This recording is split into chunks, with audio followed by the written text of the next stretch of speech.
Hello everyone, कैसे हैं आप सभी लोग। मैं उम्मीद करती हूँ आप सभी लोग एकदम स्वस्थ होंगे। तो हम बात कर रहे हैं आज की वीडियो की, which is going to be another important video. अभी एसएससी एग्जाम्स हो रहे हैं, होने वाले हैं, तो उसके लिए बहुत बहुत one of the important videos में से ये वीडियो होने वाली है, जिसमें आप एसएससी में जितने भी एग्जाम्स हो रहे हैं, जो मेन मेन एग्जाम्स हैं, उसमें सभी रिसेंट ईयर के सारे बायोलॉजी के क्वेश्चंस, कंप्लीट बायोलॉजी, आप समझ रहे हो। एसएससी की फील्ड में बहुत सारे एग्जाम्स होते हैं, सिर्फ सीजीएल सीएचएसएल नहीं होता, बहुत सारे एग्जाम्स होते हैं। इसके अलावा जितने भी इसमें बायो के क्वेश्चंस पूछे गए हैं, सारे बायो के क्वेश्चंस इसमें चैप्टर वाइज हमने कैटेगराइज कर दिए क्वेश्चंस को, कि ये क्वेश्चन इस चैप्टर का है, ये क्वेश्चन इस चैप्टर का है।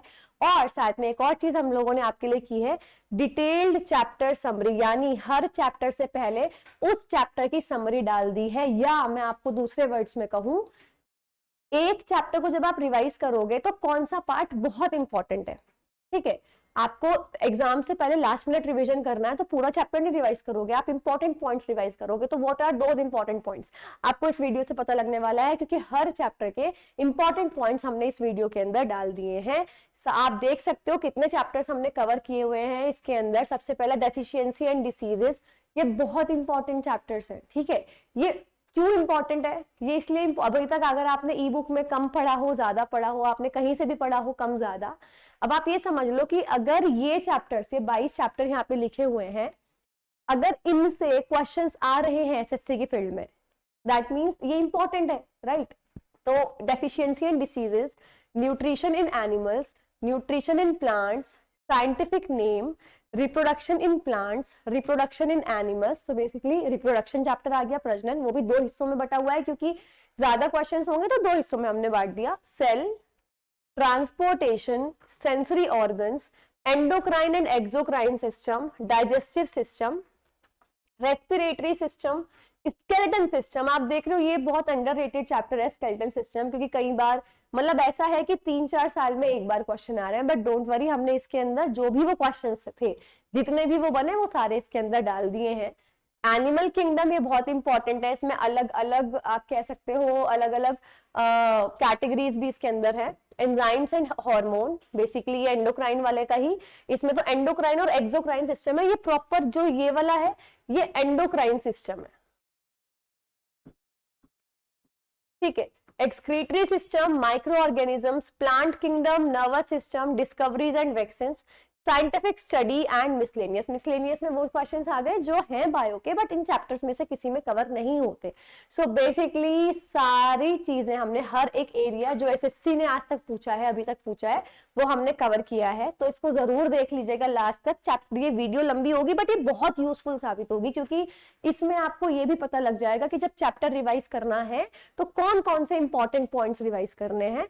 बात करते हैं हमारे रिकमेंडेड बैच, सबसे ज्यादा रिकमेंडेड बैच की, which is the officers batch. तो बेसिकली अगर आपको अब आगे अपकमिंग एग्जाम्स के लिए प्रॉपर फाउंडेशन से प्रिपरेशन करनी है, so this is the one that you are looking for, क्योंकि इसमें आपको सारे सब्जेक्ट्स मिलेंगे, maths, GK, GS, reasoning, English, Hindi.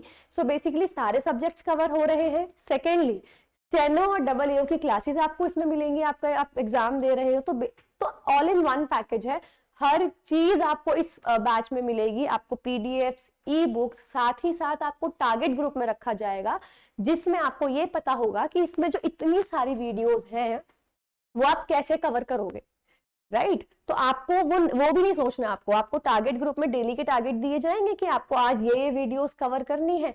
तो जब तक वैलिडिटी रहेगी तब तक आप पूरा बैच अच्छे से कर चुके होंगे।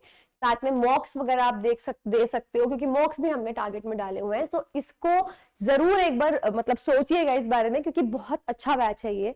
इसके अलावा वैसे हमारे एप्लीकेशन पे इंडिविजुअल बैचेस भी हैं। और अब लास्ट में लीस्ट बट आप कह सकते हो कि ये बहुत इंपॉर्टेंट है, last but not the least, that is the correct statement. So GK crash courses के नाम से हमने प्लेलिस्ट बना दी है यूट्यूब पर, जो कि बहुत बहुत इंपॉर्टेंट है। अभी जो एग्जाम होने वाले हैं, अगर आपको लास्ट मिनट रिवीजन करना है, so this is the playlist.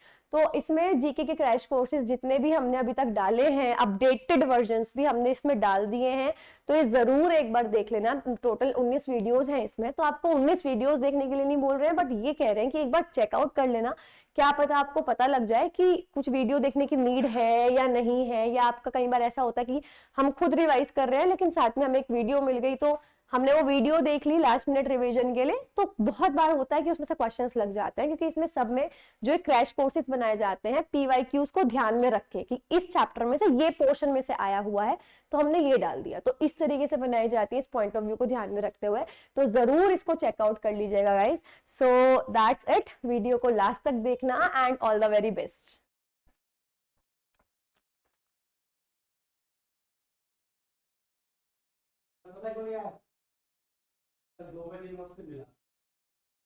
Hello everyone, how are you guys? I really hope you all are doing well.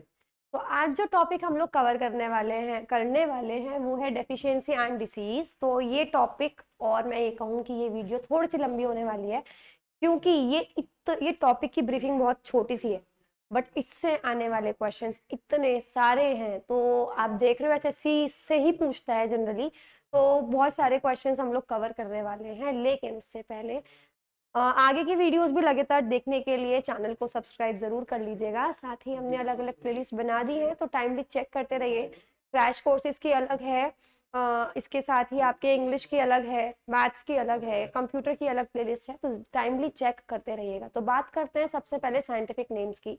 इसकी मैंने एक शॉर्ट वीडियो बना रखी है, यूट्यूब पर अवेलेबल है, जिसमें विटामिन को उनके साइंटिफिक नेम्स उनके लर्न करा रखे हैं, ट्रिक्स है, तो जरूर लर्न कर लेना। विटामिन ए का नाम होता है रेटिनोल, और ये सब इसके सोर्सेज हैं milk, egg, cheese, green vegetables, fish liver, oil, carrot. B1 का नाम है थायमीन। B1 से होने वाली जो डेफिशिएंसी B1 की डेफिशिएंसी से होने वाली जो बीमारी है वो है बेरी। विटामिन ए की कमी से हो जाती है आपको आप कह सकते हो नाइट ब्लाइंडनेस। इसके अलावा ज़ेरोप्थेल्मिया, ये विटामिन ए की कमी से होने वाली बीमारियां हैं, अभी आगे आने वाला है। विटामिन B2 का साइंटिफिक नेम है राइबोफ्लेविन।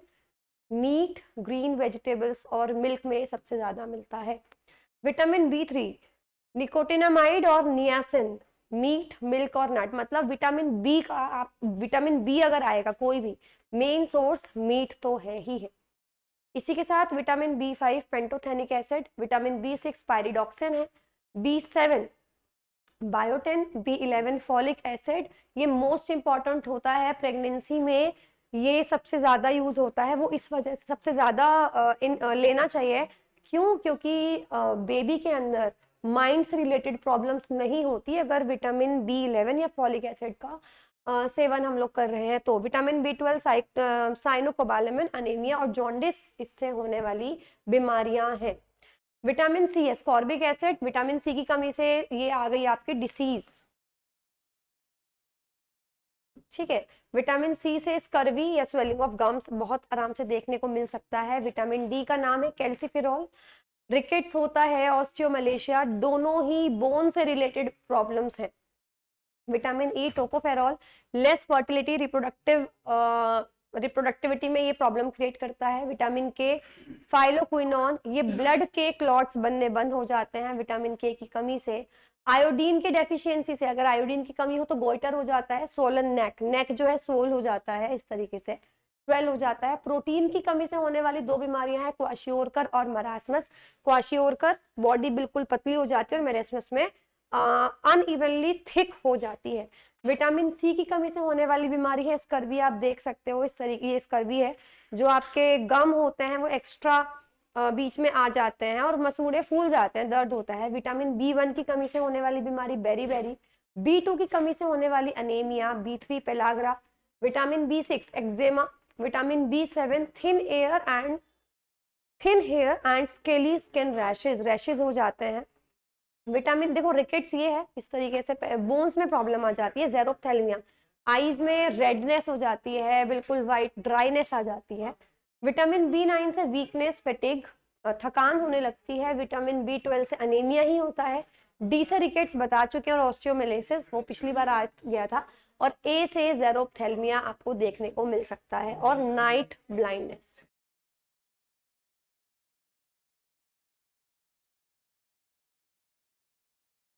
चलिए, विडाल टेस्ट किसके लिए यूज किया जाता है? विडाल टेस्ट टाइफाइड का पता लगाने के लिए हम लोग यूज करते हैं। इसी के साथ पेप्समियर सर्वाइकल कैंसर के लिए यूज किया जाता है। ये टेस्ट है।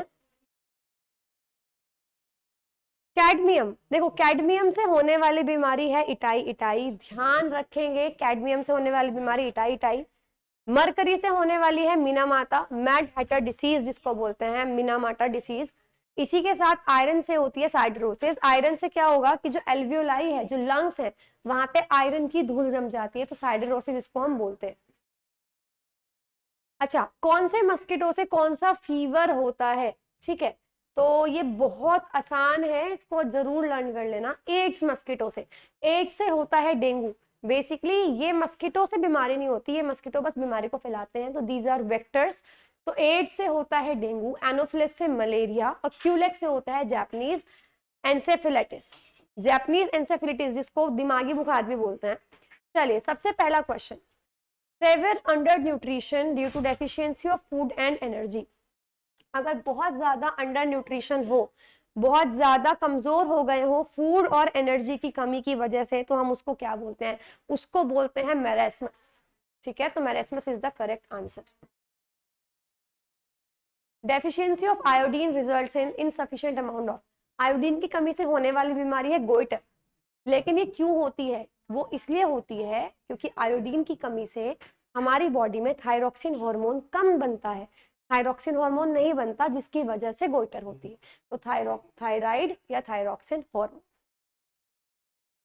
Among the choices listed which one is not a form of cancer, इनमें से, इन सब में से कौन सा कैंसर का फॉर्म नहीं है? तो देखो, ग्लूकोमा, ग्लूकोमा आंख में होने वाली बीमारी है, it is not any form of cancer, ये जस्ट एक आई डिसीजेज है। बाकी सभी कार्सिनोमा, लिम्फोमा और सार्कोमा आपके कैंसर के टाइप्स हैं। ग्लूकोमा क्या है? ये आई डिसीज है जिसकी वजह से आंखों की रोशनी चली जाती है और अंधे हम हो जाते हैं। कार्सिनोमा आपके उत्तक, ये जो टिश्यू है स्किन में, आपके बॉडी के अंदर ऑर्गन्स में, जो उत्तक जो लाइनिंग करते हैं, आउटलाइन करते हैं, उसमें अगर कैंसर हो तो कार्सिनोमा।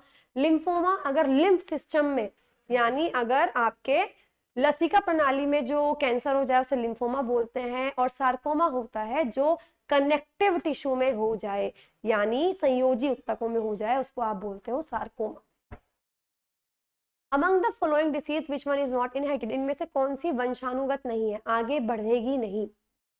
मलेरिया बुखार होता है, मलेरिया ठीक हो जाए तो जरूरी नहीं है कि आपको उसी लाइफ में दोबारा हो, आप उससे परमानेंटली पीड़ित नहीं रहते। तो यहीं पे क्वेश्चन बहुत बेसिक था, लेकिन साथ में और बीमारी देखो, down syndrome, muscular dystrophy, cystic fibrosis, ये वो बीमारियां हैं जो आपको याद करनी है, जो कि जेनेटिक डिसीजेज हैं, यानी वंशानुगत हैं। In what condition does the body's immune system attack the actual intrinsic factor protein or the cells in your stomach lining that make it? इनमें से कौन से कंडीशन में जो हमारी बॉडी का इम्यून सिस्टम है, जो हमें बीमारियों से बचाता है, वो हमारी बॉडी में ही सेल्स को अटैक करता है, और कौन से सेल्स को? हमारे पेट की जो लाइनिंग में सेल्स होते हैं उसको अटैक करता है। तो ये है आपका पर्नीशियस अनेमिया। अनेमिया के अंदर क्या होता है? बॉडी अपने ही खुद के सेल जो कि पेट की लाइनिंग में होते हैं उनको अटैक करना शुरू कर देता है। What happens when the old aged people get cataract, मोतियाबिंद में होता क्या है? मोतियाबिंद में बेसिकली जो आपकी आंखों का लेंस है वो धुंधला हो जाता है, वो ब्लरी हो जाता है, उस पर एक क्लाउडी लेयर जम जाती है। Simple, crystalline lens of people in old age becomes milky and cloudy. Simple, दूधिया और धुंधला हो जाता है। In which of the following conditions is there severe physical and mental retardation due to deficiency of iodine and thyroid hormones especially during early pregnancy? Early pregnancy के time पे वो कौन सी कंडीशन है जिसमें आपकी बॉडी में फिजिकल और mental आपको बहुत ज्यादा रिटार्डेशन, मतलब बहुत ज्यादा आपको विकलांगता महसूस होती है? क्यों? आयोडीन और थायराइड की कमी की वजह से। तो ये है आपका क्रेटिनिज्म। क्रेटिनिज्म के अंदर नॉर्मली क्या होता है? अगर आयोडीन और थायराइड आप देखोगे, आपका आंसर होगा गोइटर। लेकिन इन्होंने साथ में और भी सिम्टम्स दे दिए कि मेंटल रिटार्डेशन होता है, फिजिकल रिटार्डेशन होता है, specially in early stages of pregnancy. So the answer is obvious, the answer is cretinism. इनमें से कौन सा टेस्ट टाइफाइड फीवर का पता लगाने के लिए हम लोग यूज करते हैं? तो टाइफाइड फीवर का हम पता लगाने के लिए यूज करते हैं Widal test. Which disease is not caused is caused by not having enough vitamin C. Vitamin C की कमी की वजह से हमें ये बीमारी होती है, जिसमें हमें कम से कम 3 महीने वीकनेस रहेगी, एनीमिया, गम की डिसीज हो जाएगी, स्किन प्रॉब्लम. विटामिन सी की कमी की से होने वाली एक बीमारी जो आपको मैंने बताई है वो है scurvy. Simple. Which of the following is not the manifestation of iron deficiency anaemia? इनमें से कौन सा आयरन की कमी से होने वाले एनीमिया की वजह से नहीं होता? पेलनेस ऑफ कंजक्टिवाइटा ऑफ आईज, ये आंखें जो हैं वो व्हाइट हो जाती हैं, बिल्कुल ठीक है. अगर ब्लड की कमी होगी ये होगा. ब्लाइंडनेस, सॉफ्ट पैलेट और जनरल पैलर यानी सामान्य पीलापन. ब्लाइंडनेस है जो आपको एनीमिया की वजह से नहीं होता, अंधापन. Which is the most obvious symptom of infantile jaundice that usually appears between second and fourth day after the birth? सबसे कॉमन सिम्टम देखो मैं आपको बताती हूँ, जब भी बेबी का बर्थ होता है तो लगभग दूसरे से चौथे दिन पर जॉन्डिस होता ही है, लगभग मैक्सिमम बच्चों में. तो उसका मोस्ट कॉमन सिम्टम क्या है? मोस्ट कॉमन सिम्टम है स्किन. इसके अलावा जो आई का जो व्हाइट पोर्शन है वो भी येलोइश होने लगता है. सबसे common symptom yellowing of the skin and the whites of the eyes.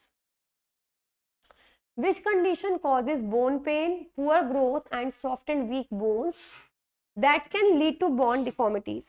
इनमें से कौन सी कंडीशन है जिसकी वजह से बोन में पेन होना शुरू हो जाएगा, बोन्स बहुत वीक हो जाएंगे, जिसकी वजह से डिफॉर्मिटी भी हो सकती है, उनकी शेप बिगड़ सकती है?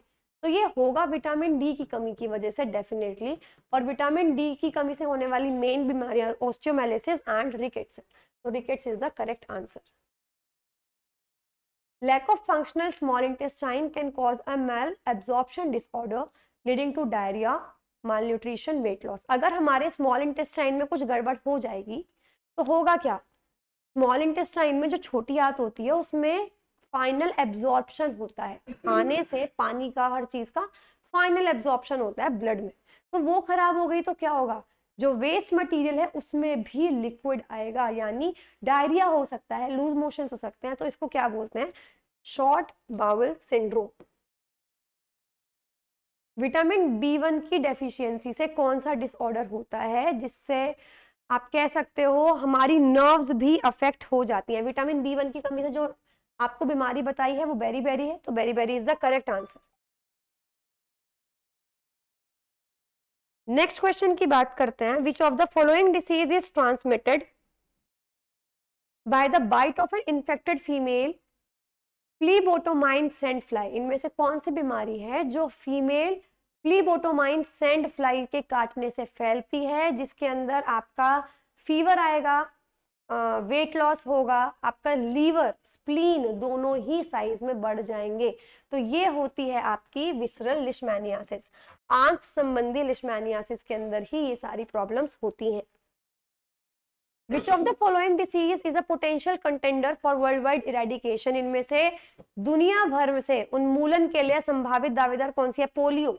पोलियो का इरेडिकेशन वर्ल्ड वाइड रूप में अब हो भी चुका है. An excessive amount of cadmium in the human body causes. Cadmium का अगर बहुत सारी कैडमियम है हमारी बॉडी में तो उससे कौन सी बीमारी होती है? अभी बताया था इटाई. मीना माता होती है मरकरी के एक्सेस की वजह से. Which type of surveillance is specifically aimed at identifying missing case of disease? इनमें से वो कौन सा सर्विलियंस है जिससे जो बीमारियां हैं जो हमें जिनके बारे में नहीं पता उनके बारे में हम उसमें पढ़ाई करते हैं? तो that is sentinel surveillance. Simple. Sleeping sickness is a vector borne disease caused by the infection of which microscopic parasite of the species? निंद्रा रोग एक वेक्टर जनित रोग है जो किस प्रजाति के सूक्ष्म परजीवी के संक्रमण से होता है? The answer is trypanosoma brucei. Trypanosoma जब भी वर्ड आ जाए ना that is always related to sleeping. Okay, तो ये आप ध्यान रखेंगे. Trypanosoma brucei is the correct answer. which is an inherited blood disorder that affects hemoglobin gene and results in ineffective erythropoiesis. इनमें से कौन सा एक वंशानुगत रक्त विकार है, मतलब वो आगे जनरेशन में भी जाता है, इसी के साथ वो हेमोग्लोबिन जीन को प्रभावित करता है और उसके प्रमाण स्वरूप अप्रभावी एरिथ्रोपोइसिस होता है। इराइथ्रोसाइट्स, पहले तो मैं बता दूं इराइथ्रोसाइट्स कौन होते हैं, रेड ब्लड सेल्स को बोलते हैं। तो हेमोग्लोबिन में अगर कुछ फर्क आ रहा है ना, तो रेड ब्लड सेल्स पे तो इफेक्ट पड़ेगा ही पड़ेगा। तो वो ये पूछ रहे हैं कि वो कौन सा ब्लड डिसऑर्डर है। The answer is thalassaemia. Which vitamin D analog is used to treat hypoparathyroidism, refractory rickets and familial hypophosphatemia? यानी विटामिन डी का कौन सा एनालॉग है। से विटामिन डी आपकी बॉडी में नहीं है तो कौन सा एनालॉग, उसका कौन सा ऑल्टरनेटिव हम देकर इसको सुधार सकते हैं। तो देखो विटामिन डी का नाम है कैल्सीफेरॉल, है ना, तो कैल्सीफेरॉल से रिलेटेड ही आंसर है इसका, अर्गो कैल्सीफेरॉल, सिंपल। टोकोफेरॉल किसका नाम है, विटामिन ई का, और रेटिनोल विटामिन ए। चले इनमें से करेक्ट मैच करना है। अल्जाइमर डिसीज किससे रिलेटेड होती है, तो पहले मैं आपको बता दूं अल्जाइमर डिसीज ब्रेन से रिलेटेड होती है, इंसान अपनी मेमोरीज भूलने लगता है। तो फर्स्ट का जो है वो आ गया आपका सी। सेकंड डिप्थेरिया, डिप्थेरिया किससे रिलेटेड, डिप्थेरिया नोज और थ्रोट से रिलेटेड है, जिसमें आपको सांस लेने में बहुत ज्यादा समस्या हो जाती है। सेकंड का डी है। गोनोरिया, गोनोरिया किससे रिलेटेड है, गोनोरिया रिलेटेड है रिप्रोडक्टिव ट्रैक से। गोनोरिया एक एसटीडी है, sexually transmitted disease, sexual intercourse के दौरान अगर एक पार्टनर को है तो दूसरे पार्टनर में जा सकती है। तो मम्स किसका बचा, मम्स बचा आपका सलाइवरी ग्लैंड्स का। तो CDBA, CDBA option D is the correct answer. चले इसमें से बताइए क्वाशियोरकर के बारे में कौन सी स्टेटमेंट ठीक है। देखो क्वाशियोरकर और मरासमस ये दो डिसीज हैं, जरूर लर्न कर लेना, बहुत इंपॉर्टेंट है। और ये दो ही बीमारियां हैं जो प्रोटीन की कमी की वजह से होती हैं। The statement is it is a form of malnutrition caused by lack of fat, गलत। फैट की जगह क्या आना था, प्रोटीन। तो vitamin A is not correct, आपको करेक्ट ही बताना है, right. Vitamin statement B, children who develop kwashiorkor may not grow और डेवलप प्रॉपर्ली, जिन बच्चों में ये होता है वो सही से विकास नहीं कर पाते और स्टंटेड रहते हैं, अवरुद्ध रह जाता है। बिल्कुल ठीक है, only statement B is correct. चलिए इनमें से बताइए कौन सा स्टेटमेंट गलत मैच हो रखा है। Cushing syndrome, Cushing syndrome cortisol से रिलेटेड है, डायबिटीज इंसुलिन से रिलेटेड है, इंसुलिन नहीं बन पाता। गोइटर थायरॉक्सिन से रिलेटेड है, थायरॉक्सिन नहीं बन पाता तो गोइटर होता है। एक्रोमेगैली ये एड्रेनलिन से रिलेशन नहीं है इसका। एड्रेनलिन कौन सा हार्मोन है, इमरजेंसी हार्मोन, जो इमरजेंसी हार्मोन में हमें चाहिए होता है, इमरजेंसी में हमें चाहिए होता है। एक्रोमेगैली वो है जो तब होता है जब ग्रोथ हार्मोन, ये ग्रोथ हार्मोन से रिलेटेड है। मैं आपको बता दूं जो पिट्यूटरी ग्लैंड सिक्रेट करता है। तो मैं आपको बता दूं अगर टू मच, बहुत सारा ग्रोथ हार्मोन आपका रिलीज हो तो आपका क्या हो जाएगा, एक्रोमेगैली, यानी गाइगेंटिज्म जिसको हम बोलते हैं वही है। नेक्स्ट क्वेश्चन पे आते हैं। चलिए फिर से हमें मैच करना है। सबसे पहला है Addison's disease. Addison disease related है एड्रीनल ग्लैंड से, जो क्या सिक्रेट करता है, adrenaline hormone, glands of emergency जिसको बोला जाता है। तो first is related to A. Hashimoto's disease ये थायराइड ग्लैंड से रिलेटेड है, ये भी बिल्कुल ठीक है। एक्रोमेगैली ये भी बताया था ग्रोथ हार्मोन, तो थर्ड का सी है।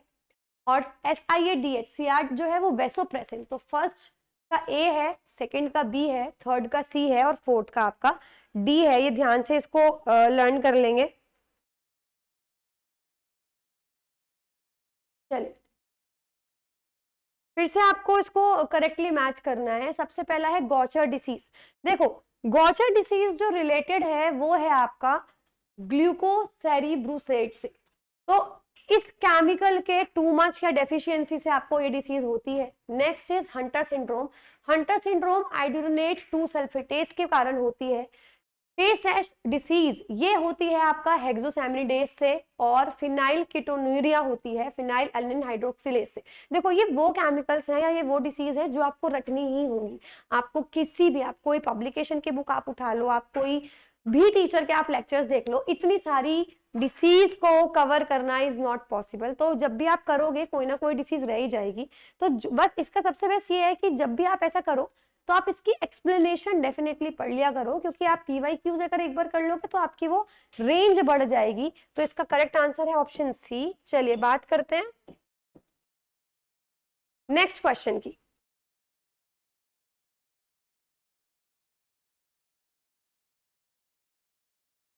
Which disease is caused by excessive iron deposition within the reticuloendothelial cells of liver, spleen and bone marrow? जब बहुत ज्यादा आयरन जम जाए आपकी बॉडी में, लीवर में, स्प्लीन में, यानी यकृत, प्लीहा और अस्थि मज्जा में जब जम जाएगा बहुत ज्यादा आयरन, उस बीमारी को क्या कहा जाता है? उसको बोला जाता है हेमोसाइडोरोसिस। Deficiency of which of the following vitamin causes a disease called xerophthalmia? xerophthalmia कौन सी बीमारी, कौन सी विटामिन की कमी की वजह से होती है? Vitamin A. Which among the following organs in the body is most affected by pneumonia disease? Pneumonia की वजह से कौन से ऑर्गन सबसे ज्यादा अफेक्ट करते हैं? सबसे आसान क्वेश्चन है आई गेस। निमोनिया की वजह से सबसे ज्यादा जो अफेक्ट करते हैं वो होते हैं हमारे lungs. Which is added to toothpaste to reduce tooth decay? Tooth decay, दांतों में सड़ना, ताकि दांत कम सड़े, तो कौन सा चीज डाली जाती है? फ्लोराइड डाला जाता है। और अगर फ्लोरीन एक्स्ट्रा हो जाए तो भी आपके दांतों को नुकसान देते हैं और उसको बोलते हैं फ्लोरोसिस। बताइए इनमें से कौन सी बैक्टीरियल डिसीज नहीं है? Cholera, typhoid, plague, rabies. Rabies होती है वायरस के कारण, तो rabies is not a bacterial disease. बाकी सब बैक्टीरिया से होने वाली बीमारियां हैं। इनमें से कौन सा कम्युनिकेबल डिसीज का एग्जांपल नहीं है, मतलब जो नहीं फैलती दूसरों को?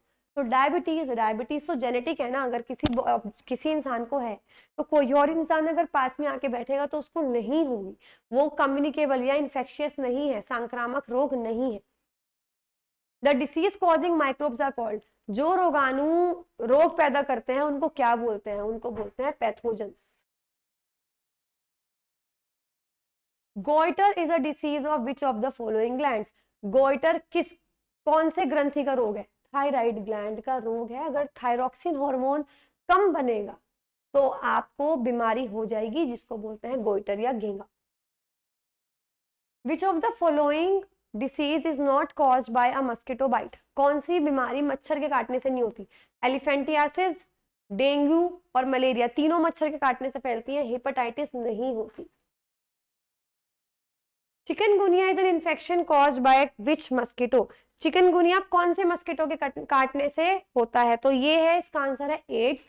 एड्स है जिसके काटने से चिकनगुनिया बुखार हो जाता है। Which among the following is a bacterial disease? इनमें से कौन सा बैक्टीरियल डिसीज है? वापस से बताना है। रेबीज वायरस से होता है, मलेरिया वायरस से होता है, इबोला भी वायरस से होता है, लेप्रोसी कुष्ठ रोग बैक्टीरिया से होता है। चलिए ये बताइए इनमें से कौन सा डिसीज और ड्यूरेशन का पेयर करेक्ट है? एक्यूट। एक्यूट बीमारियां, तीव्र बीमारियां वो होती है जो कम समय के लिए होती हैं, तो यहाँ लॉन्ग लिखा है, गलत हो गया। क्रोनिक वो होती है जो लॉन्ग, चिरकालिक वो होती है जो लंबे समय के लिए होते हैं। दोनों ही गलत है। इस neither one nor second is correct.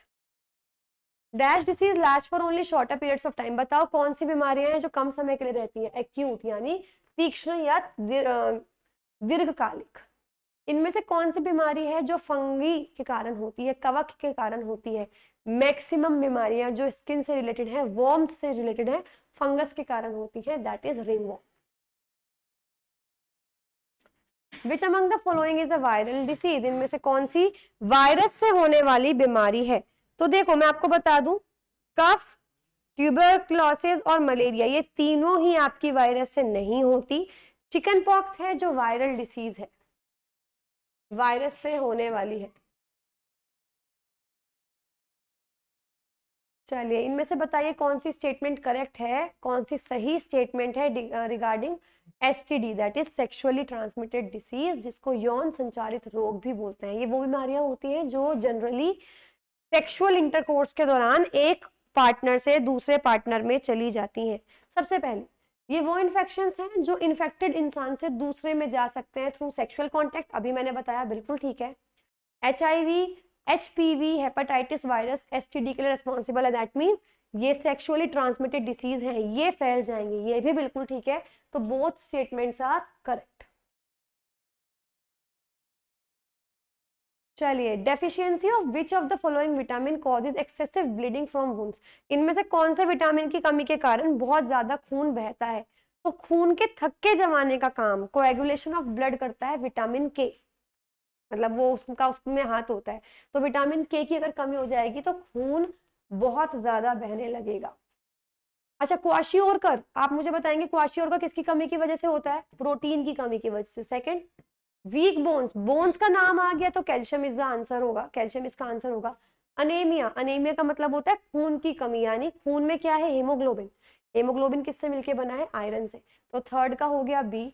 और फोर्थ, गोइटर हो गया आयोडीन की कमी से। DCBA is the correct answer, option C. चलिए, इनमें से बताइए प्लांट की डिसीज और उनका आपको बताना है माइक्रो ऑर्गेनिज्म, इनमें से कौन सा करेक्ट है? तो सबसे पहला है सिट्रस क्रैंकर, सिट्रस कैंकर, वो वायरस से नहीं होता, मैं आपको ये बता दूं। इसी के साथ जो आपका रस्ट ऑफ व्हीट है वो फंगस से होने वाली बीमारी है, तो only second is correct, first is not correct. Dash is a technique in which cancer cells are damaged with radiation while limiting the harm to nearby health tissue. कौन सी technique के दौरान कैंसर से होने, जो कैंसर से related sales हैं उनको damage किया जाता है रेडिएशन से, और वो जो डैमेज है लिमिट कर दिया जाता है, थोड़े से हेल्दी टिश्यूज भी उससे डैमेज होते हैं, इसी को तो कीमोथेरेपी बोलते हैं। Thyroid fever is caused by, thyroid fever किसके कारण होता है? सॉरी, ये थायराइड फीवर नहीं होता है, टाइफाइड होगा I guess.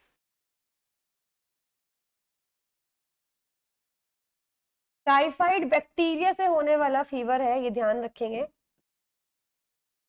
Athletes foot is a disease caused by, जो एथलीट फुट है ये कौन सी चीज से होने वाली बीमारी है? एथलीट फुट है फंगस से होने वाली, कवक से होने वाली बीमारी है।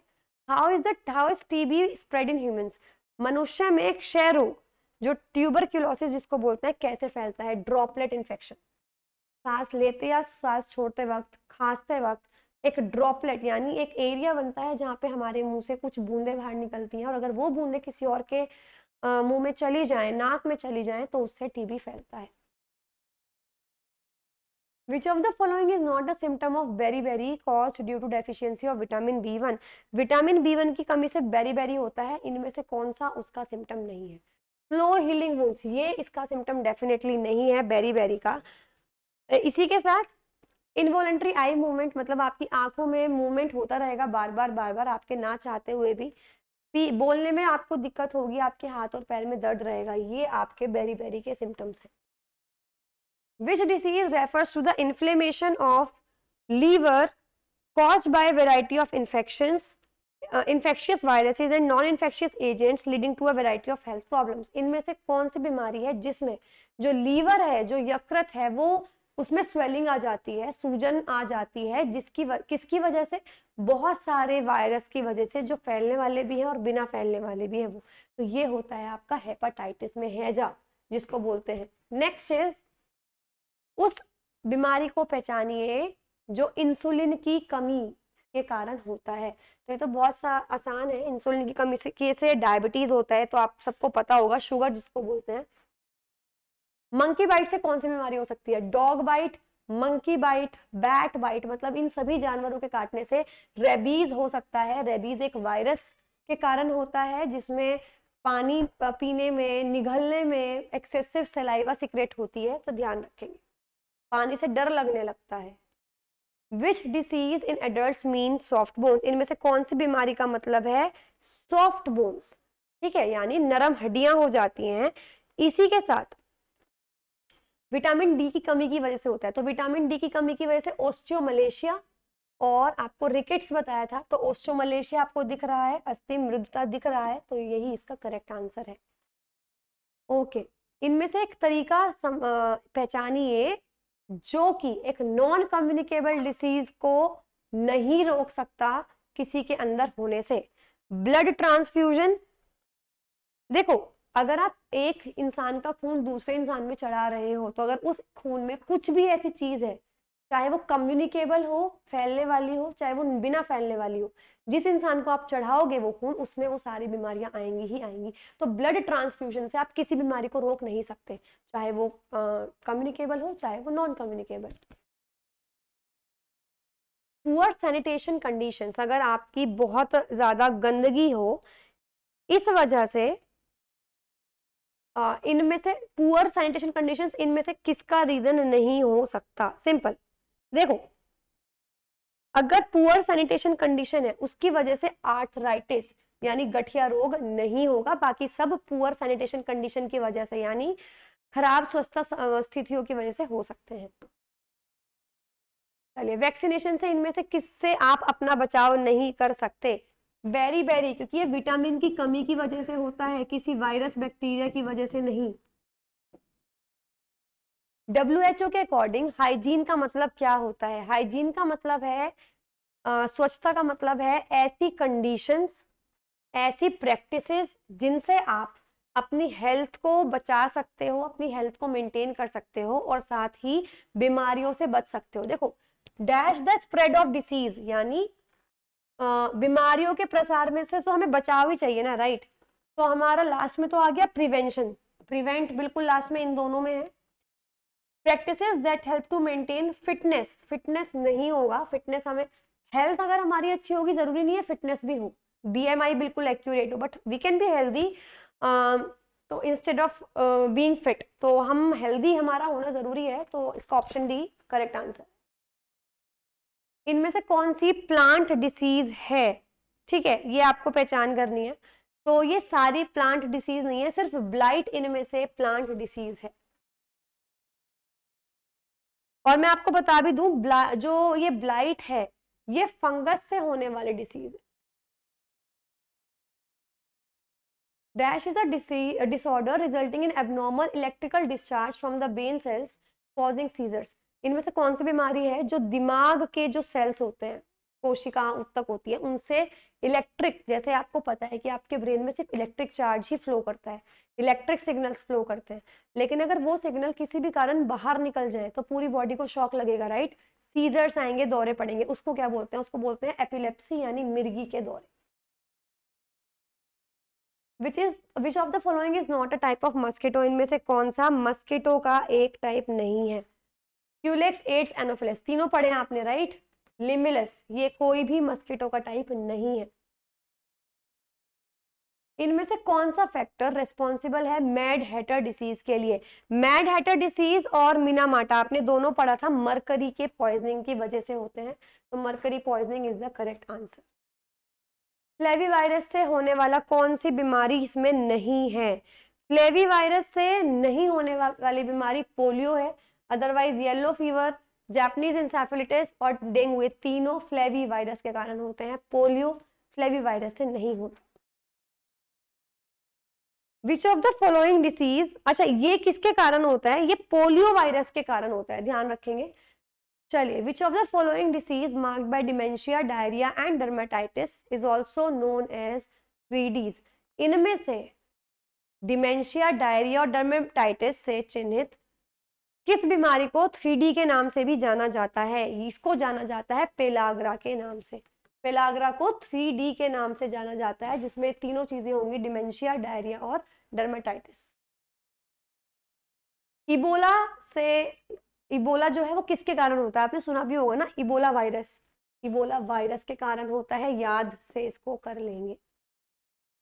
AMR occurs when bacteria, viruses, पहली बात तो AMR का अच्छा इन्होंने AMR ही पूछा है। AMR होता है जब bacteria, virus, fungi, parasites time के अकॉर्डिंग चेंज हो जाते हैं और जो आप दवाई ले रहे हो अभी तक उनके लिए उसके अगेंस्ट रेस्पॉन्स नहीं देते, क्योंकि वो उन्हें उस दवाई की आदत हो गई है और अब वो अपने आप में चेंज ला चुके हैं, तो वो दवाइयां उनके लिए अब काम नहीं करती, तो इस वजह से उनका इलाज करना और मुश्किल हो जाता है। तो AMR का फुल फॉर्म क्या है? Anti microbial resistance, simple. What is the another name for the disorder called parasomnia? Parasomnia का दूसरा नाम क्या है? पैरासोमनिया का मतलब क्या है? देखो, सोम वर्ड आ गया, मतलब स्लीपिंग से इसका रिलेशन है, स्लीप वॉकिंग को आप नींद में चलने को पैरासोमनिया बोला जाता है। Trachoma is a preventable disease that results from poor hygiene and sanitation. Trachoma एक रोकथाम बीमारी है जो खराब स्वच्छता और साफ सफाई के कारण उत्पन्न होता है। पर किस अंग से रिलेटेड होती है? ट्रैकोमा रिलेटेड होती है हमारी आईज से। और अगर ट्रैकोमा में क्या होता है, अगर ट्रैकोमा हो गया हमें और ब्लाइंडनेस हमें आ गई, अंधापन आ गया, उस अंधेपन का कोई इलाज नहीं है। That blindness will be permanent. Which of the following disease is caused by Helicobacter pylori? इनमें से कौन सी डिसीज हेलिकोबैक्टर पाइलोरी के कारण होती है? गैस्ट्राइटिस, जठर शोथ, जो आपका पेट से रिलेटेड बीमारी है ये, और किसकी वजह से होती है? Helicobacter pylori. The cause of siderosis is excessive deposition of dash in the body tissue. ये मैं आपको ब्रीफिंग में भी बता चुकी हूँ कि किस साइडरोसिस जो है वो किसके एक्स्ट्रा जुड़ जाने के कारण होता है? आयरन के। लोहा जब एक्स्ट्रा जुड़ जाए बॉडी में तो उसको हम क्या बोलते हैं? Siderosis. Which of the following disease damages eyes optic nerve and results in vision loss and blindness? इनमें से कौन सी बीमारी है जिसमें आंख की जो ऑप्टिक तंत्रिका है वो नुकसान उसका हो जाता है और दृष्टिहीन यानी अंधापन हो जाता है? और ये तब होता है जब आंखों के अंदर का जो फ्लूइड है, आंखों के अंदर एक फ्लूइड होता है, तरल पदार्थ होता है जो प्रेशर लगाता है नॉर्मल, लेकिन अगर उसका दाब वो बढ़ने लगे तो हमारा क्या होगा? जो ऑप्टिक नर्व है वो फट जाएगी और इस बीमारी को बोलते हैं glaucoma. Leukaemia is the cancer of. Leukaemia किस चीज का कैंसर होता है? ल्यूकेमिया कैंसर होता है ब्लड का, ध्यान रखेंगे। Nyctophobia is a fear of. Nyctophobia किसका फियर होता है? नाम से पता लग रहा है, निक्टोफोबिया डार्कनेस का फियर होता है, क्योंकि बर्ड्स जब भी आ जाए ओनली वर्ड जुड़ जाता है। एनिमल्स के लिए प्रॉपरली कोई वर्ड यूज नहीं होता, लाइट आ जाए तो फोटो फाइटो ये वर्ड जुड़ जाते हैं। तो nyctophobia is the fear of darkness.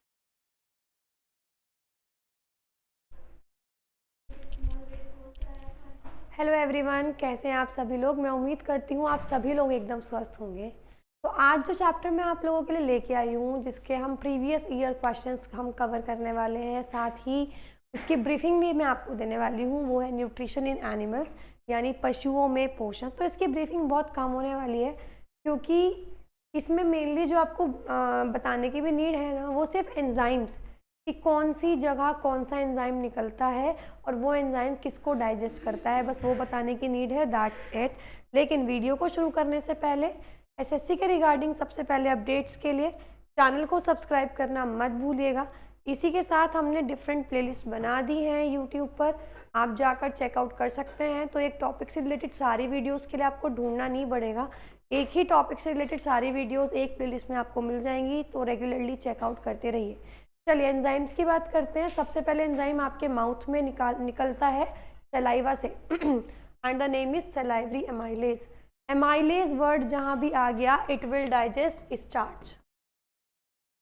तो सलाइवरी एमाइलेज स्टार्च को डाइजेस्ट करेगा शुगर में। उसके बाद आप आ जाओ आपके स्टमक में। स्टमक में आपका होता है गैस्ट्रिक जूस। मैं लिख देती हूँ,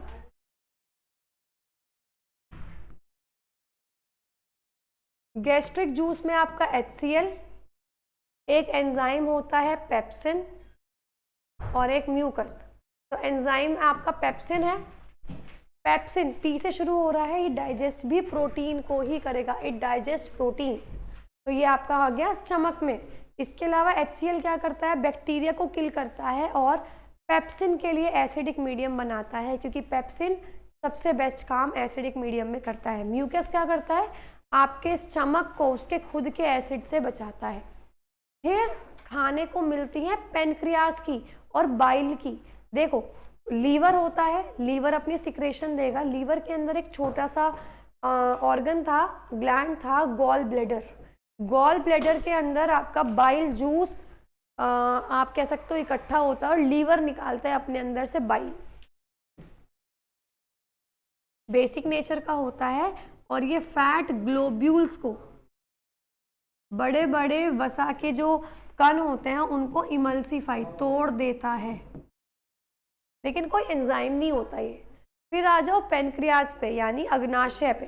अग्नाशय क्या करता है, पेनक्रियाज क्या करता है, अपने अंदर से केमिकल्स निकालता है, एंजाइम निकालता है। पेनक्रियाटिक एमाइलेज, एमाइलेज आ गया तो स्टार्च को ही डाइजेस्ट करेगा। ट्रिप्सिन, ट्रिप्स में ऑब्वियस सी बात है प्रोटीन डाइजेस्ट करेगा। कैसे याद बताया था मैंने आपको क्लास में, प्रोटीन में टी आ रहा है, ट्रिप्सिन में टी से शुरू हो रहा है, तो ये प्रोटीन को ही डाइजेस्ट करेगा। लाइपेज करता है फैट को डाइजेस्ट, जो टूटा हुआ फैट है उसको ये डाइजेस्ट करता है। तो ये हैं टोटल एंजाइम्स जो आपकी बॉडी में काम करते हैं। इसी के साथ फाइनल डाइजेशन किसका किस चीज़ में होता है, जैसे स्टार्च वो ग्लूकोज में टूटता है, सिंपल। ग्लूकोज कह दो या शुगर कह दो एक ही बात है, formula C6H12O6। Proteins amino acid में टूटते हैं, फैट वसा फैटी एसिड और ग्लिसरॉल में टूटते हैं। इसके अलावा स्टार्च का फॉर्मूला क्या होता है, C12H22O11। जितना खाना हम खाते हैं बाकी बचा हुआ खाना किस फॉर्म में स्टोर होता है, स्टोर्ड फूड। जानवरों में ग्लाइकोजन, बाइल कौन निकालता है, लीवर। स्टोर कहां पर होता है ये, gall bladder, पित्ताशय।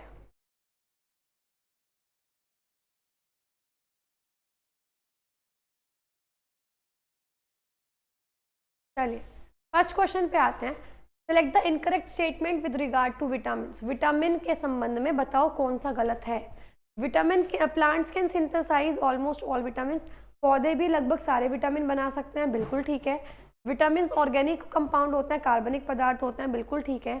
Some bacteria in the gut do not produce vitamin. जो गट आंत में जो कुछ बैक्टीरिया होते हैं वो विटामिन नहीं बनाते। पहली बात तो आंत में बैक्टीरिया अगर हैं, होंगे ही नहीं, अगर हैं तो विटामिन वाले ही होंगे। अगर और कोई बैक्टीरिया होता वो पेट में ही मर जाता HCl से। तो ये इनकरेक्ट स्टेटमेंट है। Which essential micronutrient plays a clear role in the synthesis, storage and secretion of insulin। देखो इनमें से कौन सा तत्व है जो इंसुलिन के संश्लेषण, भंडारण और स्राव में स्पष्ट भूमिका निभाता है। हमेशा ध्यान रखना, जैसे आपका ब्लड है या हेमोग्लोबिन है, उसमें होता है आयरन। क्लोरोफिल ग्रीन कलर का पिगमेंट, उसमें होता है मैग्नीशियम। इंसुलिन में होता है जिंक। आपको बस ये 3 याद रखने हैं, इनके अलावा और कोई याद नहीं रखना। तो इंसुलिन में कौन रोल प्ले करेगा, जिंक रोल प्ले करेगा। Next is which of the following was the first B vitamin discovered in 1897। That is essential in amino acid and carbohydrate metabolism and is active in energy production reactions. इनमें से कौन सा B vitamin का सबसे पहला ढूंढा गया, सबसे पहले खोजा गया बी विटामिन था, जो 1897 में खोजा था, और जो अमीनो एसिड्स और कार्बोहाइड्रेट्स के मेटाबॉलिज्म में कि कितना कितना खर्चा कहाँ कहाँ होगा कार्बोहाइड्रेट और विटामिन का, उसमें बहुत इंपॉर्टेंट रोल प्ले करता है। तो इसका करेक्ट आंसर है थायमीन। चलिए इसका एक्सप्लेनेशन भी पढ़ते हैं। Casimir Funk is considered as the father of vitamin therapy. Vitamin therapy का जनक कश्मीर फंक को माना जाता है। विटामिन B1 होता है थायमिन, तो B1 ही है जो सबसे पहले डिस्कवर हुआ। B2 riboflavin, B3 niacin, B5 pantothenic, B6 pyridoxine या पायरिडीन जिसको बोलते हैं, B7 बायोटीन हो गया, B9 फोलेट, और B9 जो फोलेट होता है या आप कह सकते हो फोलिक एसिड। ये बहुत ज़रूरी होता है प्रेगनेंसी में, क्योंकि इसी से बेबी का माइंड डेवलप होता है। सभी फ्रूट्स में, ग्रीन वेजिटेबल्स में मिलता है।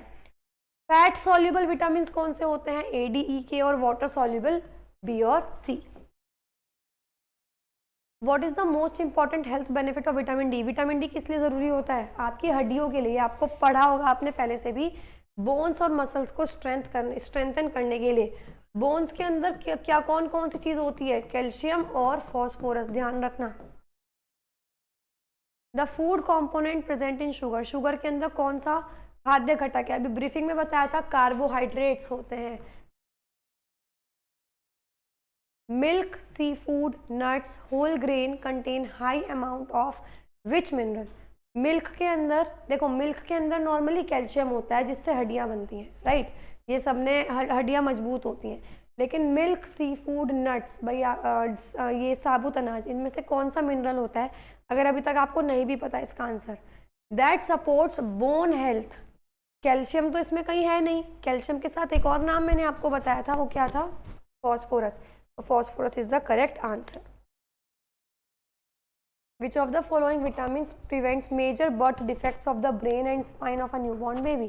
इनमें से कौन सा विटामिन है जो मेजर बर्थ डिफेक्ट्स, माइंड से रिलेटेड, स्पाइन से रिलेटेड डिफेक्ट को रोकता है? अभी बताया, folic acid. Carbohydrates are utilized by the human body in the form of, जो कार्बोहाइड्रेट्स होते हैं हमारी बॉडी किस फॉर्म में यूटिलाइज करती है, किस फॉर्म में यूज करती है? ग्लूकोज की फॉर्म में। ये आप सबको पता होना चाहिए। What is the monomer unit of glycogen? Glycogen बहुत, देखो जो भी खाना स्टोर होता है वो ग्लाइकोजन की फॉर्म में ही होता है। तो वो आपसे पूछ रहे हैं कि ग्लाइकोजन का स्टोर्ड फॉर्म क्या, वो सबसे छोटी यूनिट क्या होती है? तो सबसे छोटी यूनिट क्या होती है उसकी? ग्लूकोज, क्योंकि हमारे खाने की ग्लूकोज है, that's it. Which vitamin is synthesised in the presence of sunlight? सूरज की रोशनी में कौन सा विटामिन बनता है? Vitamin D. विटामिन डी के लिए सूरज की रोशनी में ही जाना पड़ेगा, तभी ये बॉडी के अंदर बन पाएगा। कौन सा एसिड है, अमीनो एसिड, जो हमारे ब्रेन के केमिकल मैसेंजर्स, भाई जैसे हमारा ब्रेन इंस्ट्रक्शन भेजता है केमिकल्स की फॉर्म में, तो वो केमिकल्स बनते हैं, तो कौन सा अमीनो एसिड हमारे लिए ज़रूरी होता है? जैसे मेलाटोनिन है, डोपामाइन, नोरा एड्रिनलाइन, थायरॉक्सिन, ये सब केमिकल मैसेंजर्स हैं जिनके थ्रू ब्रेन एक जगह से दूसरी जगह तक मैसेज भेजता है। तो ये बनने के लिए, इनको बनाने के लिए एक बहुत इंपॉर्टेंट विटामिन है, वो कौन सा है? वो है फिनाइल एलानिन। फिनाइल एलानिन बहुत ज़रूरी है। इसी के साथ मैं आपको बता दूं, देखो फिनाइल एलानिन बहुत ज़रूरी है प्रोटीन बनाने के लिए और न्यूरोट्रांसमीटर या हार्मोन बनाने के लिए। उसमें थायरॉक्सिन था, थायरॉक्सिन एक हार्मोन है, हार्मोन बनाने के लिए बहुत ज़रूरी है। ल्यूसिन अमीनो एसिड्स आप यूज़ कर सकते हो स्केलेटल मसल के लिए ताकि वो एनर्जी दे, ये ध्यान रखना। ट्रिप्टोफैन अमीनो एसिड है जो इन्फेंट्स, बच्चों की ग्रोथ के लिए बहुत ज़रूरी है, बॉडी की मेंटेनेंस के लिए बहुत ज़रूरी है। चलिए आपको बताना है इनमें से कौन सा फूड किस चीज़ में रिच है। विटामिन सी खट्टा होता है और विटामिन सी किसी भी प्लांट फूड में नहीं मिलता, ध्यान रखना, एनिमल फूड में नहीं मिलता। तो विटामिन सी होगा लेमन में। तो फोर्थ का बी है, ये आपको पता होना चाहिए, और फोर्थ का भी एक ही ऑप्शन में है। फर्स्ट का सी प्रोटीन रिच एग वाइट होता है, सेकंड का डी फैट बटर और चीज में, कार्बोहाइड्रेट व्हीट में। Vitamin and minerals are helpful for which of the following? जो विटामिन और मिनरल्स हैं हमारी बॉडी के लिए बहुत ज़रूरी होते हैं, किस लिए? तो प्रॉपर ब्रीदिंग, ताकि हमको सांस आए, पसीना आए, फैट स्टोर करें, या और किस चीज़ के लिए? तो ये आपको पता होगा, जितनी भी रिएक्शंस हमारी बॉडी में होती हैं वो रिएक्शन सभी ठीक तरीके से हो जाएं, इसलिए विटामिन और मिनरल्स बहुत ज़रूरी होते हैं। As per the dietary guidelines recommended by doctors, डॉक्टरों द्वारा अनुशंसित आहार दिशा निर्देशों के अनुसार, the RDA for cholesterol intake in healthy adults and children above 4 years of age, जो स्वस्थ वयस्क होते हैं और 4 वर्ष से अधिक के उम्र के जो बच्चे होते हैं उनमें कोलेस्ट्रॉल सेवन के लिए लिमिट कितनी है? वो है 300 units. Next is which water soluble vitamin is found in various foods including liver, milk, eggs and fish, helps to keep your body's blood and nerve cells healthy। देखो पहली बात तो वाटर soluble है, right? तो दो ही option है, B और सी। सी है एस्कॉर्बिक एसिड, खट्टी चीज़ों में होता है, नॉर्मली चीज़ों के एब्जॉर्प्शन में हेल्प करता है, जैसे आयरन अगर बॉडी में एब्जॉर्ब होगा तो विटामिन सी की वजह से। अब इन्होंने बोला लीवर, मिल्क और एग्स। आपको पता है मिल्क को कंप्लीट फूड कहा जाता था, अब नहीं बोलते, क्योंकि सारे के सारे उसके अंदर विटामिन होते हैं सी को छोड़ के। सी विटामिन किसी भी एनिमल फूड में नहीं मिलता, तो ये सब एनिमल फूड ही है, लीवर, मिल्क, एग्स। तो सीन में नहीं मिलेगा, तो आंसर आपका क्या बचा? बी, और बी में यहीं पे एक ही है, B12। साइक्लोकोबालामिन इसका साइंटिफिक नेम होता है। Which of the following vitamin helps to keep our skin and eyes healthy? Eyes के लिए विटामिन ए बहुत जरूरी होता है, स्पिनच ग्रीन वेजिटेबल्स में आपको मिल जाएगा। विच among the following vitamin influences iron absorption? अगर आयरन को लोगों को अवशोषण करना है, कौन सा विटामिन हेल्पफुल है? सी, अभी जस्ट मैंने आपको बताया। Which of the following vitamin helps our body to use calcium for bones and teeth? Vitamin D. अगर बोन्स और टीथ है, विटामिन डी, कैल्शियम और phosphorus. Which of the following pairs of mineral source is correct? इनमें से कौन सा pair बिल्कुल correct है? विटामिन ए पपाया से मिलता है, बिल्कुल ठीक। आयरन स्पिनच से मिलती है, बिल्कुल ठीक। Both 1 and 2 are correct. Which of the following vitamin is known as niacin? Niacin किसको बोलते हैं? तो B3, अभी जस्ट मैंने आपको बताया। B1 थायमिन होता है, तो B3 को बोलते हैं नियासिन। B7 हो गया आपका बायोटिन, और B9 हो गया folic acid. Which among the following is a fat soluble? B और सी को छोड़ के सब फैट सॉल्युबल है, तो बी और सी को छोड़कर बाकी सभी फैट सॉल्युबल है, वसा में घुलनशील विटामिन होते हैं। चलो मैच द कॉलम्स। सबसे पहले बात करते हैं फैट की। तो फैट तो कोलेस्ट्रॉल ऑब्वियसली बात है, तो सी का सेकंड है, इतना आपको पता होना चाहिए। और सी के सेकंड के बहुत सारे ऑप्शंस आपके पास हैं। मायोसिन एक प्रोटीन होता है, तो ऑब्वियसली बात है ए का हो गया फोर्थ, और ए का फोर्थ एक ही ऑप्शन में है, लेकिन फिर भी समझ लो। कार्बोहाइड्रेट ग्लूकोज में टूटता है, तो ये आपको पता होना चाहिए। और फैट ग्लिसरॉल, तो इतना आपको। कैल्शियम फॉस्फोरस क्या है? मिनरल्स, तो ए का इसका ऑप्शन फोर्थ। चलिए, साइंटिफिक नेम आपको पता होना चाहिए। विटामिन B12 कोबालामिन, अभी बताया था। C ascorbic acid, D calciferol, A retinol. तो ए का बी है, तो option B is the correct. Sorry, second का सी है, option D is the correct answer. ये मैंने आपको शॉर्ट ट्रिक से भी लर्न करा रखी है, एक बार वो वीडियो जरूर देख लेना। Which of the following statement is correct? The nutrition requirement of adolescents are higher than adults. जो एडोलोसेंट्स होती हैं, जो आप कह सकते हो किशोर, जो युवावस्था होती है, उनकी जो रिक्वायरमेंट है न्यूट्रिशन की, वो ज़्यादा होती है बड़े लोगों से, बिल्कुल ठीक है। Adolescents are generally group in the age of 10 to 19 years. इस एज, क्योंकि ये एज बहुत ज़्यादा एक्टिव रहती है, बहुत सारे चेंजेस आते हैं बॉडी में, तो ये बिल्कुल एक्टिव है। तो both first and second statements are correct. ये बताना है कौन से टाइप का न्यूट्रिएंट है और क्या वो करेक्ट कैटेगरी में रखा हुआ है। देखो, मैक्रोन्यूट्रिएंट आयरन, ये गलत है। आयरन एक माइक्रोन्यूट्रिएंट है। NPK होते हैं मैक्रोन्यूट्रिएंट्स, कार्बोहाइड्रेट, प्रोटीन, विटामिन, ये होते हैं। माइक्रोन्यूट्रिएंट्स कैल्शियम, ये बिल्कुल ठीक है, तो only second is correct.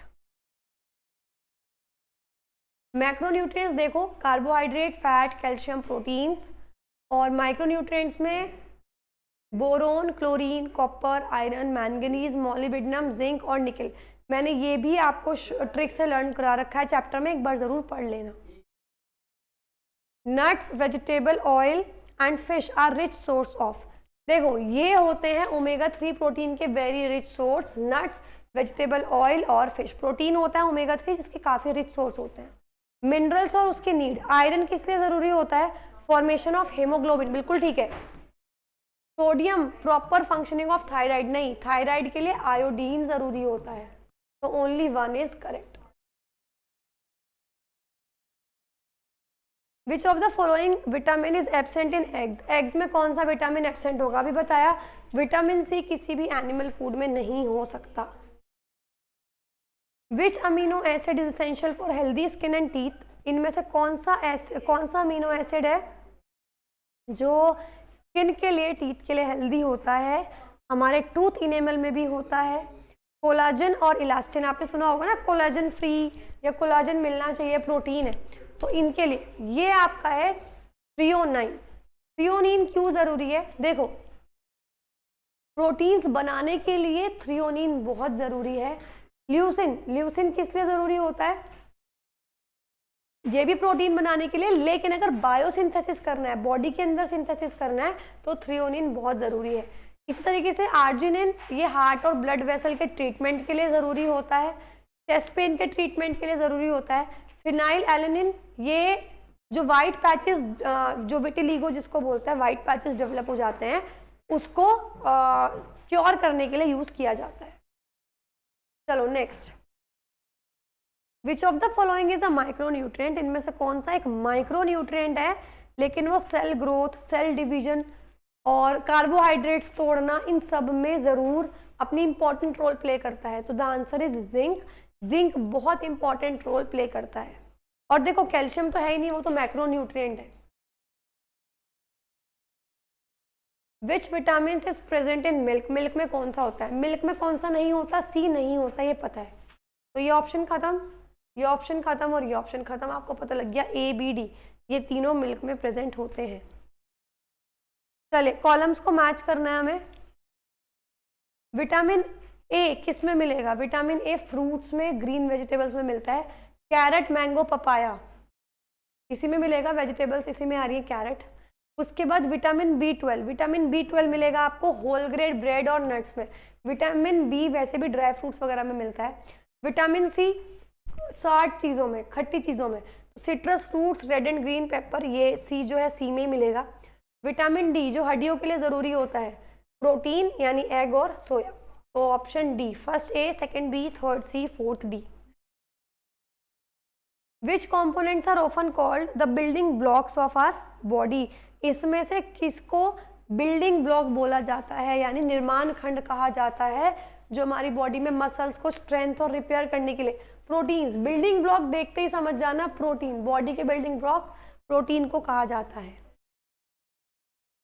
Which is a major essential lipophilic, यानी फैट में घुलने वाला, वसा में घुलने वाला विटामिन है, जो सेल मेम्ब्रेन और रेड ब्लड सेल्स के बनाने के लिए बहुत जरूरी है। देखो फैट में घुलने वाले हैं ए डी ई के, राइट, और ई विटामिन बहुत ज़रूरी है, जो फैट में घुलता है, हमारी सेल मेम्ब्रेन्स को प्रोटेक्ट करता है और साथ ही आरबीसी बनाता है।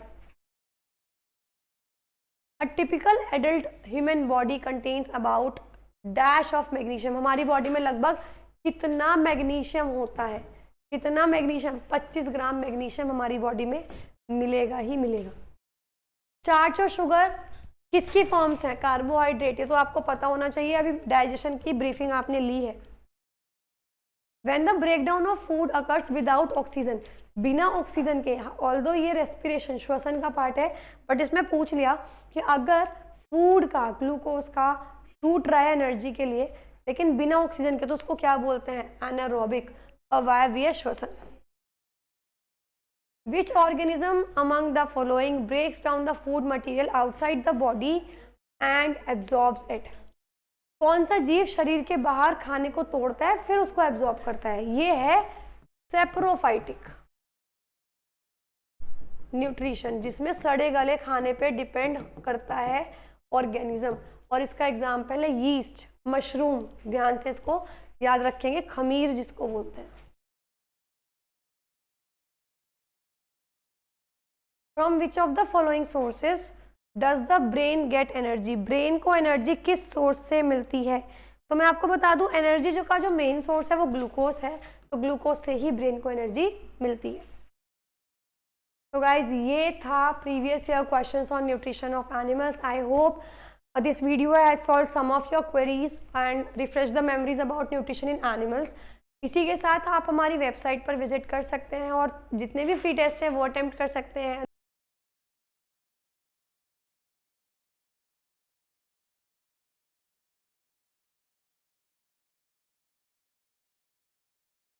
Hello everyone, how are you guys? I really hope you all are doing well.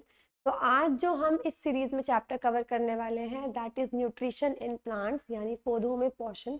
तो ये बहुत इंपॉर्टेंट चैप्टर है। बेसिकली ब्रीफिंग इतनी ज़्यादा नहीं है क्योंकि बहुत मेजर कुछ टॉपिक्स हैं जो आपको इसमें कवर करने हैं, लेकिन वीडियो को शुरू करने से पहले चैनल को सब्सक्राइब करना मत भूलिएगा। इसी के साथ हमने जो प्लेलिस्ट बना रखी है आप लोगों के लिए, एक बार ज़रूर चेकआउट कर लीजिएगा सो दैट आपकी कोई भी वीडियो मिस नहीं हो।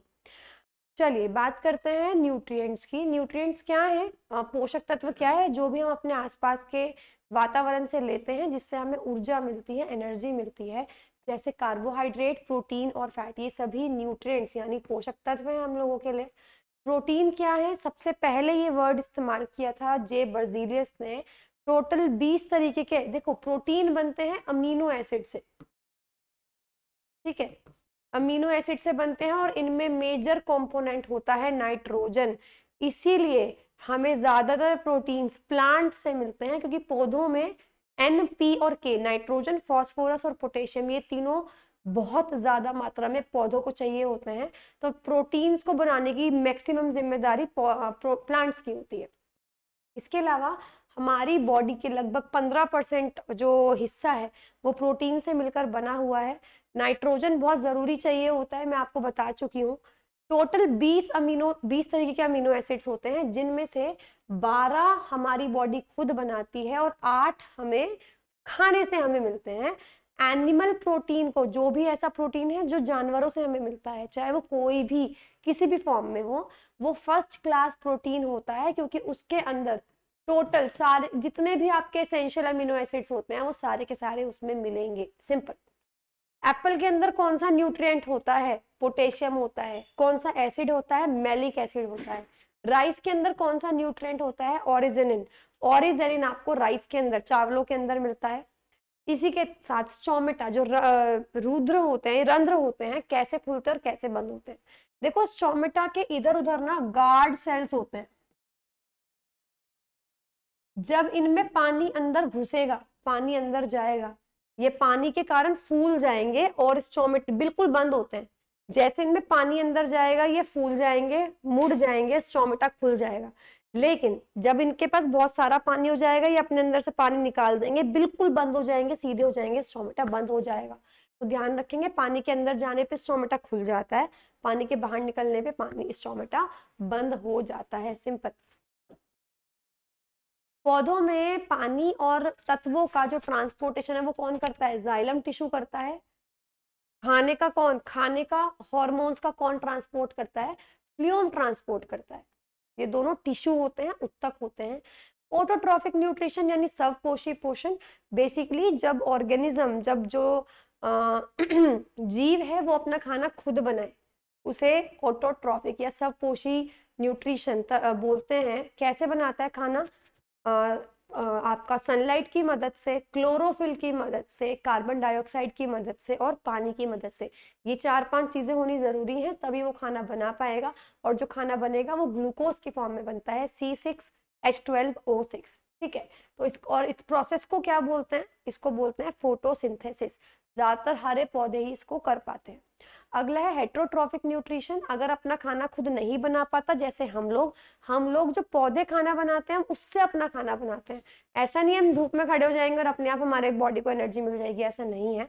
तो हमारा कौन सा है, सबपोषी पोषण यानी हेट्रोट्रॉफिक न्यूट्रिशन। हम दूसरों पे डिपेंडेंट होते हैं, जैसे ह्यूमन बींग्स। अगला सेप्रोट्रॉफिक या सेप्रोफाइटिक, सबसे आसान है याद करना। सेप्रो स से शुरू हो रहा है, राइट, और सड़ा हुआ भी स से शुरू हो रहा है। तो ऐसे जानवर जो सड़ी गली चीजों से अपना खाना लेते हैं, और कोई भी चीज सड़गल कब जाती है, नॉर्मली जब हम खाना खा लेते हैं तो हम उसको नाम देते हैं कि खाना पच रहा है, पर बेसिकली होता क्या है, वो सड़ता है पेट के अंदर, टूटता है। लेकिन जब बहुत टाइम हो जाए, उसे नमी मिल जाए, उसे कोई यूज ना करे, तो खाना अपने आप से भी टूटने लग जाता है, सड़ने लग जाता है, डिकम्पोज होने लग जाता है। अपघटक जो होते हैं, डिकम्पोजर जो होते हैं, उसको तोड़ देते हैं। तो ऐसे जानवर या ऐसे जीव जो उस खाने को खाएं जो ऑलरेडी टूट चुका है, उसको उन जीवों को बोलते हैं सेप्रोफाइट्स। और उस तरीके के खान पान को बोलते हैं सेप्रोफाइटिक न्यूट्रिशन, जो डेड और डिकेइंग ऑर्गेनिक मैटर, जो मृत या सड़ी हुई चीजों से अपना खाना ग्रहण करता है। ये नॉर्मली वो खाना होता है जिसको उन्हें पचाने की भी जरूरत नहीं पड़ती, पहले से ही डाइजेस्टेड फूड होता है, जैसे मशरूम, बैक्टीरिया, फंजाई, कवक, ये सब। पैरासाइटिक न्यूट्रिशन कौन से होते हैं, पैरासाइट मतलब जो दूसरों पे निर्भर होते हैं, लेकिन वो उनकी बॉडी के ऊपर रहेंगे, उनसे अपना खाना लेंगे, लेकिन उनको मारेंगे नहीं, उनको बिना मारे उनके शरीर से अपना खाना ले लेंगे। जैसे लीचीज, ठीक है, लीचेस हो गए, लीस हो गई, जू हो गई, ग्राउंड वॉर्म्स हो गए, मतलब ये वो है कसकटा, अमरबेल, ये मेन पौधे के साथ उगता है, उसके उससे खाना लेगा लेकिन उसको मारेगा नहीं। जू, मान लो सर में जू है, लीस है, तो क्या होता है, हमारी बॉडी से ब्लड सक करती है बट हमको मारती नहीं है, राइट। तो ये है पैरासाइटिक न्यूट्रिशन, जब वो दूसरे ऑर्गेनिज्म की बॉडी से अपना खाना ले बट उसको नहीं मारे। Next is transpiration. देखो ट्रांसपिरेशन एक ऐसी प्रोसेस है, जो पौधे होते हैं वो अपना खाना कैसे बनाते हैं, अपना सॉरी पौधों के अंदर एक प्रोसेस है जिससे वो क्या करते हैं, अपनी बॉडी से पानी को बाहर निकालते हैं। कैसे, चौमेटा खुल जाता है और पानी अंदर जो भी फालतू पानी होगा वो बाहर वेपर की फॉर्म में उड़ जाएगा। इस प्रोसेस को हम क्या बोलते हैं, ट्रांसपिरेशन यानी वाष्पोत्सर्जन हम बोलते हैं। नेक्स्ट प्रोसेस इज ट्रांसलोकेशन यानी स्थानांतरण। बेसिकली खाना पत्तियों के अंदर बनता है पौधों की, राइट, फिर वहां से खाना पूरे प्लांट में हर जगह जाता है, तो खाने के ट्रांसपोर्टेशन को हम बोलते हैं ट्रांसलोकेशन। ट्रांसपिरेशन का मतलब पानी का उड़ जाना इन the form of water vapour, और ट्रांसलोकेशन का मतलब खाना जो बना था वो एक जगह से दूसरी जगह तक, उसका ट्रांसपोर्टेशन को हम क्या बोलते हैं, ट्रांसलोकेशन। चलिए क्वेश्चन पे आते हैं। Which natural bioactive water soluble phenolic compound is present in fruits, vegetables and grains with red, purple, blue or black hues?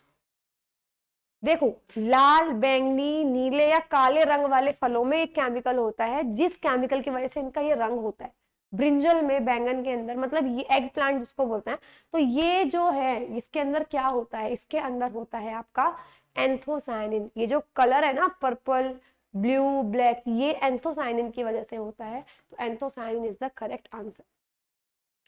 Anthocyanin जो है वो बड़े मतलब पिगमेंट है, एक वर्णक है, एक कलर है, और ये बहुत बड़ी कैटेगरी के पौधों में का पार्ट है जिसको फ्लैवोनोइड्स बोलते हैं।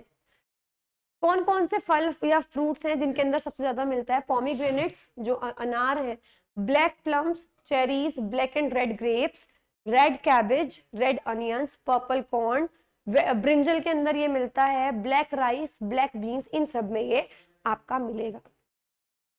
Which of the following nutrients is available mainly in apples, अभी बताया था मैंने, एप्पल के अंदर पोटेशियम होता है, K. Which of the following grains contains oryzenin, oryzenin किस में मिलता है, ऑरिजेनिन मिलता है चावल में, राइस में। What happens to the guard cells when water flows into them? आप लोग बताएंगे अगर पानी गार्ड सेल्स में जाएगा, रक्षक कोशिकाओं में जाएगा तो क्या होगा, स्टोमेटा बंद हो जाएंगे या खुल जाएंगे, ऑब्वियसली स्टोमेटा खुल जाएंगे, stomatal pores will open. Plants that are adapted to live under plenty of sunlight are called, ऐसे पौधों को क्या बोलते हैं जिन्हें बहुत सारी धूप में रहने की आदत होती है। देखो मैं आपको बता दूं, जैसे इसके अंदर सबसे पहला है ज़ेरोफाइट्स। ज़ेरोफाइट्स तो वो होते हैं जिन्हें पानी में, आप ये कह सकते हो, जिन्हें बहुत कम पानी में रहने की आदत होती है, ठीक है, जिनसे डेजर्ट वाले प्लांट्स जो होंगे उनको ज़ेरोफाइट्स बोलते हैं। Next is neophytes. ये नेलियोफाइट्स जो है, ये वो, आई थिंक ये नेलियो नहीं होगा, ये हीलियोफाइट्स होगा, क्योंकि जो धूप में रहते हैं वो हीलियोफाइट्स होते हैं, ये गलत है, इसको सही कर लीजिएगा। हीलियोफाइट्स वो पौधे होते हैं जो धूप में रहने के आदी होते हैं, धूप में सबसे ज्यादा रहते हैं। ज़ेरोफाइट्स जो कि एरिड रीजन्स यानी डिजर्ट में रहते हैं, without water, without much water. Neophytes वो होते हैं जो किसी ज्योग्राफिकल रीजन का मेन पार्ट नहीं थे, मतलब वो पहले से उस रीजन में हम उनको ग्रो नहीं करते थे, वो कुछ समय पहले ही उन्हें इंट्रोड्यूस किया गया है, जैसे स्वीट फ्लैग, स्मॉल बाल्सम और क्रैनबेरीज, तो ये सारे हैं। The leaves have a green pigment called, पौधों में एक हरे रंग का वर्णक होता है, उसको क्या बोलते हैं, बहुत आसान है, क्लोरोफिल। क्लेडोफिल क्या है, क्लेडोफिल ऐसे शूट का सिस्टम है, ऐसे सिस्टम है जिसमें शूट आगे डेवलप नहीं होती, जितनी है उतनी ही रहती हैं, लीव्स आगे और नहीं बनती। जेंथोफिल्स क्या है, जेंथोफिल येलो कलर के पिगमेंट होते हैं जो बहुत इंपॉर्टेंट कैरोटिनॉइड ग्रुप, जैसे कैरेट में आपको मिलेगा, क्योंकि कैरोटिनॉइड जो है वो कैरेट में मिलता है, तो येलो कलर का हल्का सा जो आप कह सकते हो पार्ट होता है, वो किसकी वजह से होता है, जेंथोफिल की वजह से होता है। Which plant tissue is responsible for the transportation of water and minerals from the soil to the stems and leaves? कौन सा टिश्यू है जो पौधों में पानी के ट्रांसपोर्ट के लिए रिस्पॉन्सिबल है, तो ये मैं बता चुकी हूँ जाइलम। और फ्लूम किसके लिए रिस्पॉन्सिबल है? फूड। पैरेन्काइमा किसके लिए रिस्पॉन्सिबल है? स्टोरेज। कॉलनकाइमा किसके लिए रिस्पॉन्सिबल है? Flexibility.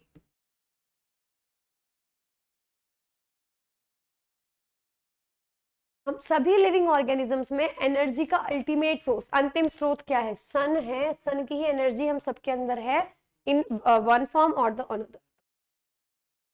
The mode of nutrition in which organisms make food themselves, जिसमें वो अपना खाना स्वयं बनाते हैं, ऑटोट्रॉफिक यानी स्वपोषी पोषण।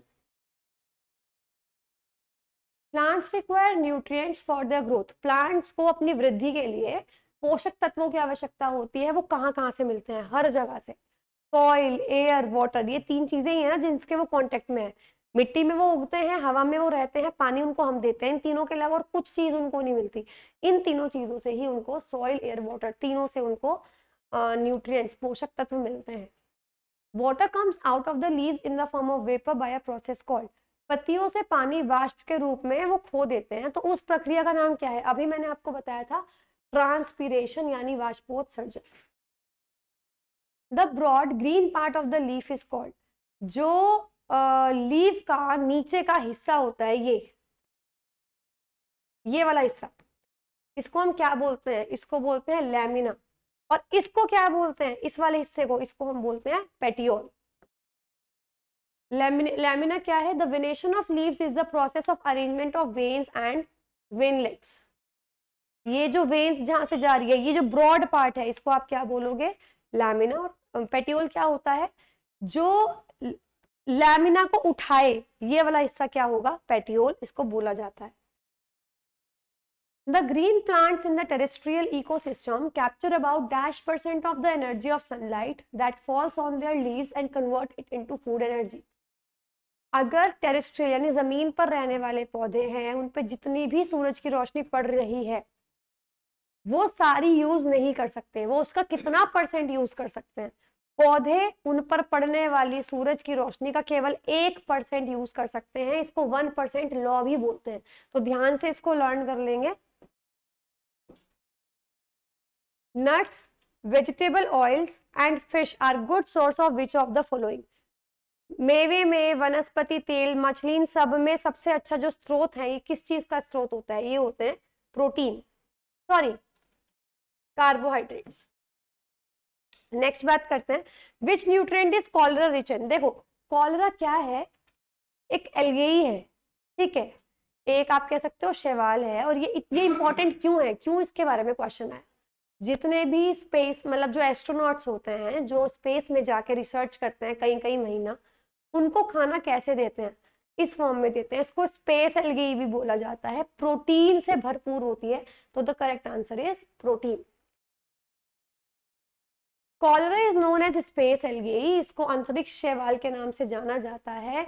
ये कार्बन डाइऑक्साइड लेती है, जो कि एस्ट्रोनॉट्स इसको देंगे, और ऑक्सीजन बनाती है उनके लिए। Iron, iodine and zinc can be considered as which of the following.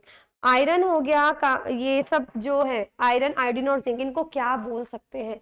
ये पौधों को चाहिए होता है, बट बहुत कम मात्रा में। इनको हम बोलेंगे माइक्रो न्यूट्रिएंट्स। अच्छा, मैक्रो न्यूट्रिएंट्स के एग्जांपल एन, पी एंड के, नाइट्रोजन, फॉस्फोरस एंड पोटेशियम।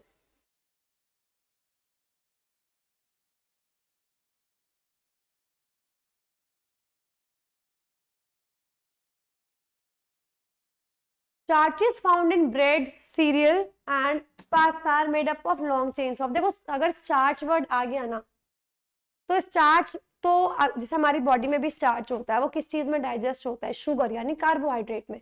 तो जो भी इन सब चीजों में स्टार्च मिलेगा, वो किस चीज का मिलकर बना होगा? Carbohydrate, in short glucose, simple. इनमें से बताइए कौन सा प्लास्टिड जो है, प्लास्टिड और वो क्या चीज लेता है? वो स्टोर नहीं है। पहली बात तो 3 प्लास्टिड होते हैं, ल्यूकोप्लास्ट, दूसरा क्लोरोप्लास्ट, क्रोमोप्लास्ट। तो दोनों के दोनों गलत है, neither one NOR second. How is food stored in brown algae? Brown algae में जो फूड है वो किस फॉर्म में स्टोर होता है? जो आपकी इसको बोलते हैं फाइकोसी। फाइकोसी में किस तरीके से खाना स्टोर होता है? तो पहली चीज तो उसमें कार्बोहाइड्रेट्स की फॉर्म में खाना स्टोर होता है। तो इन the form of carbohydrates that may be in the form of लैमिनेरिन और मैनिटोल। लैमिनेरिन और मैनिटोल के रूप में जो कार्बोहाइड्रेट है, ये ध्यान रखेंगे, जो एल्गी है उसके अंदर कार्बोहाइड्रेट की फॉर्म में खाना स्टोर होता है। ठीक है। अच्छा, एक चीज और, जो फिश है, आई गेस फिश हो गई, मतलब जिससे आप कह सकते हो कि प्रोटीन बहुत ज्यादा मिलता है, इसी के साथ वो एक और चीज में बहुत रिच सोर्स होता है, जो फैट है, मतलब वो फैट आपको नुकसान कभी नहीं देगा। तो वो हेल्दी फैट्स के उसमें भी बहुत ज्यादा रिच होते हैं। तो आई गेस हमने एक क्वेश्चन भी किया था अभी, ये रहा, नट्स वेज, हाँ नट्स अगर आ गया, देखो अगर मैं बात करूँ फिश की तो आप प्रोटीन लगा के आ सकते हो, कोई दिक्कत नहीं है, वेजिटेबल ऑयल। लेकिन अब ऑयल आ गया, तो ऑयल तो आप जब भी हम ऑयल की बात करेंगे हम अपने आप को ऑटोमेटिकली रिलेट करते हैं फैट से। लेकिन वेजिटेबल ऑयल और नट अगर आ जाए, ध्यान से समझ लीजिएगा, ये है आपका हेल्दी फैट्स। ठीक है, तो इसको करेक्ट कर लीजिएगा, healthy fat will be the correct answer. Next question is pneumatophores are specialized dash in hydrophytes. Pneumatophores जो हाइड्रोफाइट्स होते हैं, पानी में रहने वाले जो आपके पौधे होते हैं, उनमें न्यूमैटोफोर्स किसको बोला जाता है? न्यूमैटोफोर्स बोला जाता है रूट्स यानी जड़ों को। At least dash of the carbon dioxide fixation on earth is carried out by algae through photosynthesis. algae यानी शैवाल अर्थ पर फोटोसिंथेसिस से कितनी परसेंट CO2 को फिक्स करती है? वो फिक्स करती है लगभग पूरी अर्थ पे आधी CO2 को। तो ध्यान रखेंगे, बहुत इंपॉर्टेंट क्वेश्चन है, कई बार रिपीट हो चुका है। Capsaicinoids, carotenoids, phenolics, vitamins are dominant chemicals in which of the following foods? ये सारे केमिकल्स सबसे ज्यादा किस में मिलेंगे? देखो कैरोटिनॉइड्स देख के आप कैरेट भी लगा सकते हो, राइट, लेकिन ये सारे तरीके के प्रोटीन्स, ये सारे तरीके के केमिकल्स, ये सारे तरीके के पिगमेंट्स जो एक ही चीज में मिलेंगे, वो मिलेंगे चिली में, मिर्च में। ध्यान रखेंगे। Which of the following is an essential element used in the synthesis of proteins in plants? इनमें से कौन सा न्यूट्रिएंट है जो प्रोटीन बनाने के लिए बहुत जरूरी है? तो प्रोटीन बनाने के लिए नाइट्रोजन बहुत जरूरी है, मैं बता चुकी हूँ आपको ऑलरेडी।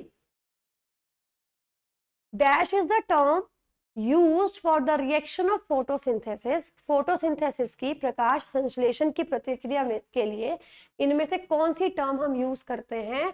जो मतलब मेनली वो ये पूछ रहे हैं फोटोसिंथेसिस के रिएक्शन को डिस्क्राइब करने के लिए इनमें एक और टर्म है जो हम यूज करते हैं, क्योंकि फोटोसिंथेसिस क्या करती है? रिएक्शन होती है लाइट और डार्क फेज की रिएक्शन, उससे एनर्जी स्टोर होती है। सनलाइट एनर्जी प्लांट्स के अंदर स्टोर हो जाती है और फिर प्लांट से हमारे पास आ जाती है। तो वो कौन सी वर्ड है? तो वो है Calvin cycle. Energy and carbon requirements of the autotrophic organism. अगर ऑटोट्रॉफिक स्वपोषी जीव है तो उसकी एनर्जी और कार्बन की रिक्वायरमेंट किस प्रोसेस से पूरी होती है? एनर्जी किससे होती है? फोटोसिंथेसिस से, सिंपल, प्रकाश संश्लेषण। इनमें से रूट्स का यानी जड़ों का मेन काम क्या नहीं है? Supply of food to plant parts यानी पौधों तक खाना पहुंचाना, बिल्कुल ये रूट्स का काम नहीं है, ये काम है फ्लूम का। Provide a proper anchorage to the plants यानी उनको प्रॉपर आधार देना, बिल्कुल रूट्स आधार बनाती है ना, बेस बनाते हैं पौधे का, तो बिल्कुल ठीक है। पानी को एब्जॉर्ब करना वो रूट्स का काम है, मिनरल्स को एब्जॉर्ब करना, खनिज पदार्थों को एब्जॉर्ब करना वो भी रूट्स यानी जड़ों का ही काम है। Which of the following plant hormones regulates growth particularly by stimulating cell elongation in stems? इनमें से कौन सा हार्मोन है जो ग्रोथ को बढ़ावा देता है? सबसे पहला हार्मोन जो सबसे ज्यादा ग्रोथ को हार्मोन देगा वो है ऑक्सिन। ध्यान रखेंगे। The application of plant and soil science to crop production. अगर प्लांट और सॉइल की जो साइंस है उसको आप क्रॉप्स को उगाने में उसका साइंस का यूज करो, उसको क्या कहा जाता है? उसको कहा जाता है एग्रोनोमी। कौन सी गैसेस निकलती है फोटोसिंथेसिस के दौरान? ये तो बहुत ज्यादा टिपिकल क्वेश्चन है आई गेस। तो फोटोसिंथेसिस में कौन सी गैस यूज होती है, चलिए वो बता दीजिए। CO2 यूज करते हैं प्लांट्स, और कौन सी गैस निकालते हैं? ऑक्सीजन निकाली जाती है। तो ये थे गाइस न्यूट्रिशन इन प्लांट से related questions. I hope topic clear हो गया होगा, ब्रश अप हो गया होगा, क्वेश्चन समझ आ गए होंगे।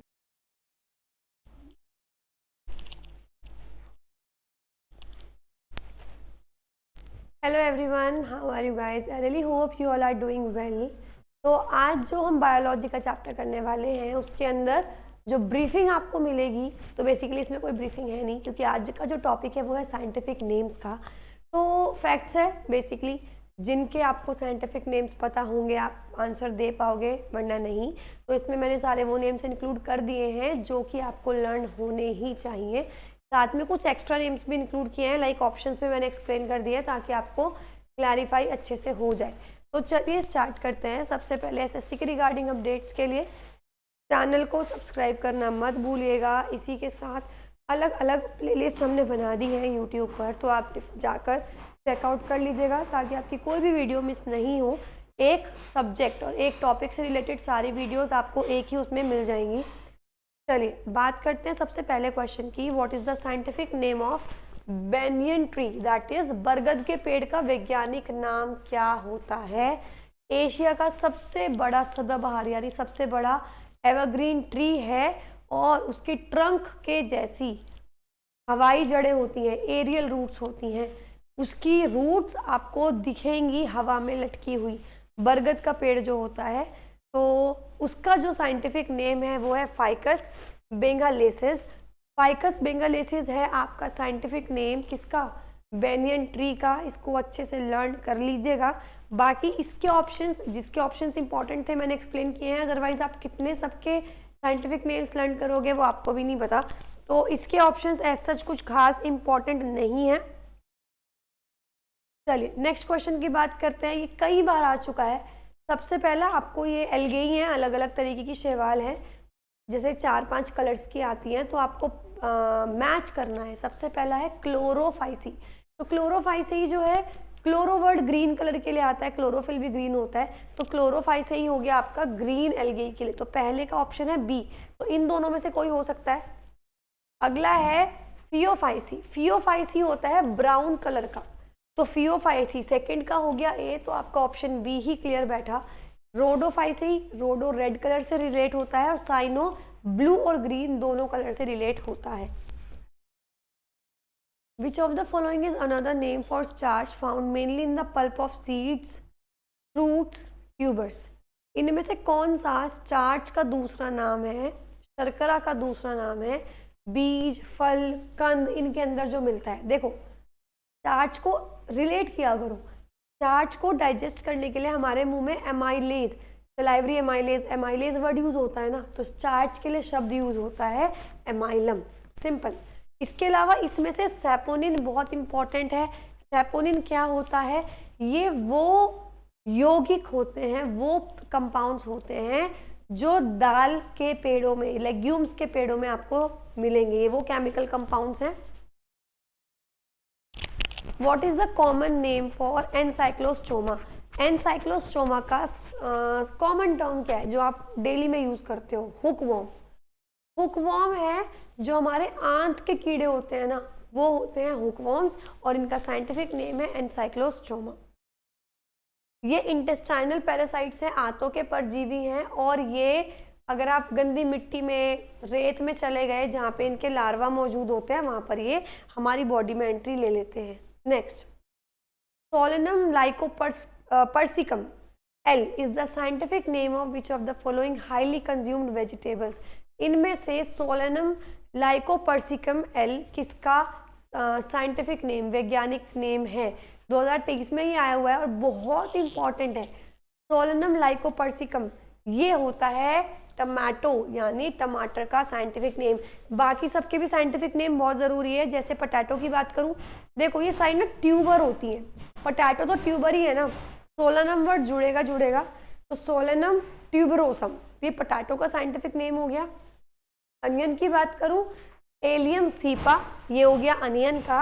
और गार्लिक लहसुन की बात करूं तो एलियम सेटाइवम। बेसिकली टमाटो और पोटैटो एक फैमिली के हैं, अनियन और गार्लिक एक फैमिली के हैं। अलियम वर्ड कॉमन है, सेटाइवम और सेपा। सेपा अनियन में आएगा, सेटाइवम आपका गार्लिक में आएगा। What is the common name of parthenium hysterophorus? Parthenium hysterophorus का सामान्य नाम क्या है? आपने सुना होगा कैरेट ग्रास, जो गाजर की घास होती है उसको बोलते हैं पार्थेनियम हिस्ट्रोफोरस। इसके अलावा बाकी सबके भी सुन लो। लेमन ग्रास आपने सुना होगा, चाय में आजकल बहुत डलती है लेमन ग्रास। लेमन टी भी आप लोग बनाते हो, उसमें भी लेमन ग्रास डाल सकते हो, जो नींबू के पेड़ की जो घास होती है उसको बोलते हैं सिम्फोपोगन। लॉन ग्रास को बोलते हैं पॉसी। हॉर्स टेल्स को बोलते हैं इक्विसिटम। तो ये आपके 3 नेम्स हैं, जिनमें से ये तो इंपॉर्टेंट है, लेमन ग्रास, ठीक है, cymbopogon, lawn grass, poaceae, horse tails, equisetum. Oleogum resin, asafoetida, asafoetida बोलते हैं हींग को, ठीक है। तो एसाफिटिडा किस चीज से मिलती है? एसाफिटिडा मिलती है, एक पेड़ होता है जिसका नाम होता है फेरुला। तो उसकी जो जड़ होती है ना, टैप रूट होती है उसके अंदर, उसकी जो ऊपर की पपड़ी होती है, आप समझ लो जब वो सूख जाए, जब वो लेटेक्स सूख जाए, उससे मिलती है आपको हींग। तो dried latex from tap root of ferula. Ferula क्या है? पेड़ का नाम होता है, उससे हमें मिलती है हींग, जिसको बोलते हैं asafoetida. The scientific name for the domestic dash is canis lupus familiaris. पहली बात तो कैनिस वर्ड जुड़ के, कैनाइन वर्ड जुड़ गया जहां वो डॉग से रिलेटेड होता है, पहली बात ध्यान रखना। तो कैनिस वर्ड होता है डॉग से रिलेटेड। ऐसे फिलाइन, फिलाइन वर्ड रिलेटेड होता है कैट से, और कैनाइन वर्ड रिलेटेड होता है डॉग से। तो कैनिस ल्यूपस फैमिलियरिस ये होता है कुत्ता, डॉग का साइंटिफिक नेम। बाकी सबके भी सुन लो। विबेलिस, विबेलिस ये होता है बफेलो का, सबसे इजी है मेरे हिसाब से लर्न करना। फेलिस वर्ड आ गया कैटस, कैट का है। बॉस टोरोस, टोरोस वर्ड आ गया ना, टोरो कार्ड भी होते हैं, तो टोरस वर्ड आ गया तो काउ से रिलेटेड है। What is the botanical name of mango? Mango का नेम क्या होता है साइंटिफिक? मैं क्लास में भी समझा चुकी हूँ, मैंगोफेरा इंडिका ये होता है इसका साइंटिफिक नेम। बाकी हम बात करते हैं कोकोज, न्यूसीफेरा का कोकोज वर्ड से कोकोनट आपको याद हो जाएगा। मूनोन लॉन्गिफोलियम ये इंपॉर्टेंट है, ये होता है अशोक ट्री का, ठीक है, जो अशोक जिसको फॉल्स अशोका बोलते हैं उसका। सेरेका अशोका, अशोका ट्री, ये फॉल्स अशोका का साइंटिफिक नेम होता है, ये मूनन वाला। और ये सेरेका कौन सा होता है? रियल वाला अशोका ट्री का साइंटिफिक नेम। कॉजरीना होता है ऑस्ट्रेलियन पाइन। ये इतने इंपॉर्टेंट नहीं है, इसमें से कोकोनट वाला जरूर कर लेना। ये कुछ एक्स्ट्रा साइंटिफिक नेम्स हैं जो आपको लर्न होने चाहिए, ये इसी के साथ है। चलिए सबसे पहले बात करते हैं पी प्लांट, इसका साइंटिफिक नेम होता है पाइसम सेटाइवन। ह्यूमन बींग्स का होता है होमोसेपियंस, ये तो आपको याद ही होगा। रोज का होता है रोसा र्यूबिगिनोसा। तो नेम्स बहुत सिमिलर हैं। नीम की बात करते हैं अजाडी रचटा इंडिका, ये आपके साइंटिफिक नेम्स हैं, कुछ एक्स्ट्रा जो आपको लर्न करने ही चाहिए। That's it. Hello everyone, how are you guys? I really hope you all are doing well. तो आज जो हम चैप्टर कवर करने वाले हैं वो है reproduction in plants, that means पौधों में प्रजनन। तो इसमें हम सारी ब्रीफिंग कवर करने वाले हैं, और साथ ही इससे रिलेटेड जो भी PYQs अभी रिसेंट 1 या 2 साल में आए हैं हम वो भी कवर करने वाले हैं। वीडियो को शुरू करने से पहले SSC के रिगार्डिंग सबसे पहले अपडेट्स के लिए चैनल को सब्सक्राइब करना मत भूलिएगा। इसी के साथ हमने अलग अलग प्लेलिस्ट बना रखी हैं for every single subject. English की अलग है, मैथ्स की अलग है, GS की अलग है, तो आप डेफिनेटली चेकआउट कर सकते हैं सो that you don't miss out on any video. सबसे पहले बात करते हैं पॉलिनेशन की। तो मैं आपको ब्रीफिंग में सिर्फ इंपॉर्टेंट चीज़ें बताने वाली हूँ। पॉलिनेशन का मतलब होता है परागन। बेसिकली जो फीमेल, एक ही पौधे के अंदर दोनों पार्ट्स भी हो सकते हैं, मेल और फीमेल, जैसा ये पौधा है, और कोई कोई उनको बोलते हैं बाइसेक्सुअल फ्लावर। और कुछ पौधे ऐसे होते हैं, कुछ फूल ऐसे होते हैं जिनमें या तो सिर्फ मेल पार्ट होगा या तो फीमेल पार्ट होगा। एनीवेज कुछ भी हो, अब 2 तरीके से फीमेल पार्ट के पास मेल पार्ट वाली चीज पहुंच सकती है। तो पहली चीज तो मेल पार्ट, यानी जो आपका नर हिस्सा होता है उसको क्या बोलते हैं? स्टेमेन बोलते हैं। तो स्टेमेन से, ये स्टेमेन है आपका, ये स्टेमेन है, इससे जो पॉलन ग्रेन्स है, पराग कण जो है, ये सेंटर वाला हिस्सा, बिल्कुल अंदर वाला हिस्सा, ये फीमेल पार्ट है जिसको बोलते हैं कार्पेल या वर्तिकाग्र। तो अब होगा क्या, इसको बोलते हैं पुंकेसर हिंदी में स्टेमन को, और इसको बोलते हैं वर्तिकाग्र, स्त्री केसर भी बोलते हैं बेसिकली। देखो अब होगा क्या, पोलन ग्रेन, पराग कण या तो एक ही फूल के अंदर ट्रांसफर हो सकते हैं, इसको बोलते हैं सेल्फ पॉलिनेशन, यानी कि ऑटोगैमी जिसको बोलते हैं, स्व परागन, या फिर एक पौधे से दूसरे पौधे में जा सकते हैं, इसको क्रॉस पॉलिनेशन बोला जाता है, या फिर आपका हेट्रोगैमी बोला जाता है, एलोगैमी बोला जाता है, क्रॉस परागन, सिंपल।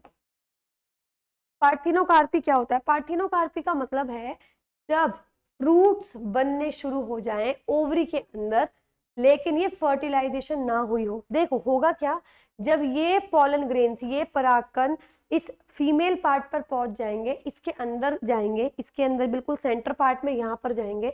अब यहाँ फीमेल हिस्सा भी है और मेल हिस्सा भी है, जब ये मिल जाएंगे इसको बोलते हैं फर्टिलाइजेशन, यानी निषेचन।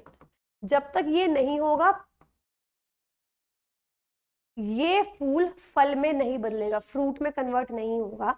तो अब होगा क्या, कुछ पौधे ऐसे होते हैं जिनमें निषेचन की जरूरत नहीं होती, फर्टिलाइजेशन की जरूरत नहीं होती, फ्रूट्स बनने लग जाते हैं। इन टाइप के फलों को बोलते हैं पार्थिनोकार्पी। ये ज्यादातर बिना बीज वाले होते हैं, जैसे कि banana, orange, grapes, pineapple etcetera. Germination क्या होता है, जब बीज की ग्रोथ होनी शुरू हो जाए, बीजों की शुरुआत, विकास होने की शुरुआत हो जाए, उसको अंकुरन कहा जाता है। ये तब होता है जब जो सीड है, सीड में एक हिस्सा होता है प्लूम्यूल, प्लूम्यूल का मतलब होता है जो ये शूट में बदलेगा, ऊपर का हिस्सा, ये होता है रेडिकल। ये जब बीज अंकुरित हो जाएगा, इससे रूट्स बनेंगी, जड़ें बनेंगी। तो जब इस बीज को, जब इस सीड को प्रॉपर कंडीशंस मिलेंगी तो यहाँ से फट जाएगा, ये हिस्सा ऊपर की तरफ ग्रो होना शुरू हो जाएगा, ये नीचे की तरफ, इसको बोलते हैं जर्मिनेशन। ये तभी होगा जब इसको फेवरेबल कंडीशंस यानी अनुकूल परिस्थितियां मिलेंगी। अगला है टिश्यू कल्चर।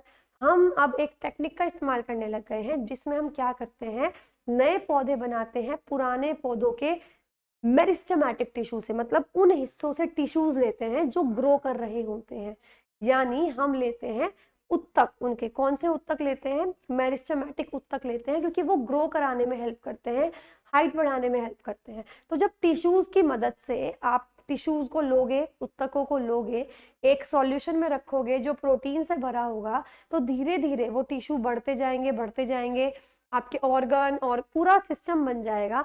इस तरीके से पौधे अगर आप उगाओगे तो उसको टिश्यू कल्चर बोलते हैं, यानी उत्तक संवर्धन बोलते हैं।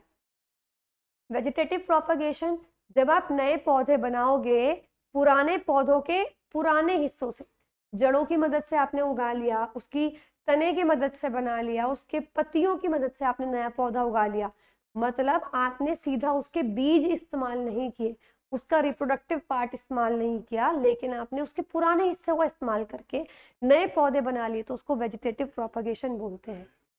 Next is layering. अब देखो वेजिटेटिव प्रोपगेशन में 3 होते हैं, कटिंग, लेयरिंग, ग्राफ्टिंग। मैं आपको सिर्फ मेन बता रही हूँ। सबसे पहला लेयरिंग है।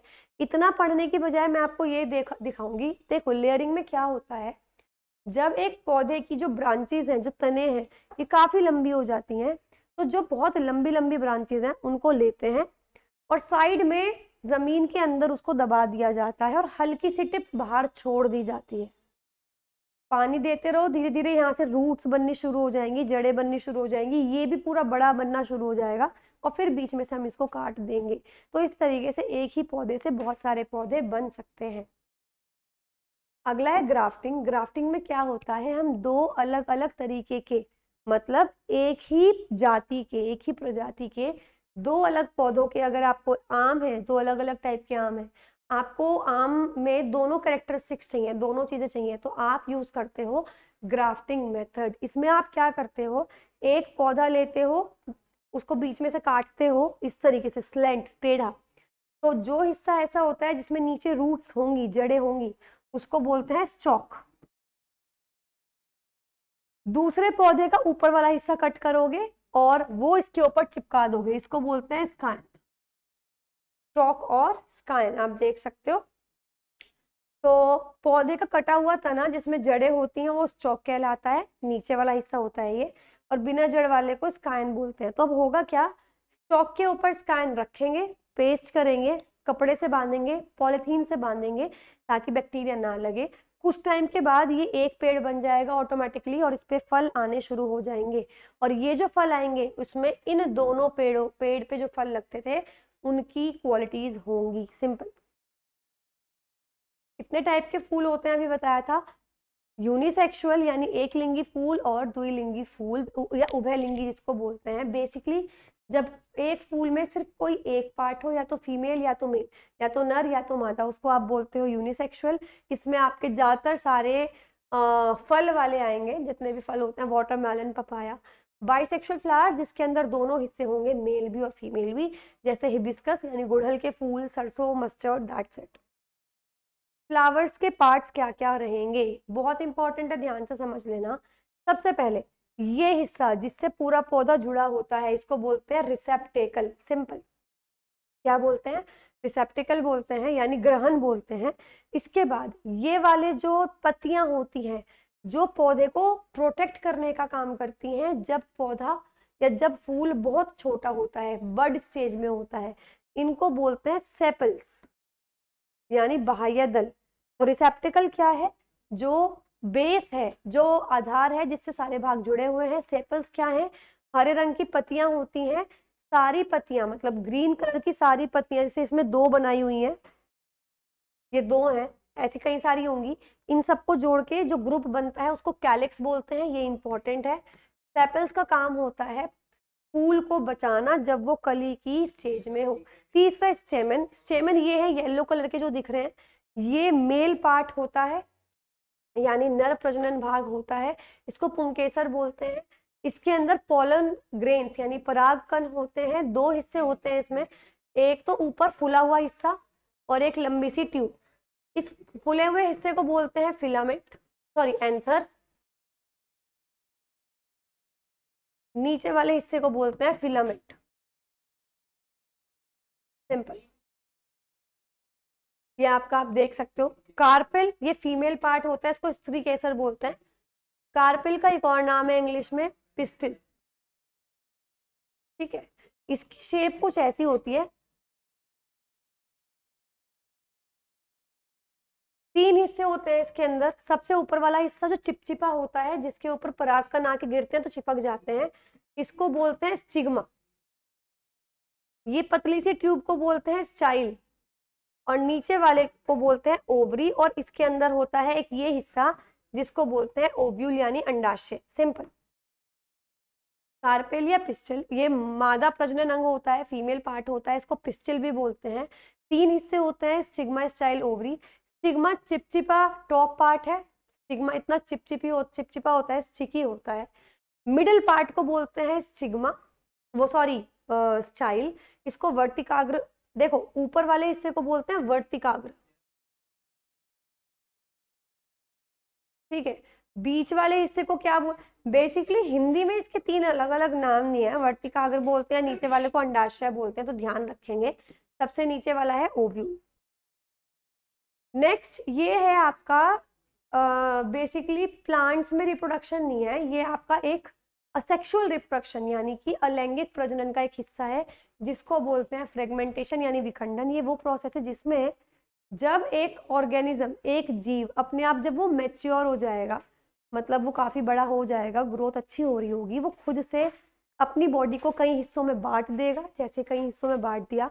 उसके बाद हर हिस्सा एक नए जीव में बदल जाएगा। सिंपल, इसको बोलते हैं फ्रेगमेंटेशन।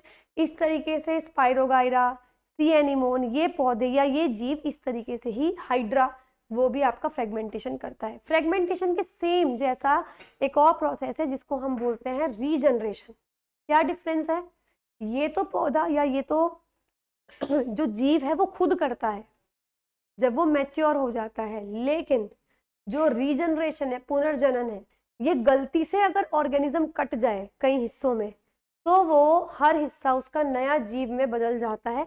तो ये गलती से होता है, ये मैच्योर होने के बाद नहीं होगा। तो जो जो ऑर्गेनिजम्स, जो जो जीव विखंडन कर रहे थे वो पुनर्जनन भी कर सकते हैं। जो जो फ्रेगमेंटेशन कर रहे थे वो रीजनरेशन भी कर सकते हैं। चलिए सबसे पहला question, the reproduction process in which only a single parent is involve, एक ऐसी प्रोसेस जिसमें केवल एक जीव की जरूरत होती है, दो जीवों की जरूरत होगी तो that will be sexual reproduction यानी लैंगिक प्रजनन, अगर एक की जरूरत है तो उसको क्या बोलेंगे, asexual reproduction. The inner most part of a flower is called, पौधे का सबसे अंदर वाले हिस्से को क्या बोलते हैं, फीमेल वाला पार्ट होता है ना वो ऑब्वियसली, तो पिस्टिल यानी स्त्री केसर। Which of the following is not an asexual form of reproduction in plants, पौधों में असेक्सुअल वाला मेथड कौन सा नहीं है, यानी सेक्सुअल वाला मेथड पूछ रहे हैं बेसिकली, लैंगिक प्रजनन के बारे में पूछ रहे हैं, तो हमेशा ध्यान रखना उसमें दोनों मेल और फीमेल दोनों पार्ट होने चाहिए। स्पोर फॉर्मेशन चैप्टर पढ़ रखा होगा तो दाने दाने बनते हैं, अपने आप बनते हैं, ये नहीं है। वेजिटेटिव प्रोपगेशन, इसमें तो लैंगिक अलैंगिक दोनों छोड़ दो, ये तो पौधे उगाने की एक आप कह सकते हो प्रोसेस है। बडिंग, बडिंग में बड कली निकल जाती है अपने आप से और उससे नए पौधे बनते हैं, तो इसमें भी दो पेरेंट्स नहीं चाहिए। पॉलिनेशन यानी परागन, क्योंकि उसमें मेल पार्ट और फीमेल पार्ट दोनों इन्वॉल्व होते हैं, तो परागन is the correct answer. Productivity of an ecosystem is composed of which of the following, जो प्रोडक्टिविटी है किसी भी इकोसिस्टम की, पारिस्थितिकी केंद्र की, वो किस पे डिपेंड करती है कि उसकी प्रोडक्टिविटी यानी उसकी जो उत्पादकता है वो कितना कोई चीज प्रोड्यूस करेगा, किस पे डिपेंड करता है, वो डिपेंड करता है कि ग्रॉस टोटल कितनी बना रही है, कितना भी कोई चीज वो बना रहा है और यूज होने के बाद उसके खुद के पास कितना बच रहा है, तो टोटल वो जितना बनाएगा उसको ग्रॉस बोलेंगे। जब वो दूसरी चीजों को भी दे देगा, अपनी एनर्जी, फूड, जो उसके पास बचेगा उसको नेट बोलेंगे। तो ग्रॉस प्राइमरी प्रोडक्टिविटी और नेट प्राइमरी प्रोडक्टिविटी इन दोनों पर डिपेंड करेगा किसी भी इकोसिस्टम पारिस्थितिकी तंत्र की उत्पादकता, क्योंकि ऑब्वियसली बात है अगर ग्रॉस ज्यादा होगा, gross primary productivity is the rate at which organic matter is produce through photosynthesis, total कितना खाना बनेगा फोटोसिंथेसिस की मदद से। Net primary productivity is the total amount of biomass accessible for heterotrophic use. अब पौधा क्या करेगा, वो उसको यूज भी करेगा खाने को, और उसके बाद जो बचेगा वो हम लोगों के लिए अवेलेबल होगा, और हम लोगों के लिए वो ही टोटल खाना है। तो नेट वाला वर्ड क्या, नेट वाले वर्ड का मतलब क्या हुआ, नेट प्राइमरी प्रोडक्टिविटी का मतलब क्या हुआ कि टोटल कितना खाना बचा है हेट्रोट्रॉफिक यूज के लिए, यानी कि दूसरे लोगों के लिए, क्योंकि दूसरे लोग मतलब कौन, हम लोग, तो हमारे लिए प्रोडक्टिविटी क्या होगी, कितना खाना हमारे लिए बचा है, simple. How do red algae produce vegetatively, वो ये बोल रहे हैं कि जो रेड एल्गेई है, लाल शैवाल है, वो किस माध्यम से प्रजनन करते हैं। देखो एल्गेई जब भी आएगा बेसिकली से स्पाइरोगाइरा है, वो भी एक एल्गेई है शैवाल है, ये सब करते हैं आपके फ्रेगमेंटेशन से, अपने कई सारे हिस्से करके। विच part of the flower is sticky surface at the top of the pistol, स्त्री केसर के शीर्ष पर चिपचिपी सतह होती है जो परागकण को रिसीव करती है, यानी जो पॉलन ग्रेन्स को रिसीव करती है, उस स्टिकी सरफेस को क्या बोला जाता है, स्टिग्मा यानी कलंक। A type of asexual reproduction in which new plants are produced from roots, stems, leaves and buds, एक प्रकार का अलैंगिक प्रजनन जिसमें जड़ों, तनों, पत्तियों और कलियों से एक नए पौधे उत्पन्न किए जाते हैं। तो अभी आपको बताया था वेजिटेटिव प्रोपगेशन यानी वनस्पतिक प्रसार।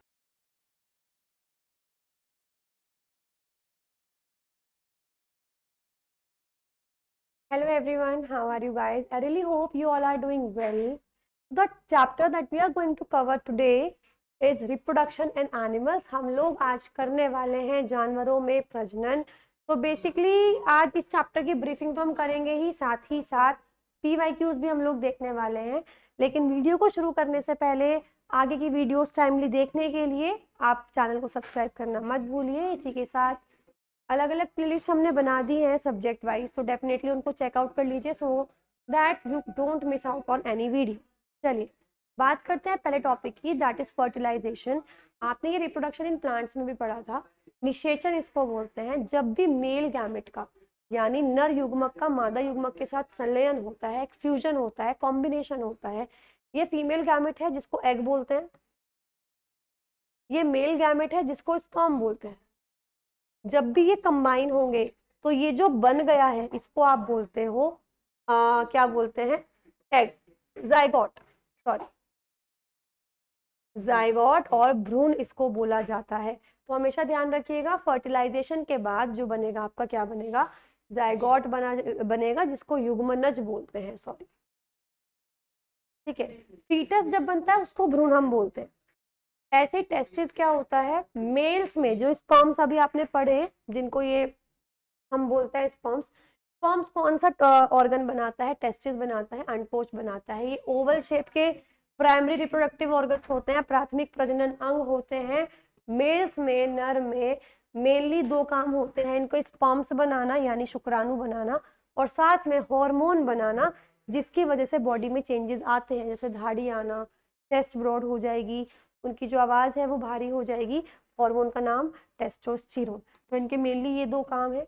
इसी के साथ ये जो टेस्टिस हैं, जो ये आपके अंडकोश हैं, वो एक छोटे से पाउच में लाई करते हैं जिसको हम क्या बोलते हैं, स्क्रोटम। टेस्टिस बॉडी के बाहर मिलती हैं क्योंकि टेस्टिस को बनाने होते हैं स्पर्म, शुक्राणु, और शुक्राणु बनाने के लिए हमें बहुत कम टेम्परेचर की जरूरत होती है, सिंपल। नेक्स्ट है आपकी रोल ऑफ सेमिनल वेसल। हमारी बॉडी में, मेल्स की बॉडी में जब ये शुक्राणु बनते हैं, स्पर्म्स बनते हैं, तो बीच में दो ग्लैंड्स, दो आप कह सकते हो ग्रंथियां होती हैं जो अपने लिक्विड उसमें छोड़ती हैं, तब जाकर वो आप कह सकते हो लिक्विड फॉर्म में आता है। अदरवाइज आप कह सकते हो वो बहुत गाढ़ा होता है। तो वो दो कौन कौन से हैं, सेमिनल वेसिकल और प्रोस्टेट ग्लैंड। इनके दो काम है। सबसे पहला ये कि जो स्पर्म्स ट्रैवल करते हैं, शुक्राणु जो ट्रैवल करते हैं, वो यूरिनरी डक्ट यानी कि जो आपकी जो मूत्र मार्ग होता है उसमें से ट्रैवल करते हैं। तो यूरिन आपका एसिडिक नेचर का होता है, अम्लीय नेचर का होता है, तो स्पर्म डैमेज हो सकते हैं। तो इन ग्लैंड्स का काम होता है उसको एसिडिटी से बचाना, वो जो अम्लीय उसकी जो प्रकृति है उसे उसको आपको कम करना। दूसरा, इन ग्लैंड, ये जो ग्लैंड्स हैं, ये जो दोनों ग्लैंड्स हैं, सेमिनल वेसिकल और प्रोस्टेट ग्लैंड, ये फूड एंड न्यूट्रिशन प्रोवाइड करते हैं, उनको एनर्जी देते हैं ताकि वो बॉडी में ट्रैवल कर सके, सिंपल। ओवरीज क्या है, जैसे टेस्टिस मेल ऑर्गन है, ओवरीज यानी अंडाशय फीमेल ऑर्गन है यानी मादा का प्राथमिक यौन अंग है। ये बॉडी के अंदर ही होती हैं, जैसे टेस्टिस बॉडी के बाहर होती हैं, ये बॉडी के अंदर होती हैं। दूसरी चीज, ये फीमेल सेक्स सेल ओवम या एग बनाती है, और हार्मोन दो बनते हैं, ईस्ट्रोजन और प्रोजेस्टेरोन। प्रोजेस्टेरोन वो है जो प्रेगनेंसी के टाइम पे काम आता है, ईस्ट्रोजन जिसकी वजह से फीमेल्स की बॉडी में चेंजेस आते हैं, आवाज़ सॉफ्ट हो जाती है। इसी के साथ आप कह सकते हो कि बॉडी जो है उसमें मेमोरी ग्लैंड्स डेवलप हो जाते हैं, फेशियल हेयर्स आने लगते हैं, तो वो इसी वजह से आते हैं। जेस्टेशन यानी गर्भावधि, हिंदी में तो पता ही लग रहा है गर्भावधि। जेस्टेशन पीरियड का मतलब क्या है, जैसे ही निषेचन हो गया, फर्टिलाइजेशन हो गया, उस टाइम से जब तक बेबी का बर्थ नहीं होता, मतलब प्रेगनेंसी वाले टाइम को साइंटिफिक वर्ड में जेस्टेशन पीरियड बोलते हैं। जेस्टेशन पीरियड के दौरान जो जायगोट है, जो युग्मनज है, वो पूरा बनता है, कन्वर्ट हो जाता है बेबी में। मेंस्ट्रुएशन क्या है, माहवारी क्या है, बेसिकली यूट्रस जहाँ पे बेबी रहता है, डेवलपमेंट होता है, वो उसकी जो बहुत मोटी वॉल होती है ब्लड वेसल से भरी हुई, वो हर मंथ टूटती है और ब्लड सारा वेजाइना से बाहर निकलता है। तो हर मंथ ये साइकिल होती है, इसको मेंस्ट्रुएशन या मेंस्ट्रुअल साइकिल बोलते हैं। हर 28 दिन में होती है, जिसमें ब्लड वेसल्स बाहर निकलती हैं in the form of vaginal bleeding, simple. अब केमिकल मेथड्स क्या है, ये सभी मेथड्स हैं टू प्रिवेंट प्रेगनेंसी। 3 मेथड्स होते हैं बेसिकली, मैं आपको जो इम्पोर्टेंट है वो मैं वो समझा रही हूँ। सबसे पहले केमिकल मेथड्स, इसमें 2 टाइप की टैबलेट्स यूज करती हैं लेडीज, ओरल पिल्स और वेजाइनल पिल्स। ओरल पिल्स वो हैं जो ओवरीज को रोक देती हैं एग रिलीज करने से। तो जब एग होगा ही नहीं फीमेल की बॉडी में, तो वो फर्टिलाइजेशन भी नहीं होगी और बेबी नहीं प्रोड्यूस होगा। इनको ओरल कॉन्ट्रासेप्टिव्स बोलते हैं, बट ये बहुत हार्मफुल है क्योंकि बॉडी में हार्मोन्स का बैलेंस खराब हो जाता है। दूसरा है वेजाइनल पिल्स। वेजाइनल पिल्स क्या होती हैं, जो बॉडी में जाएंगी, आपकी बॉडी को कुछ नहीं करेंगी, पर जो स्पर्म्स आपकी बॉडी में आएंगे उसको वो किल कर देगी, स्पर्मिसाइड्स होता है उसके अंदर।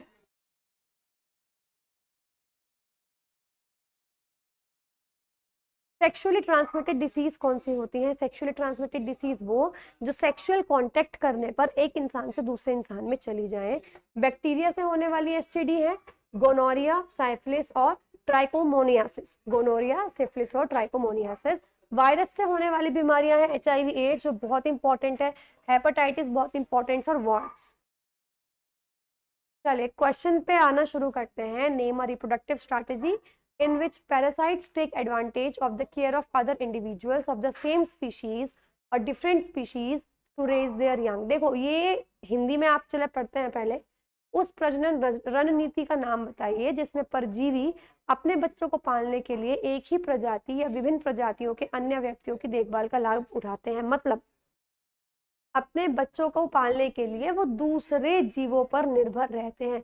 अगर आपको याद हो, कभी आपने बचपन में सुना हो, ये सुना होगा कि कोयल अपने बच्चों को खुद नहीं पालती है, वो कौवे यानी क्रो के नेस्ट में अपना जो एग है वो वहाँ छोड़ देती है, क्योंकि सेम दिखते हैं छोटे में सब, मतलब क्योंकि उनके जो कौवा और कोयल लगभग सेम दिखते हैं, तो कोयल ही उनको बड़ा करता है, कौवा ही, क्रो ही जो कोयल के बच्चे हैं उनको वो बड़ा करता है।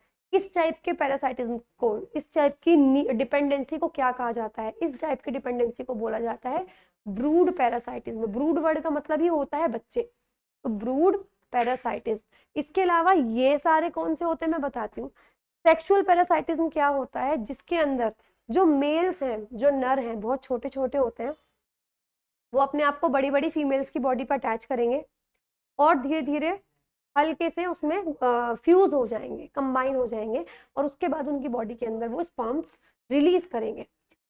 क्लेप्टोपैरासाइटिज्म क्या होता है? जिसके अंदर एक ऑर्गेनिज्म जानकर अपना फूड दूसरे से लेता है, जैसे हाइनाज और लायंस है कि वो दूसरे जानवरों से अपना खाना वो ले लेते हैं। कॉम्पिटिटिव पैरासाइटिज्म कौन सा होता है? प्रतिस्पर्धी परजीविता, जिसके अंदर जो दो स्पीशीज हैं, कोई भी एक पैरासाइट आएगा जो कुछ भी लेता है दूसरों से, दो स्पीशीज में दोनों में कंपटीशन है किसी चीज का, चाहे वो सर्वाइवल का हो, एक जैसी हो, एक पैरासाइट आएगा और उनके बीच में जो कंपटीशन है उसको इन्फ्लुएंस करेगा किसी भी तरीके से, तो उसको बोलते हैं कॉम्पिटिटिव पैरासाइटिज्म। चलिए next question is identify an organism that exhibits metagenesis. एक ऐसा ऑर्गेनिज्म बताओ जो मेटाजेनेसिस को प्रदर्शित करता है। सबसे पहले मेटाजेनेसिस होता क्या है? जिसके अंदर एक जनरेशन है वो असेक्सुअली रिप्रोड्यूस की, उसके बाद अगली जनरेशन आई वो सेक्सुअली रिप्रोड्यूस कर रही है, फिर मतलब जब अगर आप लगातार जनरेशंस भी देखो तो कोई असेक्सुअल रिप्रोडक्शन हो रहा है किसी में सेक्सुअल, उसको बोलते हैं मेटाजेनेसिस। तो ऐसा कौन करता है? ऐसा करता है ओबेलिया। ओबेलिया एक पौधा, फर की तरह होता है, ब्राउन कलर का फर होता है, पानी में मिलने वाला पौधा है। देखिए ओबेलिया क्या है, इसको सीफर बोलते हैं, हाइड्रोजोन्स की फैमिली से बिलोंग करता है। ये बहुत हल्के भूरे या सफेद पौधे के जैसा फर बनाता है। मेटाजेनेसिस मैंने अभी आपको समझा दिया।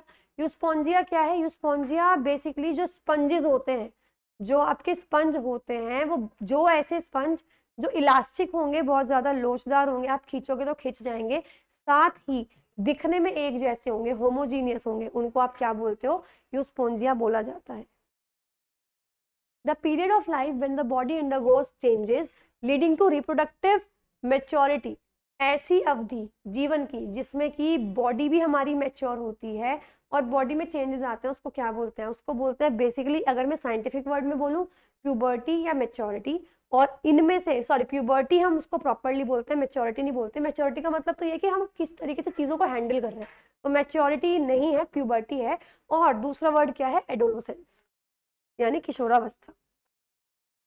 The stage of the embryo in which all the body parts can be identified is called, embryo की वो स्टेज जिसमें सभी अंगों की पहचान हो जाती है उसको क्या बोलते हैं?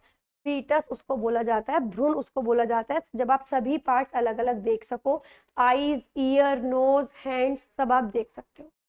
Breeding of fish in specially constructed tanks and ponds is called, विशेष रूप से निर्मित टैंक और तालाब में मछली के प्रजनन को क्या कहा जाता है? पीसीकल्चर। पीसीकल्चर यानी मछली पालन ही इसको बोला जाता है। Which of the following is not an example of viviparous animals? इनमें से कौन सा विविपेरियस जानवरों का उदाहरण नहीं है? विविपेरियस वो होते हैं जो सीधा बर्थ देते हैं यंग वंस को, यानी एग्स नहीं देते। तो वो कौन से हैं? बर्ड, क्योंकि बर्ड कैसी है? ओविपेरियस। ओविपेरियस वो है जो एग्स देते हैं। The transformation of the larva into an adult through drastic changes called, भारी परिवर्तन के माध्यम से लार्वा का वयस्क में परिवर्तन हो जाना, जैसे बटरफ्लाई में होता है, तितली में होता है, कई सारी स्टेज होती है, लार्वा बदल जाता है आपका एडल्ट में, तो उसको क्या बोलते हैं? इसको बोला जाता है मेटामोर्फोसिस। ठीक है, चलिए। How many arteries are there in the umbilical cord, गर्भनाल में कितनी धमनियां होती हैं? 2। एक जो इंपॉर्टेंट चीजों को बॉडी बेबी तक पहुंचाएगी, दूसरा जो वेस्ट प्रोडक्ट मदर तक पहुंचाएगी, तो दो आर्टरीज उसके अंदर होती हैं। इट नॉर्मली कंटेन्स 2 आर्टरीज, एक है अम्बिलिकल आर्टरी और अम्बिलिकल वेन। सॉरी, 2 आर्टरीज होती हैं और एक वेन, टोटल 3 नलिकाएं होती हैं।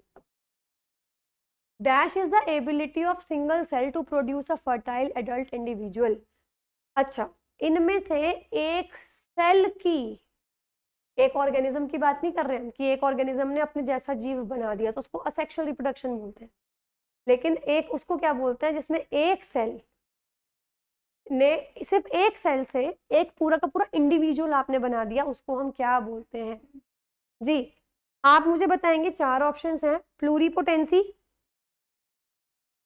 टोटिपोटेंसी, क्लोनिंग और म्यूटेशन। तो आप मुझे बताएंगे क्या बोलते हैं हम लोग इस टेक्निक को?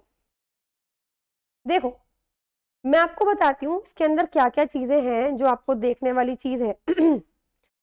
इसका आंसर है आपका टोटिपोटेंसी, बट बाकी सब क्या क्या है ये भी देख लो। सबसे पहला है प्लूरिपोटेंसी। प्लूरिपोटेंसी में क्या होता है, जो इंडिविजुअल सेल्स की कैपेसिटी है कि वो मैच्योर ऑर्गेनिज्म में आने वाले चेंजेस को शुरू करे, उसको बोलते हैं प्लूरिपोटेंसी। क्लोनिंग क्या है, इसके अंदर एग्जैक्ट लिविंग थिंग का यूज होता है, यानी पूरे के पूरे लिविंग ऑर्गेनिज्म का यूज होगा। आई होप आपको इनमें ही कंफ्यूजन होगा। म्यूटेशन में आप प्रॉपर लिविंग ऑर्गेनिज्म का यूज करोगे, लेकिन एक सेल का यूज आप किसमें करते हो? टोटिपोटेंसी में। चल, the phenomena whereby female gamete undergoes development to form new organisms without fertilization, जिसमें बिना निषेचन के ही फीमेल आगे बेबी बनाना शुरू कर दे, उसको क्या बोला जाता है? उसको बोला जाता है पार्थेनोजेनेसिस। आपने देखा होगा पौधों में भी होता है, उसको पार्थिनोकार्पी बोला जाता है। जानवरों में अगर हो तो हम क्या बोलते हैं? पार्थिनोजेनेसिस। जैसे हनी बी में होता है, कुछ लिजर्ड्स में होता है, कुछ बर्ड्स में भी ऐसा होता है। फीमेल्स में प्राइमरी सेक्स ऑर्गन को क्या बोलते हैं? अभी आपने पढ़ा भी था, ओवरी यानी अंडाशय।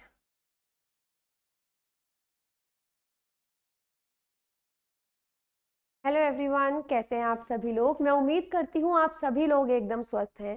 तो इस सीरीज में जो हमने कंटिन्यू की है, आज हम एक नया चैप्टर करने वाले हैं जो है cell the basic unit of life, यानी कोशिका, जो कि जीवन की मूल इकाई है। आप सबको पता होगा, अगर आप साइंस का आपने फाउंडेशन कोर्स किया है या आप साइंस बैकग्राउंड से हो या आपको साइंस ऑलरेडी आती है, तो सबसे पहला चैप्टर जो पढ़ाया जाता है वो है सेल, यानी कि आपकी कोशिका।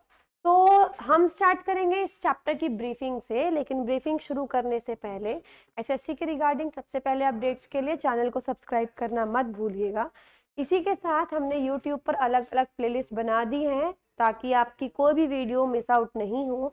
Just search of the topic that you need a video on. आप सिर्फ एक टॉपिक आप डालेंगे, आपको उससे रिलेटेड प्लेलिस्ट मिल जाएगी। सभी प्लेलिस्ट आपको अवेलेबल है फ्री ऑफ कॉस्ट, आप बिल्कुल देख सकते हैं।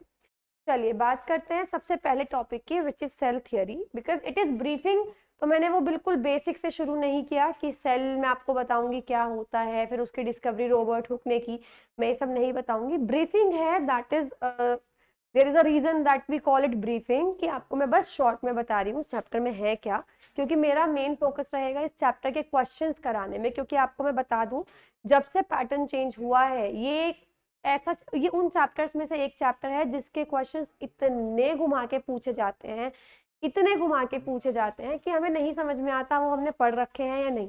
तो इसमें भी सबसे ज्यादा चैप्टर क्वेश्चंस आप ये वीडियो में करने वाले हो, लाइक 100 के अराउंड क्वेश्चंस हैं इसके अंदर।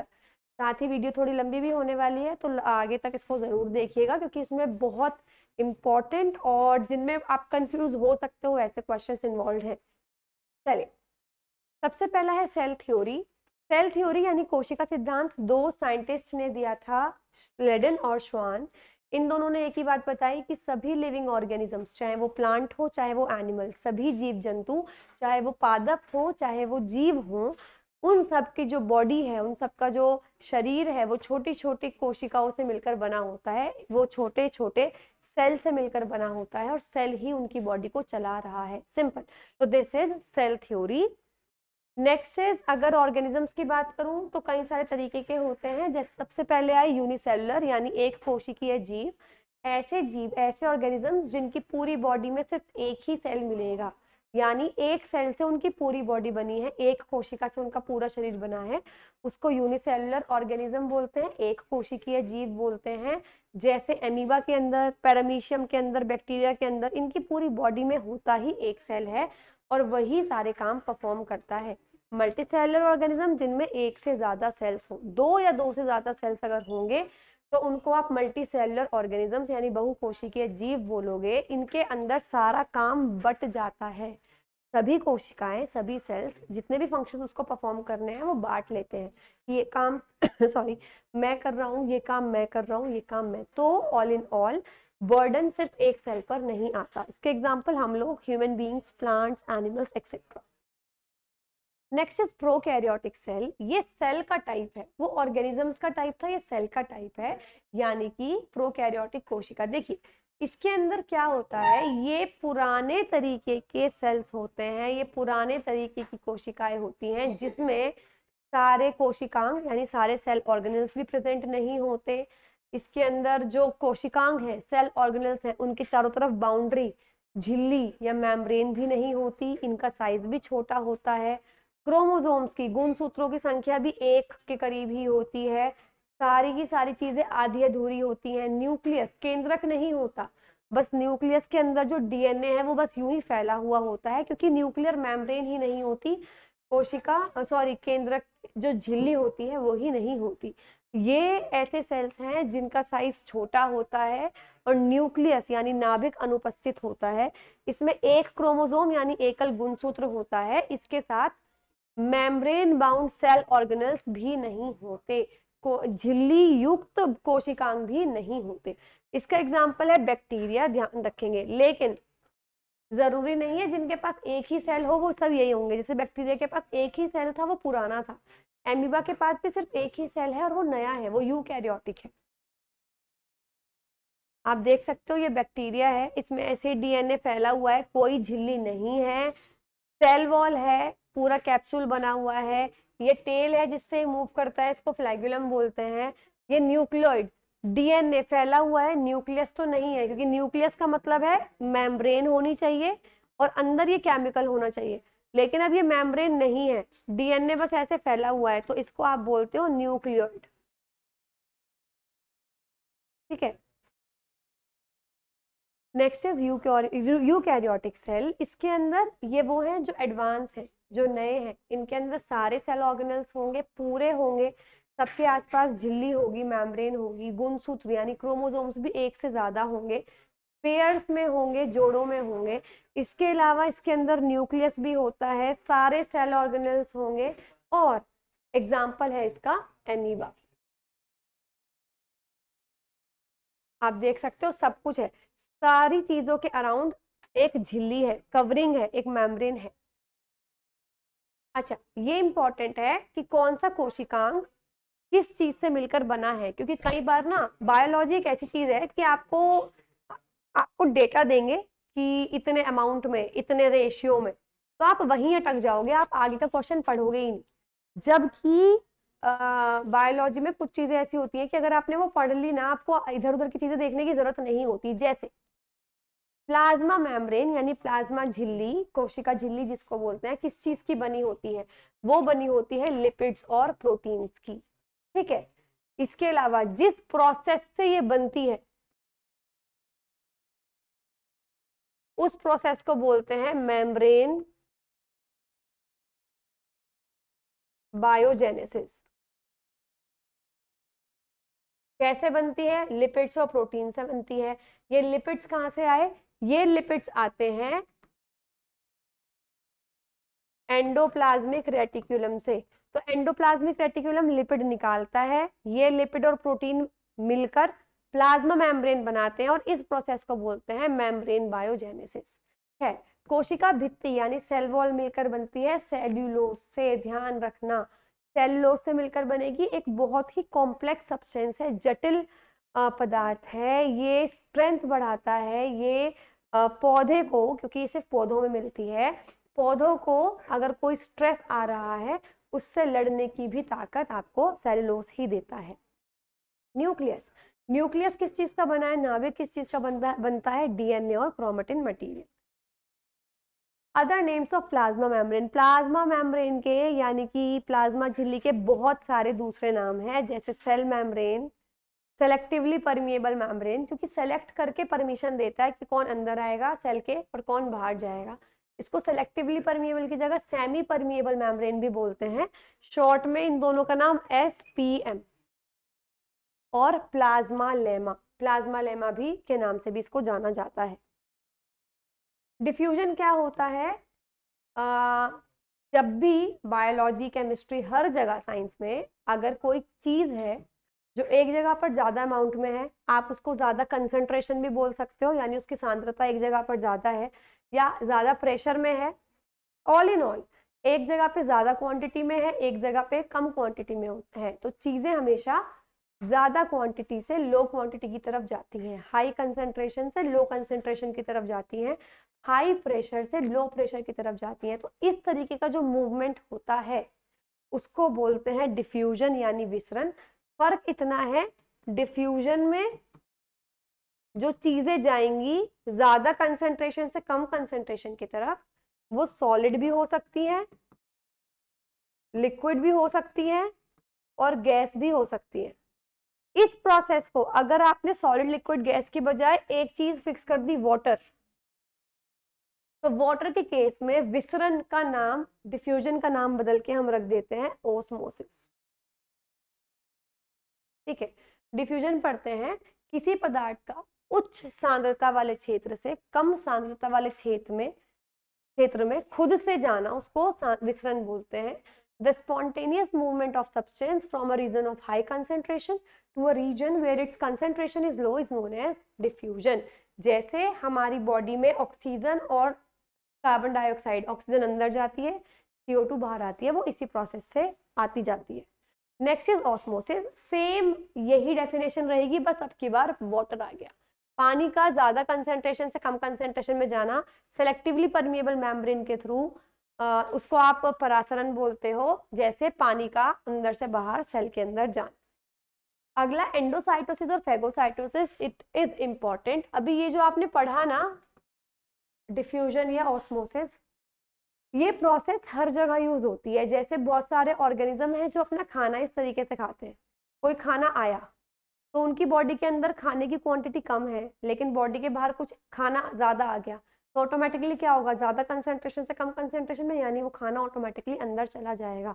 अब दूसरी चीज, इसमें किस चीज का मेनली यूज होता है, इसमें यूज होता है प्लाज्मा झिल्ली का, यानी प्लाज्मा मेम्ब्रेन का। बहुत सारे ऑर्गेनिजम्स ऐसे होते हैं जिनकी जो प्लाज्मा मेम्ब्रेन है वो इतनी फ्लेक्सिबल होती है कि वो कोई भी शेप ले सकती है, जैसे एमीबा के अंदर।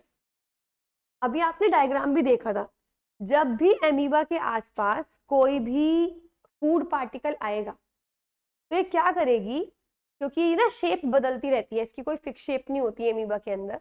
मान लीजिए कोई फूड पार्टिकल आया तो एमीबा क्या करेगा, अमीबा अपनी प्लाज्मा मेम्ब्रेन को, अपनी प्लाज्मा झिल्ली को इसके चारों तरफ अरेंज कर लेगा, इसको जकड़ लेगा, मतलब इसको चारों तरफ से घेर लेगा। और कुछ टाइम के बाद क्या होगा, ये जो फूड पार्टिकल बाहर था, ये फूड पार्टिकल इसके अंदर चला जाएगा। ठीक है, तो इस प्रोसेस को, मतलब किस प्रोसेस को, अच्छा एक चीज और, ये अपनी जो प्लाज्मा मेम्ब्रेन है, जो प्लाज्मा झिल्ली है, जब ये चारों तरफ से घेर लेता है तो इस शेप को हम बोलते हैं सूडोपोडिया। इसके ऊपर ना बहुत सारे एग्जाम्स में क्वेश्चन पूछा गया है कि एक तो ये पूछते हैं कि एमीबा जिस प्रोसेस से खाना खाता है उसको क्या बोलते हैं, इसको बोलते हैं फैगोसाइटोसिस। फैगो मतलब फूड, साइटो मतलब सेल, सेल के द्वारा खाना खाना, फैगोसाइटोसिस। या एंडोसाइटोसिस, एंडो मतलब अंदर, सेल के अंदर कुछ भी आएगा तो एंडो वर्ड यूज करते हैं, सेल के बाहर कुछ भी जाएगा तो एक्सो वर्ड यूज करते हैं। तो एंडोसाइटोसिस तो जनरल नाम है, उसमें खाना आए जरूरी नहीं है, कुछ भी चीज अंदर जा रही है दैट विल बी एंडोसाइटोसिस। लेकिन अगर प्रॉपरली खाना जा रहा है तो उसको आप फैगोसाइटोसिस बोलते हो। दूसरी चीज, क्वेश्चन दूसरा क्या पूछा जाता है कि एमीबा खाना खाते वक्त अपनी सेल मेम्ब्रेन से यानी प्लाज्मा झिल्ली से एक शेप फॉर्म करता है, एक फॉर्मेशन बनाता है, उसको क्या बोलते हैं? उसको बोलते हैं सूडोपोडिया। तो ध्यान रखेंगे इस चीज का।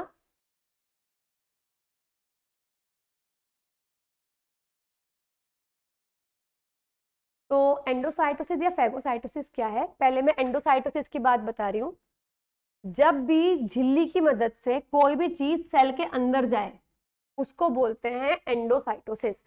लेकिन अगर खाने की बात हो रही है, फूड की बात हो रही है, तो इस प्रोसेस को बोलते हैं फैगोसाइटोसिस।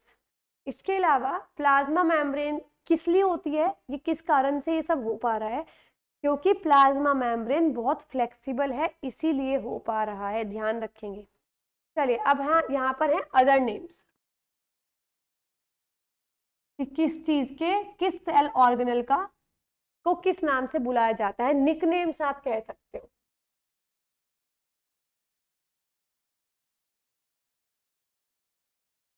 ठीक है, जैसे सबसे पहला है माइटोकॉन्ड्रिया। माइटोकॉन्ड्रिया को बोलते हैं power house of the cell. इसकी शेप कैसी होती है? सॉसेज शेप का होता है ये, सॉसेज शेप का होता है और दो मेम्ब्रेन्स होती हैं। ठीक है, इसके अंदर एनर्जी बनाने वाली रिएक्शंस होती हैं। लाइसोसोम्स, लाइसोसोम्स को बोलते हैं suicide bags of the cell या डस्टबिन ऑफ द सेल और स्कैवेंजर्स ऑफ द सेल। ये सफाई का काम करते हैं। न्यूक्लियस, फैक्ट्री ऑफ राइबोसोम्स, क्योंकि न्यूक्लियस के अंदर बहुत सारे राइबोसोम्स मिलते हैं। एटीपी, इसकी फुल फॉर्म एडिनोसाइन ट्राइफॉस्फेट। ये एनर्जी रिच मॉलिक्यूल्स होते हैं, बहुत सारी इनके पास एनर्जी होती है। जब भी हमें एनर्जी की जरूरत पड़ती है हम एटीपी मॉलिक्यूल्स को इस्तेमाल करते हैं। इसको बोलते हैं एनर्जी करेंसी और carrier of the cell. Energy currency of the cell और energy carrier of the cell. Chloroplast, chloroplast को बोलते हैं किचन ऑफ द सेल। क्यों? क्योंकि क्लोरोप्लास्ट के अंदर ग्रीन पिगमेंट क्लोरोफिल होता है जिससे फोटोसिंथेसिस यानी प्रकाश संश्लेषण होता है, तो इसलिए इसको किचन ऑफ द सेल बोलते हैं। Next is Golgi apparatus. Golgi apparatus को आप क्या बोलते हो? Post office of the cell. क्योंकि गोल्जाई एपारेटस क्या काम करता है कि अगर कोई चीज आपको न्यूक्लियस के अंदर से न्यूक्लियस के बाहर भेजनी है, एक सेल से दूसरे सेल में भेजनी है, तो उसकी पैकिंग करनी पड़ती है। Just it is just like हम कैसे पोस्ट कराते हैं, डीटीडीसी कराते हैं, तो हम जो भी सामान होता है उसको पहले प्रॉपरली पैक करते हैं, राइट? सेम। तो वो पैकिंग का, मॉडिफिकेशन का काम कौन करता है? हमारा गोल्जाई एपैरेटस। चलिए नेक्स्ट इज सेल साइकिल। ये वो है जब आपका सेल बटता है आगे, एक सेल से दो सेल बनेंगे, वो चीज। जनरली एक पूरी साइकिल में 4 फेज होते हैं। सबसे पहला है जी फेज। जी फेज में क्या होगा? जो सेल है वो अपना साइज बढ़ाएगा, वो मैच्योर हो जाएगा, वो इतना बड़ा हो जाएगा कि वो बट सकता है, डिवाइड हो सकता है। Second is S phase. देखो ऐसे करो, जी का मतलब grow. Next is S phase. S phase में क्या होगा? जो न्यूक्लियस है वो डिवाइड होना शुरू हो जाएगा। और आपको मैं बता दूं, दो चीजें होती हैं, न्यूक्लियस डिवाइड होता है और साइटोप्लाज्म डिवाइड होता है। आपका नाभिक भी विभाजित होगा और साइटोप्लाज्म यानी जो कोशिका द्रव होता है वो भी विभाजित होता है। तो दोनों के अलग अलग नाम है। अगर न्यूक्लियस डिवाइड होता है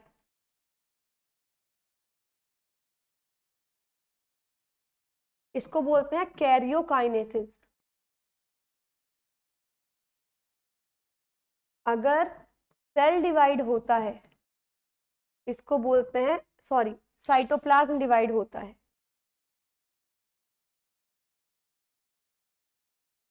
इसको बोलते हैं साइटोकाइनेसिस। याद रखेंगे। अच्छा, सेकंड में क्या होगा, जो डीएनए है वो अपने आप को कॉपी कर लेगा, अपने आप के दो कॉपी बना लेगा और डिवाइड हो जाएगा। तीसरा होता है G2 phase.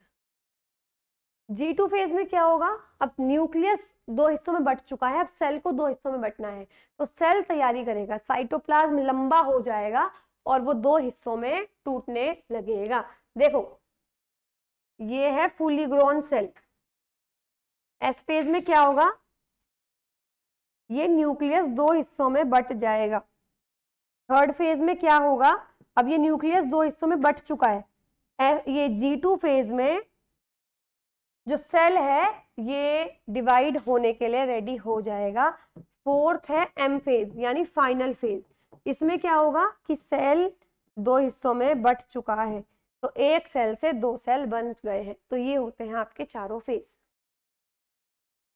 Very very very important, the very first thing, जब सेल डिवाइड होता है तो दो तरीके से, दो टाइम पे सेल डिवाइड होता है। एक तो तब जब पॉपुलेशन बढ़ती है, रिप्रोडक्शन होता है, तो क्या होता है कि मदर के पास से आधा सेल आएगा। आधा सेल बोल रही हूँ अभी, बहुत बेसिक लैंग्वेज जो साइंटिफिकली रॉन्ग हो सकती है, बट अगर आपको समझाना है तो मतलब अभी समझ में आ जाएगा टॉपिक। मदर के पास से आधा सेल आएगा, फादर के पास से आधा सेल आएगा, वो मर्ज होंगे, फ्यूज होंगे, वो कंप्लीट सेल बन जाएगा। ठीक है, जब ऐसे सेल डिवाइड होता है कि एक सेल से दो आधे आधे सेल बनेंगे, उसको बोलते हैं मियोसिस। ठीक है, ये मियोसिस, अर्धसूत्री विभाजन।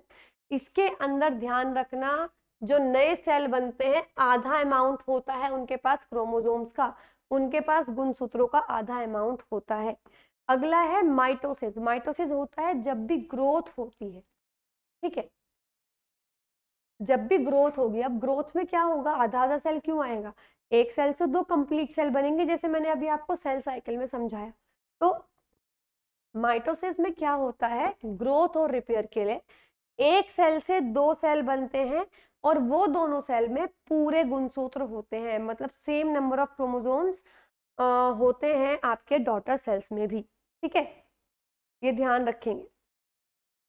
चलिए अब हम क्वेश्चंस पे बात करते हैं, तो फटाफट से स्टार्ट करते हैं। इसमें लगभग 100 क्वेश्चंस हैं।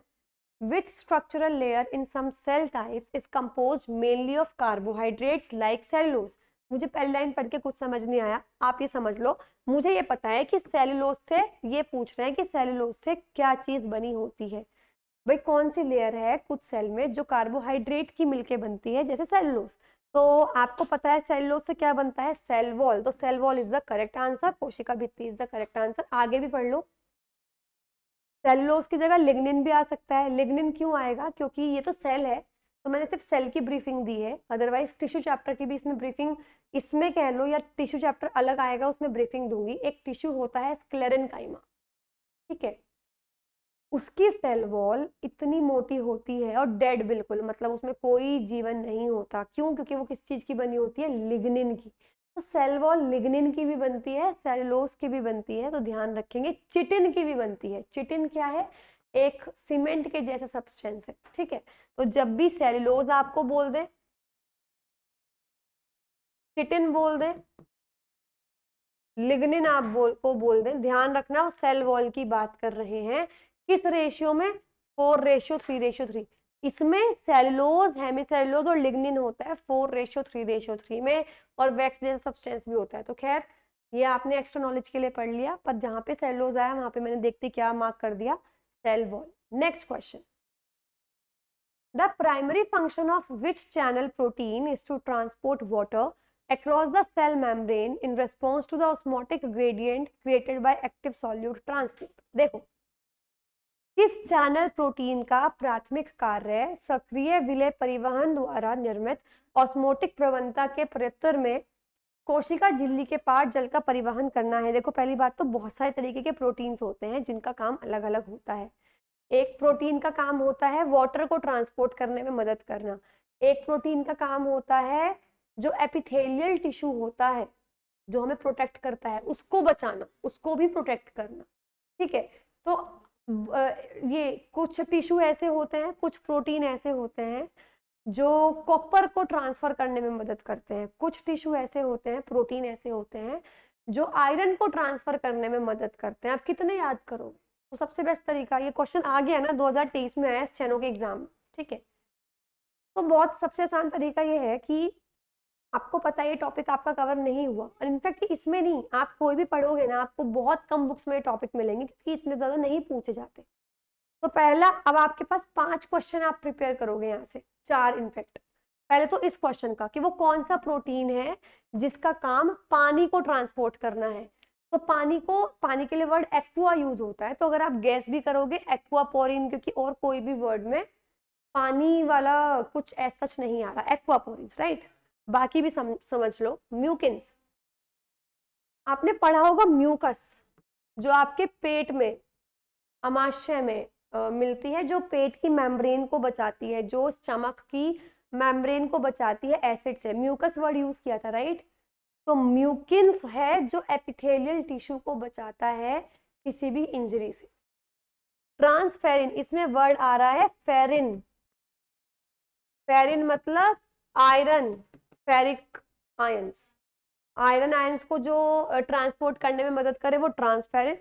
क्यूप्री, क्यूप्री वर्ड का मतलब कॉपर, जो कॉपर आयन को ट्रांसफर करने में मदद करे वो क्यूप्रीडॉक्सिस। मैंने यहाँ पे एक्सप्लेनेशन भी दे रखी है कौन कौन से प्रोटीन किस चीज में मदद करते हैं, देख सकते हो।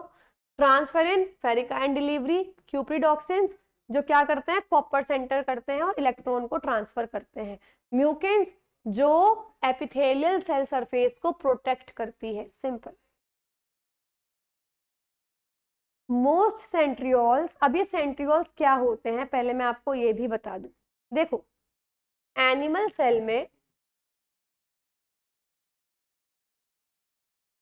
सेंट्रियोल्स और सेंट्रोसोम्स, ये नाम के ये ऐसे या ऐसे ऐसे लाइंस आपको कई सारी जगह मिलेंगी। ये वो स्ट्रक्चर हैं जिनके बारे में सबसे कम 9th-10th की बुक्स में सबसे कम दिया जाता है। क्यों? क्योंकि ये मदद करते हैं आपके सेल डिवीजन में, ठीक है, सेल को डिवाइड करने में। वो भी कौन से वाले में? मियोसिस, जब रिप्रोडक्शन होता है तब। तो इतनी बात ध्यान रखेंगे। चलिए क्वेश्चन की बात करते हैं, क्या है।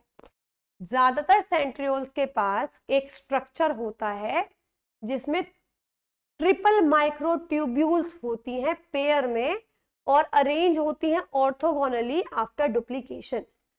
ज्यादातर सेंट्रियोल्स में त्रिगुणित सूक्ष्म नलिकाओं की, पता है 3 ट्यूब्यूल्स के पेयर होते हैं, वो भी 3। तो 3 ट्यूब्यूल्स एक में है और 3 पेयर है, कितने हो गए? 9। इस टाइप के स्ट्रक्चर को होता क्या है, बीच में होता है एक हब, प्रोटीन का सेंटर, और आपके 3 ट्यूब्यूल्स अरेंज होती हैं। इस स्ट्रक्चर को बोलते हैं 9+0।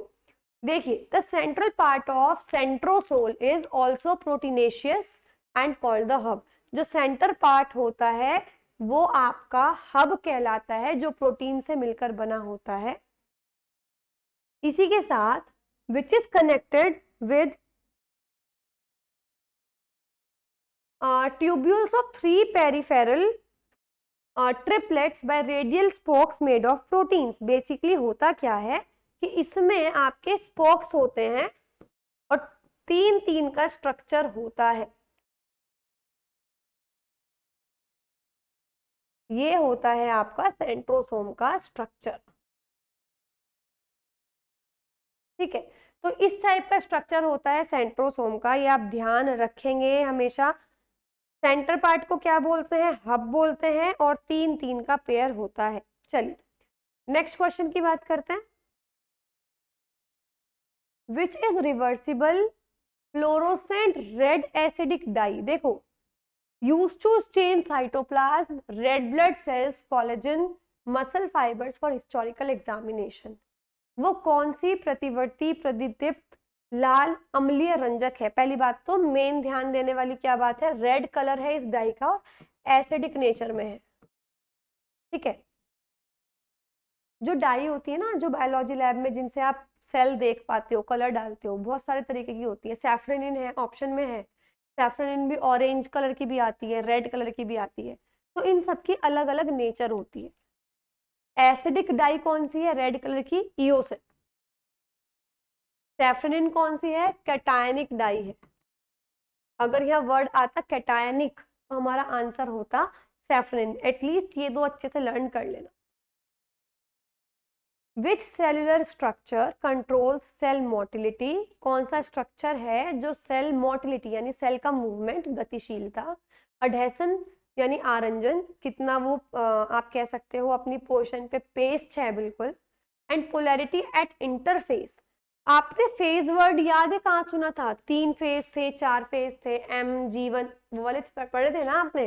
तो ये हमेशा यूज होते हैं जब भी हम बात करते हैं रिप्रोडक्शन की। रिप्रोडक्शन कह लो या प्रॉपरली वर्ड बताऊं तो डिवीजन की, जब भी सेल होता है डिवाइड, ठीक है। And facilitates the organisation of spindle poles during mitosis. लो अब तो माइटोसिस वर्ड भी आ गया, ठीक है। तो मैंने आपको बताया माइटोसिस और मियोसिस सेल डिवीजन के पार्ट है, और कौन सा सेल ऑर्गेनल है जो सिर्फ तभी काम आता है जब माइटोसिस या मियोसिस हो रहा हो?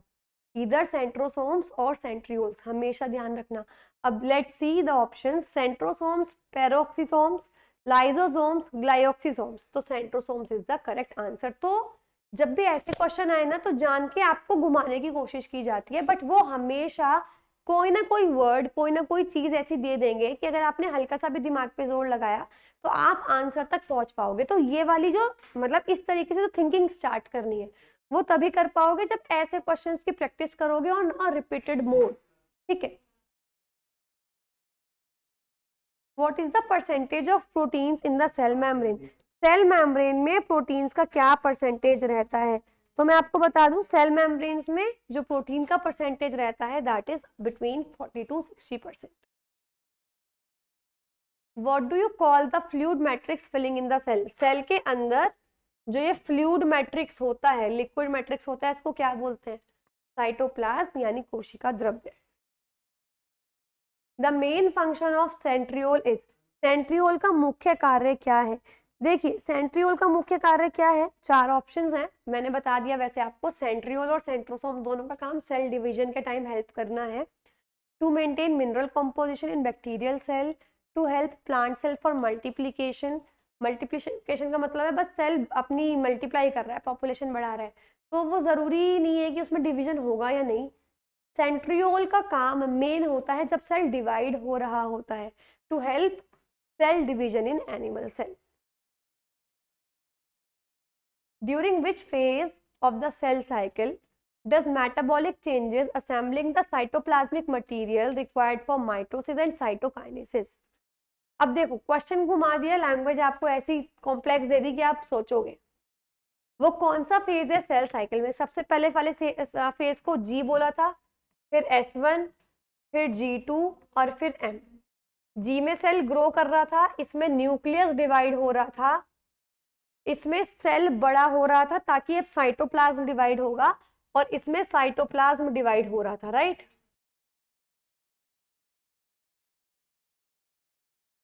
अब आप मुझे ये बताओ साइटोप्लाज्म के डिवाइड होने को क्या बोलते हैं? साइटोकाइनेसिस। इन्होंने बताया वो कौन सा फेज है जिसमें जो चेंजेस होते हैं सेल के अंदर वो क्या करते हैं, जो माइटोसिस और सेल को डिवाइड करने के लिए जरूरी मटेरियल है उसको जोड़ते हैं। तो सेल साइटोप्लाज्म कब डिवाइड होता है? कौन सा फेज में? एम फेज में ना। तो आंसर क्या है इसका? M phase. Next is how long are red blood cells in diameter? Red blood cells की जो आप कह सकते हो व्यास है वो लगभग कितना होता है? लर्न करना ही पड़ेगा, 7.5 micrometer. Which cell organelle appears as rounded or sausage shaped structure under electron microscopy? Sausage shape मैंने अभी आपको बता भी दिया था कि किसकी शेप सॉसेज शेप जैसी होती है। ये शेप किसकी होती है? माइटोकॉन्ड्रिया की, राइट। तो mitochondria is the correct answer. लेकिन कुछ एडिशनल चीजें, जैसे इसको हम क्या बोलते हैं? Power house of the cell. दूसरा चीज जो आपको इसमें से पढ़ना पड़ेगा, इनका डायमीटर लगभग कितना होता है? 0.5 से 1 माइक्रोमीटर। जैसे रेड ब्लड सेल्स का कितना होता है? 7.5, लेकिन माइटोकॉन्ड्रिया का कितना होता है? 0.5 से 1 माइक्रोमीटर। कौन सी शेप होती है? राउंड या फिर sausage shaped. Next is what is the length of a bacterial cell. Bacterial cell की लेंथ लगभग कितनी होती है? तो बैक्टीरियल सेल की लेंथ होती है लगभग 3 से 5 micrometer. What do you call a glycocalyx? That is a loose sheath type. ये आपके किसी फाउंडेशन कोर्स में नहीं है, ये आपके किसी चैप्टर में भी कवर नहीं हो रहा क्योंकि मिसलेनियस क्वेश्चन है, कहीं से भी आ गया है। तो ऐसे क्वेश्चंस को लेके पैनिक करने की जरूरत नहीं है। दैट ओनली शोज कि आपकी शिफ्ट में, जैसे मैं हमेशा बोलती हूँ कि फिजिक्स साइंस के 3 सब्जेक्ट्स में से हमेशा कोई एक सब्जेक्ट टिपिकल आएगा जिसमें कुछ क्वेश्चंस ऐसे होंगे कि आप सारा भी पढ़ लोगे, 11th-12th का भी पढ़ लोगे, आपका वो तभी भी कवर नहीं होगा। ये बैचलर्स का टॉपिक है। अब आप कितना पढ़ोगे? अगर आप साइंस उतनी कवर करने वाले हो ना, तो आप किसी चैप्टर को, किसी और सब्जेक्ट को ध्यान नहीं दे पाओगे। तो ऐसे क्वेश्चन सिर्फ आपको ही नहीं आ रहे, आपके साथ बैठे हुए मैक्सिमम एस्पिरेंट्स के लिए ऐसे क्वेश्चंस बिल्कुल नए होते हैं। तो इनके लिए पैनिक करने की नीड नहीं होती। देखिए, वो ग्लाइकोकैलिक्स जो बिल्कुल लूज शीट का टाइप होता है, बिल्कुल ढीला होता है, तो ये है आपकी स्लाइम लेयर। आपने देखा भी है स्लाइम कितनी ज्यादा ढीली होती है। तो बेसिकली उसका जो सेल है या साइटोप्लाज्म है, वो सेल वॉल से चिपक ही नहीं पाता, इसलिए वो बिल्कुल लूज होता है। ठीक है। Which process is sometimes called reduction division because it reduces the number of chromosomes? किस प्रक्रिया को कभी कभी रिडक्शन डिवीजन कहा जाता है? क्योंकि शुक्राणु और अंडे बनाने के लिए गुणसूत्रों की संख्या को सामान्य संख्या से आधा कर देता है। 2 ही डिवीजन पड़े हैं, माइटोसिस और मियोसिस, राइट? माइटोसिस में तो सेम क्रोमोसोम्स थे, मियोसिस था जिसमें क्रोमोसोम्स आधे हो रहे थे। तो the answer will be meiosis. What is the primary structural component responsible for the mechanical strength of cell wall? Cell wall, कोशिका भित्ति की शक्ति के लिए मेन घटक कौन सा है? सबको पता होना चाहिए, मैं आपको समझा भी चुकी हूँ। The answer is cell wall. Cell wall ही है, सॉरी सेल्यूलोज, सेल्यूलोज ही है जिसकी मेनली सबसे ज्यादा रेशियो में सेल्यूलोज ही मिलता है। By what name are the flat membrane enclosed sacs present in Golgi apparatus known? Golgi उपकरण में उपस्थित चपटी झिल्ली से घिरी थैलियों को किस नाम से जाना जाता है? ये गोल्जाई अपैरेटस कैसे दिखते हैं? ऐसे दिखते हैं। तो ये जो लेयर्स होती हैं, इनको क्या बोलते हैं? इनको बोला जाता है सिस्टर्न। ये सॉरी, हाँ, सिस्टर्न। तो ध्यान रखेंगे, सिस्टर्न होता है आपका गोल्जाई अपैरेटस में। जो आपकी पतली पतली लेयर्स होती हैं उनको सिस्टर्न के नाम से जाना जाता है। Next, Which cell found in the bone marrow acts as repair system for the body? अस्थि मज्जा में पाई जाने वाली कौन सी कोशिका शरीर के लिए मरम्मत प्रणाली के रूप में कार्य करती है? मतलब अगर कुछ डैमेज हो जाए, कुछ रिपेयर होना हो, तो बोन मैरो के अंदर से वो सेल जाते हैं और जाके रिपेयर करके आते हैं। तो उन सेल्स को क्या बोलते हैं? आई थिंक आपने टीवी मूवीज में ये डेफिनेटली पढ़ा होगा नाम। इनको बोला जाता है स्टेम सेल्स। ठीक है, स्टेम सेल्स होती हैं जो जाकर, आप कह सकते हो, हमारी बॉडी के रिपेयर सिस्टम की तरह काम करती हैं। नेक्स्ट, ड्यूरिंग सेल डिवीजन, जब सेल डिवीजन होता है, the formation of a new cell is followed by the accumulation of. Basically वो ये बोल रहे हैं कि जब नई सेल वॉल बनती है, मतलब आप समझ रहे हो, सेल टूट चुका है 2 हिस्सों में, साइटोकाइनेसिस हो चुका है, अब सेल वॉल बन रही है चारों तरफ दोनों के, उसको क्या बोलते हैं? उसको बोलते हैं आपका फ्रेगमोप्लास्ट। ये आपको उसमें नहीं है, फाउंडेशन कोर्स में नहीं है, बट ये नई चीज है जो आपको पढ़ लेनी चाहिए कि न्यूक्लियस डिवाइड होता है कैरियोकाइनेसिस, साइटोप्लाज्म डिवाइड होता है साइटोकाइनेसिस। उसके बाद जब चारों तरफ जो कोशिका भित्ति बनती है, सेल वॉल बनता है, उसको क्या बोलते हैं? Phragmoplast. Which part of the cell converts nutrients into energy? वो कौन सा पार्ट है जो न्यूट्रिएंट से एनर्जी बनाता है? Basically energy, power house of the cell किसको बोलते हैं? माइटोकॉन्ड्रिया को, राइट? तो mitochondria is the correct answer. Which cell analysis technique is used to rapidly analyse single cells और पार्टिकल्स? वो कौन सी तकनीक है जिसकी मदद से आप अकेले अकेले सेल्स को, कोशिकाओं को या कणों को आप एनालाइज कर सकते हो, उनको, उनके ऊपर आप विश्लेषण, उनके ऊपर पढ़ाई कर सकते हो? जब भी वो एक सिंगल लेजर से या बहुत सारी लेजर आप उनमें से पास करोगे, लेकिन उनको किसमें, एक सॉल्यूशन में रखना पड़ेगा। बेसिकली ये वो पूछ रहे हैं वो कौन सी टेक्निक है जिसकी मदद से आप क्या करते हो, सिंगल सिंगल सेल्स को या सिंगल सिंगल पार्टिकल्स को पहले आप एक सॉल्यूशन में रखोगे।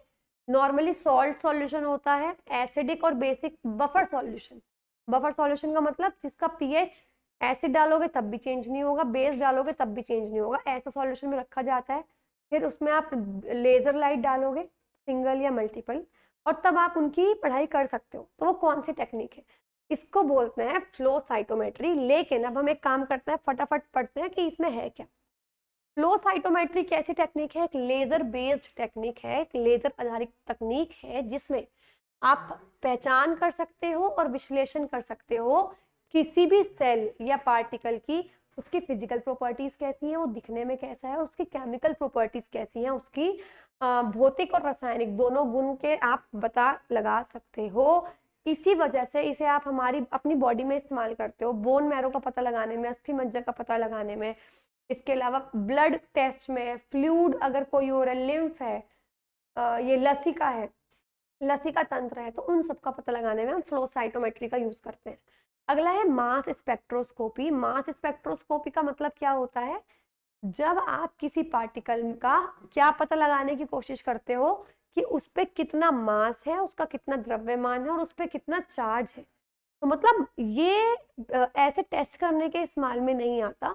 जब भी आपको किसी पार्टिकल का चार्ज इस्टू मास और मास इस्टू चार्ज रेशियो निकालना हो, तब आप मास स्पेक्ट्रोस्कोपी का इस्तेमाल करते हो। इलेक्ट्रोकेमिकल एनालिसिस, इलेक्ट्रोवर्ड, यानी किसी भी चीज की अगर इलेक्ट्रिकल प्रॉपर्टीज, विद्युत गुण पता लगाने हैं आप तब लगाओगे। और इसके अंदर क्या होगा, ये डीएनए को एम्पलीफाई कर देता है, डीएनए को आप बढ़ाने के लिए ये यूज किया जाता है। अगला है, अच्छा सॉरी, इलेक्ट्रोकेमिकल एनालिसिस नहीं, वो सिर्फ इलेक्ट्रिकल गुण, विद्युत जो गुण होंगे वो पता लगाने का मदद करेगा। जो मल्टीपल डिस्प्लेसमेंट एम्पलीफिकेशन है, ये नई टेक्निक है, मल्टीपल विस्थापन प्रवर्धन। इससे क्या होगा, वो जो डीएनए है वो कई गुना, यानी it will amplify multiple times, वो बढ़ जाएगा कई गुने बार। Simple. The division of cytoplasm is known as, cytoplasm के डिवीजन को, कोशिका द्रव्य को, विभाजन को किस नाम से जानते हैं, cytokinesis. Which of the following cell organelles can make copies of themselves, इनमें से कौन से कोशिकांग हैं जो खुद की प्रतिलिपियां बना सकते हैं। अगर कॉपी बनानी है खुद की तो उनके पास उनका खुद का डीएनए होना चाहिए, उनका खुद का प्रोटीन होना चाहिए। और खुद का डीएनए और प्रोटीन 3 जनों के पास होता है। सबसे पहला न्यूक्लियस, अगला माइटोकॉन्ड्रिया, अगला प्लास्टिड्स। ध्यान रखेंगे, सिर्फ ये 3 चीजें हैं जो अपनी खुद की कॉपी बना सकते हैं। तो the answer is mitochondria. Which type of haploid unicellular eukaryote cell has a diameter of approximately 10 micrometre, किस प्रकार की अगुणित एक कोशिकीय यूकैरियोट कोशिकाओं का व्यास लगभग 10 माइक्रोमीटर होता है and about half of their volume is occupied by cup shaped chloroplast, और उनके आयतन का लगभग आधा भाग कप के आकार के क्लोरोप्लास्ट द्वारा घिरा होता है। देखिए, पहली चीज तो आपको ये पता करना पड़ेगा, क्लोरोप्लास्ट है दैट मीन्स वो कोई ग्रीन कलर का तो डेफिनेटली होगा ही होगा। और मैं आपको बता भी दूं, ये मैंने आपको एग्जाम्पल में जब फाउंडेशन कोर्स कराया था, एग्जाम्पल में और पिक्चर भी डाली हुई है इसकी। ये है क्लैमीडोमोनस। क्लैमीडोमोनस ये एक एल्गेई है, ये एक शैवाल है जिसमें लगभग आप कह सकते हो आधी से ज्यादा जो उसका आयतन है वो क्लोरोप्लास्ट से भरा होता है। तो इसको बिल्कुल ध्यान से रखेंगे, इसको याद करके रखेंगे। इसके अलावा हाइड्रोडाइसाइटोन क्या है, इसको बोला जाता है वाटर नेट, पानी का जाल। ये फ्रेश वाटर में मिलता है, ठीक है, ये जरूर ध्यान रखेंगे, बहुत ज्यादा इंपॉर्टेंट है। इसी के साथ मैं आपको बता दूं, लगभग बाकी के तीनों जो हैं, अगर मतलब आपने थोड़ा बहुत भी पढ़ रखा हो, हाइड्रोडाइसाइटोन, उल्वा और ईडोगोनियम, ये तीनों मेराइन है, ये तीनों पानी में मिलने वाले एल्गेई हैं। लेकिन जो क्लैमिडोमोनस है ये एक ऐसी एल्गेई है जिस आप कह सकते हो कि इसमें सबसे ज्यादा क्लोरोप्लास्ट पाया जाता है, तो यही इसकी डिस्टिंक्शन है।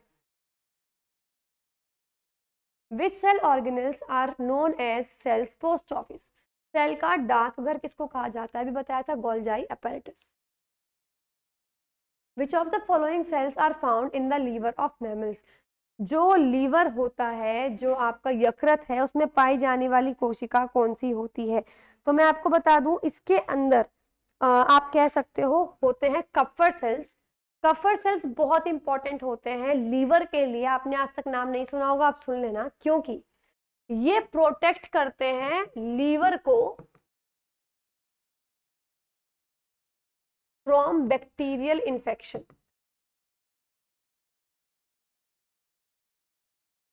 ठीक है, देख सकते हैं कप्फर सेल्स, ये सबसे पहले ऐसे कोशिका, ऐसी सेल्स हैं, खुद ऐसे इम्यून सेल्स हैं, प्रतिरक्षा कोशिकाएं हैं जो लीवर को प्रोटेक्ट करते हैं बैक्टीरियल इन्फेक्शन से।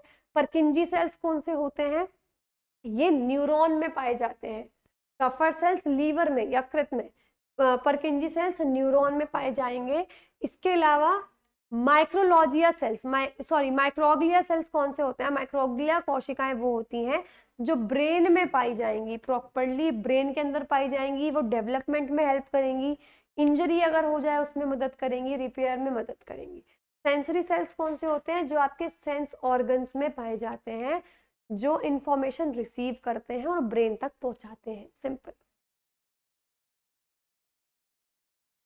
Which of the following cell organelle is made up of ribosomal RNA and protein, इनमें से कौन सा कोशिकांग है जो RNA और प्रोटीन से मिलकर बना है। देखो अगर डीएनए और प्रोटीन आता तो आंसर होता न्यूक्लियस, क्योंकि ये डीएनए और प्रोटीन से मिलकर बना है। आरएनए और प्रोटीन से मिलकर बनता है राइबोसोम, ध्यान रखेंगे। In cells proteins are synthesised in, protein कौन बनाता है, राइबोसोम्स। राइबोसोम्स को फैक्ट्री ऑफ प्रोटीन्स कहा जाता है।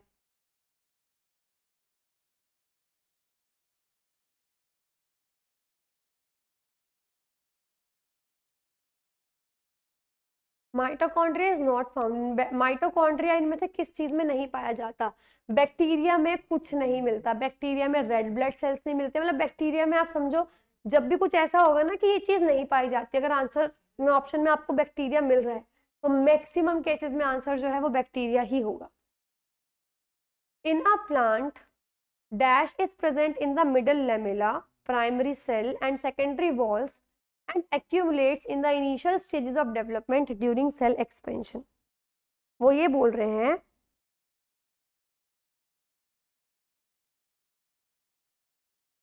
कि पौधों में कौन सा ऐसा केमिकल सब्सटेंस है जो मिडिल लेमेला यानी मध्य पटलिका, प्राथमिक कोशिका या द्वितीयक भित्तियों में मौजूद होता है, जो सेकेंडरी सेल वॉल्स होती हैं उनमें ये मिलेगा, बीच में मिलेगा। और ये जब कोशिका विस्तार होता है, जब सेल अपने आप का साइज बढ़ाता है तो तब ये जमा होना शुरू होता है, तो ये है आपका पेक्टिन, ध्यान रखेंगे इसको। Select the correct statement. सबसे पहला, mitochondria and nucleus are found in bacteria, गलत, बैक्टीरिया में कुछ नहीं मिलता। Ribosomes, mitochondria and lysosomes are found in animal cells, बिल्कुल, एनिमल सेल्स में राइबोसोम्स भी मिलते हैं, माइटोकॉन्ड्रिया भी मिलता है और लाइसोसोम्स भी मिलते हैं, बिल्कुल करेक्ट स्टेटमेंट है। Chloroplast, ribosomes and nucleus are present in fungal cells, fungal cells, कवक कोशिकाओं में क्लोरोप्लास्ट नहीं मिलता, तभी तो फंगस है। आपको पता है पहले जो फंगस है, जो आपका कवक है, वो पौधों की कैटेगरी में आती थी, लेकिन पौधे तो प्रकाश संश्लेषण करते हैं, वो फोटोसिंथेसिस करते हैं, पर फंगस नहीं कर सकती। क्यों? क्योंकि उनके पास क्लोरोप्लास्ट नहीं है, क्लोरोफिल नहीं है। Mitochondria and nucleus are absent in plant cells, अच्छा न्यूक्लियस ही एब्सेंट कर दिया, वो तो हो ही नहीं सकता, काम कैसे करेगा cell. Which of the following statements is correct regarding cell membrane, इनमें से सेल मेम्ब्रेन के रिगार्डिंग कौन सी स्टेटमेंट बिल्कुल करेक्ट है। सबसे पहले, the membrane is selectively permeable to some molecules present in और ईदर साइड ऑफ इट, बिल्कुल सही है कि जो कोशिका झिल्ली है वो दोनों ओर, अंदर की तरफ भी सेल के, बाहर की तरफ भी चुनिंदा रूप से पारगम्य होती है, मतलब वो चीजों को सेलेक्ट करके अंदर से बाहर या बाहर से अंदर आने देती है। बिल्कुल ठीक है। वाटर में also move across this membrane, पानी भी मूव कर सकता है, ये भी ठीक है। From lower to higher concentration, ये गलत है। चीजें हमेशा हाई से लो कंसेंट्रेशन की तरफ मूव करती हैं, तो only one is correct. Which form of leucoplast specializes in oil synthesis and storage and is mainly found in the layer of cells in pollen grains that develop the pollen grains? इनमें से कौन से leucoplast होते हैं? देखो, leucoplast normally colourless plastids होते हैं जो कि खाने को स्टोर करने में मदद करते हैं। मैं आपको ये बता दूं, तो वो बोल रहे हैं कि कौन से ल्यूकोप्लास्ट है जो ऑयल को बनाने में मदद करते हैं, उनको स्टोर करने में मदद करते हैं, और जनरली पोलन ग्रेन्स जो होते हैं उनके अंदर आपको मिलेंगे। तो इनको बोलते हैं इलायोप्लास्ट। ध्यान रखेंगे, इलायोप्लास्ट ल्यूकोप्लास्ट का एक टाइप है जो कि ऑयल सिंथेसिस में मदद करता है, पोलन ग्रेन्स के डेवलपमेंट में मदद करता है। ठीक है, पराग कणों का जब विकास होता है उनमें मदद करता है। Which cells are also called neurilemma cells? इनमें से कौन से कोशिकाओं को न्यूरिलेमा कोशिकाएं भी कहा जाता है? जो PNS, primary nervous system, primary nervous system समझते हो, आपका ब्रेन और आपका आप कह सकते हो स्पाइनल कॉर्ड जिसके अंदर आती है, ऐसे सेल्स का ये हिस्सा होते हैं और आपके बॉडी में बहुत इंपॉर्टेंट रोल प्ले करते हैं। तो ये होते हैं आपके श्वान सेल्स। श्वान सेल्स हैं जो कि आपके प्राइमरी नर्वस सिस्टम, ब्रेन और स्पाइनल कॉर्ड जो है आप कह सकते हो उनमें उनका हिस्सा होते हैं और वो काम कर पाते हैं श्वान सेल्स के कारण। Which of the following is found in plant cell only? इनमें से कौन सी सिर्फ पादप कोशिकाओं में पाया जाता है? Cell wall. सेल वॉल का मेन काम प्रोटेक्शन होता है, स्ट्रेंथ देना होता है, और हम लोगों को उसकी जरूरत नहीं होती। कैसे याद कराया था मैंने चैप्टर में भी कि हमारे पास हाथ पैर है, कुछ अगर कुछ चीज आएगी तो हम प्रोटेक्शन कर सकते हैं अपना हाथ से। पौधों के पास कुछ नहीं है, तो इसलिए उनको स्ट्रेंथ की जरूरत होती है, जो कौन देता है? Cell wall. Which cell organelle containing millions of membrane bound ribosomes is involved in the production, folding, quality control and dispatch of certain proteins? वो ये पूछ रहे हैं कि इनमें से कौन सा सेल ऑर्गेनेल है जिसके अंदर पता नहीं मिलियंस राइबोसोम्स होते हैं। आपको पता है राइबोसोम्स दो ही चीजों में सबसे ज्यादा अमाउंट में होते हैं। सबसे पहला न्यूक्लियस, इसलिए न्यूक्लियस को फैक्ट्री ऑफ राइबोसोम्स बोला जाता है, और दूसरा RER, रफ एंडोप्लाज्मिक रेटिकुलम। अगर मुझे ये दिख रहा था ना कि बहुत सारे राइबोसोम्स हैं, तो मेरा पहला ऑप्शन, क्वेश्चन को वहां तक पढ़ के मेरा क्वेश्चन होता न्यूक्लियस। न्यूक्लियस मुझे दिखा नहीं, उसके बाद अब अगर मैं ये भी भूल जाऊं, पेरोक्सिसोम आपने पढ़ा ही नहीं, सेल के स्ट्रक्चर में छोड़ दो। रफ एंडोप्लाज्मिक रेटिकुलम आपने पढ़ा है, और ये भी पढ़ा है कि रफ एंडोप्लाज्मिक रेटिकुलम, रफ क्यों बोलते हैं उसको? क्योंकि उसके सरफेस पे राइबोसोम्स जुड़े हुए होते हैं, इसलिए वो रफ दिखाई देती है। तो राइबोसोम्स किस पे जुड़े हैं? रफ एंडोप्लाज्मिक रेटिकुलम पे। तो आपको मैं बता दूं, इसके अंदर लगभग मिलियन से भी ऊपर, ठीक है, लाखों राइबोसोम्स होते हैं जो प्रोटीन बनाने में, अलग अलग तरीके का प्रोटीन बनाने में मदद करते हैं। तो ये है आपका question. Next is the cells having well organised nuclei with a nuclear membrane are designated as. जिन कोशिकाओं में झिल्ली भी होती है, सुव्यवस्थित केंद्रक, यानी हर चीज प्रेजेंट है, उनको क्या बोलते हैं? नए वाले सेल्स को क्या बोलते हैं? Eukaryotic cells. ध्यान से इसको कर लेंगे क्योंकि बहुत इंपॉर्टेंट है। Which component of the cell contains hereditary material of the cell? The DNA। Cell के, कोशिका के किस अंग में जो हेरिडिटरी मटीरियल होता है, DNA, वो होता है न्यूक्लियस के अंदर। तभी तो न्यूक्लियस को आप कह सकते हो सेल का CPU माना जाता है। Cells were first observed in cork by dash in 1665। Cork में कोशिकाएं सबसे पहली बार 1665 में देखी गई। किसने देखी थी? Robert Hooke. Which of the following is not one of the main parts of the cell? इनमें से कौन सा सेल का मेन हिस्सा नहीं है? न्यूक्लियस मेन हिस्सा है, साइटोप्लाज्म मेन हिस्सा है क्योंकि इसी के अंदर न्यूक्लियस रहता है, सेल मेम्ब्रेन मेन हिस्सा है क्योंकि बाउंड्री सेल की वही करता है, vacuole is not the main part, is not one of the main parts of the cell, ये एक मुख्य भाग नहीं है। What is the jelly-like substance between nucleus and cell membrane called? Nucleus और सेल मेम्ब्रेन के बीच का जो सब्सटेंस होता है इसको क्या बोलते हैं? इसको बोलते हैं cytoplasm. Which component of the cell organelle principally forms the function of packaging materials? ये आपको पता लग जाना चाहिए कि किसका काम है पैक करने का, to be delivered either to the intracellular targets or secreted outside the cell। तो इनमें से किसका मेन काम पैक करने का है और सेल के अंदर ट्रांसफर करने का है या सेल के बाहर ट्रांसफर करने का है? तो ये मैं बता भी चुकी हूँ, जिनको आप पोस्ट ऑफिस बोलते हो, that is Golgi apparatus। What is the major function of cell wall? Cell wall का मेन फंक्शन क्या होता है? बेसिकली शेप और रिजिडिटी देना। स्टोरेज का काम नहीं होता, डिवीजन में मदद नहीं करता, कार्बोहाइड्रेट बनाने में मदद नहीं करता, तो किसमें काम करेगा? शेप और रिजिडिटी, आकार और कठोरता प्रदान करने में। The cells having nuclear material without a membrane, जिसमें आप कह सकते हो केंद्रकीय मटेरियल तो होता है पर झिल्ली नहीं होती, मतलब पुराने सेल्स है ना, क्या बोलते थे इनको? Prokaryotic cells. Which of the following is the characteristic of plant cell? इनमें से कौन सी एक प्लांट सेल की विशेषता है? स्मॉल वैक्यूल नहीं, प्लांट सेल्स के पास बड़े वैक्यूल्स होते हैं क्योंकि उनको भंडारण, उनको स्टोर करने की नीड होती है। क्लोरोप्लास्ट एब्सेंट नहीं, क्लोरोप्लास्ट भी प्रेजेंट होंगे क्योंकि क्लोरोफिल चाहिए ना, हरित जो आपका लवक होता है वो चाहिए ताकि प्रकाश संश्लेषण फोटोसिंथेसिस कर सके। प्लास्टिड एब्सेंट, प्लास्टिड्स तो होंगे तभी तो हरित लवक प्रेजेंट होगा। सेल वॉल इज प्रेजेंट, ये बिल्कुल करेक्ट स्टेटमेंट है। Which among the following statements is incorrect? बताओ इनमें से गलत कौन सा है? Cell wall is present in animals, यही गलत है। सेल वॉल प्लांट्स में होती है, कोशिका भित्ति सिर्फ पादप कोशिकाओं में होती है, एनिमल सेल्स में नहीं होती। नेक्स्ट, सेल मेम्ब्रेन को प्लाज्मा मेम्ब्रेन बोलते हैं, ये भी ठीक है। क्रोमोसोम्स डीएनए प्रोटीन के बने होते हैं, ये भी ठीक है। माइटोकॉन्ड्रिया को power house of the cell बोलते हैं, ये भी ठीक है। Cytology is the study of, cytology किसका अध्ययन होता है? सेल्स का। ये तो बहुत आसान है। Plant cell have a big central dash unlike a number of small dash in animal cells. Plant cells के पास एक और काफी बड़ा क्या होता है? देखो, अगर मैं सेल वॉल लूंगी तो पौधों में, जानवरों में तो होती नहीं है, छोड़ दो। टिश्यू, सेल के अंदर टिश्यू हो नहीं सकता, ये छोड़ दो। सेल मेम्ब्रेन भी एक या ज्यादा नहीं हो सकती।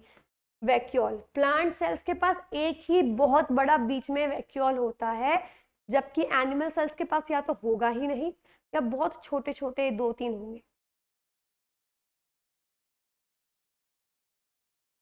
विच among the following is the structural and fundamental unit of life? ये तो इस वीडियो का ही टॉपिक है। स्ट्रक्चरल और फंडामेंटल यूनिट ऑफ लाइफ को क्या बोलते हैं? सेल यानी कोशिका। विच of the following is a complex permanent plant tissue? देखो अब ये प्लांट टिश्यू में आ गया, ये उत्तकों में आ गया। खैर मैं बता देती हूँ, जो प्लांट टिश्यू होते हैं दो तरीके के होते हैं। एक तो टेम्परेरी विभज्योतक यानी मेरिस्टेमेटिक टिश्यू,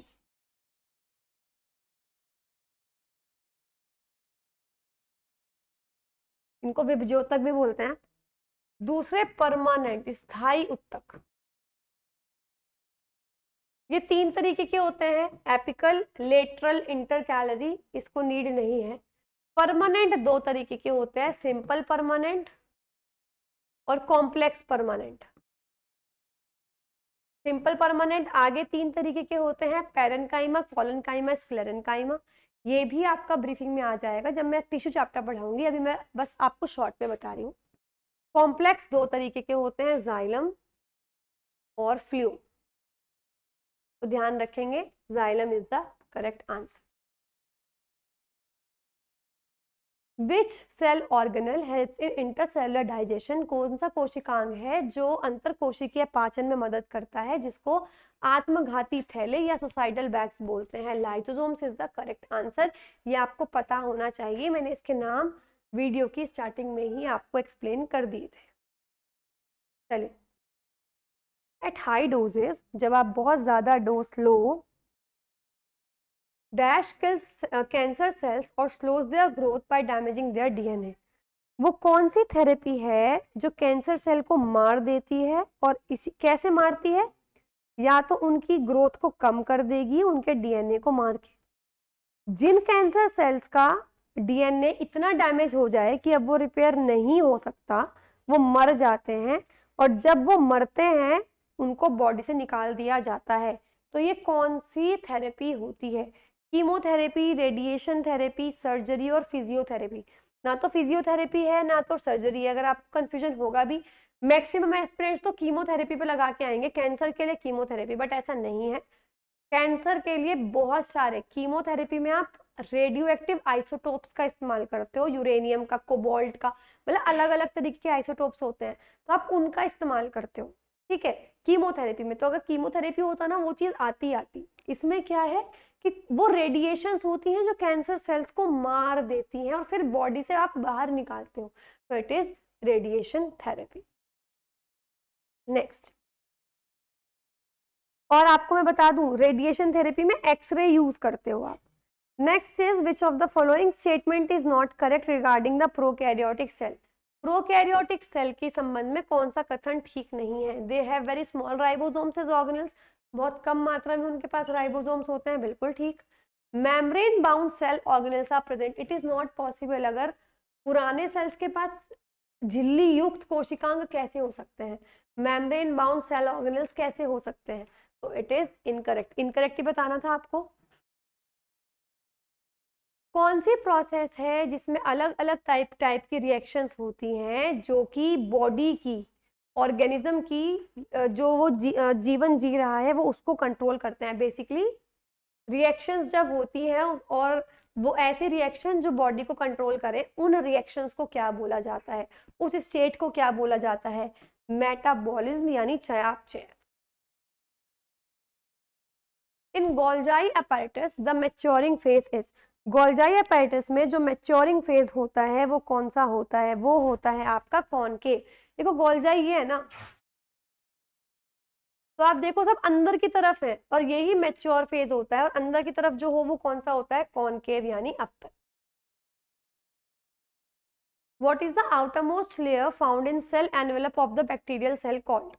जो बैक्टीरिया जो सेल होते हैं उनके सबसे बाहर वाली लेयर को क्या बोलते हैं? देखो सेल वॉल तो आप समझो वो अनडेवलप्ड सेल वॉल है, प्रॉपरली डेवलप ही नहीं है, तो ऐसी विकसित सेल वॉल को क्या बोलते हैं? इनको बोलते हैं glycocalyx. There are dash types of cell division, कितने टाइप के सेल डिवीजन होते हैं? दो, अभी आपको बताया था, माइटोसिस और meiosis. Which of the following options is not correct about plant cells? इनमें से कौन सा स्टेटमेंट प्लांट सेल्स को लेके करेक्ट नहीं है? सबसे पहला, cell wall is made up of cellulose, cell wall cellulose की मिलके बनती है, बिल्कुल ठीक है। Plant cells can not divide by mitosis, पौधों के सेल माइटोसिस से विभाजित ही नहीं हो सकते। क्यों नहीं हो सकते?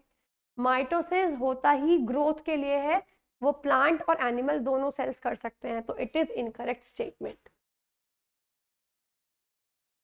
Identify an option that does not represent prokaryotic cells. इनमें से आप बताओ कौन सा प्रोकैरियोटिक सेल नहीं है? वैसे तो आपको मैं बताऊं, mycoplasma, blue green algae, sperm, pleuropneumonia like organism. इन चार ऑप्शंस में से तीन ऑप्शन ऐसे हैं जिसके बारे में बहुत कम पढ़ रखा है आपने, तो उन तीनों के बारे में आपका कोई ओपिनियन नहीं है। बट स्पर्म के बारे में आपने पढ़ रखा है, मैंने चैप्टर आपको पढ़ा रखा है। तो स्पर्म यूनिसेलुलर गैमेट है, मतलब बेसिकली स्पर्म आधा सेल होता है, वो पूरा सेल भी नहीं है, और वो क्या है? हमारी बॉडी से आया, ह्यूमन से आया है, तो ऑब्वियस सी बात है प्रोकैरियोटिक तो हो ही नहीं सकता, वो पुराना सेल हो ही नहीं सकता। तो स्पर्म कैसा होता है? यूकैरियोट होता है, शुक्राणु यूकैरियोट मिलेगा। Next, a group of ribosomes attached to mRNA is known as, बहुत सारे राइबोसोम्स जब mRNA से जुड़े हुए हो उनको क्या बोलते हैं? उनको बोला जाता है पोलिसोम्स। ध्यान रखेंगे, पॉलीमर, मोनोमर, पॉलीपेप्टाइड, ये अलग बॉन्ड है, केमिस्ट्री के बॉन्ड है। पेप्टाइड बॉन्ड होता है जब CONH जुड़ते हैं कई सारे, तो पॉलीपेप्टाइड बॉन्ड। पॉलीमर मोनोमर तो केमिस्ट्री का पॉलीमर चैप्टर का ही आ गया, पॉलिसोम्स बोलते हैं। चलिए माइटोकॉन्ड्रिया, माइटोकॉन्ड्रिया क्या करता है, एनर्जी जनरेशन में मदद करता है, तो फर्स्ट का हो गया डी। राइबोसोम्स क्या करता है, प्रोटीन बनाने में काम करता है, तो सेकंड का हो गया ए। एक ही ऑप्शन है ऐसा, ऑप्शन डी। बाकी न्यूक्लियस क्या करता है, सेल को रेगुलेट करेगा, और लाइसोसोम्स बॉडी का डाइजेस्टिव सिस्टम है। ओके, एन अनडिफरेंशिएटेड लेयर, एक अविभेदित परत जिसको आप भेद नहीं कर सकते, आप जिसको अलग से पहचान ही नहीं कर सकते, ऐसी लेयर जो एक्टोडर्म और एंडोडर्म के बीच में होती है, उसको क्या बोलते हैं। देखो, ऐसी लेयर को बोलते हैं मीसोग्लिया। बेसिकली ये है क्या, ये केमिकल्स हैं जो अगर दो ऑर्गन्स के बीच में स्पेस है वहां पे ये केमिकल्स भरे रहेंगे, तो जब भी ऐसी कैविटी प्रेजेंट रहती है उनको कॉलमेट्स बोला जाता है या सूडो कॉलमेट्स बोला जाता है। आपने पढ़ा भी होगा जब मैंने बायोडाइवर्सिटी पढ़ाया था, सेल को कैसे डिवाइड, प्लांट्स को कैसे डिवाइड करते हैं, एनिमल्स को कैसे डिवाइड करते हैं, उसमें आया था। तो वो जो कैविटी है, वो जो लेयर है जो एक्टोडर्म और एंडोडर्म, बाहर की लेयर और अंदर के लेयर के बीच में मौजूद होती है, उसको क्या बोलते हैं, मीसोग्लिया। What happens to the decomposition rate when detritus is rich in lignin and chitin? क्या होता है इसको अपघटन दर को, सड़ने के रेट को क्या अफेक्ट पड़ता है जब जो डिट्राइटस होता है, जो बाहर वाली लेयर होती है, उसमें लिग्निन और चिटिन की मात्रा बहुत ज्यादा होती है। तो देखो, पहली बात तो ये है कि वो धीरे धीरे सड़ने लगेगा, क्योंकि लिग्निन और चिटिन बहुत हार्ड सब्सटेंस है, इनको सड़ाना, इनको अपघटन करना इनका इतना आसान नहीं है। तो जो रेट होगा वो अपने आप कैसा हो जाएगा, अपघटन रेट बहुत ही हल्का हो जाएगा, it will be slower, it is slow.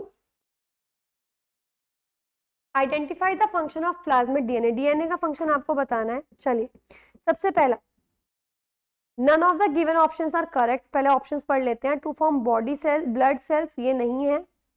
To confer certain unique phenotypic characters to bacteria, कुछ कैरेक्टर्स बैक्टीरिया तक पहुंचाना प्लाज्मिड डीएनए का काम है। डीएनए वर्ड होता है तो किसी भी बॉडी का डीएनए हो सकता है, प्लाज्मिड डीएनए आ गया तो बैक्टीरिया, और डीएनए जहां भी जाएगा वो सिर्फ फिनोटाइपिक, दिखने वाले जो कैरेक्टर्स होते हैं, आंखें कैसी हैं, मतलब अगर बॉडी की बात कर रही हूँ ह्यूमन बीइंग की, आंखें कैसी हैं, स्किन कलर कैसा है, बाल, तो जो दिखने वाले कैरेक्टर्स होते हैं उसको वो ट्रांसफर करता है। प्लाज्मिड डीएनए का काम बैक्टीरिया में ट्रांसफर करने का काम होगा, सिंपल। टू कन्फर, बैक्टीरिया को कुछ विशिष्ट फिनोटाइपिक लक्षण प्रदान करना, simple. Dash is a group of cells similar in structure and function, कोशिकाओं के समूह को क्या बोलते हैं, टिश्यू, राइट, उत्तक बोला जाता है। नेक्स्ट, चलिए मैच करना है। सबसे पहला है जीवन फेज, ये अभी आपने पढ़ा भी है। जीवन फेज क्या है, जीवन फेज में, अच्छा सबसे पहले कौन सा फेज होता है, ग्रो, राइट, जीवन। इसमें क्या होगा कि सेल ग्रो करना शुरू करेगा, यानी फर्स्ट गैप फेज, जीवन का मतलब होता है पहले गैप का phase. The cell grows and becomes physically larger, तो फर्स्ट का हो गया बी। सेकंड है एस फेज, एस फेज में क्या होगा, न्यूक्लियस डिवाइड होगा, राइट, डीएनए डिवाइड होगा, डीएनए रेप्लिकेट करेगा। तो अब आप देखो डीएनए कहाँ पे आ रहा है, या तो इसमें या तो इसमें। Cell synthesise is a complete copy of the DNA, cell DNA की कॉपी प्रिपेयर करता है। अगला, cell divides its copies DNA and cytoplasm, इसमें साइटोप्लाज्म भी इंक्लूड हो गया, तो ये नहीं है। सेकंड का हो गया ए, फर्स्ट का बी, सेकंड का ए। चलिए, थर्ड है G2 फेज। G2 फेज में क्या होगा, सेल वापस से अपने कंटेंट्स को रीऑर्गेनाइज करेगा, मतलब कि सेल और बड़ा होगा। और उसके बाद ये साइटोप्लाज्म जब डिवाइड होता है, ये एम फेज में होता है ना, ये तो आपको पता है ना। तो यानी कि एम फेज का हो गया, फोर्थ का हो गया डी, फोर्थ का डी ऑप्शन ए में ही है, तो option A is the correct answer, simple. Next, what is the role of ribosomes of a polysome, polysome के राइबोसोम्स की क्या आप कह सकते हो, क्या रोल होता है। देखो, एक ही काम होता है, प्रोटीन बनाना, पहली चीज होता क्या है, एमआरएनए को आप पहले ट्रांसलेट करते हो आरएनए में, और आरएनए से बनते हैं प्रोटीन, ठीक है। तो वो बोल रहे हैं राइबोसोम्स का क्या काम है, दे सिंथेसाइज फैट्स, ये तो बिल्कुल गलत हो गया। राइबोसोम्स mRNA को प्रोटीन में बदलते हैं? बिल्कुल नहीं, mRNA नहीं बदल सकता, rRNA बदल सकता है। ये आ गया। The ribosomes of a polysome translate the rRNA into proteins. तो यही इसका करेक्ट स्टेटमेंट है, लेकिन ये दो स्टेटमेंट बिल्कुल सेम सेम है। क्या फर्क है? या पॉलीसोम है या मोनोसोम है। मोनोसोम का मतलब है एक ही राइबोसोम अटैच है, पॉलीसोम का मतलब जब बहुत सारे राइबोसोम्स की यूनिट अटैच हो। और वैसे भी क्वेश्चन में पॉलीसोम दे रखा है। Which of the following is a plant tissue? Meristematic tissue, permanent tissue. अभी मैंने आपको चार्ट बना के दिया था, दोनों के दोनों प्लांट टिश्यू है। Cells of meristematic tissue lack what? जो मेरिस्टेमेटिक टिश्यू होते हैं, जो विभज्योतक उत्तक इनको बोलते हैं, ये डिवाइड होते रहते हैं, ग्रोथ में मदद करते हैं। तो ये अपने अंदर कुछ भी ऐसी चीज नहीं रखते जिसको स्टोर करना पड़े, क्योंकि इनको बार बार डिवाइड होना है, तो कुछ इनके पास अपना कुछ परमानेंट रहता ही नहीं है। इट इज जस्ट लाइक कि अगर आपको सेटल होना है, आप हर चीज बनाओगे। अगर आपको जाना ही एक दिन के लिए, एक जगह एक दिन, एक जगह एक दिन, तो आप कुछ सामान नहीं अपने खुद का बनाओगे, क्योंकि आपको पता है जहां जाओगे वो प्रोवाइड करेंगे। तो सिंपल, इनके पास देखो सेल वॉल तो होनी जरूरी है, वरना सेल ही नहीं बनेगा। वैक्यूल्स रिक्तिका नहीं होती, क्योंकि वो भंडारण के लिए यूज होती है, स्टोरेज के लिए यूज होती है। साइटोप्लाज्म और न्यूक्लियाई, मतलब ये तीनों से तो सेल बनता है ना, तो ये तीनों तो होंगी होंगी, पर वैक्यूल नहीं होते। Which of the following is not a type of chromosome on the basis of the location of the centromere? इनमें से कौन सा एक क्रोमोसोम का टाइप नहीं है? किस बेसिस पे? कि उसकी लोकेशन क्या है, उस बेसिस पर। तो देखो, सबसे पहली बात तो मैं आपको बता दूं, आंसर इज लोफोसेंट्रिक। लोफोसेंट्रिक का मतलब आपको मैं बताऊं, टोटल 4 पोजीशन के बेसिस पे 4 तरीके के क्रोमोसोम्स हो सकते हैं। कौन कौन से? सबसे पहला मेटासेंट्रिक, टेलोसेंट्रिक, एक्रोसेंट्रिक और सब मेटासेंट्रिक। आपको बस नाम याद रखना है, that's it. Which cell organelle is overlapping membranaceous sac with ER-like thickness that helps in processing and packaging protein and lipid molecules, especially stable protein? इनमें से कौन सा कोशिकांग का जो स्ट्रक्चर है वो ER की तरीके का होता है, उसकी थिकनेस वैसी होती है, जो मेन काम पैक करने में करेगा। तो पैकेजिंग वर्ड जहां भी आ जाए, आपको पता है आंसर क्या होगा, गोल्जाई apparatus. Which thin flexible barrier separates internal environment of the cell from the extracellular fluid? वो कौन सा स्ट्रक्चर है जो सेल के अंदर के लिक्विड को सेल के बाहर के लिक्विड से अलग करता है? तो that is cell plasma membrane और सेल मेम्ब्रेन, जिसको कोशिका झिल्ली भी बोलते हैं। Which of the following cell organelle functions both as a passageway for intercellular transport and as a manufacturing surface? इनमें से कौन सा कोशिकांग है जो सेल के अंदर अगर ट्रांसपोर्ट करना है उसका रास्ता देगा, वो पैसेजवे बनाएगा, रास्ता है, और मैन्युफैक्चर करने के भी काम करेगा। तो पैकेजिंग नहीं है, ध्यान से समझ लेना, कभी आप इसमें भी गोल्जाई अपैरेटस लगा के आ जाओ। ये मैन्युफैक्चर करता है और पैसेज वे, एक रास्ता देता है ट्रांसफर करने के लिए। तो ये है आपका endoplasmic reticulum. Which organelle is found in both in eukaryotic and prokaryotic cells? इनमें से वो कौन सा ऑर्गेनेल है जो दोनों में मिलेगा? देखो पुराने सेल्स में ना सिर्फ वो चीज मिलती है जो बहुत ही ज्यादा जरूरी हो, जिसके बिना सेल जिंदा ना रह पाए। जैसे प्रोटीन के बिना नहीं रह सकता, एनर्जी कहाँ से लेगा? प्रोटीन से लेगा। तो वो कहाँ से मिलेगा? राइबोसोम्स।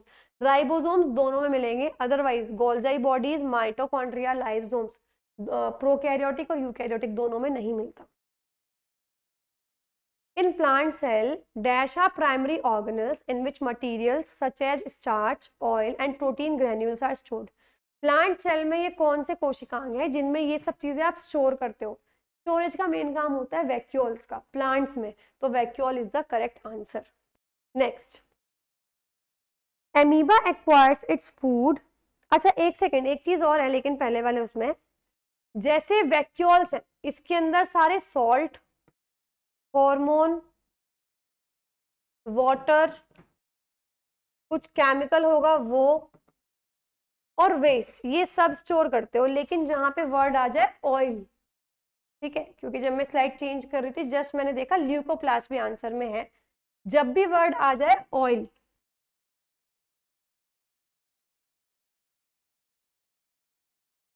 स्टार्च, स्टार्च का मतलब तो उनका खाना ही हो गया ना। तो खाना कौन स्टोर करता है? ल्यूकोप्लास्ट। हमेशा ध्यान रखना, ऑयल कौन स्टोर करता है? आपका ल्यूकोप्लास्ट स्टोर करता है। नेक्स्ट क्वेश्चन की बात करते हैं।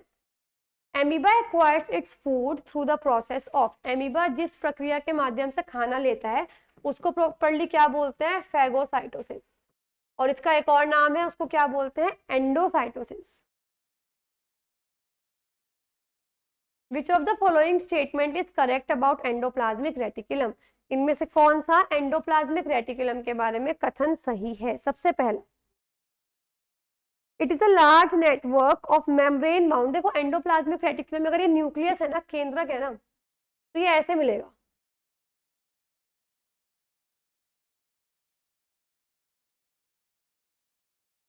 इस तरीके से मिलता है न्यूक्लियस के साथ में। तो बहुत बड़ा नेटवर्क होता है ट्यूब का, शीट का, और ये बनता भी बिल्कुल वैसा ही है जैसे प्लाज्मा मेम्ब्रेन बनता है, लिपिड्स और प्रोटीन से।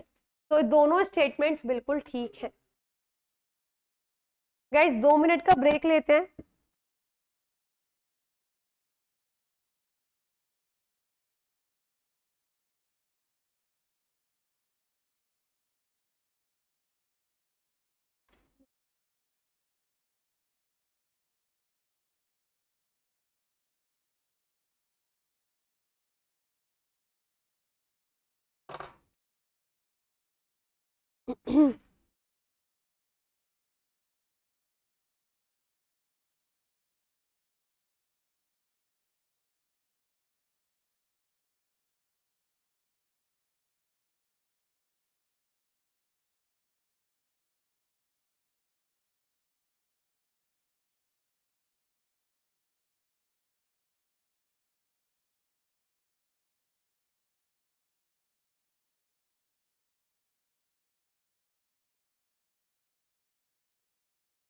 चले, what are the projections of varying lengths protruding out of an amoeba's body, amoeba के शरीर से बाहर निकले हुए अलग अलग लंबाई के उभार को जो प्रकट और गायब हो सकते हैं उनको क्या कहते हैं?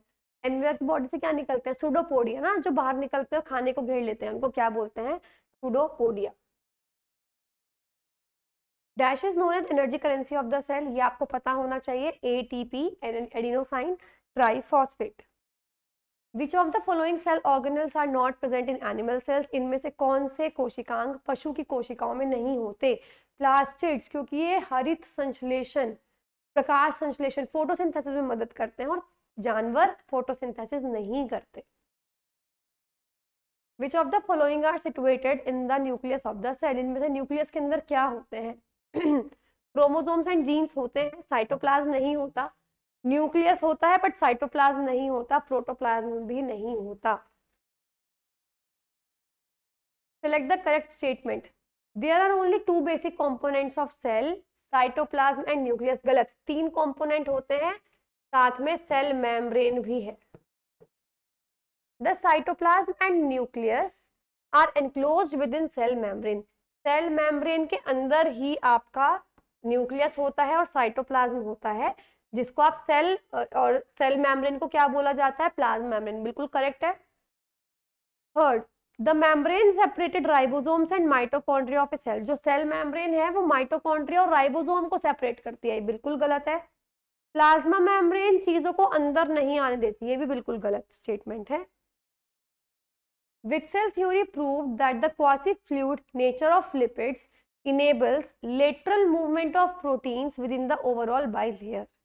इनमें से कौन से सिद्धांत ने ये बताया कि जो लिपिड होता है, पहली बात तो वो लिक्विड नहीं होता, वो आधा लिक्विड की तरीके का होता है, जिसकी वजह से प्रोटीन उसके अंदर से ट्रांसफर हो सकते हैं। तो कौन सा लेयर था? ये था fluid mosaic model. Fluid mosaic model ने ये डिस्क्राइब किया था कि जो सेल मेम्ब्रेन है वो क्या है, उसके अंदर कई प्रकार के मॉलिक्यूल्स होते हैं, जैसे फॉस्फोलिपिड्स, कोलेस्ट्रॉल और प्रोटीन्स। तो इसीलिए वो बिल्कुल लिक्विड स्टेट में नहीं होती, बिल्कुल तरल पदार्थ में नहीं होती, वो सेमी फ्लूइड स्टेट में होती है और इसी वजह से उसमें से प्रोटीन्स या चीजें अंदर से बाहर या बाहर से अंदर जा सकती हैं। Next, under the electron microscope, which cell organelle is visible as either clusters or single small dots that float freely in the cytoplasm. Electron microscope की मदद से कौन सा कोशिकांग है जो छोटी छोटी डॉट्स के रूप में मिलेगा, जो फ्रीली तैरते रहते हैं? ये है राइबोसोम्स। राइबोसोम्स के अलावा किसी भी चीज का स्ट्रक्चर छोटी छोटी डॉट की शेप में नहीं होता। Identify the cell that is amoeboid in shape, जिसका आकार एमीबा की तरह का होता है। हमारी बॉडी में एक सेल है जिसका शेप फिक्स नहीं होता, वो है आपका व्हाइट ब्लड सेल। मतलब बेसिकली ये बिल्कुल एमीबा की तरीके का होता है। Which structural layer surrounds the algal, fungal and plant cells and provides tensile strength and protection against mechanical and osmotic stress? इनमें से वो कौन सी लेयर है जो एल्गेई हो यानी कि शैवाल हो, कवक हो, पादप कोशिकाओं की चारों तरफ होती है? तो प्लांट सेल के चारों तरफ वो कौन सी लेयर है जो उसको स्ट्रेंथ प्रोवाइड करती है? The answer is very simple, cell wall यानी कोशिका भित्ति। चलिए, माइटोकॉन्ड्रिया के बारे में करेक्ट स्टेटमेंट बताइए। ये सिर्फ बैक्टीरिया में होता है, गलत। सब लिविंग सेल्स में होगा, गलत, क्योंकि ये बैक्टीरिया में नहीं होता और बैक्टीरिया लिविंग में है। ठीक है। Mitochondria is not bound by any membrane, ये भी गलत। 2 मेम्ब्रेन्स होती हैं, 2 झिल्ली होती हैं। तो अब आपको ये पता लग गया 3 गलत है, तो सही स्टेटमेंट कौन सी है? 4th पर पढ़ भी लेते हैं। आपको पता है माइटोकॉन्ड्रिया में 2 झिल्लियां होती हैं। अगर कोई माइटोकॉन्ड्रिया ऐसा है कि सबसे बाहर वाली झिल्ली हटा दो तो उसको माइटोकॉन्ड्रिया के नाम से नहीं जाना जाता, उसको बोला जाता है माइटोप्लास्ट। चलिए, इन सेल बायोलॉजी, कोशिका जीव विज्ञान में, which is a large double membrane organelle, 2 membrane का ऑर्गेनल जिसको central unit of the cell भी बोलते हैं। सेल की जो मेन केंद्रीय इकाई है। डबल मेम्ब्रेन देख के आप माइटोकॉन्ड्रिया लगा के आ सकते थे, पर डबल मेम्ब्रेन सिर्फ माइटोकॉन्ड्रिया के ऊपर नहीं होती, न्यूक्लियस के ऊपर भी होती है, केंद्रक के ऊपर भी होती है। और वो भी छोड़ दो, सेंट्रल यूनिट क्या है सेल की, जिसमें जेनेटिक मटेरियल भी है, क्रोमोसोम्स, गुणसूत्र भी है, न्यूक्लियस है। It is very clear. In animal sales which membrane bound cell organelles are generally smaller? पशु कोशिकाओं में कौन सा कोशिका अंगक होता है जो छोटा होता है और जिसके अंदर से आप वेस्ट मटेरियल को अलग कर सकते हो? छोटे छोटे बहुत सारे कौन से होते हैं? वो होते हैं आपके वैक्यूल्स, रिक्तिकाएं, और उसमें वेस्ट भी स्टोर होता है। तो vacuole is the correct answer. Identify the component found only in eukaryotic cell. इनमें से कौन सा कंपोनेंट है जो सिर्फ यूकैरियोटिक सेल, नए सेल में मिलेगा? तो देखो, नए सेल में जनरली आपको मैं बताऊं मेम्ब्रेन्स मिलती हैं, ध्यान रखना। तो देखो इसके अंदर क्या है? Nuclear membrane. न्यूक्लियर, क्योंकि पुराने सेल्स में न्यूक्लियस ही नहीं होता, नए में न्यूक्लियस होता है। तो नए वालों में न्यूक्लियस मिलेगा ही मिलेगा, यानी न्यूक्लियर मेम्ब्रेन मिलेगी मिलेगी। Which is the major microtubule organizing center, MTOC, microtubule organizing center, involved in various cellular processes including sensory reception, locomotion and embryogenesis. Eukaryotic कोशिकाओं में प्रमुख सूक्ष्म नली का आयोजन केंद्र कौन सा है जो संवेदन ग्रहण, यानी कुछ भी आपको इंफॉर्मेशन चाहिए हो आप उसमें वो आपका मदद करेगा, लोकोमोशन में मदद करेगा, और एम्ब्रियोजेनेसिस, एम्ब्रियोजेनेसिस का मतलब एम्ब्रियो को बनाने में, भ्रूण को बनाने में मदद करेगा। 2 ही आंसर हो सकते हैं, सेंट्रोसोम या सेंट्रियोल्स। तो आंसर क्या होगा? Centrosome. What is the role of ribosomes of a polysome? ये रिपीटेड क्वेश्चन है। राइबोसोम का क्या काम होता है? आपको मैंने बताया था कि क्या काम करने में आएगा? आरएनए को प्रोटीन में बदलने का काम करेगा, और इनफैक्ट आरएनए को बदलने में करता है, ये ध्यान सही कर लेना। Which of the following is an example of active transport? Active transport का कौन सा एग्जाम्पल है? एक्टिव ट्रांसपोर्ट जिसमें आयंस होंगे, और आयन किस में होंगे? आयरन, सॉल्ट, ग्लूकोज या sodium and potassium pump. Sodium और पोटेशियम पंप्स एक्टिव ट्रांसपोर्ट करने में मदद करते हैं। गाइज ये ध्यान से कर लेना। ये मैं बताऊं आपको, सेल मेम्ब्रेन के इधर उधर मिलते हैं, पहली चीज। दूसरी चीज, एक्टिव ट्रांसपोर्ट होता है जो आपका नॉर्मल ट्रांसपोर्ट के अगेंस्ट ट्रांसपोर्ट कराने में मदद करेगा। तो ये चीज बहुत ज्यादा इंपॉर्टेंट है। एक्टिव ट्रांसपोर्ट क्या है? एक्टिव ट्रांसपोर्ट का मतलब होता है अपहिल ट्रांसपोर्ट। पहली चीज इसको बोलते हैं अपहिल ट्रांसपोर्ट, सबसे पहली चीज। दूसरी चीज, इसमें क्या होगा, लोअर से हाई कंसेंट against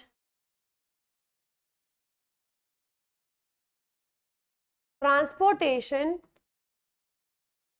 from lower to higher concentration. Generally क्या होता है कि चीजें हाई से लो की तरफ जाती हैं, बट किसी कारण कुछ प्रेशर लग गया उल्टा या कुछ भी, अगर वो लोअर से हायर जाने लगे तो एक्टिव ट्रांसपोर्ट उसको रोकने में मदद करता है। और ये कहाँ प्रेजेंट होता है? सेल मेम्ब्रेन, कोशिका झिल्ली के इधर उधर। क्या है? सोडियम और पोटेशियम पंप। सिंपल।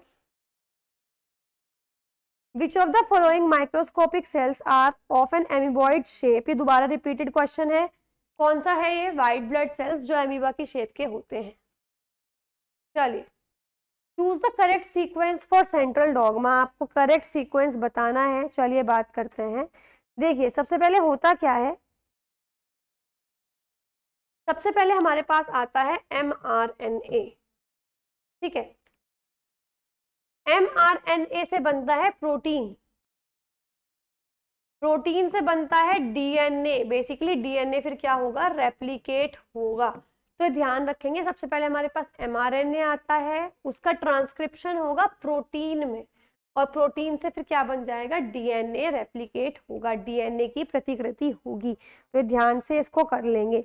और ये सेंट्रल डॉगमा है क्या? बेसिकली ये सबसे पहले इंस्ट्रक्शंस हैं जिसमें हम क्या करते हैं, डीएनए में इंस्ट्रक्शंस, मतलब जैसे डीएनए है, हर चीज आप डीएनए से कैलकुलेट कर सकते हो, तो सेम यही है। Central dogma is the process by which instructions in DNA are converted into functional product. कि डीएनए जिस चीज के अकॉर्डिंग काम करता है उससे प्रोडक्ट कैसे बनाया जाता है।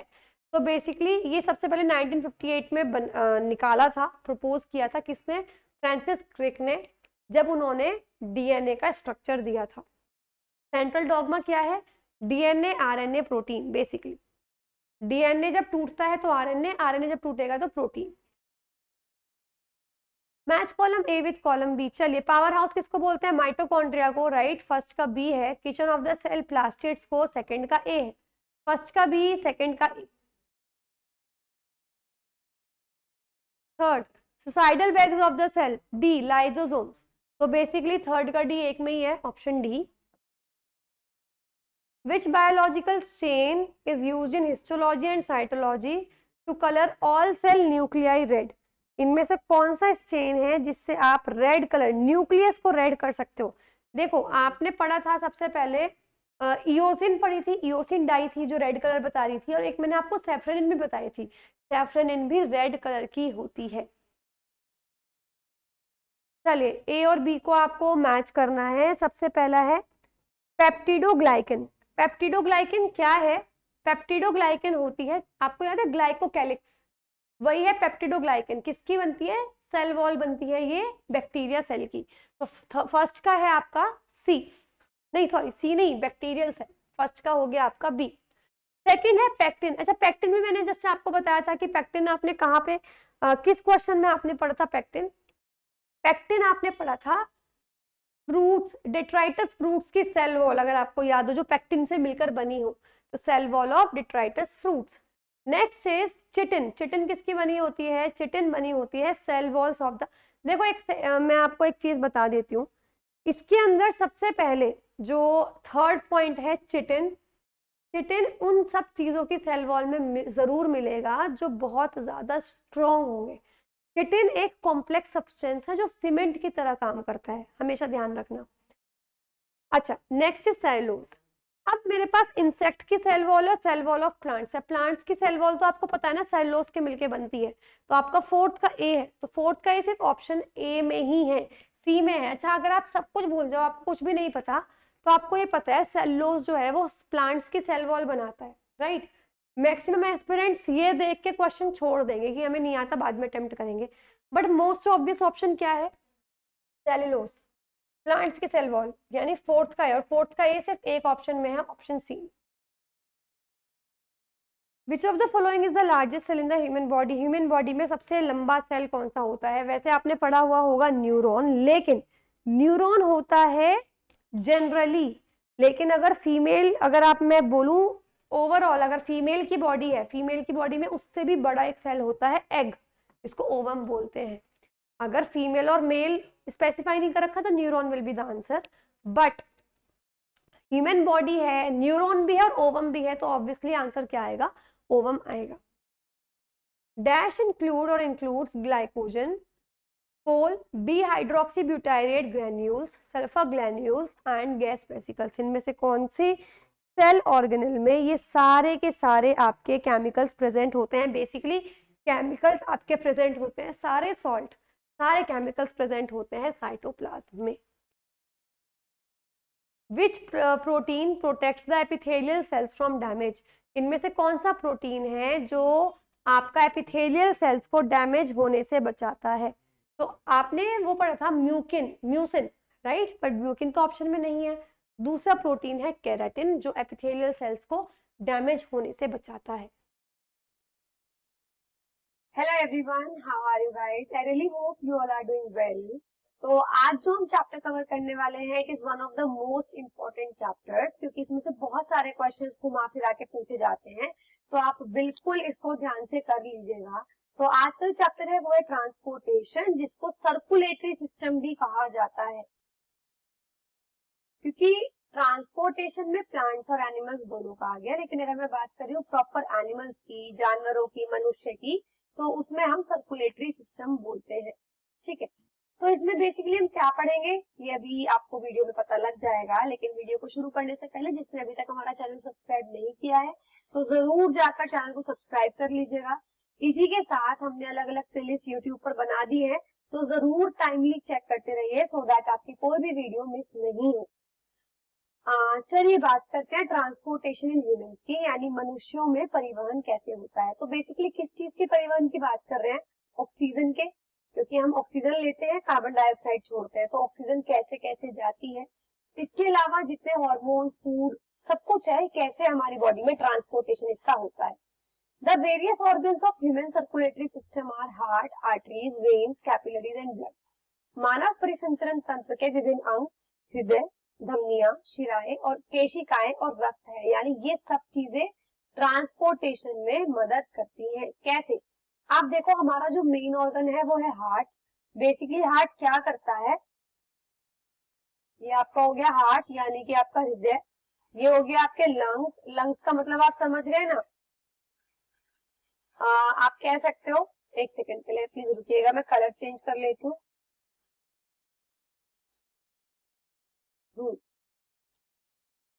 ये हो गए आपके लंग्स यानी फेफड़े, और ये हो गई आपकी बॉडी। तो होता क्या है, आप जब ऑक्सीजन लेते हो तो वो आपके फेफड़ों तक जाती है, आपके लंग्स तक जाती है, राइट। तो लंग्स से सबसे पहले ब्लड वो ऑक्सीजन उठाता है, वो लंग्स से ब्लड जाएगा आपके हार्ट में। हार्ट उस ब्लड को अच्छे से पंप, धक्का मारेगा ताकि वो कहाँ चला जाए? पूरी की पूरी बॉडी में। फिर पूरी बॉडी उस ऑक्सीजन को ले लेगी और बदले में CO2 छोड़ देगी। तो अभी तक जो ब्लड ऑक्सीजन वाला था, अब वो ब्लड CO2 वाला हो गया। अब ये CO2 वाला ब्लड जाएगा वापस हार्ट में, हार्ट फिर से धक्का मारेगा और उस ब्लड को, CO2 वाले ब्लड को पहुंचा देगा लंग्स में। तो इससे फाइनली होगा क्या कि जो आपके लंग्स हैं वो CO2 को बाहर भेज देंगे। तो गाइज ये है पूरी की पूरी प्रोसेस, पर ये इतनी सिंपल नहीं है जितनी की डायग्राम में दिख रही है। वो किस लिए? वो इसलिए क्योंकि इस पूरी प्रोसेस में ये जो 4 एरोज आपको मैंने बना के दिखाए हैं, इनमें 2 आर्टरीज होती हैं, यानी 2 धमनियां होंगी, और 2 वेन्स यानी 2 केशिकाएं होंगी। तो कैसे याद रखोगे? नॉर्मली आर्टरीज का काम होता है प्योर ब्लड को कैरी करना। आर्टरीज हमेशा ऑक्सीजन वाला ब्लड कैरी करती हैं, वेन्स हमेशा इम्प्योर ब्लड कैरी करते हैं, यानी CO2 वाला ब्लड कैरी करते हैं। लेकिन ये फंक्शन उल्टा हो जाता है केवल 2 केस में। सबसे पहला केस, जब भी पल्मोनरी जुड़ जाए, यानी जब भी लंग्स इन्वॉल्व हो जाए। दूसरा केस, जब भी रेनल वर्ड जुड़ जाए, यानी जब भी किडनीज इन्वॉल्व हो जाए। तो ये आपके 2 केसेस हैं जब आपका ये काम उल्टा हो जाता है। तो देखो, सबसे पहले हम क्या करेंगे, लंग्स से, लंग्स जब भी इन्वॉल्व होंगे तो पल्मोनरी शब्द जुड़ जाएगा, तो यहां भी पल्मोनरी वर्ड आएगा और यहां भी पल्मोनरी वर्ड आएगा। अब देखो यहां से ऑक्सीजन वाला ब्लड आ रहा था, तो ऑक्सीजन वाला ब्लड तो आर्टरीज को लेकर आना था, लेकिन क्योंकि पल्मोनरी जुड़ गया तो काम उल्टा हो जाएगा, तो ये पल्मोनरी वेन लेकर आएगी और गंदा ब्लड पल्मोनरी आर्टरी लेकर जाएगी। अब ऑक्सीजन जो है, ऑक्सीजन वाला जो ब्लड है वो हार्ट से बॉडी में जाना है, मेन काम है आपकी बॉडी को ऑक्सीजन मिलना, तो ये काम करती है मेन आर्टरी यानी मुख्य धमनी, जिसको बोलते हैं आओर्टा, महाधमनी भी बोलते हैं। ऐसे ही बॉडी से CO2 निकालना वो मेन काम है, तो ये काम करेगी मेन वेन यानी महाशिरा, जिसको बोलते हैं वेना कावा। तो ये चीज ध्यान देने वाली है। चलिए बात करते हैं हार्ट की, तो अभी आपको मैंने बता दिया। अच्छा, इसके अलावा ये जो हार्ट होता है, हार्ट का स्ट्रक्चर कैसा होगा, जैसा आप देख सकते हो पूरा का पूरा हार्ट टोटल 4 जगहों में बटा हुआ है। ये पहला, ये दूसरा, ये तीसरा और ये चौथा, ये 4 हिस्से हैं। ये बीच में 2 विंडो होती है, समझ लो गेट होते हैं जो बंद हो जाते हैं। जैसे ही ब्लड ऊपर से नीचे आएगा ये विंडो बंद हो जाएगी ताकि ब्लड वापस ऊपर ना जा पाए। दूसरी चीज, ये ऊपर वाले दोनों रूम्स को बोलते हैं एट्रियम, नीचे वाले दोनों रूम्स को, यानी कि इनका हिंदी में भी मैं आपको नाम बता दूंगी। बेसिकली इनको हम निलय और एक वर्ड और भी था, आई थिंक अभी आपके पास आ जाएगा, एट्रिया और वेंट्रिकल्स, ये 2 बोलते हैं। ऊपर वालों को एट्रियम, नीचे वालों को वेंट्रिकल्स। तो ऊपर वाला जो पार्ट है सबसे पहले ब्लड उसी में आता है। एक चीज और मैं आपको बता दूं, ये जो ब्लड का लेफ्ट वाला पार्ट होता है, हार्ट का लेफ्ट वाला पार्ट जो होगा बायां भाग, वो सिर्फ ऑक्सीजन वाले ब्लड के लिए यूज होता है। जो राइट वाला भाग होता है वो आपका CO2 वाले ब्लड के लिए यूज होता है, तो ध्यान रखेंगे। दूसरी चीज, ये जो हार्ट है, ये बीच में जो पिंक पिंक दिखाई दे रहा है, ये बीच में से बटा हुआ है, और इसको बीच में से किसने बांटा है, सेप्टम ने। एक आपकी वॉल होती है जिसको सेप्टम बोलते हैं। चलिए बात करते हैं। सबसे पहले walls V1 and V2 prevent the backflow of blood into atria when ventricles contract to pump blood from heart to rest of the body। देखो ये आपका हार्ट है, ठीक है,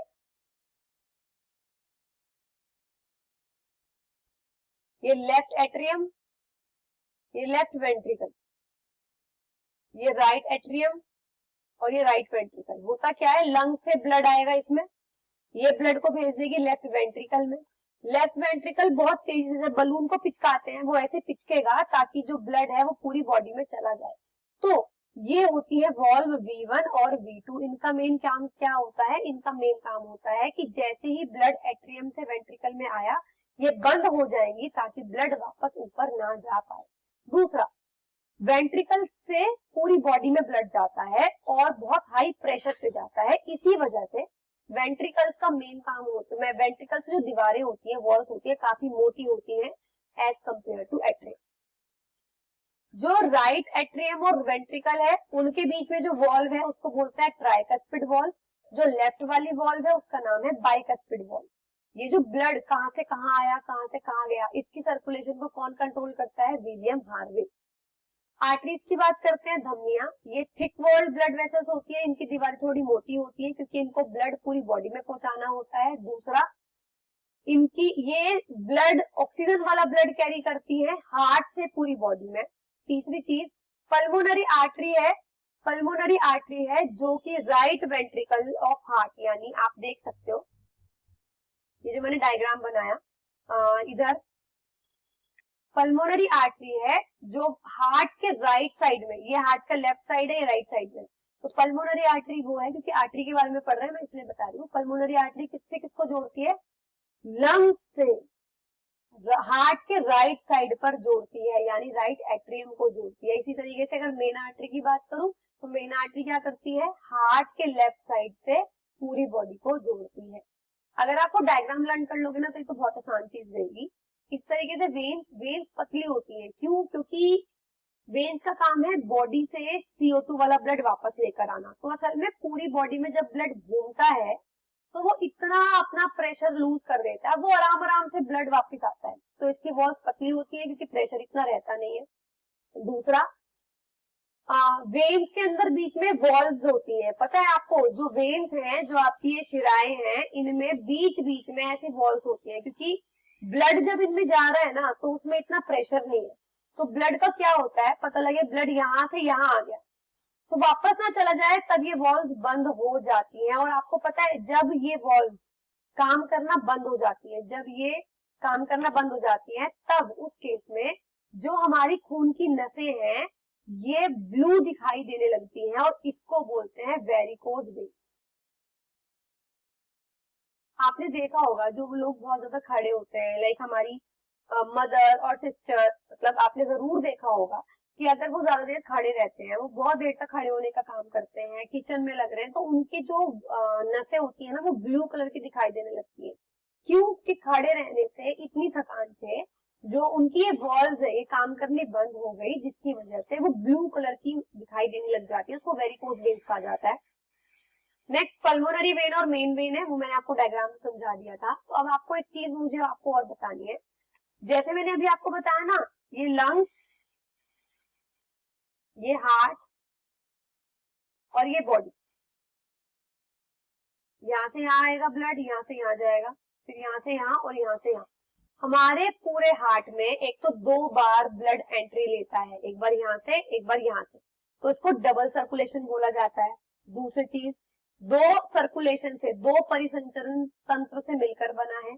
एक लंग्स और हार्ट के बीच में जो होती है इसको बोलते हैं पल्मोनरी सर्कुलेशन, यानी फुसफुसीय परिसंचरण, और एक वो जो हमारे हार्ट और बॉडी के बीच में होता है इसको बोलते हैं सिस्टमैटिक सर्कुलेशन, यानी व्यवस्थित परिसंचरण तंत्र। सिंपल। चले कुछ फैक्ट्स हैं, मोस्ट इंपॉर्टेंट फैक्ट्स हैं, जैसे कुछ एम्फीबियंस हैं, कुछ अभयचर हैं, जैसे कि फ्रॉग्स यानी छिपकली, लिजर्ड्स, आप सॉरी फ्रॉग्स यानी कि आपके मेंढक, लिजर्ड्स यानी छिपकली, इनके 3 चैम्बर के हार्ट होते हैं। जैसे हमारे हार्ट पे टोटल 4 कमरे थे, 4 चैम्बर थे, इनके 3 चैम्बर के हार्ट होते हैं, 2 एट्रिया होंगे और एक निलय होगा, ठीक है। अच्छा, इसी वजह से इनके अंदर क्या होता है, ऑक्सीजन और बिना ऑक्सीजन वाला ब्लड मिक्स हो जाता है, तो इनको कम एनर्जी मिलती है। खैर, इंपॉर्टेंट है फिश। क्रोकोडाइल का पूछ लेते हैं। क्रोकोडाइल एक रेप्टाइल है पर उसके पास 4 चैम्बर का हार्ट होता है, ये ध्यान रखना।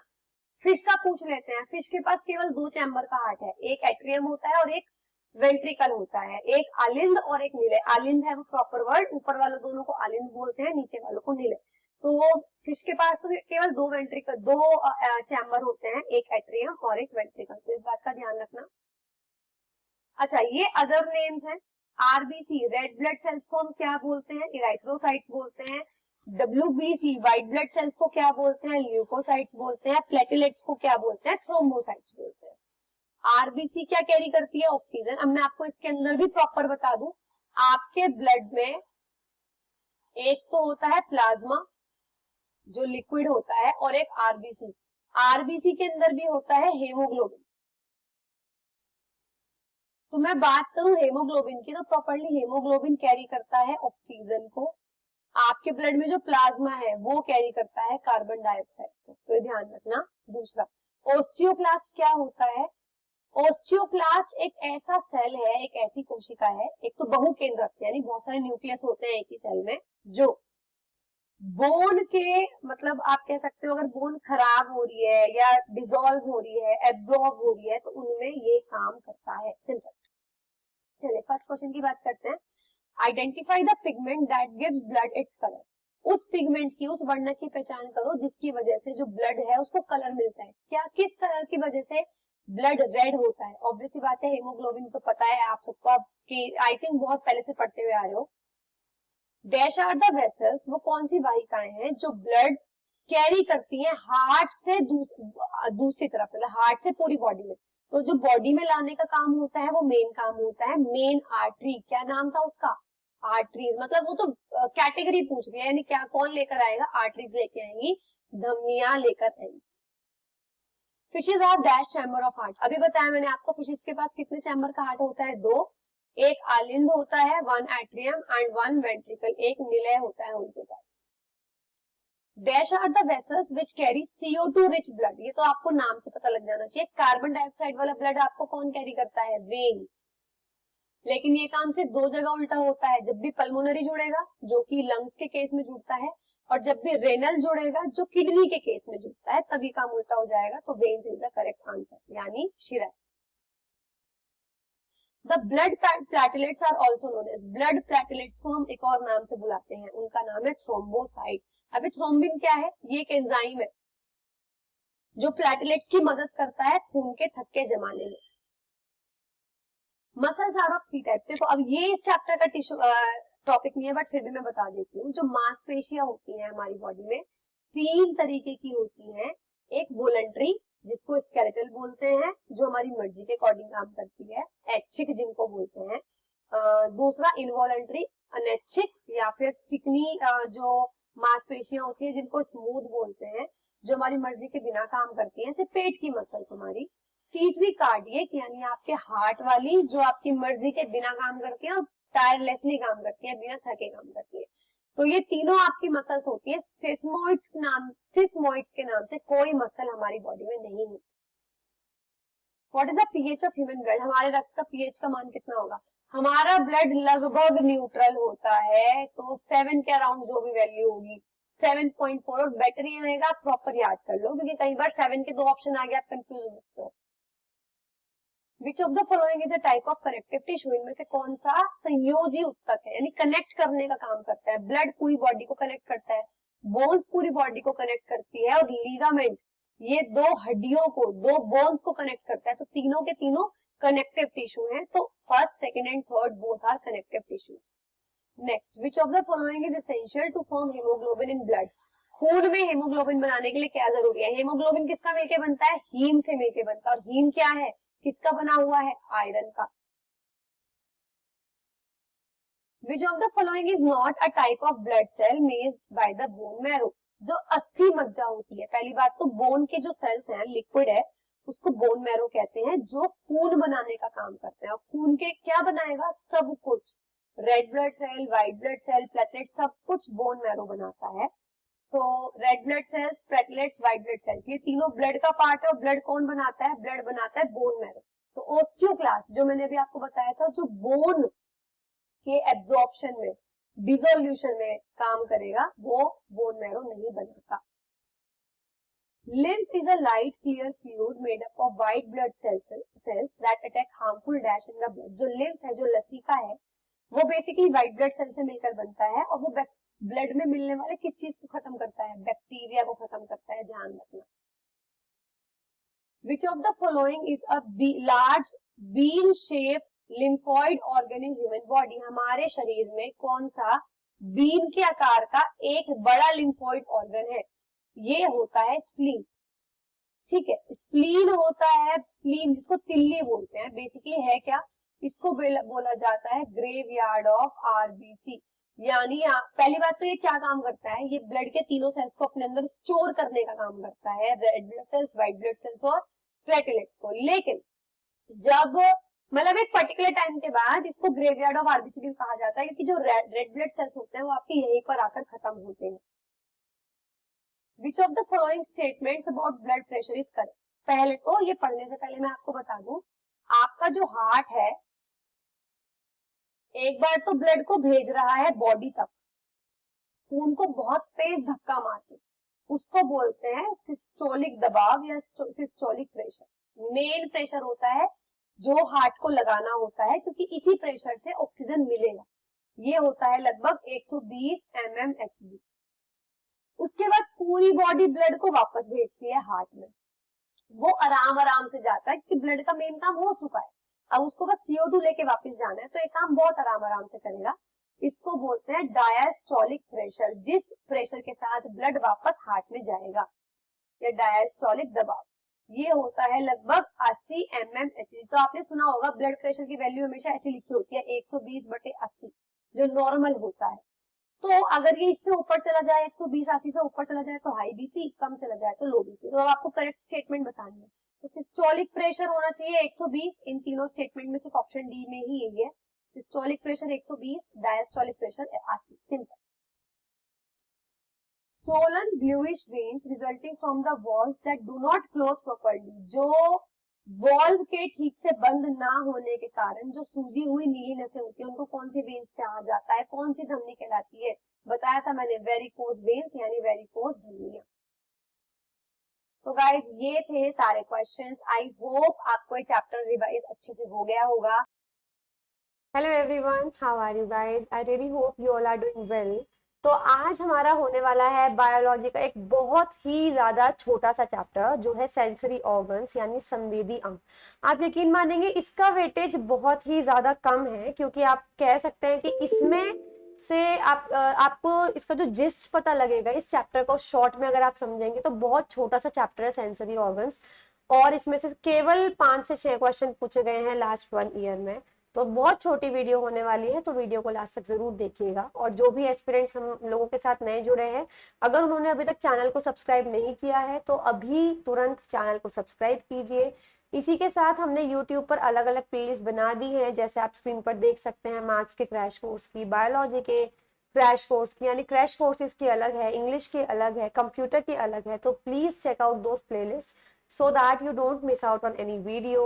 So let's start with the briefing of the chapter. तो इस चैप्टर में आपको क्या पढ़ना है? सबसे पहले रिसेप्टर्स यानी आपके जो संवेदक होते हैं, जो आपके अंदर आप जो भी संवेदना फील करते हो, जो भी संवेदना महसूस करते हो, वो किस कारण कर पाते हो? वो इस वजह से कर पाते हो क्योंकि आपकी बॉडी में ऐसे सेल्स हैं, ऐसी कोशिकाएं हैं जो उस चीज के लिए सेंसिटिव हैं। अगर आप देख पा रहे हो वो इसलिए क्योंकि आंख के अंदर कुछ कोशिकाएं हैं, कुछ सेल्स हैं जो लाइट के लिए बहुत सेंसिटिव है। ठीक है, सुन पा रहे हो तो इसलिए क्योंकि आपके कान के अंदर कुछ ऐसी कोशिकाएं हैं जो कान आवाज के लिए सेंसिटिव है। आवाज आते ही वो क्या कहते हैं, संवेदनशील होने लगती है। तो ऐसी कोशिकाओं का नाम भी अलग होता है, जैसे लाइट स्टिमुली हो गया, जो परिवर्तन जिसकी वजह से कोई भी चीज चेंज आ रहा है हमारी बॉडी में। तो अगर लाइट यानी प्रकाश है तो प्रकाश के लिए जो रिसेप्टर है, जो सेल है, उसका नाम होता है फोटो रिसेप्टर। और ये कौन से ऑर्गन में प्रेजेंट होगा? आईज में। ऑब्वियसली बात है, लाइट का काम कहाँ है? आंखों में। साउंड की अगर मैं बात करूं तो साउंड जो है, आवाज जो है, उसके लिए कौन सा रिसेप्टर होता है, कौन सा संवेदक अंग होता है, या वो कौन सी कोशिका होती है? ये फोनो रिसेप्टर है। सॉरी गाइस, इसको ठीक कर लेना क्योंकि ये मैं कर देती हूँ। ये है फोनो रिसेप्टर।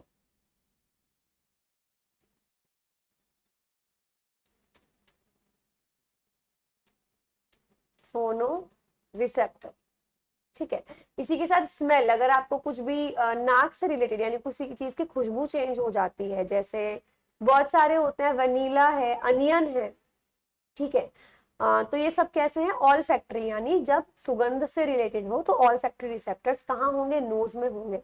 हीट या कोल्ड यानी टेम्परेचर, तापमान से रिलेटेड अगर है तो इनको बोलते हैं थर्मो रिसेप्टर। और ये कहाँ प्रेजेंट होंगे? स्किन में, क्योंकि टेम्परेचर का पता कैसे लगता है? स्किन से पता लगता है। टेस्ट की अगर मैं बात करूं तो गस्टेटरी रिसेप्टर, और ये कहाँ पर प्रेजेंट होते हैं? टंग में। तो सबसे पहले बात करते हैं क्लव की यानी लौंग की। आपको पता है लौंग की खुशबू से हमें किसी भी संकेतक होती है, ठीक है। लौंग अपनी खुशबू चेंज कर लेती है। तो स्मेल वालों को क्या बोलते थे? All factory, right. तो सूंघने वाला एक सूचक है। नेक्स्ट, द साइज ऑफ, अब ये कोई सेंसरी ऑर्गन से रिलेटेड नहीं है बट ह्यूमन आई से रिलेटेड क्वेश्चन है कि आपकी जो आंख है उसकी पुतली का आकार, उसके प्यूपिल का जो साइज है, अगर आप देख रहे हो आंख के अंदर ये ब्लैक पोर्शन है, इसके अंदर एक और छोटा सा ब्लैक पोर्शन है, इसको बोलते हैं प्यूपिल। जिनको नहीं पता ये मैं ऑलरेडी बता चुकी हूँ। और इस पोर्शन को बोलते हैं, इस बड़े वाले ब्लैक या जो भी ब्राउन या अलग अलग कलर का हो सकता है, अंदर वाले ब्लैक कलर का ही होगा, इस पोर्शन को बोलते हैं आइरिस। तो इसका साइज कौन एडजस्ट करता है? आइरिस एडजस्ट करता है, ध्यान रखेंगे। और ये जो ट्रांसपेरेंट हिस्सा होता है ये, इसको बोलते हैं कॉर्निया। आंख का सबसे बाहर वाला जो बाहर को निकला हुआ होता है और ट्रांसपेरेंट होता है, पारदर्शी होता है, उसको कॉर्निया बोलते हैं। What do you call the transparent front part of the eye? Cornea भी बताया। रेटिना क्या है? रेटिना है स्क्रीन जिसपे इमेज बनती है, ध्यान रखेंगे। Which tissue among the following is a protective tissue in the animal body? देखिए ये भी सेंसरी ऑर्गन से रिलेटेड नहीं है, कि हमारे पशु के शरीर में एक सुरक्षात्मक उत्तक है। ऐसा कौन सा उत्तक है जो सुरक्षा करता है? स्किन के जस्ट नीचे प्रेजेंट होता है। तो ये आप टिश्यू चैप्टर में ऑलरेडी कर चुके हो, मैं आपको बता दूं, ये है एपिथेलियल उपकला उत्तक। अगला, विच of the following body parts behaves like a stretched rubber sheet, इनमें से कौन सा अंग तनी हुई रबर शीट की तरह व्यवहार करता है, मतलब रबर शीट है वो खींची हुई जो है वो बांध रखी है। टंग, जी नहीं, जीभ तो कुछ कोई खिंचावट महसूस नहीं होती। आईलेंस, जी नहीं, आईलेंस बहुत फ्लेक्सिबल होता है, खिंचा हुआ नहीं होता।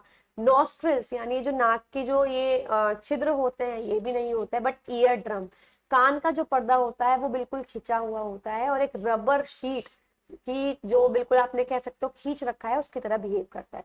तो गाइज मैंने आपको बताया था वीडियो छोटे होने वाली है, तो यही 5 क्वेश्चन थे जो इस चैप्टर से पूछे गए। Hello everyone, how are you guys? I really hope you all are doing well. तो इस सीरीज में आज हम चैप्टर जो कवर करने वाले हैं वो है एंडोक्राइन एंड एक्सोक्राइन सिस्टम, यानी ये वो सिस्टम है जिससे हमारी बॉडी अलग अलग एंजाइम्स और आप कह सकते हो हार्मोन सिक्रेट करती है। लेकिन वीडियो को शुरू करने से पहले अगर आपने अभी तक हमारे चैनल को सब्सक्राइब नहीं किया है तो सबसे पहले जाकर चैनल को सब्सक्राइब कीजिए। इसी के साथ यूट्यूब पर हमने अलग अलग प्लेलिस्ट बना दी है, क्रैश कोर्सेज की अलग है, ग्रामर की अलग है, कंप्यूटर 2.0 की अलग है, तो जाकर जरूर विजिट कीजिए ताकि आपकी कोई भी प्लेलिस्ट कोई भी वीडियो मिस आउट नहीं हो। चलिए बात करते हैं एक्सोक्राइन ग्लैंड्स यानी बहिस्रावी ग्रंथियों की। बेसिकली एक ऐसा ग्लैंड, एक ऐसी ग्रंथि जो अपना जो भी लिक्विड है या जो वो निकाल रही है वो सीधा ब्लड में ना देकर पहले किसी ट्यूब में निकाले और बाद में वो किसी रास्ते से ब्लड में जाए या कहीं भी जाए, तो उसको हम बोलते हैं एक्सोक्राइन ग्लैंड्स। तो एक्सोक्राइन ग्लैंड्स वही होते हैं जो कि अपना जो प्रोडक्ट है, उत्पाद है, वो एक नली या नलिका में स्रावित करते हैं। और इनके लिए जैसे आपके सलाइवरी ग्लैंड्स यानी जो आपके सलाइवरी ग्लैंड्स होते हैं जिनसे लार निकलती है, तो वो क्या सलाइवा जो है वो कहाँ निकलती है, लार कहाँ निकलती है, मुंह में निकलती है, ना कि सीधा ब्लड में। दूसरे होते हैं एंडोक्राइन ग्लैंड्स यानी अंतःस्रावी ग्रंथियां। ये कौन सी ग्रंथियां हैं? ये वो ग्रंथियां हैं जो अपना अपना जो भी लिक्विड है, केमिकल है, एंजाइम है, हार्मोन है, सीधा ब्लड में निकालती हैं। ये इनमें कोई भी ट्यूब या ऐसा कुछ नहीं होता जिससे ये किसी भी चीज में ये निकालेंगी, जैसे थायराइड ग्लैंड या ऐसे सारी ग्रंथियां जो हार्मोन निकालती हो। पीनियल ग्लैंड है, बहुत सारे ग्लैंड्स हैं। जैसे अब एक तो आप ध्यान रखेंगे कौन सी ग्रंथि है और किसका क्या निकनेम है। जैसे पीनियल ग्लैंड हमारे दिमाग में होता है, इसका कोई यूज आज तक नहीं पता लगा, और ये एक वेस्टिजियल ऑर्गन है, ठीक है। वेस्टिजियल ऑर्गन वो होता है जो बॉडी में होता है लेकिन कोई काम नहीं होता। पुराने जो काफी पहले पूर्वज रहे होंगे शायद उनकी बॉडी में कुछ काम होता हो, बट अभी हमारे शरीर में कोई काम नहीं है। इसको third I of the brain बोलते हैं, यानी दिमाग की तीसरी आंख। Hypothalamus gland super master gland के नाम से जाना जाता है। पिट्यूटरी ग्लैंड मास्टर ग्लैंड के नाम से। Adrenal gland glands of emergency के नाम से। और एड्रीनालाइन हार्मोन फाइट फ्लाइट और फ्राइट फाइट, यानी एड्रीनालाइन हार्मोन बेसिकली वो होता है जो लड़ने में, डरने में, जब भी लड़ोगे डरोगे तो उसमें आपकी हेल्प करता है, तो इसलिए इसको फाइट फ्लाइट या फ्राइट फाइट हार्मोन बोला जाता है।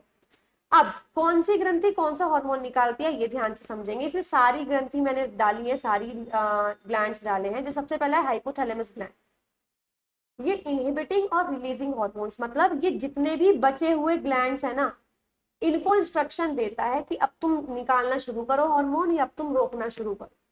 पिट्यूटरी ग्लैंड ग्रोथ हार्मोन, वैसे पिट्यूटरी ग्लैंड बहुत सारे, जो पिट्यूटरी ग्रंथि है बहुत सारे हार्मोन निकालती है, पर इसका सबसे मेन है ग्रोथ हार्मोन। बाकी जो फाउंडेशन कोर्स है उसमें मैंने बहुत सारे हार्मोन्स बता रखे हैं इसके, टीएसएच, पीएसएच, ये वाले। Thyroid thyroxine hormone, parathyroid parathormone, thymus thymus gland thymus hormone के नाम निकालता है। पेनक्रियाज निकालता है इंसुलिन और glucagon. Adrenal gland adrenaline hormone निकालता है।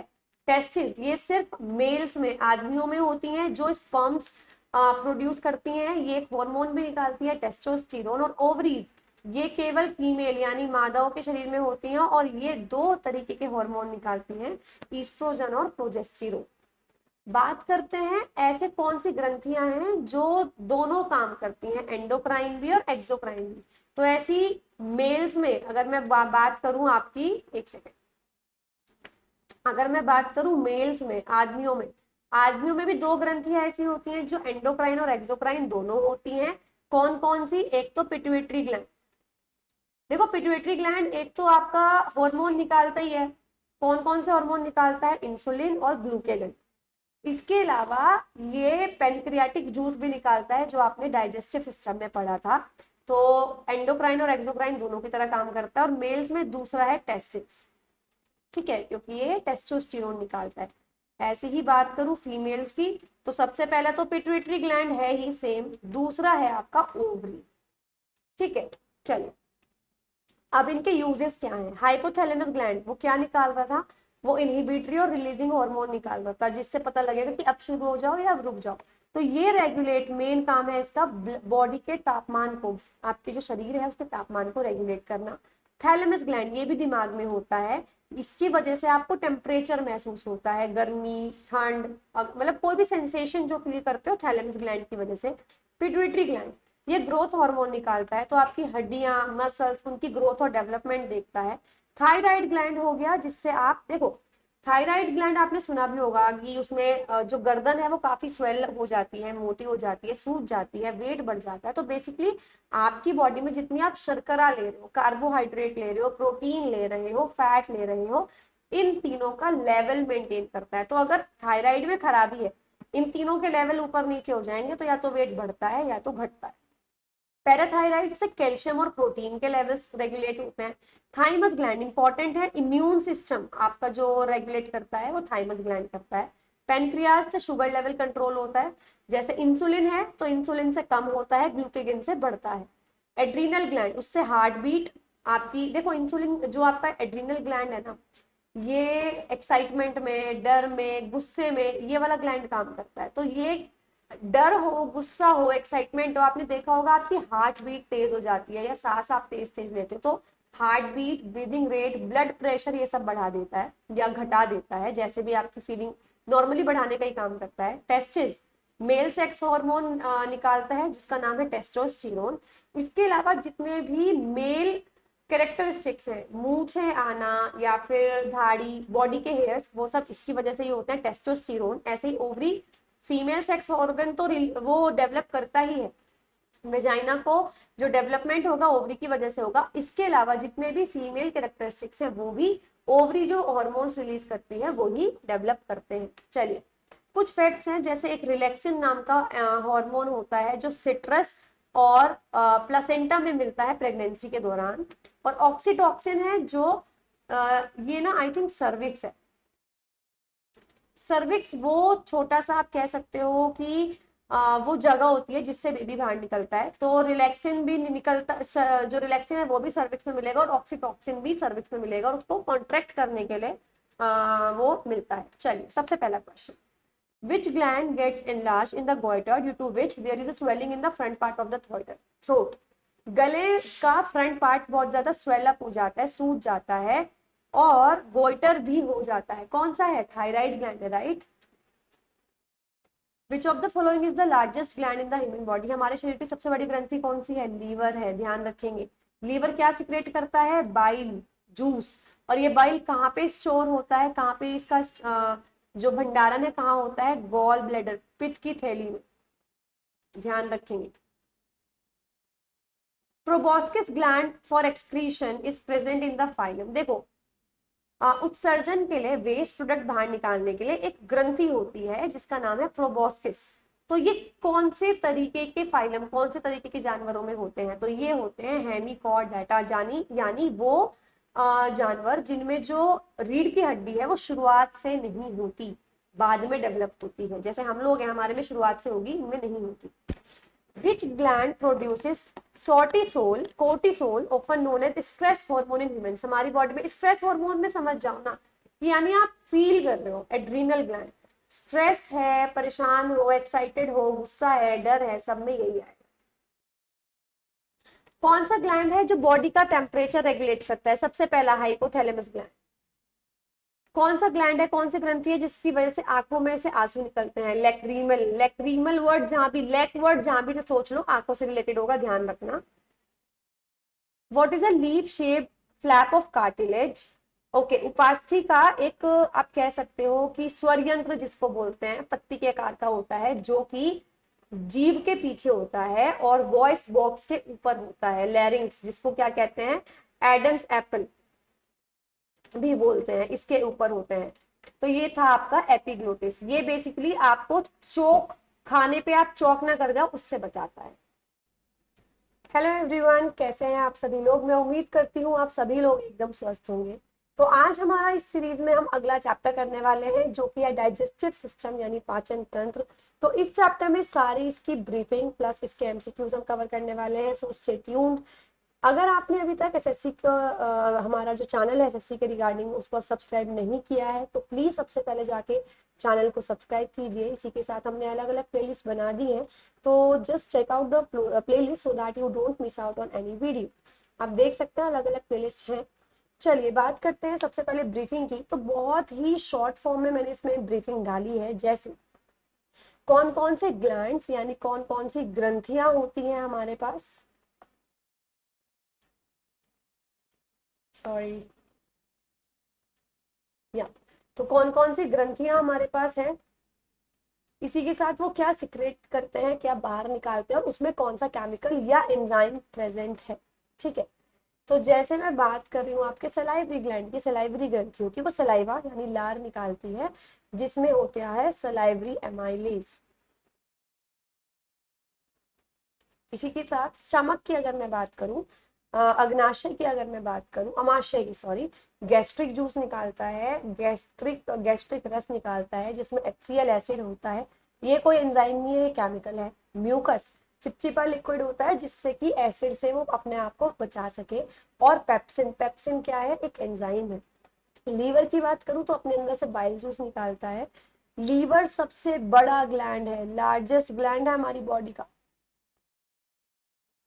ठीक है, अच्छा ग्लैंड और ऑर्गन में क्या फर्क है। ऑर्गन मिलता है टिश्यू से, ठीक है, बहुत सारे टिश्यू होंगे, बहुत सारे उत्तक होंगे, वो एक अंग बनाएंगे। ग्रंथि का में क्या होता है, इसमें एक टिश्यू जो कहीं कहीं से फोल्ड होना शुरू हो गया और जहां से भी फोल्ड होता है वहां से कुछ केमिकल निकलने लग जाता है तो उसको बोलते हैं एक ग्लैंड यानी ग्रंथि। पेनक्रियाज, अग्नाशय, पेनक्रियाटिक जूस निकालता है, पेनक्रियाटिक रस निकालता है। इसमें तीन चीजें होती है, ट्रिप्सिन, लाइपेज और पेनक्रियाटिक एमाइलेज। स्मॉल इंटेस्टाइन के अंदर से भी जो हमारी छोटी आंत होती है, इंटेस्टाइनल जूस निकलता है इसके अंदर। इसी के साथ इसके अंदर होती है विली, छोटे छोटे बाल बाल जैसे होते हैं, विली होती है। और विली का क्या काम होता है, विली क्यों जरूरी है, विली जरूरी है ताकि कम टाइम लगे एक एब्जॉर्प्शन के लिए, फास्ट एब्जॉर्प्शन हो जाए खाने का। खाना जो है, जो डाइजेस्टेड फूड है, पचा हुआ खाना, वो ब्लड में जल्दी घुल जाए, वो सरफेस एरिया बढ़ा देती है। बात करते हैं किस एंजाइम के क्या फंक्शन है। जैसे सबसे पहला है सलाइवरी एमाइलेज जो कि सलाइवा ग्रंथि निकालती है। ये जो सलाइवरी ग्लैंड निकालती है, ये स्टार्च को शुगर में जो है कन्वर्ट करेगा। जहां भी एमाइलेज आएगा ना वहां यही होगा। जैसे पेनक्रियाटिक एमाइलेज देख लो, वो स्टार्च को शुगर में बदल देता है। पेप्सिन की बात करूं, देखो पेप्सिन और ट्रिप्सिन, पेप्सिन भी प्रोटीन को डाइजेस्ट करता है, उसको तोड़ता है, ट्रिप्सिन भी तोड़ता है। पर पेप्सिन कहता है कि मैं तो तभी काम करूंगा जब मेरा बेस्ट फ्रेंड होगा, HCl के प्रेजेंस में काम करता है। लाइपेज की बात करूं तो देखो फैट भी आ गया, स्टार्च, देखो फैट भी आ गया, स्टार्च भी आ गया और प्रोटीन भी आ गया, है ना। प्रोटीन को कौन कौन डाइजेस्ट कर रहा था, ट्रिप्सिन और पेप्सिन। और स्टार्च को एमाइलेज वाले डाइजेस्ट कर रहे थे। लेकिन अगर मैं बात करूं फैट्स यानी वसा की, तो फैट इतने बड़े होते हैं, इनको डाइजेस्ट करना आसान नहीं है। तो पहले इनको तोड़ा जाता है, वो कौन करता है, बाइल जूस। बाइल जूस इसको तोड़ देगा, इमल्सीफाई कर दे। उसके बाद आता है लाइपेज एंजाइम, वो इस टूटे हुए फैट के टुकड़ों को पूरा डाइजेस्ट कर देगा, सिंपल। चलिए बात करते हैं रुमिन। रुमिन क्या होता है, ये आप कह सकते हो जो रुमिनेंट्स होते हैं ना, रुमिनेंट्स कौन से होते हैं, जो कैटल हर्बीवोर्स होते हैं, जो घास खाते हैं। उनके पेट में, उनके अमाशय में सबसे ऊपर वाला जो चैम्बर है, सबसे ऊपर वाला जो एक कक्ष है, कक्षों में डिवाइड होता है, छोटा सा जो एरिया है उसको आप बोलते हो रुमेन। ये क्यों जरूरी होता है, घास वगैरह में सेल्यूलोज होता है, रुमेन होता है जिसको वो डाइजेस्ट कर सकते हैं। वो ये बैक्टीरिया से भरा हुआ होता है, प्रोटोजोआ, मतलब ये बैक्टीरिया से भरा हुआ होता है जिससे कि जो सेल्यूलोज होता है खाने में, आपको पता है फाइबर बनता है इससे। हमें आप कह सकते हो बस वेस्ट को बाहर निकालने की वो शक्ति देता है। तो सेल्यूलोज हम डाइजेस्ट नहीं कर पाते इतना। हम सेल्यूलोज जो डाइजेस्ट होता है वो होता है स्मॉल इंटेस्टाइन में पूरा। तो हमारे अंदर स्मॉल इंटेस्टाइन थोड़ी छोटी होती है। स्मॉल इंटेस्टाइन जितनी बड़ी होगी उतना ज्यादा बेटर चीजों को हम डाइजेस्ट कर पाएंगे, क्योंकि हमारे अंदर जो स्मॉल इंटेस्टाइन है लगभग 7 से 7.5 मीटर के बीच की होती है, तो हमारे यहाँ छोटी है वो, फिर भी हम सेलुलोज को डाइजेस्ट नहीं कर सकते। हर्बीवोर्स के पास उसी टाइम पे, शाकाहारियों के पास सब बहुत बड़ी छोटी आंत होती है। वो क्यों? क्योंकि वो खाते ही घास है, सेलुलोज ही खाते हैं, और उसको डाइजेस्ट होने में बहुत सारा समय लगता है। चलिए फर्स्ट क्वेश्चन की बात करते हैं। Identify the function of lipase. Lipase का काम की पहचान करनी है। तो लाइपेज क्या कर रहा था? फैट को, जो टूटा हुआ फैट को है उसको तोड़ रहा था, ब्रेकिंग डाउन इमल्सिफाइड फैट्स। इनमें से लीवर के लिए कौन सी बात सच नहीं है? It is situated on the upper left part, upper part of the abdomen on the left side. यही सही नहीं है। देखो, ये आपका जो पेट है, ये जो जा रहा है, ये इसके पास इधर होता है लीवर, ठीक है। तो अगर आप ह्यूमन डायग्राम ड्रॉ भी कर रहे हो ना, तो ये कौन सी साइड आ गई? ये राइट साइड आ गई। तो राइट साइड पे प्रेजेंट होता है, ध्यान रखेंगे। बाकी बाइल जूस निकालता है, जो गॉल ब्लेडर, पित्त की थैली में ये स्टोर होता है। बहुत बड़ी ग्रंथि है, सबसे बड़ी ग्रंथि है, और ये रेडिश ब्राउन, लाल भूरे रंग की ग्रंथि होती है। लीवर ग्लैंड क्या निकालता है? जो कि गॉल ब्लेडर, पित्त की थैली में संग्रहित होता है, बाइल जूस। ह्यूमंस के अंदर जो कार्बोहाइड्रेट है, जैसे स्टार्च वगैरह, वो उसकी डाइजेशन कहाँ शुरू हो जाती है? सबसे पहले सलाइवरी ग्लैंड नहीं पड़ा था? सलाइवरी ग्लैंड कहाँ है? हमारे मुंह में। मुंह की कैविटी को, मुंह वाले एरिया को क्या बोलते हैं? Buccal cavity. तो बक्कल कैविटी में शुरू हो जाता है। इन रूमिनेंट्स लाइक कैटल, मवेशियों में, जैसे जुगाली करने वाले पशुओं में, जो बैक्टीरिया कहाँ प्रेजेंट होता है जिसकी वजह से सेलुलोज डाइजेस्ट हो सकता है? र्यूमेन। र्यूमेन क्या है? पहला चैम्बर है स्टमक का, ठीक है। पहला चैम्बर है स्टमक का।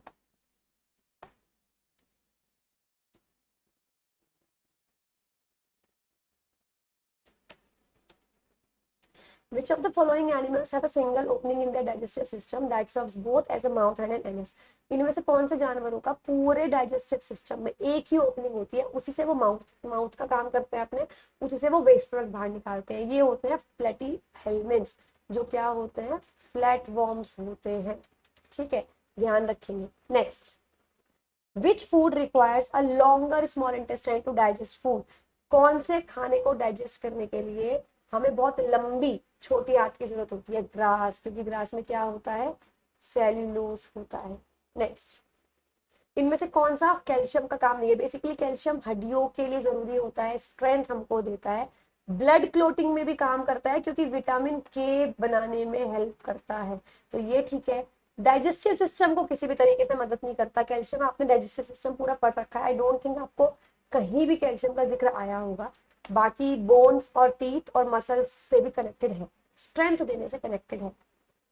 Which of the following is able to regenerate our digestive system with good microbes? देखो, कुछ केमिकल्स या कुछ चीजें मार्केट में ऐसी आने लगी है जिनसे हमारी बॉडी में अच्छे बैक्टीरिया बनते हैं, जो खाने को डाइजेस्ट करने में हेल्प करते हैं, हार्मफुल चीजों को खत्म करने में हेल्प करते हैं। तो वो क्या है? आपने सुना होगा प्रोबायोटिक्स। दूध भी आने लगा, इसके अलावा दही भी प्रोबायोटिक्स की आने लगी, कर्ड। तो ये क्या है? प्रोबायोटिक्स है, जिससे अच्छे बैक्टीरिया बॉडी में डेवलप होते हैं। Where are villi present in human alimentary canal? मानव आहार नली में विली कहाँ मौजूद होते हैं? आपको पता है कहाँ होते हैं? Small intestine. In human beings small intestine is called, मनुष्य में छोटी आंत कुंडलित होती है, और कितने मीटर लगभग लंबी होती है? अभी बताया मैंने, 7 से 7.5 मीटर।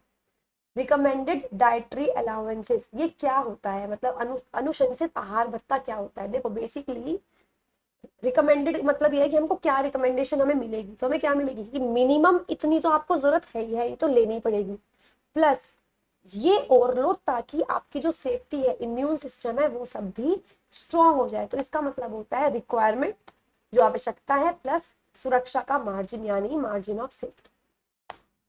अच्छा, इसकी फुल फॉर्म भी लर्न कर लेना, recommended dietary allowances. Which type of carbohydrate cannot be broken down by GI tract? कौन सा कार्बोहाइड्रेट है जो जठरांत्र पंथ के द्वारा तोड़ा नहीं जा सकता? वो एनर्जी भी हमें नहीं देता, बस वो मदद करता है कि वेस्ट चीज बाहर चली जाए। अभी मैंने आपको बताया था फाइबर, सेलुलोज जो है वो फाइबर बनाने में मदद करता है, तो fibre is the one. Metabolic reactions in our body are carried out by, जो मेटाबॉलिक चाहे प्रतिक्रियाएं होती हैं वो कौन करता है? प्रोटीन, क्योंकि उससे एनर्जी हमको मिलती है।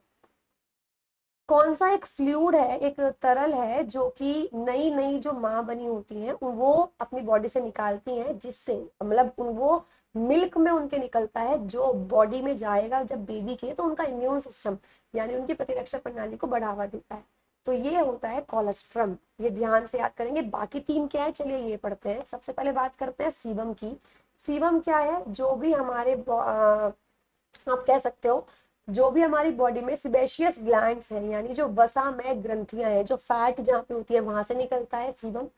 सिनोविया क्या है? बेसिकली एक व्हाइट कलर का फ्लूइड है, जो बिल्कुल एग का जो व्हाइट होता है ना, अंडे का जो व्हाइट पोर्शन है, उसको बिल्कुल दिखने में उसकी तरह होता है। और ये कहाँ से निकलता है? जो हमारे जोड़े हैं ना, जोड़ जो होते हैं, जॉइंट्स जो होते हैं, वहां पे निकलता है।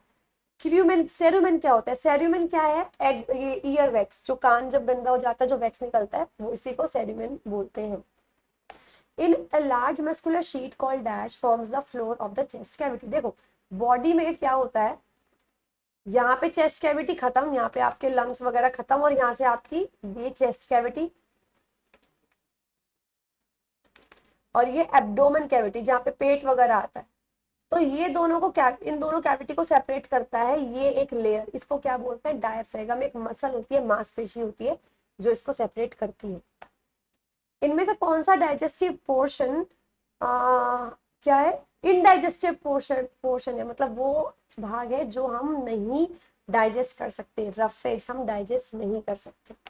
Complex food substances break down into simpler ones with the help of, जो जटिल खाद्य पदार्थ है वो सरल में टूट जाता है, किसकी मदद से? एंजाइम्स की मदद से, ध्यान रखेंगे। इनमें से कौन सा ऑर्गन है, कौन सा अंग है जो HCl एसिड निकालता है, स्टमक निकालता है? तो आपको लर्न हो जाना चाहिए कि बहुत इंपॉर्टेंट है। हेलो एवरीवन, कैसे हैं आप सभी लोग? मैं उम्मीद करती हूँ आप सभी लोग एकदम स्वस्थ होंगे। तो आज हमारा बायोलॉजी का अगला चैप्टर हम कवर करने वाले हैं, जो है रेस्पिरेटरी सिस्टम, दैट मींस श्वसन तंत्र। तो इस चैप्टर मतलब बहुत छोटा वीडियो होने वाला है, क्योंकि इसके क्वेश्चंस बहुत ही कम पूछे गए हैं, लेकिन जो पूछे गए हैं वो बहुत इंपॉर्टेंट है, रेगुलरली पूछे गए हैं, तो उसको जरूर देख लीजिएगा। इसी के साथ जितने भी एस्पिरेंट्स नए जुड़े हैं, जिन्होंने अभी तक हमारे चैनल को सब्सक्राइब नहीं किया है, सबसे पहले जाकर आरबीई चैनल को सब्सक्राइब कीजिए। साथ ही यूट्यूब पर हमने प्लेलिस्ट बना रखी है, तो जरूर जाकर उनको चेकआउट कीजिए, ताकि आपकी कोई भी वीडियो मिस नहीं हो।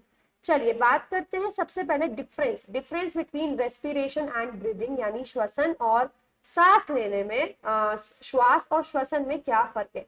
देखिए, ब्रीदिंग का मतलब है सिर्फ ऑक्सीजन लेना और कार्बन डाइऑक्साइड छोड़ना, यानी सांस लेना और सांस छोड़ना, जबकि रेस्पिरेशन में, श्वसन में, आप सांस ले रहे हो, ऑक्सीजन ले रहे हो, CO2 बाहर छोड़ रहे हो, लेकिन उसी के साथ O2 ले रहे हो, CO2 छोड़ रहे हो, लेकिन बीच में एक और प्रोसेस हो रही है। ये जो खाना आपने खाया, उस खाने में ऑक्सीजन के साथ रिएक्शन करा के आप एनर्जी भी बना रहे हो। तो ब्रीदिंग के अंदर सिर्फ लंग्स तक इन्वॉल्वमेंट है भाई, ऑक्सीजन जाएगी लंग्स तक, CO2 जाएगी लंग्स के बाहर।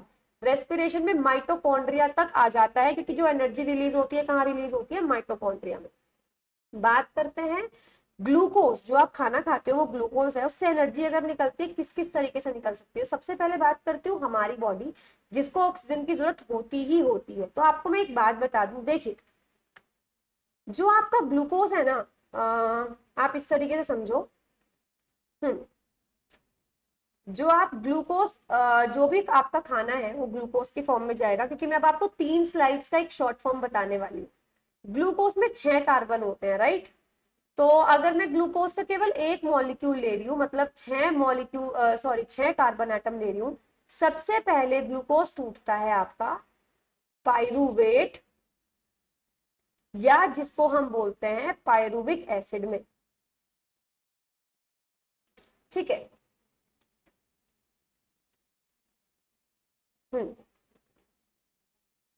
पाइरुविक एसिड में, और एक इसमें जैसे 6 कार्बन होते हैं, एक पाइरुवेट पे 3 कार्बन होते हैं, तो एक ग्लूकोज से 2 मॉलिक्यूल्स पाइरुविक एसिड के बन जाते हैं। चाहे कैसी भी रेस्पिरेशन हो, ऑक्सीजन के साथ हो, बिना ऑक्सीजन के हो, यानी वायवीय हो या अवायवीय हो, ये चीज होनी ही होनी है। और इस चीज में कोई भी एनर्जी की जरूरत नहीं होती। और ये होती कहाँ है? साइटोप्लाज्म में। ये साइटोप्लाज्म में होती है और इसको बोलते क्या है? ग्लाइकोलाइसिस। ग्लूकोज टूट गया ना, इसी को बोलते हैं ग्लाइकोलाइसिस।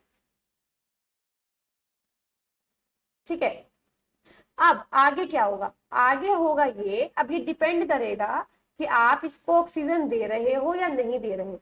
अगर आपने इसको ऑक्सीजन नहीं दिया, ठीक है, या ऑक्सीजन दे दिया, तो 6 कार्बन डाइऑक्साइड, यानी बेसिकली अगर मैं 6 भी हटा दूं, सिंपली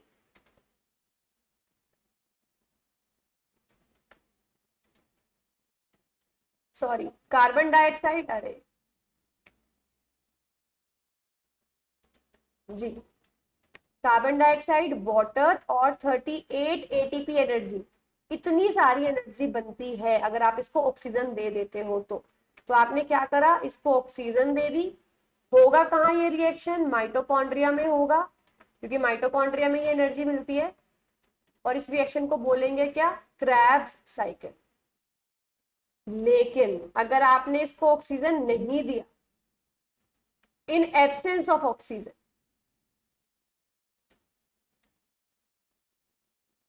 कहाँ होती है ये रिएक्शन? अब जैसे ये हो जाती है अगर आप ऑक्सीजन नहीं देते हो प्लांट्स,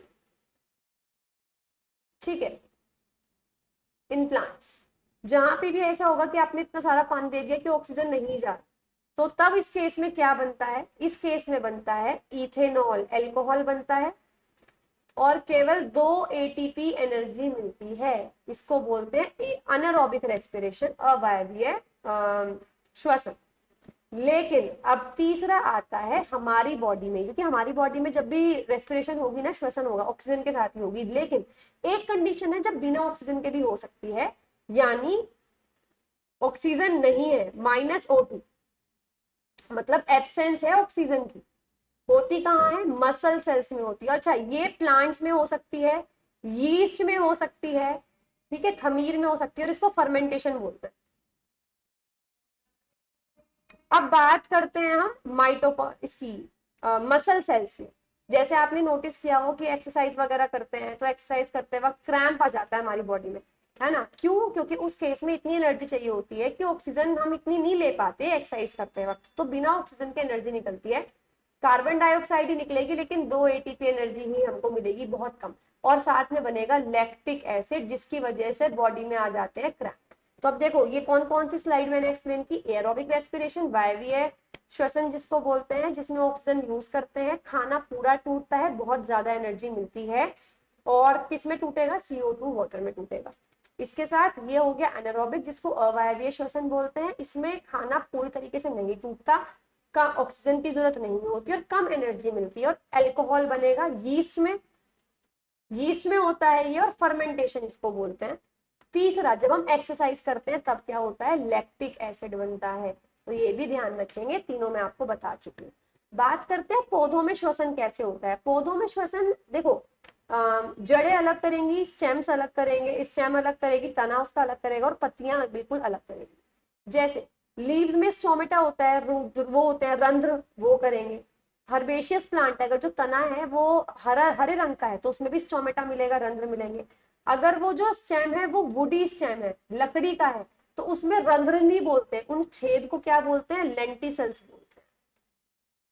ठीक है, रूट्स में भी, जड़ों में भी छोटे छोटे छोटे छोटे, रूट्स में तो बेसिकली कोई छेद नहीं होते, पर रूट्स में होता है ऑस्मोसिस, परिसरण। उसमें क्या था? पानी ज्यादा कंसंट्रेशन से कम कंसंट्रेशन में, ज्यादा सांद्रता वाली जगह से कम सांद्रता वाली जगह में, जड़ों के बाहर ज्यादा पानी है, आपने पानी दिया है, तो उससे कम, यानी रूट के अंदर आ जाता है। तो सभी में इसी तरीके से गैसेस भी इसी तरीके से बाहर निकलती है और कम अंदर जाती है। अच्छा, पत्तियों में जैसे आपने देखा रेस्पिरेशन में CO2 अंदर जाती है, ऑक्सीजन बाहर निकलती है, तो पौधों में, पत्तियों में स्पेशली, क्योंकि वहां फोटोसिंथेसिस भी होता है जिसमें उनको CO2 चाहिए होता है और वो ऑक्सीजन बाहर निकालते हैं।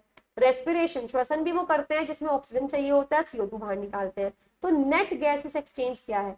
नेट गैसेस एक्सचेंज है, दिन में वो CO2 लेंगे और ऑक्सीजन देंगे, जो हम सबको पता है हमारे लिए बेनिफिशियल है, पर रात में उल्टा करते हैं पौधे, ऑक्सीजन लेते हैं और CO2 छोड़ते हैं, इसीलिए रात में पौधों के नीचे कभी नहीं सोना चाहिए। ये मोस्ट इंपॉर्टेंट।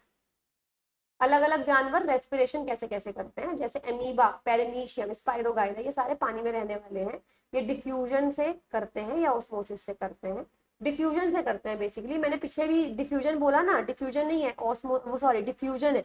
क्योंकि अगर पानी मूवमेंट करता तो डिफ्यूजन होता, गैसेस मूवमेंट कर रही है तो सॉरी, पानी मूवमेंट कर रहा है तो ऑस्मोसिस होता, गैसेस मूवमेंट कर रही है तो डिफ्यूजन। ठीक है, तो ये विसरण, इसको विसरण बोलते हैं। अगर बात कर रही हूँ अर्थवर्म, लीच, फ्रॉग, मतलब इनकी स्किन ऐसी होती है इनकी कि ये स्किन में से छोटे छोटे छेद होते हैं, ऑक्सीजन CO2 सीधा अंदर बाहर चली जाती है। तो जो ऐसे जानवर है जो पानी के आसपास रहना पसंद करते हैं गीली चीजों में, उनके वो स्किन से करते हैं। जो एनिमल्स पानी में ही रहते हैं like fish, prawn, tadpole, snail, ये झींगा, घोंगे, ये इन सबके पास ट्रैकिया होता है। ट्रैकिया क्या, जैसे हमारे पास सांस की नली है उसको ट्रैकिया बोलते हैं, इनके पास भी वो नली है। जो मैमल्स हैं, जो स्तनधारी हैं, बर्ड्स, लिजर्ड, फ्रॉग, एक मिनट, बर्ड्स मैमल्स में नहीं आते ये तो, ठीक है, उनके पास लंग्स होते हैं, फेफड़े होते हैं। रेस्पिरेशन इन ह्यूमन बींग्स, मनुष्य में श्वसन कैसे होता है? हमारे पास बहुत सारे ऑर्गन्स हैं, जैसे नोज, नाक है, उसके बाद ये नली है जिसको हम क्या बोलते हैं, विंड पाइप या ट्रैकिया बोला जाता है। ये क्या है आपकी विंड पाइप, ठीक है। इसके अलावा आपका, आप कह सकते हो फेरिंग्स, ये वाला पोर्शन जहाँ पे खाने की नली और सांस की नली मिलती है, फेरिंग्स है। जस्ट इसके नीचे यहाँ पर होता है लैरिंग्स, जिसको एडम्स एप्पल या कंठावनी भी बोलते हैं, जिससे आवाज निकलती है, वो लैरिंग्स होता है। लैरिंग्स के जस्ट नीचे ट्यूब आ गई जिसको विंड पाइप, ट्रैकिया बोला जाता है। ट्रैकिया आगे जाके दो हिस्सों में टूट जाती है जिनको बोलते हैं ब्रोंची, ठीक है। और ब्रोंची आगे जाके और छोटे छोटे हिस्सों में टूट जाती है जिसको बोलते हैं ब्रोंचियोल्स। एक को ब्रोंची, एक को ब्रोंचस बोलेंगे, दो है तो ब्रोंची, ये ब्रोंचियोल्स हो गए। और हर ब्रोंचियोल के एंड पे ऐसे जैसे थैले रख दियो, सैक लाइक स्ट्रक्चर होता है जिसको बोलते हैं एल्वियोलाई। ये ही मेन है, जैसे आप ऑक्सीजन लोगे ना तो ऑक्सीजन यहाँ पर आके इसके बिल्कुल कोने में इसमें इकट्ठी हो जाएगी, और ये ब्लड वेसल्स, खून की नसों से घिरे होते हैं, तो ऑक्सीजन सीधा खून में चली जाएगी। चलिए फर्स्ट क्वेश्चन, इन बॉयज, लड़कों में the growing larynx is visible as a distinct bulge at the front of the throat called. जो लैरिंग्स है, जो बढ़ता हुआ लैरिंग्स है, वो अलग से दिखने लग जाता है बिल्कुल गले पे, उसको क्या बोलते हैं? एडम्स एप्पल या कंठामनी, simple. Break down of pyruvate into lactic acid, अगर पायरुवेट लैक्टिक एसिड में टूट रहा है, मतलब कहाँ टूटेगा? मसल सेल्स में, क्योंकि लैक्टिक एसिड की वजह से ही तो क्रैम्प होते हैं हमारी बॉडी में, है ना। तो कहाँ होगा? मसल सेल्स में होगा। अगर यीस्ट में होगा तो क्या बनेगा? इथेनॉल बनेगा। माइटोकॉन्ड्रिया में क्या मिलेगी? एनर्जी मिलेगी, ध्यान रखेंगे। चलिए, which of the following is correct regarding respiration, श्वसन के लिए बताओ सही स्टेटमेंट क्या है? Regular traditional breathing exercise can increase the capacity of lungs to take in more air, अगर प्राणायाम करोगे तो उससे लंग्स की कैपेसिटी बढ़ती है, बिल्कुल ठीक। ड्यूरिंग इनहेलेशन, जब आप सांस लेते हो, देखो सांस लेते वक्त क्या होता है, हमारे जो अंदर का डायफ्रागम है वो क्या करता है, वो नीचे हो जाता है ताकि जगह ज्यादा हो जाए। लाइक देखो, ये आपकी चेस्ट कैविटी है, तो ये डायफ्रागम और नीचे हो जाएगा ताकि ये स्पेस बढ़ जाए और ऑक्सीजन ज्यादा से ज्यादा अंदर आ सके, तो ये भी बिल्कुल ठीक है। तो both first and second statements are true.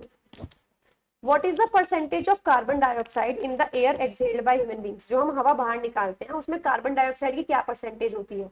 4.4%, simple. जो परसेंटेज नॉर्मली हवा में रहती है ना, उतनी परसेंटेज हमारी बाहर निकली हुई सांस में रहती है। What is the network of air tubes for gas exchange in insects, insects में क्या था अभी बताया था मैंने आपको, ट्रैकिया, ठीक है, विंड पाइप जो हवा के लिए एक्सचेंज के लिए होता है। हेलो एवरीवन, कैसे हैं आप सभी लोग? मैं उम्मीद करती हूँ आप सभी लोग एकदम स्वस्थ होंगे। तो आज की सीरीज में हमारा जो नेक्स्ट चैप्टर होने वाला है वो है स्केलेटन सिस्टम, यानी कंकाल तंत्र। तो ये एक ऐसा चैप्टर है जिससे आई थिंक सभी एस्पिरेंट्स को काफी डर लगता होगा, जिनके पास बायोलॉजी नहीं थी उनके पास स्पेशली, क्योंकि ये इतना बड़ा चैप्टर है, इतना वाइड चैप्टर है कि आप कितना ही लर्न करोगे, यानी प्रॉपर या तो ह्यूमन एनाटॉमी आप पूरा स्ट्रक्चर लर्न करो, बट डोंट वरी, आपके जो आपका फाउंडेशन कोर्स में उसमें मेन मेन चीजें सारी इन्वॉल्व थी, और कुछ अगर रह भी गया तो वो आज सारी कवर हो जाएगी। वीडियो को शुरू करने से पहले अगर आपने अभी तक हमारे चैनल को सब्सक्राइब नहीं किया है तो सबसे पहले जाकर चैनल को सब्सक्राइब कीजिए। इसी के साथ हमने यूट्यूब पर, आप जैसे स्क्रीन पे देख सकते हैं, अलग अलग प्लेलिस्ट बना दी है, तो please check out the playlist so that you don't miss out on any video. तो चलिए बात करते हैं सबसे पहले हमारे स्केलेटन सिस्टम की। तो आपको मैं बता दूं, प्रॉपर 2 हिस्सों से हमारा स्केलेटन सिस्टम बना है, 2 भागों में हमारा स्केलेटन सिस्टम बना है। कि सबसे पहला है एक्सियल स्केलेटन। एक्सियल स्केलेटन मतलब ये जो मेन बॉडी है जिसमें आपका स्कल यानी खोपड़ी, ये नीचे का रिब केज, स्पाइनल कोड, ये सारी चीजें आती हैं। और दूसरा है आपका अपेंडिकुलर स्केलेटन यानी उपांगीय कंकाल, जिसमें आपके साइड वाले जो फीचर्स है, फोर लिम्ब और हिंड लिम्ब, ऊपर के हाथ और नीचे के पैर, ये शामिल है। तो ये 2 चीजें स्केलेटन होती हैं। ये सारी हड्डियां यहाँ पे लिख रखी हैं कि कौन सी चीज क्या है, लेकिन देखते हैं हमको इसमें क्या पढ़ना है। सबसे पहले मेन बोन्स लर्न करनी पड़ेंगी। जैसे थाई, थाई में क्या है, फीमर है। ओके, नी, घुटने में क्या है, पटेला। अपर आर्म जो होती है आपकी, ये वाली, ये हो गई आपकी ह्यूमरस। फोर आर्म, ये वाली, रेडियस अल्ना। रिस्ट, कलाई में कार्पेल्स, फिंगर्स में फेलिंजेस, हिंड लिम्ब में टिबिया फ्यूबुला, और एंकल में आपकी टॉर्सल। ये ध्यान रखेंगे। थाई में क्या हो गई, फीमर हो गई, टीएफ। ओके, कैसे लर्न करोगे, टीएफ। नी, केपी, कप। टीफी, टीएफ, टफ, यानी टफ का मतलब मुश्किल, तो टीएफ। थाई में क्या हो गई आपकी, एफ से फीमर। कप यानी आपका जो नी है उसमें क्या हो गई आपकी, पटेला। अपर आर्म, ऊपर वाली आर्म, ऊपर वाली, जब हम हंसते हैं तो यहीं पे हाथ मारते हैं, तो ह्यूमरस। ह्यूमरस का मतलब हंसी मजाक भी होता है ना, तो अपर आर्म पे कौन सी होगी, ह्यूमरस होगी। नीचे वाली आर्म पे क्या होगी, रेडियस अल्ना। यानी अगर रेडियस आपको सर्कल बनाना है तो आप यहाँ से बना सकते हो, बना नहीं सकते, जस्ट एक आप कह सकते हो। आपको मैं एक प्रॉपर कहानी सुना के आपको लर्न करा रही हूँ। तो नीचे वाली में क्या हो गई आपकी, फोर आर्म में क्या हो गई, रेडियस अल्ना हो गई। रिस्ट की अगर मैं बात करूँ, कार्पल। ओके, देखो रिस्ट में कार्पल हो गई, फिंगर्स में फेलेंजेस हो गई, फेलेंजेस भी फर से शुरू हो रहा है। हिंड लिम्ब, पिछले अंग में, यानी जो आपके नी से ऊपर वाला हिस्सा होता है, टीबिया फिब्यूला। ओके, एंकल में क्या हो गई, टार्सल। इसके बाद कुछ फैक्ट्स हैं, जैसे हमारी पूरी बॉडी में 206 हड्डियां होती हैं, लेकिन जब बेबी का जन्म होता है 300 हड्डियां होती हैं। बाद में हड्डियां जुड़ जाती है, एक हो जाती है, वो 206 रह जाती हैं। हमारे सिर में कितनी हड्डियां हैं, 29। हमारे हैंड में कितनी हड्डियां हैं, 27। हमारे वर्टिब्रल कॉलम, ये जो पीछे होता है रीढ़ की हड्डी, उसमें 33 थी, लेकिन बाद में डेवलपमेंट के बाद 26 बचती हैं। रिब्स कितनी है हमारी बॉडी में, 24 रिब्स, यानी पसलियां जो होती हैं 24 होती हैं। हमारी बॉडी की सबसे छोटी फीमर, फीमर कौन सी थी, थाई की बोन, टफ, याद है। पूरी बॉडी, सबसे बड़ी बोन है, सॉरी, सबसे छोटी बोन कौन सी है, स्टेप, जो कान के अंदर होती है। अपर्चर फाउंड इन, अपर्चर जो है यानी छेद जो है वो कहाँ पाया जाता है, हमारे स्कल में। क्या नाम होता है, फोरामेन मैग्नम। एक्सटर्नल, ये जो बाहर वाला कान है जो बाहर निकला होता है, प्रॉपरली कार्टिलेज, यानी आपकी कार्टिलेज का बना होता है, अस्थि मज्जा का बना होता है। लीगामेंट्स कौन से होते हैं, जो बोन्स और बोन्स, दो हड्डियों को जोड़ते हैं, येलो कलर के फाइबर होते हैं। जॉइंट्स, ये इंपॉर्टेंट है, ये फाउंडेशन कोर्स में नहीं था, बट स्टिल आई लाइक, ये मैंने इंक्लूड कर दिया इसके अंदर। तो टाइप्स ऑफ जॉइंट्स, आपके किस किस टाइप के जॉइंट होते हैं, जैसे आप देख सकते हो टोटल 6 तरीके के जॉइंट हैं। जैसे अगर मैं बात करूं पाइवटल जॉइंट, ये आपके इधर मिलेगा नेक पे। सैडल जॉइंट की बात करूं तो यहाँ पे मिलेगा। प्लेन जॉइंट की बात करूं आपके एंकल पे मिलेगा। हिंज जॉइंट की बात करूं आपके एल्बो पे मिलेगा। कॉन्डिलॉइड जॉइंट की बात करूं तो ये आपके रिस्ट पे मिलेगा। बॉल एंड सॉकेट जॉइंट की बात करूं हिप्स पे मिलेगा। अलग अलग है, बट इनका मतलब क्या है, चलिए बात करते हैं। सबसे पहला है बॉल एंड सॉकेट। जैसा आप देख सकते हो, बॉल एंड सॉकेट ये है कि आप की एक सॉकेट बना हुआ है, इसमें बॉल इस तरीके से गोल गोल घूमेगी। तो one bone is hooked into the hollow space of another bone, दूसरे बोन में एक खाली जगह होगी जिसमें आपकी एक बोन आके गोल गोल घूम सकती है। ये रोटेटरी मोशन यानी गोल गोल गति में उसको मदद करता है। जैसे शोल्डर जॉइंट, ये इंपॉर्टेंट है, शोल्डर में क्या है, यही वाला जॉइंट है। अगला है पाइवोटल जॉइंट। पाइवोटल जॉइंट क्या है कि एक बोन दूसरे के अंदर इस तरीके से घुसती है, लेकिन रोटेशन, वो गोल नहीं घूम सकती, बस वो साइड में, देखो ये रहा पाइवोटल जॉइंट, ये रहा, ठीक है, वो बस आगे पीछे, जैसे हमारी गर्दन है पूरी गोल नहीं घूम सकती, बट इधर और उधर साइडवेज हो सकती है, आगे या पीछे हो सकती है। ओके, तो ये हो गया पाइवटल जॉइंट, नेक जॉइंट जिसको बोलते हैं। पाइवटल मतलब बहुत इंपॉर्टेंट, सबसे इंपॉर्टेंट कौन सा है हमारा, नेक। हिंज जॉइंट कौन सा है, हिंज एंड जॉइंट वो आपका मिलेगा एंकल पे, एल्बोज पे, नी पे। बेसिकली हिंज जॉइंट, हिंज का मतलब क्या होता है, जोड़। जो आपके दरवाजों पे भी हिंजेस ही बोलते हैं उनको। तो दरवाजों में क्या होता है कि इस तरीके से है कि इस तरीके से एक लिमिट तक जा सकते हैं फिर बंद हो जाएंगे। तो ये बैक एंड फोर्थ मूवमेंट, आगे पीछे की गतिविधि संभव है। जैसे डोर के जो कब्जे होते हैं उनको आप हिंज जॉइंट बोलते हैं। आप देख सकते हो ये रहा हिंज जॉइंट जो आपके इस तरफ मिलेगा, कोनी पे मिलेगा, ठीक है। अगला है सैडल जॉइंट्स, गांठी जोड़। ये बाईएक्सियल जॉइंट होता है जिसकी वजह से दो प्लेन में मूवमेंट हो सकता है। जैसे थंब गोल गोल भी घुमा सकते हो और ऊपर नीचे भी घुमा सकते हो। तो आप देख सकते हो ये रहा आपका सैडल जॉइंट, जैसे थंब में जो मिलता है, ओके। कॉन्डिलॉइड जॉइंट कौन सा होता है, जिसमें दो एक्सिस, ऊपर नीचे भी मूवमेंट हो सकता है, साइड में भी मूवमेंट हो सकता है। जैसे हमारी इंडेक्स फिंगर का बेस हो गया, रिस्ट है, हम गोल गोल भी घुमा सकते हैं और ऊपर नीचे भी घुमा सकते हो, ठीक है। तो ये हो गया, इसको कॉन्डिलर या एलिप्सोइड जॉइंट भी बोलते हैं। ग्लाइडिंग जॉइंट क्या है, एक साइनोवियल जॉइंट का एक टाइप है। अभी साइनोवियल जॉइंट क्या होता है अभी पढ़ेंगे। इसको प्लेन जॉइंट भी बोलते हैं। लाइक ग्लाइड आप कर सकते हो जिसमें दो या दो से ज्यादा हड्डियां, जो फ्लैट हड्डियां होती हैं, वो एक दूसरे के ऊपर ग्लाइड कर सकती हैं बिना रब करे, यानी बिना घिसे हुए, ठीक है। जैसे लोअर लेग से लेकर एंकल जॉइंट, फोर आर्म से लेकर रिस्ट जॉइंट, ये वाली चीज जो है ये, ठीक है। फाइब्रस जॉइंट्स कौन से होते हैं, अब देखो ये वो जॉइंट्स आ गए जो बिल्कुल अलग है। फाइब्रस जॉइंट्स कौन से होते हैं, रेशेदार जोड़, जो बिल्कुल फिक्स होते हैं, जो आप नहीं हिला सकते। ऐसी जगह मिलेंगे जहां बोन्स, हड्डियां बिल्कुल भी फ्लेक्सिबल नहीं है। जैसे हमारा ये जॉ, ठीक है, ये जबाड़ा हो गया, रिब केज हो गया, बैकबोन हो गई, बिल्कुल फिक्स है, तो फाइब्रस जॉइंट्स हो गए। कार्टिलेजियस कौन से होते हैं, जो हिल सकते हैं, जहां बोन्स फ्लेक्सिबल है, बेसिकली कार्टिलेज वहां पर मिलती है, तो ये पार्टली मूव कर सकते हैं। यहाँ पे सिंफेसिस या सिंक्रोड्रोसिस जॉइंट्स भी इनको बोला जाता है। अब ये क्या है सिंफेसिस या ये सिंक्रोड्रोसिस जॉइंट्स क्या होते हैं, मैं आपको बताती हूँ। देखो सिंफेसिस जो होते हैं वो होते हैं आपके परमानेंट जॉइंट, वो परमानेंट रहते हैं। और सिंड्रोक्रोसिस होते हैं टेम्परेरी जॉइंट्स, जो जब छोटे होंगे उनमें होंगे, लेकिन जब तक प्यूबर्टी आएगी खत्म हो चुके होंगे। जैसे स्पाइनल कॉलम, रिब केज, इसके जो जॉइंट्स होते हैं।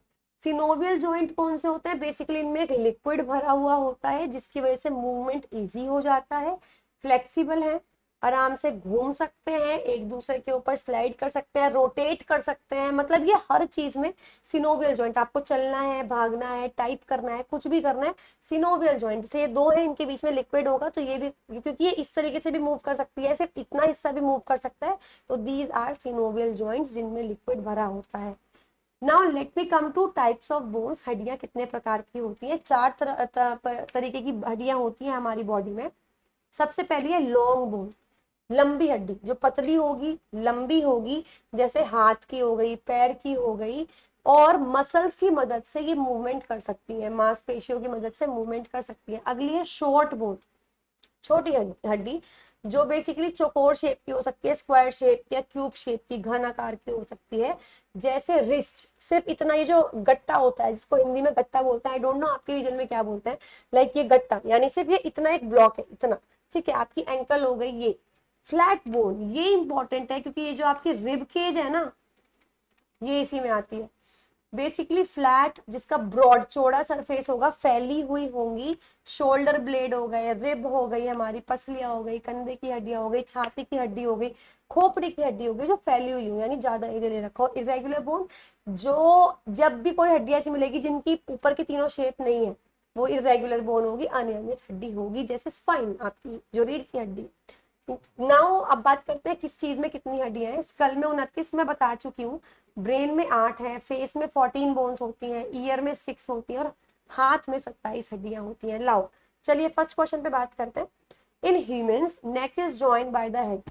गर्दन जो है सिर से कौन से जोड़ से जुड़ा हुआ होता है, मैंने बताया था गर्दन का सबसे इंपॉर्टेंट है, इंपॉर्टेंट को बोलते हैं पाइवटल, तो पाइवटल जॉइंट से जुड़ा हुआ होता है। इनमें से कौन सी फ्लैट हड्डी है जो खुल के फैली हुई होगी, एंकल, पेल्विक, रिस्ट और रिब्स। रिब्स पसलियां पूरी फैली हुई होती है ना, चेस्ट कैविटी में रिब्स ही तो होती है। The fluid present between joints, जोड़ों के बीच में मौजूद तरल पदार्थ जिसकी वजह से मूवमेंट इजी हो जाता है, उसको क्या बोलते हैं? सिनोवियल, तभी तो वो सिनोवियल जॉइंट कहलाते हैं। In which of the following parts of the human body is the masseter muscle located? अब ये बोन्स का नहीं है, बट स्टिल मैं आपको बता देती हूँ। मेसेटर मांसपेशी किस में प्रेजेंट होती है? जॉ, आपके जवाड़े में प्रेजेंट होगी, तो jaw is the correct answer. Which of the following is a complex substance that provides structural strength to plants? इनमें से कौन सा एक बहुत ज्यादा जटिल पदार्थ है जो पौधों को शक्ति देता है, उनको सेल वॉल स्ट्रेंथ देती है? और सेल वॉल किससे मिलकर बनी होती है? सेल्यूलोज से मिलकर बनी होती है। Next, human shoulder joint is an example of, हमारा जो कंधे का जोड़ होता है वो किस चीज का एग्जाम्पल है? बॉल एंड सॉकेट जॉइंट, ध्यान रखना। The vertebrae are a part of which of the following body systems in humans? हमारी जो कशेरुक होती है, ये जो हड्डी होती है, रीढ़ की हड्डी, कौन सा सिस्टम का पार्ट है? स्पाइनल कॉर्ड, क्योंकि स्पाइनल कॉर्ड यहाँ होता है, ठीक है, कशेरुकी जिसको बोलते हैं, और इसी के नीचे से वर्टिब्रल कॉलम निकलती है, तो स्पाइनल कॉर्ड का पार्ट है। How many bones are there in human hand? Human hand में, हाथ में कितनी हड्डियां होती है? 27 हड्डियां होती हैं, ध्यान रखें। विच of the following is the largest dental issue? सबसे बड़ा दांतों का उत्तक, हार्डेस्ट क्या है वो मैं बता सकती हूँ, इनेमल है हार्डेस्ट टिश्यू, सबसे ज्यादा बॉडी में कठोर जो उत्तक होगा वो इनेमल है, ये व्हाइट पार्ट। लेकिन सबसे बड़ा उत्तक कौन सा होता है? डेंटिन होता है सबसे बड़ा उत्तक।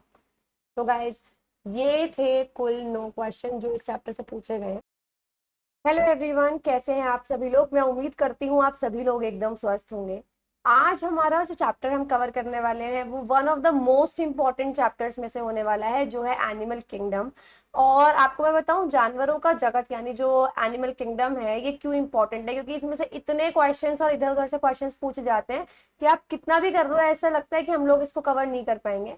लेकिन आज मैं आपको एक चीज और भी बता दूं कि जितने भी एस्पिरेंट्स ऐसे हैं जिन्होंने ये सीरीज फॉलो की है, उन्हें डेफिनेटली कहीं ना कहीं आपको फायदा दिख जाएगा। सेकेंडली, अगर आप एसएससी सीजीएल वाली सीरीज फॉलो कर रहे हो, मेक श्योर कि आप रेलवेज वाली, आप ब्रीफिंग लगभग लगभग सेम ही है सब में, ब्रीफिंग जो रेलवेज वाली जो सीरीज शुरू होने वाली है उसके भी पीवाईक्यू जरूर देख लेना, क्योंकि हल क्वेश्चंस लगभग लगभग, मतलब जो अप्रोच आपकी चेंज होगी वो आपको काफी एक कंसेप्ट की बेटर अंडरस्टैंडिंग में काफी मदद करेगी। इसी के साथ अगर आपने अभी तक हमारे चैनल को सब्सक्राइब नहीं किया है तो सबसे पहले जाकर चैनल को सब्सक्राइब कीजिए। यूट्यूब पर हमने अलग अलग प्लेलिस्ट बना दी है, make sure to check out the playlist ताकि आपकी कोई वीडियो मिस आउट नहीं हो। तो ब्रीफिंग की अगर बात करूं तो बिल्कुल मेन चीजें मैंने बता रखी है। सबसे पहला टॉपिक है ट्रिप्लोब्लास्टिक। ट्रिप्लोब्लास्टिक का मतलब क्या होता है?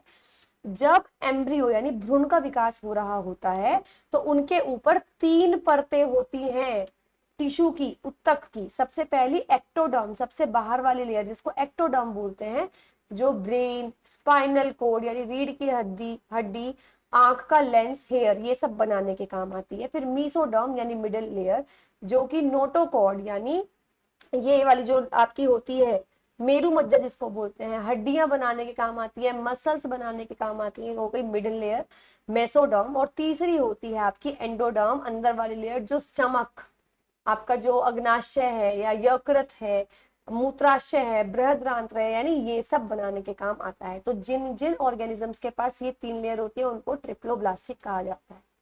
Next is एपिकॉम्प्लेक्सा। एपिकॉम्प्लेक्सा क्या है? ये भी एक जानवरों का या जंतुओं का एक समूह है, एक ग्रुप है जो एल्वियोलेटा ग्रुप में बिलोंग करते हैं। अभी एल्वियोलेटा ग्रुप क्या है इसके आपको एग्जांपल्स लर्न करने हैं बेसिकली। सबसे पहला है कॉक्सीडियन, दूसरा है ग्रेगरीन्स, पीरोप्लाज्म, हेमोग्रेगरीन्स और प्लाज्मोडियम। सबसे इंपॉर्टेंट है इसका प्लाज्मोडियम एग्जाम्पल, जो कि किस वाले ग्रुप में आता है? आपका एपिकॉम्प्लेक्सा में आता है। इससे होने वाली बीमारियां कौन कौन सी है? बबेशिया और प्लाज्मोडियम। जो आपका बेबी सियोसिस होता है, बबेशिया करता है, और जो आपका मलेरिया है वो प्लाज्मोडियम करता है। नेक्स्ट है केटानोफोरा। केटानोफोरा क्या होता है बेसिकली? इसके एग्जांपल्स आपको लर्न करने हैं, जैसे सी वॉलनट, ये सी वॉलनट है, कॉम जेलीज या प्यूरोब्रेकिया। यानी ये आपको सिर्फ एग्जांपल्स लर्न करने हैं कि सेटानोफोरा होता क्या है।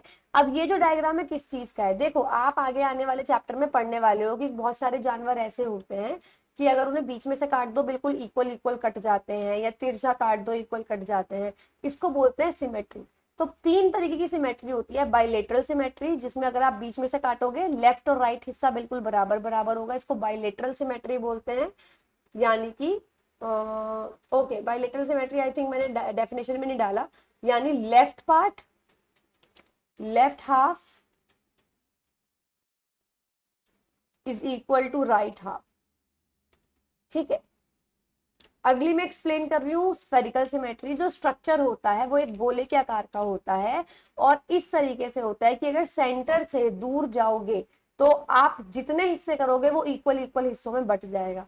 और अगली है रेडियल सिमेट्री। रेडियल सिमेट्री, अच्छा स्फेरिकल सिमेट्री का एग्जांपल क्या है, प्रोटोजोआ जितने भी होते हैं, वॉल्वॉक्स हो गया, हेलियोजोन हो गया, रेडियोलैरियन हो गया। मेन लर्न करना है प्रोटोजोआ और वॉल्वॉक्स। ठीक है, अगर मैं बात करूं रेडियल सिमेट्री की, तो रेडियल सिमेट्री क्या है कि एक ऐसा अरेंजमेंट है जो सेंट्रल पॉइंट होगा और आप जब दूर तक जाओगे तो वो बिल्कुल तिरछे हिस्सों में बराबर का होगा। शेप गोले आकार की हो जरूरी नहीं है।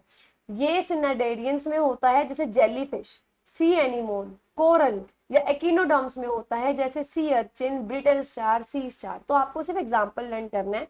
ये भी कैसे लर्न करोगे, डोंट वरी, आगे मैंने टेबल डाली हुई है, आराम से लर्न हो जाएंगे। अगला हम बात करते हैं एनिसोगैमी। एनिसोगैमी क्या होता है, जब दो अलग अलग तरीके के युग्मक एक हो जाते हैं, अलग अलग तरीके के। आइसोगैमी, जब जो युग्मक हो दोनों का शेप लगभग सेम हो, साइज लगभग सेम हो। ये सेक्सुअल रिप्रोडक्शन की पहली स्टेज होती है जो एल्गेई, फंजाई, लोअर प्लांट्स इन सब में मिलती है। अगला है ओगैमस। ओगैमस जो हम लोगों में होता है बेसिकली, जो मादा युग्मक होता है वो बहुत बड़ा होता है नर युग्मक से, और जो मादा वाला युग्मक है वो हिल नहीं सकता, और नर युग्मक यानी मेल गैमेट जो है इट इज मोबाइल, यानी वो हिल सकता है। मोल्ड्स क्या होते हैं, मोल्ड्स बेसिकली फंगस है। ठीक है, जैसे मोस जिसको बोलते हैं, ये ड्यूटीरियोमाइसेट्स होते हैं, यानी इनको इस नाम से बुलाया जाता है, और इनको इम्परफेक्ट फंजाई, अपूर्ण कवक के नाम से भी बुलाया जाता है। चलिए, ये थी वो टेबल जिसकी मैं बात कर रही थी, अच्छे से लर्न कर लेंगे। इसमें एनिमल्स की सारी कैटेगरी मौजूद है। सबसे पहला है पोरीफेरा। तो पोरीफेरा आपके सबसे पहले तरीके के जानवर होते हैं, जिसका एग्जाम्पल है स्पंज। देखो पोरीफेरा को याद रखो, स्पोर्स, पोरीफेरा में पोर्स आ गए, छेद होते हैं छोटे छोटे, पानी में मिलने वाले जानवर है, और इनफैक्ट इनको देख के कोई कहेगा ही नहीं ये जानवर। इसका एग्जाम्पल है आपका साइकन स्पॉन्जिला, यूस्पोन्जिया, साइकफा। बेसिकली सारे के सारे स्पंज की ही इसके तरीके होते हैं। रिमार्क्स पे बात करते हैं। डिप्लोब्लास्टी के सिर्फ दो तरीके के उत्तक होते हैं, दो लेयर होती है। Radial symmetry, have spores all over the body known as sponges. तो ये चार इसके रिमार्क्स हो गए। नेक्स्ट है सिलेंट्रेट्स। सिलेंट्रेट्स के एग्जाम्पल हो गए जेलीफिश। तो याद रखना, सिलेंट्रेट को याद रखो कंसेंट्रेट, आपको फोकस करना है। ठीक है, जेली दिखती नहीं है तो आपको वहां फोकस करना पड़ेगा। सी एनिमोन, ओरेलिया, मून जेली जिसको बोलते हैं, जेली आ गई ना। ब्रेन कोरल, ब्रेन कोरल भी ट्रांसपेरेंट होती है जिसको मिएंड्रीना बोलते हैं, हाइड्रा बोलते हैं। तो ये सारे आपके सिलेंट्रेट्स के एग्जाम्पल हो गए। ये भी डिप्लोब्लास्टिक और रेडियल सिमेट्री होती है। और आपको मैं एक और बात बताऊं, सिर्फ ये दो हैं पॉरीफेरा और सिलेंट्रेट्स जो डिप्लोब्लास्टिक है, जिनमें दो लेयर होती है, बाकी सब में तीन लेयर ही मिलेंगी। देखो अगली बारी से ट्रिप्लोब्लास्टिक आने शुरू हो गए। प्लेटीहेल्मिन्थ्स मोस्ट इंपॉर्टेंट, ये होते हैं फ्लैट वॉर्म्स, बिल्कुल चपटे जो कीड़े होते हैं वो होते हैं, जिसका एग्जांपल है planaria, liver flukes, taenia, flat worm जिसको टेक वॉर्म जिसको बोलते हैं। बाइलेटरल सिमेट्री होती है, बीच में से काटोगे। देखो इनकी रेडियल सिमेट्री थी, यहाँ से बाइलेटरल सिमेट्री आधे आधे भी होने शुरू हो जाएंगे। फ्लैट वॉर्म्स होते हैं, ट्रिप्लोब्लास्टिक होते हैं। अगला है नीमाटोड्स, मोस्ट इंपॉर्टेंट।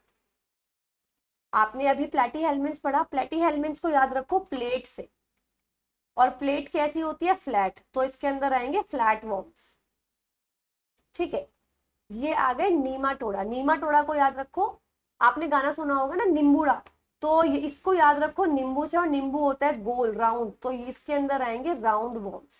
ठीक है, अब इसके अंदर filarial worms, Ascaris most important example. Ascaris आपका इंटेस्टाइन में कीड़े होते हैं, एस्कैरिस ही होते हैं। Wuchereria, enterobiasis, hookworms, pinworms, whipworms, Ancylostoma, स्केलमेंट्स, ये बहुत इंपॉर्टेंट है। तो ये सारे वॉर्म्स हैं, सारे के सारे राउंड मिलेंगे। बाइलेटरल सिमेट्री है पहली चीज, हाफ हाफ हो जाएंगे। ट्रिप्लोब्लास्टिक, तीन लेयर है। सूडो कॉलम इज प्रेजेंट, जो तीन लेयर है ना टिश्यू की, उनके बीच में कैविटी प्रेजेंट होती है सूडो कॉलम के नाम से। एस्केरिस की अगर मैं बात करूं, एस्केरिस के पास तो एक फेरिंग्स भी होता है। फेरिंग्स आपको याद है क्या था, फेरिंग्स आपका वो हिस्सा होता है जहाँ पे खाना खाने वाली नली और सांस लेने वाली नली मिलती है, तो इनके पास एक फेरिंग्स होता है एस्केरिस के पास।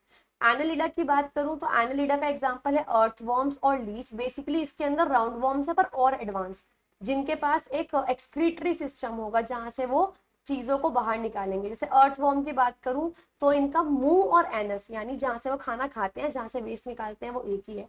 तो बाइलेटरल सिमेट्री है, कॉमन है, ट्रिप्लोब्लास्टिक है, फ्रेश वाटर में मिलते हैं। Arthropods most important. आर्थ्रोपोड्स का मतलब है जॉइंटेड लेग्स। तो इसके अंदर ऐसे कीड़े मकोड़े आते हैं जिनके पैर जुड़े हुए होते हैं। जितने भी जानवर पूरे धरती पे आपको पता है लगभग 85% जो है आर्थ्रोपोड्स की कैटेगरी में आते हैं। कॉकरोच, बटरफ्लाई, देखो सबके पैर जुड़े हुए होंगे, prawns, crab, house fly, locust, locust जो झिंगुर होता है, स्पाइडर, स्कॉर्पियन, सेंटीपीड, क्रेफिश, ये सब इंसेक्ट्स की कैटेगरी में आते हैं। बाइलेटरल सिमेट्री है, ट्रिप्लोब्लास्टिक, ये सब कुछ कॉमन है। ओपन सर्कुलेटरी सिस्टम होता है इनका, यानी कुछ ऐसा नर्व्स वगैरह नहीं होती, जॉइंटेड लेग्स है। लार्जेस्ट क्लास है, मैंने बता दिया था 85% है। और इनका एक्सोस्केलेटन यानी जो बाहर का कंकाल होता है बहुत हार्ड होता है। अगला है मोलस्का। मोलस्का बेसिकली आप ध्यान रख सकते हो, मोलस्क, मोलस्क जो है वो शेल से रिलेटेड है, कि ये वो है जिनके बाहर की तरफ बहुत हार्ड शेल होता है, जैसे snail, octopus, mussels, devil fish, oyster, oyster आपको पता है जहां से मोती निकलता है वो ऑयस्टर है, पीला, स्क्विड। बाइलेटरल सिमेट्री ट्रिप्लोब्लास्टी की कॉमन है। एक्टिनोडर्माटा की बात करते हैं, इसके अंदर आएंगे star fish, sea urchin, sea cucumber, feather star, एक्टिनोडर्माटा के अंदर ये आएंगे बेसिकली। अब मैं आपको बताती हूँ, आपने रेडियल सिमेट्री में सिर्फ शुरुआत के दो पढ़े थे, पोरीफेरा और कोइलेंट्रेट्स या सिलेंट्रेट्स जिसको बोलते हैं। तीसरा है एक्टिनोडर्माटा जिसमें रेडियल सिमेट्री होती है। अदरवाइज इसके अंदर सारे एक्टिनोडर्माटा, देखो एक्टिनो से याद रखो कांटे, इसमें वो जानवर आते हैं जिनकी स्किन पे स्पाइन्स होते हैं, कांटे होते हैं, starfish, sea urchin, sea cucumber, feather star. Next is Chordata. Chordata के अंदर दो तरीके के जानवर आते हैं, प्रोटोकोर्डेटा और वर्टिब्रेटा। वर्टिब्रेटा मतलब जिनको जो बड़े होने के बाद भी जिनमें रीढ़ की हड्डी रहे, और प्रोटोकोर्डेटा वो होते हैं जिनमें सिर्फ स्टार्टिंग की स्टेज में रीढ़ की हड्डी होती है, बाद में हट जाती है, या पहले नहीं होती बाद में आती है। तो इसके अंदर क्या है, नोटोकॉर्ड है, रीढ़ की हड्डी है, नर्व कॉर्ड है, स्पाइनल कॉर्ड जिसको अस्थि मज्जा, वो मेरु मज्जा बोलते हैं, गिल पाउचेस होते हैं इनके अंदर। चलो बात करते हैं प्रोटोकोर्डेटा की। इसके दो एग्जांपल्स लर्न करने हैं, एम्फियोक्सिस और हर्डीमैनिया। इनके पास जो नोटोकॉर्ड है, रीढ़ की हड्डी है, वो पूरी जिंदगी नहीं रहती, कभी आएगी चली गई, मतलब ऐसा रहता है। वर्टिब्रेटा की बात करूं तो इनके पास रीढ़ की हड्डी पूरी लाइफ टाइम होती है, इंटरनल स्केलेटन अंदर कंकाल होता है, dorsal nerve code, spinal cord जिसको बोलते हैं वो भी होता है। वर्टिब्रेटा में 5 कैटेगरी आती है। पिसेस यानी फिश, फिश का आपको एग्जांपल्स आपको दे रखे हैं, आप एक बार पढ़ लेना। कोल्ड ब्लडेड है यानी कि, और 2 चैम्बर का हार्ट है, दैट मीन्स ये अपनी बॉडी का टेम्परेचर चेंज कर लेती है और 2 चैम्बर का हार्ट होता है। अगला रेप्टीलिया। रेप्टीलिया मतलब रेंगने वाले जो होते हैं, स्नेक्स, लिजर्ड्स, ये भी कोल्ड ब्लडेड होते हैं। इनके पास 3 चैम्बर का हार्ट और एक एक्सेप्शन है क्रोकोडाइल। ठीक है, मगरमच्छ के पास 4 चैम्बर का हार्ट होता है। ये पानी में भी रह सकते हैं और जमीन पर भी रह सकता है। अगला है एम्फीबियंस। एम्फीबियंस मतलब उभयचर, जो पानी और फ्रेश वाटर दोनों में रहते हैं, आधी आधी जिंदगी, मतलब कुछ रहेंगे कहीं पे, अंडे देने कहीं और आ जाएंगे, इस तरीके से। इनका 3 चैम्बर का हार्ट होता है, इनके पास गिल्स भी होंगे और इनके पास लंग्स यानी फेफड़े भी होंगे। ठीक है, एव्स की बात करूं अगर पक्षियों की, तो आपको पता है वार्म ब्लड एनिमल्स हैं, इसीलिए बहुत सारे पंछी अपनी जगह बदल लेते हैं। 4 चैम्बर का हार्ट होता है और 4 लिम्स यानी जो हाथ हैं वो इनके विंग्स में बदल जाते हैं। मैमल्स की बात करूं अगर मैं, स्तनधारी जिनको बोलते हैं, 4 चैम्बर का हार्ट, हम लोग यही आते हैं इसी कैटेगरी में। मैमरी ग्लैंड्स है यानी जिनसे आप कह सकते हो स्तनपान हो सकता है, ऐसे अंग हैं। ये अंडे नहीं देते, सीधा यंग वंस को बर्थ देते हैं, लेकिन इसमें एक्सेप्शन है, एक तो प्लेटिपस और एकिडना, ये अंडे देते हैं। ठीक है, चलिए फर्स्ट क्वेश्चन की बात करते हैं। इनमें से कौन सा मेंबर नहीं है आर्थ्रोपोड्स का? आर्थ्रोपोड में जॉइंटेड लेग्स, बटरफ्लाई वगैरह आते हैं। ठीक है, तो लोकस, बटरफ्लाई, प्रॉन, पीला। पीला नहीं है। पीला किसका है अगर आपको याद हो तो? आपको मैंने ये टेबल कराई थी, आपको मैं बताऊं, आपका पूरे चैप्टर का जो आप कह सकते हो ये है ना सार, वो इस टेबल में है, तो अच्छे से लर्न कर लेना। तो जो पीला आपका आता है, अगर आपको मैं बताऊं, मोलस्का में आता है, अगर आपको याद हो तो पीला है मोलस्का का मेंबर। नेक्स्ट, इनमें से कौन सी चॉइस सिलेंट्रेट से रिलेटेड है? सिलेंट्रेट में फोकस करने वाले जो ट्रांसपेरेंट होते हैं, ठीक है। देखो, तो इनमें से कौन सा है जो आपका, आप कह सकते हो कि रिलेटेड है? ओरेलिया। ओरेलिया रिलेटेड है, क्योंकि ये तीनों है स्पंज कैटेगरी के, और स्पंज कैटेगरी के किस में आते हैं? पॉरीफेरा में आते हैं। ध्यान से इसको लर्न करेंगे। विच of the following is not a protozoan? इनमें से कौन सा प्रोटोजोन नहीं है? स्काइफा। स्काइफा क्या है? पॉरीफेरा है, मुझे देखते ही पता लग गया। प्लाज्मोडियम, एमीबा, यूग्लिना सब प्रोटोजोआ है। Identify the third germinal layer in triploblastic animals. तीसरी जनन परत की पहचान करें जो कि आपके ट्रिप्लोब्लास्टिक, देखो अंदर वाली लेयर यानी एंडोडर्म, बाहर वाली लेयर यानी एक्टोडर्म, दो ये हर एक में होती है। तीसरी लेयर कौन सी थी? मेसोडर्म थी। विच of the following is a round warm? इनमें से कौन सा एक राउंड वॉर्म है?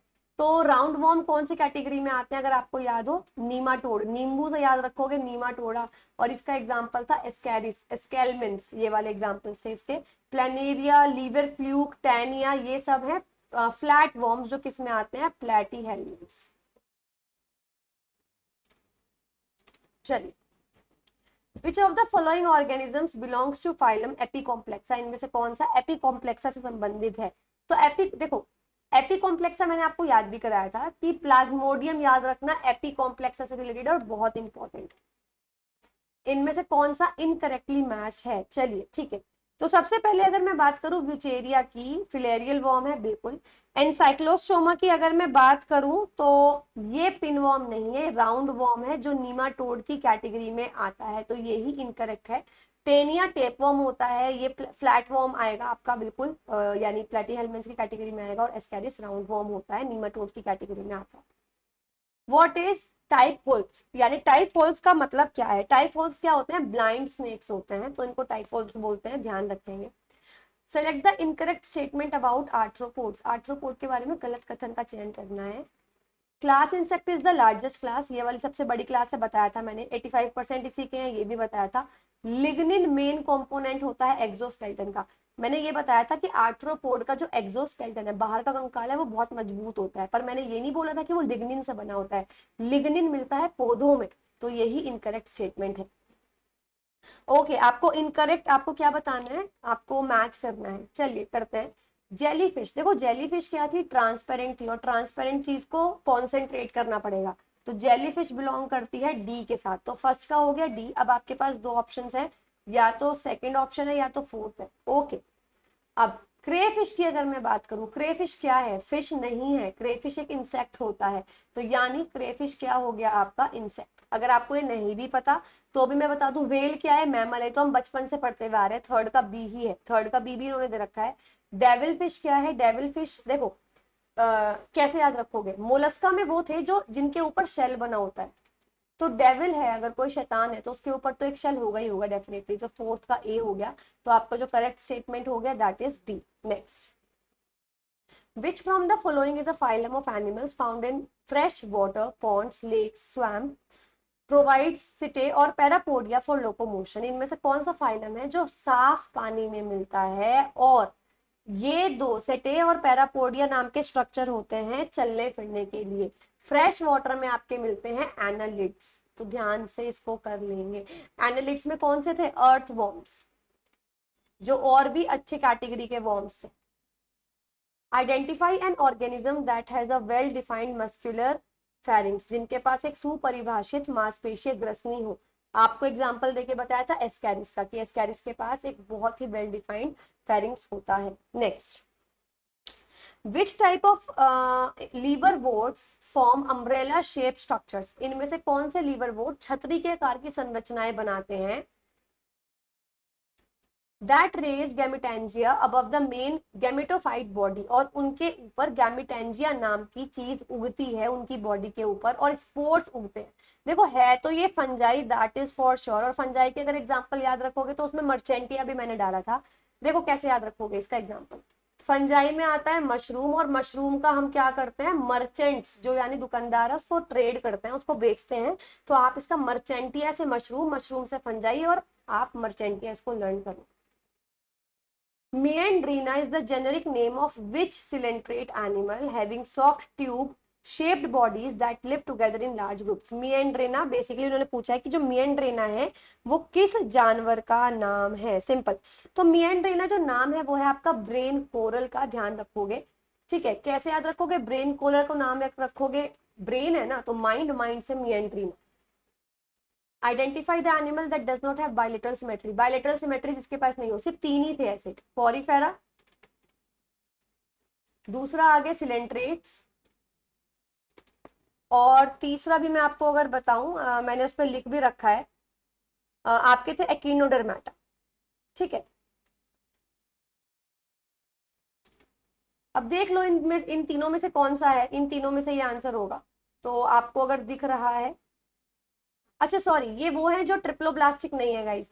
आपसे पूछा है बाइलेटरल सिमेट्री नहीं है, यानी जिसके पास रेडियल सिमेट्री है। तो रेडियल सिमेट्री किनके पास है, सिनिडारियन के पास है, और ये किस कैटेगरी में आता है, ये भी एकिनोडर्मेटा की कैटेगरी में आता है। विच group of kingdom animalia has unsegmented bilaterally symmetrical है, ट्रिप्लोब्लास्टिक है, and a lacking column skeleton and anus. यानी इनमें से वो कौन से हैं जिनके पास ना तो कॉलमेट है, देखो मेरी बात सुन, पॉरीफेरा तो खत्म हो गए हैं कि यहीं, क्योंकि पॉरीफेरा की बॉडी बाइलेटरली सिमेट्रिकल नहीं होती। ठीक है, इसके अलावा अगर मैं बात करूं, एक सेकंड गाइस होल्ड करना।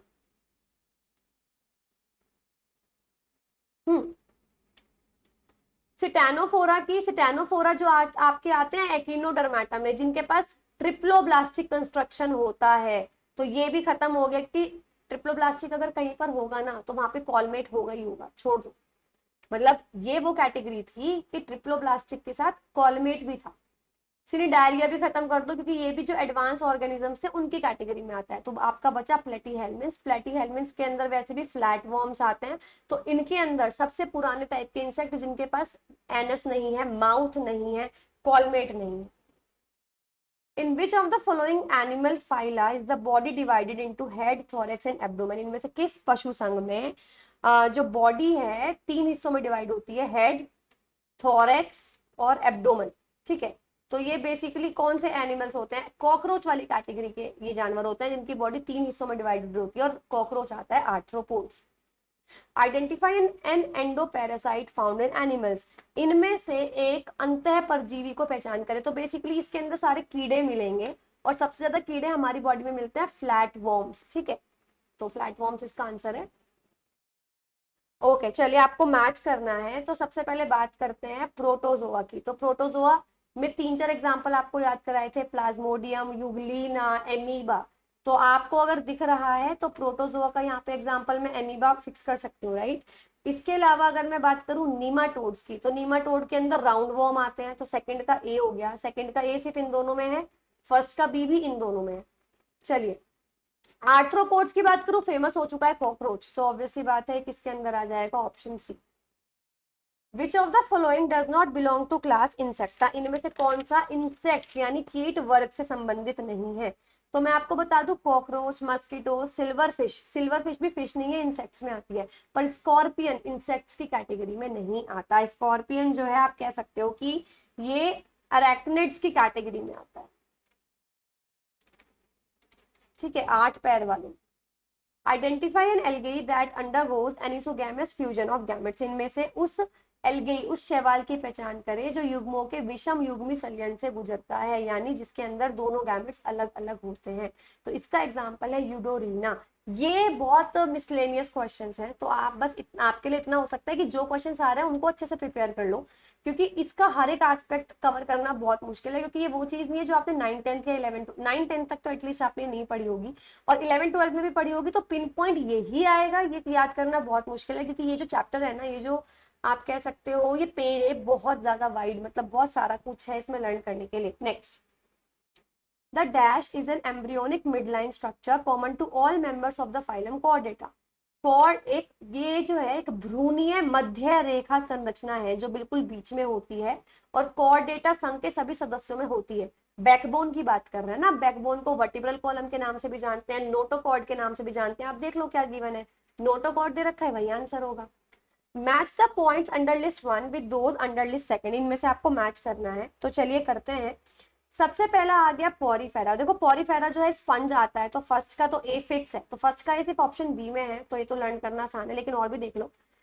सिनिडायरिया, ये जेलीफिश आएगा, सिलेंट्रेट्स का एक एग्जांपल है ये। मोलस्का की बात करें अगर हम, तो मोलस्का का एग्जांपल, सॉरी गाइस, जेलीफिश में जो है आपका सिनिडायरिया आ गया, यानी हाँ बिल्कुल। इसके बाद अगर मैं बात, ये आई थिंक इसमें वो है, ये थर्ड का बी आएगा। मोलस्का आ गया स्क्विड, क्योंकि इसके ऊपर शेल होता है। आर्थ्रोपोड्स में आ गया centipede. Next, Balanoglossus belongs to which of the following phylums of animal kingdom. Balanoglossus किसको बिलोंग करती है? हेमिकॉर्डेटा को बिलोंग करती है। लर्न ही करना पड़ेगा। देखो बहुत आसान तरीका बताऊं, अगर आपको लर्न नहीं भी हो रहा, आपने आर्थ्रोपोड्स पढ़ लिए, एक्टिनोडर्मेटा पढ़ लिया, मोलस्का पढ़ लिया, इन तीनों में ये वर्ड कहीं नहीं पढ़ा, एग्जाम्पल्स अच्छे से लर्न कर लेना आपने, तो क्या बचा है? Hemichordata. Next, which among the following is N example of mammals. आपको मैमल्स का एग्जाम्पल देना है जो यंग वंस को बर्थ दे, राइट, जो सीधा अंडे नहीं दे। क्रोकोडाइल, हैन, पीजन, रैट। रैट क्योंकि बाकी सब अंडे देते हैं। मस्कीटो बिलोंग टू, मस्कीटो किसको बिलोंग करता है? मच्छर जो है उसके पैर जुड़े हुए होते हैं, आर्थ्रोपोड्स को ही बिलोंग करेगा। स्नेल किस कैटेगरी का जानवर है? स्नेल के ऊपर एक शेल होता है, और शेल वाले मोलस्का में आते हैं। मतलब लर्न करना बहुत आसान है। इनमें से कौन सी एक एंडेमिक यानी स्थानिक प्रजाति है, जो सिर्फ उसी एरिया में मिलेगी, उस एरिया के बाहर नहीं मिलेगी? तो ये है निकोबार पीजन। ध्यान से इसको कर लेंगे। अगला, इनमें से कौन सा पेयर इनकरेक्ट है? ठीक है, चलिए बात करते हैं। सबसे पहला है लीवर फ्लूक। देखो लीवर फ्लूक जो है नीमाटोड के अंदर नहीं आता है, फ्लैटफॉर्म से, तो छोड़ दो इसको। साइकन स्पंज होता है पॉरीफेरा, तो यही इनकरेक्ट हो गया, राइट। प्रॉन आर्थ्रोपोड्स में आते हैं, स्टारफिश एक्टिनोडर्मेटा में आती है। हाइड्रा किसका एग्जाम्पल है? हाइड्रा एग्जाम्पल होता है सिलेंट्रेट्स का। हाइड्रा मतलब, आप ऐसे याद रखो, हाइड्रा मतलब पानी, और पानी में कुछ भी देखने के लिए फोकस करना पड़ता है। फोकस का मतलब कॉन्सेंट्रेट। इनमें से कौन सा जो है प्लेटीहेल्मिन्थ्स के अंदर आता है? देखो प्लेटीहेल्मिन्थ्स के अंदर बिल्कुल फ्लैट फॉर्म्स आएंगे, जैसे कि टेप फॉर्म बिल्कुल फ्लैट होता है, टेनिया इसका नाम है दूसरा। Next, which group of animals are named because of their spiny skin? ठीक है, इसको याद रखोगे कांटे से, और कांटे का मतलब है एकिनोडर्मेटा। अगर आपको याद हो तो एकिनोडर्मेटा की वजह से, मतलब आपको पता है ऐसी ऐसी ट्रिक आपको बनानी है जिनसे आपको वर्ड देखते ही पता लग जाए, आपको पूरा पढ़ने की नीड ना पड़े। Identify an example of organisms that are free swimming and bottom dwelling forms. अगर यहाँ पे आता ना कि पौधे आपको बताने हैं, यानी प्लांट्स आपको बताने हैं, यहाँ पे इसकी जगह अगर आता प्लांट्स, नाम होता फाइटोप्लैंक्टन, जो पानी में रहते हैं। लेकिन अगर आ गया ऑर्गेनिजम्स यानी जानवरों की बात कर रहे हैं, तो आंसर होगा जू प्लैंक्टन। सिंपल। नेक्स्ट, इनमें से वो बताओ जो जिसके पास सूडो कॉलमेट नहीं है, यानी कॉलमेट कैविटी नहीं होती सूडो कॉलमेट। तो ऐसे कौन से है? एंड तो एक बात सुनो, कॉलमेट जो है ना, अगर सूडो कॉलमेट नहीं है तो दो चीजें हो सकती है, या तो कॉलमेट होगी, यानी सूडो वर्ड का मतलब है आर्टिफिशियल, तो अगर आर्टिफिशियल कॉलमेट नहीं है तो दो चांसेस है, या तो कुछ है ही नहीं, या तो कॉलमेट है। एक केमिकल होता है, बेसिकली कैविटी है जो लेयर्स के बीच में प्रेजेंट होती है। तो अगर है ही नहीं तो उसके अंदर तो आप क्या आ जाएगा? पॉरीफेरा या प्लेटीहेल्मिन्थ्स। लेकिन अगर कॉलमेट है तो इसमें हायर जानवर, जो हायर ऑर्गेनिजम्स हैं, आर्थ्रोपोड्स हो गए आपके, इसके अलावा एकिनोडर्मेटा हो गया, ये सब आएंगे। तो ऑब्वियसली बात है, स्कॉर्पियन, स्कॉर्पियन किस में आता है आपका? आर्थ्रोपोड्स में आता है, तो इसके पास कॉलमेट होता है। Identify an example of decomposers that are found in the bottom of the pond. इनमें से वो अपघटक बताओ जो पॉन्ड के बिल्कुल नीचे पाए जाते हैं। फ्लैगलेट्स, फ्लैगलेट्स होते क्या है? बेसिकली बैक्टीरिया होते हैं जो सबसे नीचे पाए जाते हैं, किसी भी चीज को अपघटित कर देते हैं। Identify the animal that is not a non chordate. इनमें से उसका एग्जांपल दो जो नॉन कॉर्डेट नहीं है, यानी जिसके पास बेसिकली वो पूछ रहे हैं कि रीढ़ की हड्डी होती है, यानी एक वर्टिब्रल कॉलम होती है। रेप्टाइल्स, रेप्टाइल्स का एग्जांपल है ना क्रोकोडाइल। तो क्रोकोडाइल के पास या स्नेक के पास क्या होता है? एक सिंपल हड्डी होती है, लंबी की लंबी। The body of the dash is circular in cross section. इनमें से किसकी बॉडी सर्कुलर होती है? इसीलिए राउंड वर्म्स। राउंड फॉर्म से याद रखोगे नींबू यानी नीमाटोड्स, ठीक है। तो इन्होंने बोला इनमें से किसकी बॉडी बिल्कुल गोल होती है। जैसे नीमाटोड 3 है वॉर्म्स की कैटेगरी में, प्लेटीहेल्मिन्थ्स जिनमें फ्लैट वॉर्म्स होते हैं, इसके अलावा 2 और हैं, नीमाटोड्स और एस्केल्मेंट्स, क्योंकि नीमाटोड का एग्जांपल ही है एस्केल्मेंट्स, अगर आपको याद हो तो। एस्कैरिस और एस्केल्मेंट्स किसका एग्जांपल है, नीमाटोड्स का। Identify an example of diploblastic animals, diploblastic animals में कौन कौन से थे आपके, एक तो 2 ही थे बस आपके, सबसे पहला था आपका पोरीफेरा, फिर था प्लेटीहेल्मिन्थ्स, तो प्लेटीहेल्मिन्थ्स इज द आंसर। इनमें से वो जानवर बताओ जो थर्ड ट्रॉफिक लेवल में नहीं आते। देखो फर्स्ट ट्रॉफिक लेवल में आते हैं प्लांट्स, सेकंड ट्रॉफिक लेवल में आते हैं हर्बीवोर्स यानी शाकाहारी जो सिर्फ पौधों को खाते हैं, थर्ड में आते हैं कार्निवोर्स वो भी छोटे वाले। तो थर्ड में क्या है, फिशेस, फिशेस आ सकती है क्योंकि वो कार्निवोर होती हैं। वॉल्व्स, ये भी वूल्स भी आ सकते हैं, भेड़िए भी आ सकते हैं। बर्ड्स नहीं आ सकती हैं, बर्ड्स भी जो है मांसाहारी होती हैं। काऊ, काऊ सिर्फ शाकाहारी है, वो थर्ड में कभी नहीं आ सकती। सेलामेंडर जो है, जो एक टाइप की आप कह सकते हो बड़ी रूप के आपकी आप छिपकली बोल सकते हो, किस वर्ग से संबंधित है, एम्फीबियन, क्योंकि पानी में पाई जाती है और जमीन पे भी रहती है। नेक्स्ट इज, इनमें से कौन से सेल हैं जो स्पॉन्जिक्यूल्स और कैनाल्स यानी पॉरीफेरा के अंदर मिलेंगे, पॉरीफेरा के अंदर मिलते हैं पोलर सेल्स, ध्यान से याद रखेंगे। देयर आर होल्स और स्पोर्स, पोर्स होंगे किसमें होंगे, पॉरीफेरा में होंगे। मैं आगे का क्वेश्चन भी नहीं पढ़ूंगी, सिंपल। ओके, नेक्स्ट क्वेश्चन है, इनमें से आपको क्या करना है, when any plane passing through the central axis of the body divides the organism into 2 identical halves, अगर एक सेंट्रल एक्सिस के अलोंग हमने प्लेन हमने काटा और वो जो है क्या कर सकता है, आपने 2 आइडेंटिकल हिस्सों में डिवाइड कर दिया, उसको रेडियल सिमेट्री बोलते हैं, लेकिन सेंट्रल एक्सिस होती है, ये हो गई, ये सेंट्रल एक्सिस हो गई। अब आप 2 हिस्सों में बांट रहे हो ऐसे, तो ये रेडियल सिमेट्री हो गई। और अगर बॉडी को लेफ्ट और राइट हिस्सों में बांट सकते हो बस एक ही प्लेन से, उसको हम बोलते हैं बाइलेटरल सिमेट्री। बिल्कुल द्विपक्षीय समरूपता और रेडियल समरूपता दोनों बिल्कुल सही स्टेटमेंट्स हैं। Next, which of the following classifications do humans not fall under, जो इंसान है इनमें से किस कैटेगरी में नहीं आते। कॉर्डेट यानी बैकबोन है, होमिनिडेई मतलब ह्यूमन बींग्स हैं, वर्टिब्रेटा यानी बैकबोन है, पॉरीफेरा, पॉरीफेरा में कौन से आते हैं, स्पंज, और हम कहीं से स्पंज की कैटेगरी में नहीं आते। इनमें से कौन सा एक पोलर एनिमल नहीं है, ध्रुवीय जानवर नहीं है, ध्रुव पे ठंडे मतलब जैसे सील, पेंगुइन, ये सब मिलेंगे। लीमर, ये लेम्यूर नहीं मिलेगा, ठीक है। नेक्स्ट, इनमें से कौन सा स्टेटमेंट करेक्ट है, एमीबा अपना खाना सूडोपोडिया की मदद से ग्रहण करता है, बिल्कुल ठीक है। और प्रोसेस को क्या बोलते हैं, फेगोसाइटोसिस, ये मैंने आपको याद भी करा रखा है, या एंडोसाइटोसिस। एमीबा अपनी शेप और पोजीशन लगातार बदलता रहता है, वो सिर्फ अपनी शेप बदलता है, पोजीशन नहीं। तो only first statement is correct. Aves जो आपके पक्षी होते हैं, इनका कितने चैम्बर का हार्ट होता है, 4 चैम्बर का, सिंपल। नेक्स्ट, इनमें से कौन से नॉन कॉर्डेट्स की कैटेगरी में नहीं आते, यानी ऐसे कौन से हैं जिनके जो नॉन कॉर्डेट्स मतलब ऐसे नहीं है जिनके पास बैकबोन नहीं है। तो इन शॉर्ट घुमा के बता दिया, इनसे आपसे पूछ रखा है ऐसे कौन से हैं जिनके पास बैकबोन है, कॉर्डेटा आ गया है, या फिर वर्टिब्रेटा आ गया, इन सबके पास होती है, सिंपल। तो ऑप्शन सी। नेक्स्ट, इनमें से किसकी बैकबोन नहीं होती, रीढ़ की हड्डी नहीं होती, फ्रॉग होती है, हमारे पास होती है, पीजन के पास भी होती है, स्पाइडर के पास नहीं होती, स्पाइडर के में हड्डी नहीं होती। इनमें से किसका एग्जाम, एनेलिडा का कौन सा एग्जाम्पल है, एनेलिडा में कौन से आते हैं, एनेलिडा में वो वॉर्म्स आते हैं जो और एडवांस है, जैसे अर्थ वॉर्म, लीच। नेक्स्ट, पैरेट्स किस में बिलोंग करते हैं, पक्षियों में, एव्स में, राइट। ये तो बहुत इजी सा क्वेश्चन था। फिश में कितने चैम्बर का हार्ट होता है, 2 चैम्बर का हार्ट होता है, याद रखेंगे, बहुत इंपॉर्टेंट है।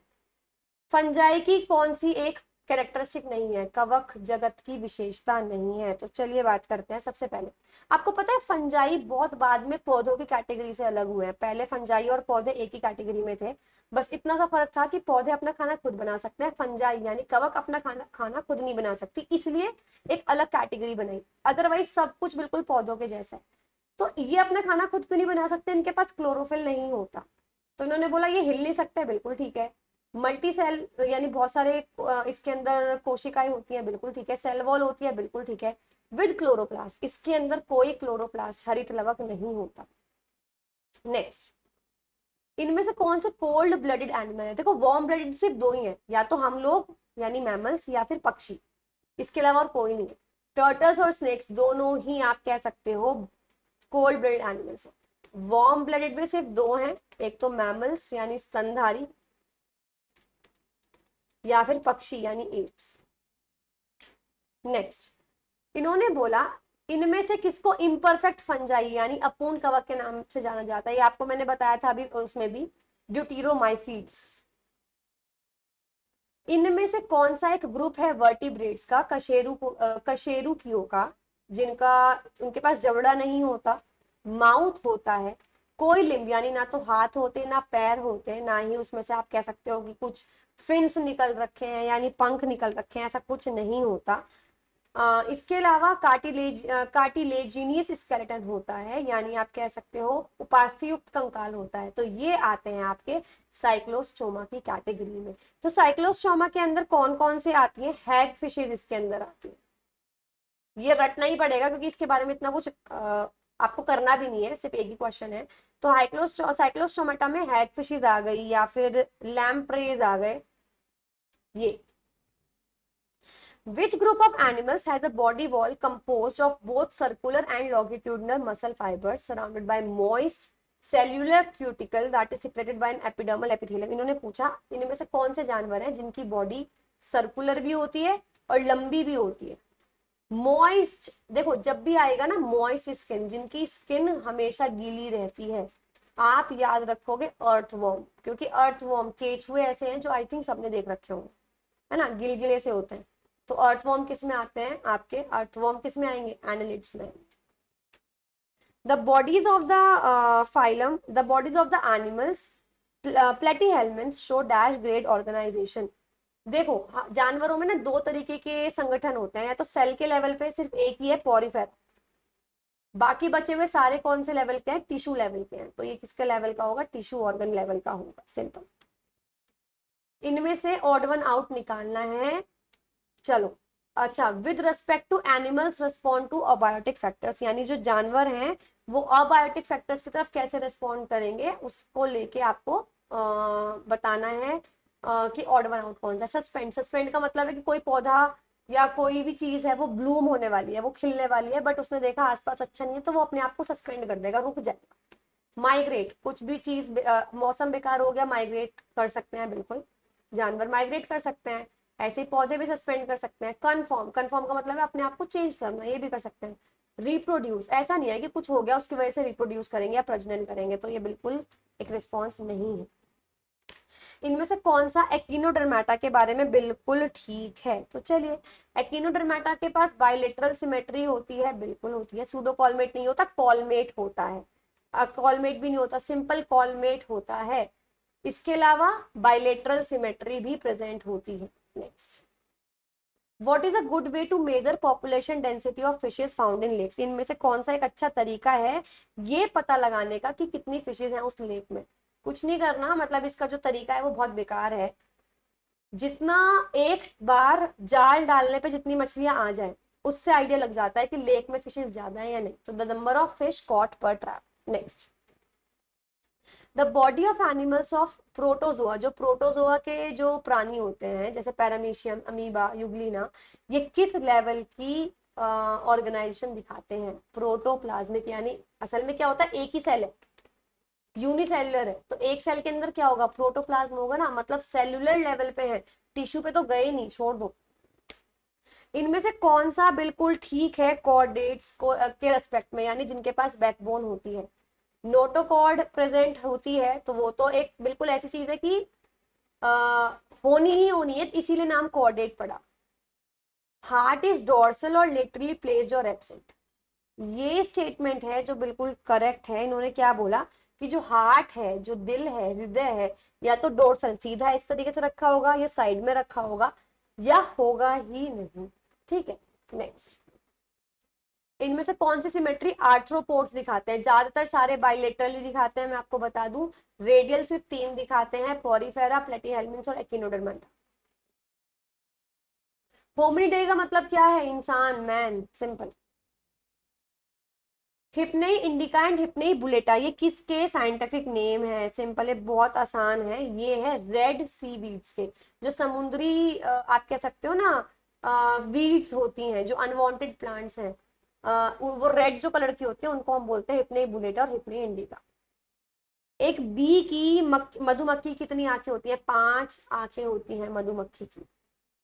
इनमें से कौन सी स्टेटमेंट बिल्कुल भी ट्रू नहीं है? एलिफेंट स्लीप फॉर ओनली 2 और 4 आवर्स इन अ डे। जो हाथी है वो 2 से 4 घंटे सोते हैं एक दिन में, बिल्कुल सही स्टेटमेंट है। Elephants use their tails to keep themselves cool. Elephants अपनी कह सकते हो पूंछ का इस्तेमाल, सॉरी सूंड का इस्तेमाल करते हैं अपने टेम्परेचर को कम करने के लिए, बिल्कुल गलत है। एलिफेंट्स अपने ईयर का इस्तेमाल करते हैं और लगभग 10 डिग्री तक अपना टेम्परेचर कम कर सकते हैं अपने just by flipping their ears, यानी अपने सिर्फ कानों को हिला के वो अपने बॉडी का 10 डिग्री तक टेम्परेचर कम कर सकते हैं, लेकिन इसमें उनके सूंड का कोई रोल नहीं है, तो ये बिल्कुल इनकरेक्ट स्टेटमेंट है। इनमें से किसका व्हाइट आंट का दूसरा नाम है? अरे व्हाइट आंट मतलब क्या हो गई? दीमक हो गई ना, दीमक को क्या बोलते हैं? Termite, simple. Next, what do you call the property of an organism of self-regulation and tendency to maintain a steady state with an external environment which is liable to change? उस प्रॉपर्टी को क्या बोलते हैं जिसमें एक organism अगर बाहर कुछ भी चेंज आ रहा हो लेकिन अपने आप को लेके वो बहुत कांस्टेंट है, वो बार बार अपने आप को चेंज नहीं कर रहा, इसको बोलते हैं हेमियोस्टेसिस। बहुत इंपॉर्टेंट प्रॉपर्टी है और हेमियोस्टेसिस मेंटेन करने में हमारी सेल वॉल बहुत इंपॉर्टेंट रोल प्ले करती है। नेक्स्ट, कौन सा एक सिसाइल एनिमल है जो एक ही जगह पर रहता है और वो निर्भर करता है अपने रिलेशनशिप, अपने संबंधों के साथ जो दूसरे पौधों के साथ वो बनाता है, और इसी तरीके से उन्होंने दुनिया के, अर्थ के सबसे बड़े स्ट्रक्चर्स बनाए हैं। कोरल, आपने कोरल लीफ सुना होगा ना, कोरल रीफ, तो ये सबसे बड़े स्ट्रक्चर्स हैं जो मेराइन आप कह सकते हो पानी के अंदर रहने वाले जो स्ट्रक्चर्स होते हैं, तो कोरल ही है जो दूसरों पे डिपेंड करते हैं। Hello everyone, how are you guys? I really hope you all are doing well. So आज हमारा का जो चैप्टर होने वाला है वो है एंजाइम्स एंड हॉर्मोन्स, जो हमारी बॉडी सिक्रेट करती है कि ऐसे कौन कौन से एंजाइम्स हैं। वैसे मैं आपको कंट्रोल एंड कोऑर्डिनेशन में सारे करा चुकी हूँ, बट इस चैप्टर में हम वो वाले एंजाइम्स कवर करेंगे जिनके बारे में आपने जस्ट क्वेश्चंस के थ्रू ही पढ़ा होगा, तो वो सारे कवर होने वाले हैं। इसी के साथ ऐसी वीडियोस ताकि आपकी आगे मिस नहीं हो, तो चैनल को सब्सक्राइब करना मत भूलिएगा। साथ ही यूट्यूब पर हमने प्लेलिस्ट बना दी है, तो टाइमली चेकआउट करते रहिए क्योंकि ये डेली अपडेट हो रही हैं और एग्जाम भी आपके आने वाले। बात करते हैं सबसे पहले एंजाइम्स की। तो कुछ एंजाइम जैसे हेलिकेस हमारी बॉडी में होता है और ये डीएनए का ना डबल हेलिक्स स्ट्रक्चर होता है ऐसे, इसको ओपन कर सकता है हेलिकेस। आरएनए प्राइमेज, आरएनए का जो प्राइमर होता है उसको बनाने की ये सिंथेसिस करता है। डीएनए पॉलीमरेज, जो डीएनए क्या है, न्यूक्लियोटाइड, न्यूक्लियोलस के अंदर होता है ना, न्यूक्लियस के अंदर होता है, तो न्यूक्लियोटाइड में पॉलीमराइजेशन, एक न्यूक्लियोटाइड को दूसरे के साथ जोड़ेगा, दूसरे को तीसरे के साथ, डीएनए पॉलीमरेज। डीएनए लाइगेज क्या करेगा, जो 3' एंड होता है डीएनए का उसको 5 एंड, देखो एक डीएनए है और दूसरा डीएनए है, तो जुड़ता कैसे है, इसका 3 इसका जो 5' एंड है वो जुड़ता है इसके 3' एंड के साथ। पुराने वाले का 5' जुड़ता है नए वाले के 3' के साथ, तो ये कौन करता है, DNA ligase. Pectinases most important, pectin polymer को तोड़ देगा मोनोमर शुगर में, जैसे कि गैलेक्यूरोनिक एसिड करता है। माल्टेज हमारी सलाइवा के अंदर होगा, माल्टोज को शुगर में बदलेगा। एमाइलेज हमारी सलाइवा के अंदर होगा, लाल ग्रंथि के अंदर, वो स्टार्च को शुगर में बदलेगा। स्टेप्सिन, स्टेप्सिन क्या करता है, पेनक्रियाज निकालता है जो फैट को फैटी एसिड और ग्लिसरॉल में तोड़ता है। मेलाटोनिन की अगर मैं बात करूं, हमारा ब्रेन निकालता है जिससे हमारी जो स्लीप साइकिल है, हम सोएंगे कब और उठेंगे कब, वो कंट्रोल होती है। पॉलीफिनॉल ऑक्सीडेज क्या है, ये वो रिएक्शन है जो खाने की चीजों में, फल में, सब्जियों में होती है, जिसकी वजह से वो चीज ब्राउन पड़ जाती है। आलू को काट के रखोगे थोड़ा टाइम बाद वो ब्राउन हो जाएगा, क्यों, रिएक्शन होती है पॉलीफिनॉल ऑक्सीडेज। मिल्क में, दूध में कौन कौन से एंजाइम्स प्रेजेंट है, तो मिल्क में जो एंजाइम्स प्रेजेंट है वो है लेक्टोफेरिन, लेक्टोपेरोक्सीडेज और लाइसोजाइम। गाइस एक सेकेंड होल्ड कीजिएगा प्लीज।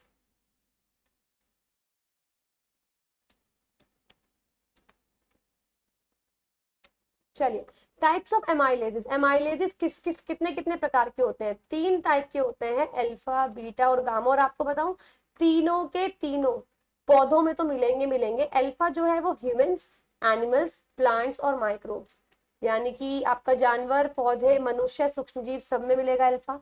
बीटा सिर्फ माइक्रोब्स और प्लांट्स में मिलेगा, हम लोगों में नहीं मिलेगा। और गामा प्लांट्स और एनिमल्स में मिलेगा। चलो फर्स्ट क्वेश्चन, पैराथायराइड हार्मोन का अगर ज्यादा अच्छा लेवल नहीं हो बॉडी में, पैराथायराइड हार्मोन कौन निकालता है? पैराथॉर्मोन निकालता है। पहली चीज तो ये आपके विंड पाइप पे लगा होता है ये। और लो अमाउंट ऑफ कैल्शियम जो है, अगर पैराथायराइड हार्मोन ज्यादा नहीं होगा तो क्या होगा? आपकी बॉडी में कैल्शियम का बहुत कम अमाउंट होगा, तो उससे कौन सी बीमारी होगी? हाइपोकैल्शियमिया। नेक्स्ट, अच्छा हेलिकेज क्या करता है अभी बताया था, जो डीएनए का हेलिक्स स्ट्रक्चर है उसको ओपन कर देता है। तो फर्स्ट का हो गया डी, तो फर्स्ट का डी सिर्फ एक में, ये ऑप्शन सी में, बाकी सबके बारे में पढ़ा रखा है। जैसे आरएनए प्राइमेज, आरएनए प्राइमर को सिंथेसाइज करता है। डीएनए पॉलीमरेज जो न्यूक्लियोटाइड है उसको पॉलीमराइज करता है। सब मैंने आपको बता रखे हैं। पीलिंग, कटिंग और क्रशिंग अनियन टिश्यू रिलीजेस। अगर आप गार्लिक यानी कि लहसुन, अनियन यानी प्याज को अगर आप काटते हो तो आपकी आंखों से पानी आता है। क्यों? क्योंकि उससे एक रिएक्शन होती है, या आप कह सकते हो कि एक केमिकल निकलता है जो होता है एलिनेसिस। स्टेटमेंट ए है, आपको बताना है कौन सी स्टेटमेंट ठीक है। माल्टेज आपको बताया था सलाइवा में होता है, आपकी लाल ग्रंथि में होता है, जो शुगर को, माल्टोज को ग्लूकोज में बदलता है। बिल्कुल ठीक है। एमाइलेज भी आपकी ग्रंथि में होता है, लाल ग्रंथि में, सलाइवा में, जो कि स्टार्च को शुगर में बदलेगा। तो दोनों स्टेटमेंट बिल्कुल ठीक है। स्टिएप्सिन कौन सिक्रेट कर रहा था? पेनक्रियाज सिक्रेट कर रहा था, जो फैट को फैटी एसिड और ग्लिसरॉल में बदलता है। ध्यान से इसको लर्न करेंगे। इनमें से कौन सा मिनरल जरूरी है थायराइड हार्मोन को बनाने के लिए, थायरॉक्सिन को बनाने के लिए? आयोडीन। अगर आपको याद हो, आयोडीन की कमी की वजह से क्या होती है? गोइटर, क्योंकि उस केस में थायरॉक्सिन हार्मोन पूरी तरीके से नहीं बन पाता। एक प्रोटीन डाइजेस्टिंग एंजाइम को भी पहचान करो। देखो प्रोटीन कौन कौन डाइजेस्ट करता है। सबसे पहले तो पेट के अंदर पेप्सिन, फिर पेनक्रियाज के अंदर ट्रिप्सिन। ये दो ऐसे एंजाइम्स हैं जो प्रोटीन पे काम करते हैं, तो pepsin is the answer. Trypsin का काम बताओ, अभी बताया प्रोटीन को डाइजेस्ट करना। इनमें से कौन सी स्टेटमेंट एटीपी यानी एडिनोसाइन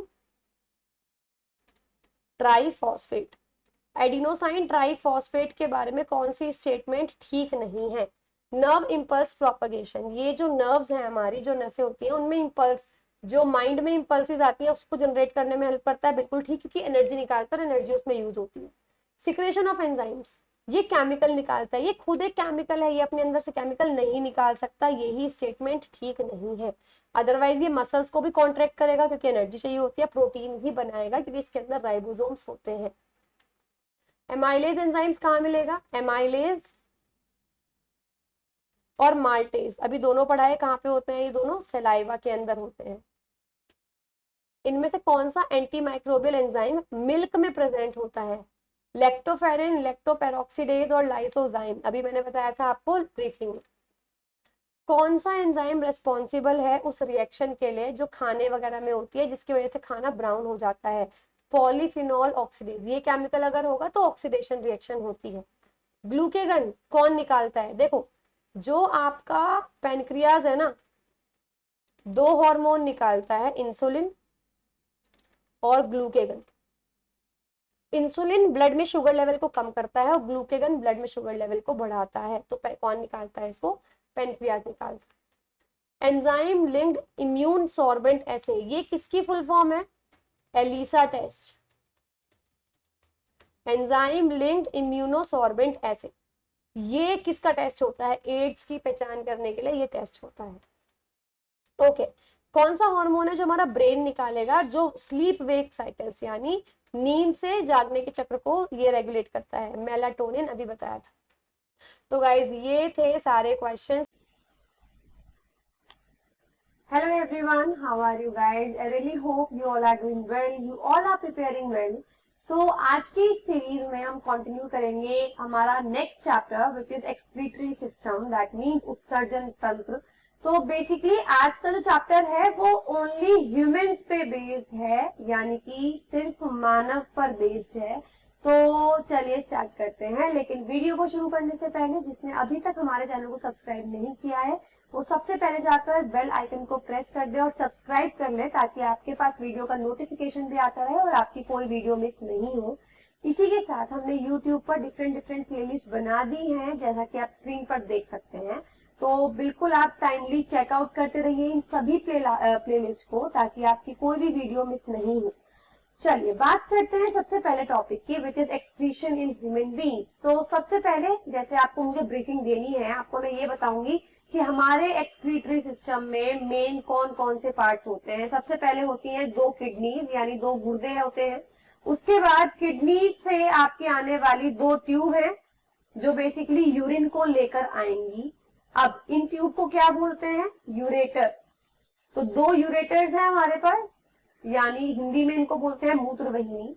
उसके बाद ये जो यूरिन जाएगा वो एक ब्लैडर के अंदर स्टोर रहेगा काफी टाइम तक। फिर एक आपके पास हो गया ब्लैडर, जिसको हिंदी में बोलते हैं मूत्राशय, और एक छोटी सी ट्यूब यहाँ पे आप कह सकते हो रास्ता होता है, जिसको बोलते हैं यूरेथ्रा, जिससे कि यूरिन पास होता है, यानी जिसको बोलते हैं मूत्रनाल। तो बेसिकली ये सारे पार्ट्स होते हैं हमारे एक्सक्रीटरी सिस्टम में। लेकिन हमारे लिए मेन क्या है? किडनी के अंदर तक का सिस्टम हम लोग पढ़ने वाले हैं। किडनी जो है एक आपका ना ऑर्गन हो गया, ग्लैंड हो गया, एक अंग हो गया। और किडनी भी छोटे छोटे सेल से मिलकर बनती है, छोटी छोटी कोशिकाओं से मिलकर बनते हैं, जिनको बोलते हैं नेफ्रॉन। लेकिन नेफ्रॉन पे अभी हम बाद में जाएंगे। बात करते हैं, आप देख सकते हो ये है वेना कावा, ये है आओटा, इसके अलावा renal vein, renal artery. Vena cava आप देख सकते हो ब्लड लेकर जा रही है, आउटर ब्लड लेकर आ रही है। रेनल वेन और रेनल आर्टरी बहुत इंपॉर्टेंट है। क्यों इंपॉर्टेंट है मैं बताती हूँ। देखिए जैसे ब्लड प्योरीफाई हो गया तो 2 चीजें रहेंगी, एक तो गंदा ब्लड जो लेके आएगी वो ट्यूब, और एक जो साफ ब्लड लेके जाएगी वो ट्यूब, राइट? अब देखना ध्यान से, वेन्स नॉर्मली जो आपकी शिराएं होती हैं, आपको पता है कि वेन्स ज्यादातर गंदा ब्लड कैरी करती हैं, बट जब भी रेनल वर्ड जुड़ जाता है काम उल्टा हो जाता है। रेनल वेन लेकर जाएंगी प्योर ब्लड और रेनल आर्टरी लेकर जाएगी इम्प्योर ब्लड। ये इम्प्योर ब्लड लेकर आएगी, ध्यान रखेंगे। इसके बाद ये आ गई किडनीज, ये आ गया यूरेटर यानी कि मूत्र वाहिनी, ब्लैडर मूत्राशय और यूरेथ्रा यानी कि मूत्रमार्ग। इसके बाद बात करते हैं किडनी की। जैसे मैंने बताया किडनी छोटे छोटे सेल से मिलकर बनी है, जिसको बोलते हैं नेफ्रॉन। लेकिन ये छोटे नहीं होते, ये काफी बड़े सेल्स होते हैं। दूसरी चीज, नेफ्रॉन का अगर मैं डायग्राम आपको बताऊं, एक छोटा सा कप होता है जिसको बोलते हैं बोमेन कैप्सूल। इसके अंदर क्या है? इसके अंदर जो ब्लड वेसल्स हैं वो गुच्छा बना के, एक बंडल बना के हैं। तो मेनली छलनी का काम करता है। ब्लड आएगा, छनकर प्योर ब्लड वापस, और जो गंदगी है वो यहाँ रह जाएगी। और यहाँ होती है लंबी सी ट्यूब जिसको बोलते हैं ट्यूब्यूल। ट्यूब्यूल का काम क्या होता है? देखिए जब ब्लड से यहाँ छनती है ना चीजें, तो उस फिल्ट्रेशन के दौरान ब्लड से अच्छी और बुरी दोनों चीजें बाहर निकलती हैं। तो बुरी चीज को तो यही रहना है, लेकिन अच्छी चीज को वापस ब्लड में जाना जरूरी है। तो इस ट्यूब के रास्ते जो अच्छी चीजें हैं वो वापस ब्लड में चली जाती हैं। तो ये है ट्यूब्यूल। इसी के साथ में आपको बता दूं, ये जो यू शेप बन रही है, इस यू शेप को बोलते हैं लूप ऑफ हैनले। ये पूछ लिया जाता है कई बार, तो मैंने इसलिए ये आपको बता दिया। बात करते हैं एपिग्लोटिस की। ये हालांकि इसका नहीं है, बट मैं आपको बता देती हूँ। ये विंड पाइप, हमारी बॉडी में यहाँ 2 पाइप होते हैं, विंड पाइप और फूड पाइप। जो आपका खाने वाली नली है इसोफेगस, फूड पाइप, और सांस लेने वाली नली यानी विंड पाइप, या जिसको आप ट्रैकिया बोलते हो। कई बार ऐसा होता है, आपने जरूर नोटिस किया होगा कि अगर आप कुछ खाते वक्त कुछ बोलने की कोशिश करते हो तो हमें धक्का लग जाता है, हमें खांसी होने लग जाती है एकदम। क्यों? क्योंकि आपका फूड आपकी विंड पाइप में चला जाता है। तो ऐसा पर रेगुलर बेसिस पर ऐसा नहीं होता। क्यों? क्योंकि आपकी विंड पाइप के ऊपर, आपकी सांस लेने वाली नली के ऊपर एक फ्लैप होता है, एक आप कह सकते हो कि एक प्लेट टाइप की होती है, जिसको बोलते हैं एपिग्लोटिस। इसका मेन काम होता है खाना खाते वक्त सांस की नली को बंद करना, ताकि खाना आपकी सांस की नली में अंदर ना चला जाए। चलिए बात करते हैं कुछ केमिकल्स की जो बहुत इंपॉर्टेंट है, जैसा यूरोबिलिन या यूरोक्रोम जिसका नाम है। ये मोस्ट इंपॉर्टेंट है। क्यों? देखो कैसे बनेगा मैं ये बता देती हूँ। हेमोग्लोबिन बनता है एक कॉम्प्लेक्स से जिसको बोलते हैं हीम, आयरन का बना होता है। जब ये टूटता है, जब ये डिग्रेड होता है, जब ये टूटता है तो येलो कलर का एक कंपाउंड बनता है जिसको बोलते हैं क्या कहते हैं, यूरोब्लिन और यूरोक्रोम। एक चीज तो ये ध्यान रखेंगे, इनफैक्ट हीम, हीम से ही हेमोग्लोबिन बना है, ध्यान रखना, पहले हीम बनता है फिर हेमोग्लोबिन बनता है। तो जब हीम टूटता है तो आपका येलो कलर का कंपाउंड बनता है जिसको यूरोक्रोम या फिर यूरोब्लिन बोलते हैं, इसी की वजह से यूरिन का कलर येलो होता है। अगला है एल्ब्यूमिन। एल्ब्यूमिन क्या है, एक प्रोटीन है जो कि लीवर आपका यकृत निकालता है। बिलीरुबिन क्या है, बिलीरुबिन एक येलो कलर का पिगमेंट है। जब रेड ब्लड सेल्स, मैं रेड ब्लड सेल्स के अंदर भी हीमोग्लोबिन की बात नहीं कर रही, जब पूरा का पूरा लाल रक्त कोशिका टूटती है तो एक येलो कलर का कंपाउंड और बनता है जिसको बोलते हैं बिलीरुबिन, बट इसका कोई लेना देना नहीं है। Next is creatinine. क्यों इंपॉर्टेंट है, सुना भी होगा आपने क्रिएटिनिन। क्रिएटिनिन क्या होता है, जब भी आपकी बॉडी की मसल सेल्स यानी मांसपेशियां जो कोशिका होती है उत्तक होता है, जब भी वो टूटेगा तो आपका बनता है क्रिएटिनिन, ध्यान रखेंगे। चलिए सबसे पहले क्वेश्चन की बात करते हैं। Which is a specialized excretory cell found in platyhelminths that act like a kidney removing waste material through filtration. Generally इस चैप्टर में बहुत कम क्वेश्चंस पूछे गए हैं तो वीडियो बहुत छोटी होने वाली है, लगभग 3 के क्वेश्चंस ही है इसके अंदर, पहले मैं आपको ये बता दूं। लेकिन ये ह्यूमन पे बेस्ड क्वेश्चन था, लेकिन ह्यूमन पे बेस्ड चैप्टर है, लेकिन इसके अंदर एक एक्स्ट्रा क्वेश्चन जो उन्होंने पूछा है वो क्या है, प्लेटीहेल्मिन्थ्स यानी जो बिल्कुल फ्लैट वॉर्म्स होते हैं उनकी बॉडी में किडनी के जैसा एक ऑर्गन है जिसकी वजह से क्या होता है, वेस्ट मटेरियल वो बाहर निकालते हैं, उसको क्या बोलते हैं, तो ध्यान रखेंगे वो होता है फ्लेम सेल यानी ज्वाला कोशिका। ध्यान से देखो, ऑब्वियसली बात है, आपने फैट सेल्स पढ़ रखा है। फैट सेल कौन सा होता है, जिसमें फैट स्टोर होता है, एडिपोज टिश्यू आपने पढ़ रखा है। स्टेम सेल कौन सा होता है, जो बॉडी को मतलब अगर बॉडी में कुछ रिपेयर होना हो तो स्टेम सेल से वो आपके रिपेयर होता है। स्पॉन्ज सेल क्या है, स्पंज आपने पढ़ा था पोरीफेरा में, जब आपने एनिमल्स को क्लासिफाई किया था तो पोरीफेरा में स्टेम सेल्स। तो 3 ऑप्शन तो आपने वैसे ही एलिमिनेट कर दिए ना, flame cell is the correct answer. Next, dash is the structural and functional unit of kidney. Kidney किससे मिलकर बनी है, नेफ्रॉन, ऑब्वियस सी बात है, यही इसका मेन आंसर है। नेक्स्ट क्वेश्चन की बात करते हैं, which of the following chemicals is responsible for the yellow colour in urine. इनमें से कौन सा केमिकल यूरिन के येलो कलर के लिए रिस्पॉन्सिबल है, तो आपको पता होना चाहिए, दैट इज यूरोब्लिन। अभी मैंने बताया ना, जिसको एक और नाम से जानते हैं यूरोक्रोम, ठीक है, ये इसी की वजह से यूरिन का कलर येलो होता है। तो that's it guys. Hello everyone, कैसे हैं आप सभी लोग। मैं उम्मीद करती हूँ आप सभी लोग एकदम स्वस्थ होंगे। आज हम लोग करने वाले हैं बायोलॉजी का next chapter which is micro organism यानी सूक्ष्म जीव। तो इसके बाद बायोलॉजी की कुछ ही वीडियोस रहती हैं, तो make sure to watch all the videos. साथ में अगर आपने अभी तक चैनल को सब्सक्राइब नहीं किया है तो सबसे पहले जाकर चैनल को सब्सक्राइब कीजिए, और यूट्यूब पर जो हमने प्लेलिस्ट बनाई है उनको भी चेकआउट कर लीजिएगा, क्योंकि अब एग्जाम आने वाले हैं। ये प्लेलिस्ट डेली अपडेट हो रही है तो ये ऑटोमेटिकली इंपॉर्टेंट हो जाती है। चलिए ब्रीफिंग में सबसे पहले बात करते हैं बैक्टीरियल फ्लैगेला की, यानी जीवाणु कशाभिका की, जिसका स्ट्रक्चर होता है कुछ इस टाइप से। मैं आपको बताऊं, आपको इसके स्ट्रक्चर में कुछ नहीं करना, बस ये जरूर ध्यान देना कि इसके स्ट्रक्चर में टोटल 3 हिस्से होते हैं, 3 चीजें होती हैं। वो क्या क्या है, सबसे पहले है ये फिलामेंट, उसके बाद ये जंक्शन यू शेप का, और नीचे का बेस सेल। तो ये 3 कंपोनेंट्स होते हैं इसके स्ट्रक्चर में। तो ये बैक्टीरिया में मिलता है, उनको हेल्प करता है चलने फिरने में। तो फ्लैगेला कोई एक अलग से कोई जीव नहीं है, फ्लैगेला बस उनकी बॉडी का स्ट्रक्चर है जो उनको चलने फिरने में मदद करता है।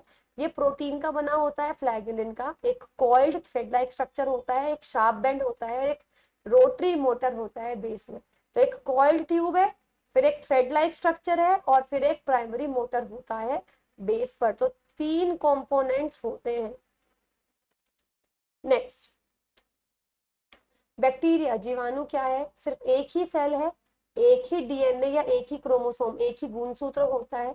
बैक्टीरिया को 5 हिस्सों में डिवाइड हम कर सकते हैं, जैसे स्फेरिकल जिसको कॉकी बोलते हैं, रॉड शेप को बेसिली बोलते हैं, स्पाइरल शेप को स्पाइरिलिया बोलते हैं, कॉमा शेप को विब्रियोस बोलते हैं, कॉर्कस्क्रू को स्पाइरोचैटिस बोलते हैं। लगभग इनका जो साइज होता है 500 से 400 नैनोमीटर तक होता है, तो काफी ज्यादा साइज है। जबकि जो आपके वायरस है इनका उनका इतना ज्यादा नहीं होता, वायरस का 20 से 400 नैनोमीटर के बीच में होता है। और सारे बैक्टीरिया बीमारी नहीं फैलाते, बहुत सारे बैक्टीरिया हमारे लिए यूजफुल है, लेकिन वायरस मैक्सिमम जो है वो बीमारियां फैलाते हैं, जैसे chickenpox, measles, rubella, roseola, polio, ये सारी बीमारियां वायरस ही फैलाते हैं। फंजाई, अगर कवक की बात करूं, ये सिम्बायंट्स यानी साथ में रहते हैं किसी ना किसी जीव के, चाहे वो पौधे हो, चाहे वो कोई जानवर हो, चाहे इनकी ही फैमिली का कोई और कवक हो या कोई पैरासाइट परजीवी हो, लेकिन कोई ना कोई साथ इनको चाहिए होता है। इनकी सेल वॉल थोड़ी सी मजबूत होती है, किसके कारण? चिटिन के कारण। चिटिन क्या है? एक कॉम्प्लेक्स, एक जटिल पदार्थ है, बिल्कुल सीमेंट की तरह होता है। जो फंगल एंजाइम्स इनके अंदर के होने वाले, जो इनके अंदर एंजाइम्स मिलते हैं ना, केमिकल्स जो मिलते हैं, वो इतने ज्यादा स्ट्रॉन्ग है कि वो जो डिट्राइटस है, जो मलबा है जो हमारी बॉडी के अंदर है, वो चेंज कर सकते हैं सिंपल इनऑर्गेनिक सब्सटेंसेस में। देखो, हमारी बॉडी के अंदर नॉर्मली ऑर्गेनिक चीजें होती हैं, उसको इनऑर्गेनिक में कौन बदल सकता है? Fungal enzymes. ज़ैंथन क्या है? ज़ैंथन एक गम है, एक आप कह सकते हो एक गोंद है जो कौन माइक्रोब्स निकालते हैं, और प्रॉपरली कौन सा बैक्टीरिया निकालता है? ज़ैंथोमोनस बैक्टीरिया निकालता है अपने अंदर से ये गम। इसी के अलावा ये जहां भी आप डालते हैं ना वो चीज गाढ़ी हो जाती है, तो ये चीज हम ध्यान रखेंगे। तो एक स्टेबलाइजर है जो इंग्रेडिएंट्स को अलग अलग सूप वगैरह में जैसे डालते हैं। और डिस्कवर किसने किया था? Elin jeans. जैसे सूप गाढ़ा होता है, सूप में डालते नहीं है, लेकिन जैसे सूप गाढ़ा होता है ना, इस तरीके से किसी भी चीज को गाढ़ा करने के लिए जरूरत हम इसको पड़ती है। लीवनिंग, खमीर जब उठाते हैं, मतलब किसी को फ्लफी अगर बनाना हो तो हम कैसे बनाते हैं? तो अगर किसी भी चीज को फ्लफी बनाने के लिए, बिल्कुल आप कह सकते हो कोई भी आटा है तो उसको फुलाने के लिए हम इसका इस्तेमाल करते हैं। 3 तरीके से खमीर उठा सकते हैं, 3 तरीके से लीवनिंग की जा सकती है। सबसे पहले है मैकेनिकल लीवनिंग, यांत्रिक खमीर। इसमें हम क्या करते हैं? ऐसी चीजें डालते हैं और फिर हाथ से घुमाते हैं ताकि एयर बबल्स बन जाए, हवा के बुलबुले बन जाए, और उसके बाद हम इसे यूज, जैसे भाई कुछ क्रीम है, उसको क्रीम, फैट है या चीनी है, उसको बार बार फेंटना, क्रीम में बदल देना, या एग वाइट है उसको विप करना, गोल गोल गोल गोल घुमाना, हाथ से फेंटना। ऑर्गेनिक लीवनिंग क्या है? इसके अंदर कोई ऐसा माइक्रो ऑर्गेनिज्म डाल देंगे जिसकी वजह से वो फूल जाएगी, जैसे खमीर, यीस्ट हम डाल देते हैं। तीसरी है केमिकल लीवनिंग, इसमें कोई केमिकल डाल देते हैं जिसकी वजह से वो फ्लफी हो सकता है, जैसे बेकिंग पाउडर। माइक्रो ऑर्गेनिज्म क्या होते हैं? सूक्ष्म जीव क्या होते हैं जो हमें दिखते नहीं है। 5 कैटेगरी में है। सबसे पहले है एल्गी, शैवाल। एग्जाम्पल है स्पाइरोगायरा, एम्ब्रियोफाइट्स, ये दोनों एल्गी के एग्जाम्पल हैं। अगला है प्रोटोजोआ, जिसमें पैरामीशियम, एमीबा, यूग्लिना, प्लाज्मोडियम ये आते हैं। फंजाई यानी कि कवक, इसमें यीस्ट, पेनिसिलियम, ये इंपॉर्टेंट है। पेनिसिलिन सुना होगा ना आपने, एंटीबायोटिक होती है, इसी से बनती है। रस्ट, स्मट्स, मोल्ड्स, ये सारी चीजें आपके फंजाई में आती हैं। बैक्टीरिया की अगर मैं बात करूं, एश्रिचिया कोली या स्पाइरिलियम वॉलेंटांस, ये सब इसके आपके बैक्टीरिया में आते हैं। वायरसेस की बात करूं, निमोनिया, HIV, इन्फ्लुएंजा, ये सब वायरस की एग्जाम्पल है। चलो फर्स्ट क्वेश्चन में बात करते हैं, how many components do bacterial flagella है? फ्लैगेला के कितने घटक होते हैं? 3 बताया था। थ्रेड लाइक स्ट्रक्चर होता है पहले, फिर एक यू शेप होती है, और फिर बेस होता है। वायरस का डायमीटर साइज 200 से 400 नैनोमीटर होता है, वैसे तो 20 से 400 नैनोमीटर, वो रेंज इसी में ही आ रही है, तो ये ऑप्शन हो गया। PPLO की फुल फॉर्म क्या है? ये याद रखना पड़ेगा बैक्टीरिया के रेस्पेक्ट में। इसका एग्जाम्पल, इसका फुल फॉर्म है pleuro pneumonia like organisms, pneumonia के जैसे दिखने वाले ऑर्गेनिजम्स। इनमें से कौन सा डिट्राइटस, डिट्राइटस का मतलब है अपरद, यानी हमारी बॉडी के अंदर का मलबा, उसको इनऑर्गेनिक, अकार्बनिक पदार्थ में विघटित कर सकता है? Fungal enzymes. ज़ैंथन का एग्जाम्पल क्या है? ज़ैंथन क्या होती है? गोंद है जो कौन निकालता है? माइक्रोब निकालता है। Creaming fat and sugar, whipping egg whites, ये किसका एग्जाम्पल है? किस टाइप की लीवनिंग, किस टाइप की खमीरीकरण का एग्जाम्पल है? ये मैकेनिकल, जब आप विप कर रहे हो, गोल गोल घुमा रहे हो, तो कौन सी लीवनिंग हो गई? मैकेनिकल, यानी यांत्रिक खमीरीकरण। अच्छा, इसमें से बताना है कौन सा ठीक है। पैरामीशियम एक फंजाई है क्या? नहीं, पैरामीशियम है प्रोटोजोआ। ठीक है। नेक्स्ट है पेनिसिलियम। पेनिसिलियम क्या है? पेनिसिलियम प्रोटोजोआ नहीं है। जो आपका पेनिसिलियम है ये है आपका फंजाई। ये मैं आपको टेबल में भी बना के दिखा चुकी हूँ, तो neither one nor second.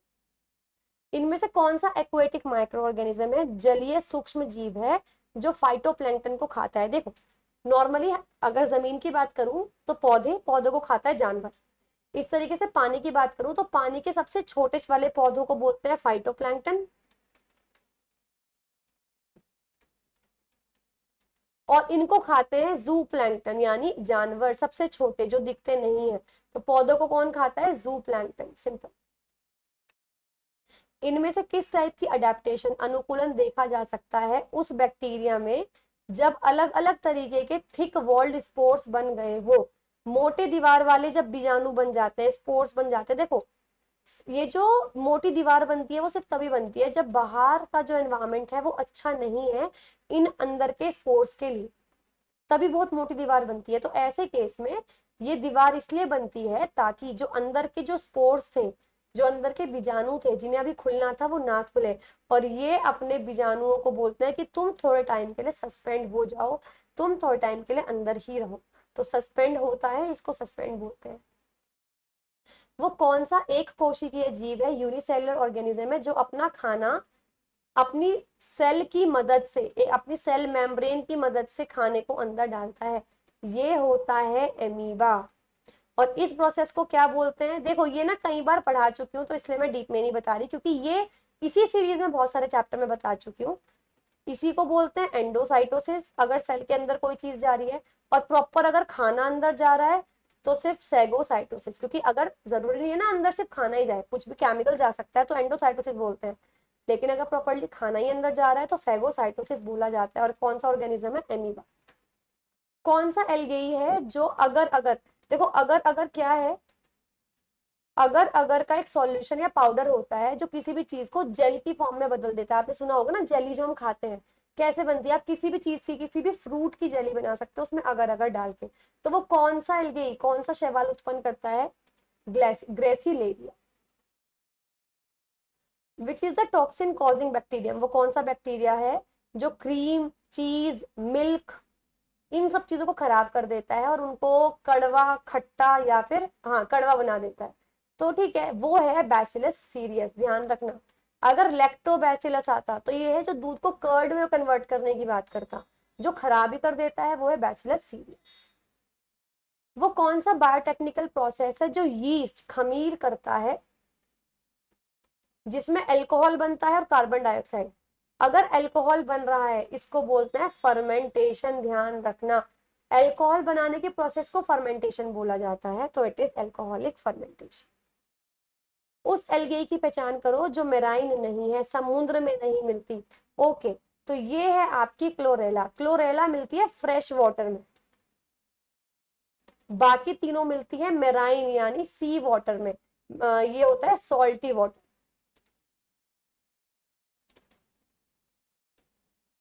Tooth decay किसके कारण होता है, देखो टूथ डिके होता है बैक्टीरिया के कारण। ये आपने पढ़ा भी होगा, मुंह में बैक्टीरिया होते हैं जो शुगर को एसिड में बदल देते हैं, तो ब्रश करके सोना चाहिए। तो बैक्टीरिया के कारण टूथ डिके होता है।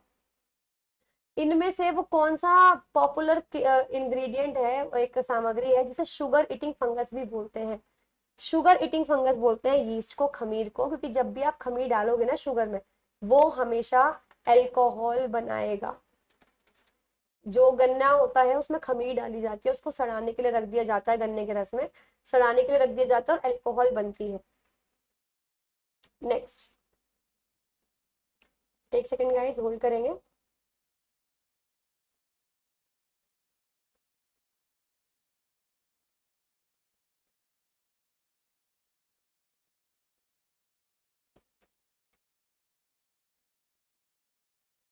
चलिए नेक्स्ट क्वेश्चन है, melatonin encodes proteins in cells to prevent dash entry. जो मेलाटोनिन है वो किसकी, जो मेलाटोनिन है वो एक प्रोटीन बनाता है जिसकी वजह से हमारी बॉडी में किसकी एंट्री नहीं होती है, उस सेल में किसकी एंट्री नहीं होती, वायरस की एंट्री नहीं होती। नेक्स्ट, कसकटा किसका एग्जाम्पल है, कसकटा होता है अमरबेल। ये एक परजीवी का एग्जाम्पल है, ये जिस भी पौधे के साथ उगता है उस पौधे का सारा खाना चुरा लेता है। तो उसे मारता भी नहीं है बट उसको पोषण भी नहीं देने देता, बस बेयर मिनिमम फूड उसको मिलता है। तो ये है पैरासाइट यानी परजीवी का एग्जाम्पल। तो गाइज ये थे सारे questions from micro organisms. Hello everyone, कैसे हैं आप सभी लोग? मैं उम्मीद करती हूँ आप सभी लोग एकदम स्वस्थ होंगे। तो आज हमारी सीरीज का one of the most most important chapter हम लोग कवर करने वाले हैं, which is plant kingdom, that means वनस्पति जगत।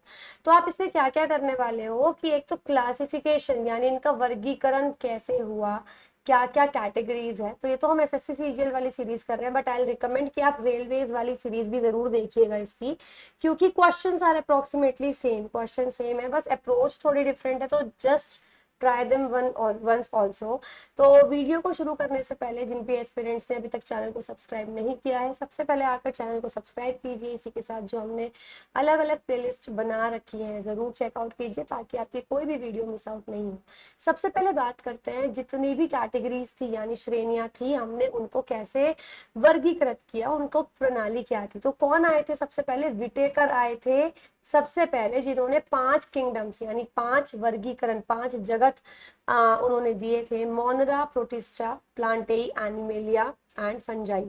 मोनरा बेसिकली आप कह सकते हो सबसे पुराने प्रिमिटिव ऑर्गेनिजम्स, प्रोटिस्टा ज्यादातर पानी में रहने वाले पुराने ऑर्गेनिजम्स, फंजाई बिल्कुल पौधों की तरह होते हैं पर अपना खाना खुद नहीं बनाते, पौधे अपना खाना खुद बनाते हैं। एनिमेलिया जो पौधों पे डिपेंड करते हैं जिंदा रहने के लिए। तो टोटल 5 कैटेगरीज में थे, और इस वीडियो में पर्टिकुलरली हम प्लांट ए के बारे में पढ़ने वाले हैं। अच्छा, ये तो 5 ग्रुप्स थे। अब इन 5 ग्रुप के अंदर हमने और भी डिवाइड किया। जैसे अगर आपने कर रखा है तो आपको पता होगा कि प्लांट ए का बहुत बड़ा फ्लो चार्ट है।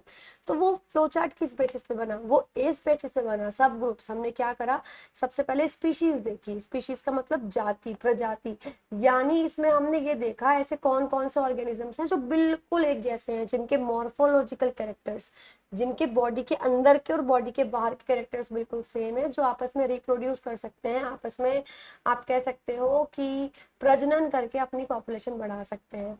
जो स्पीशीज, उसके बाद जो एक जैसी स्पीशीज होंगी कुछ कुछ, उनको जीनस में रखा। उसके बाद जीनस के बाद फैमिली, फैमिली के बाद ऑर्डर। देखो स्पीशीज है, अगर मैं अपनी बात करूँ स्पीशीज, मेरे जीन्स लर्न कैसे करोगे? मेरी अगर मैं अपनी बात करूँ, मैं एक स्पीशीज में हूँ, मेरे अंदर जीन्स हैं, वो जीन्स किसकी वजह से आए हैं? फैमिली की वजह से आए हैं। तो स्पीशीज सबसे पहले, देन जीनस, देन फैमिली।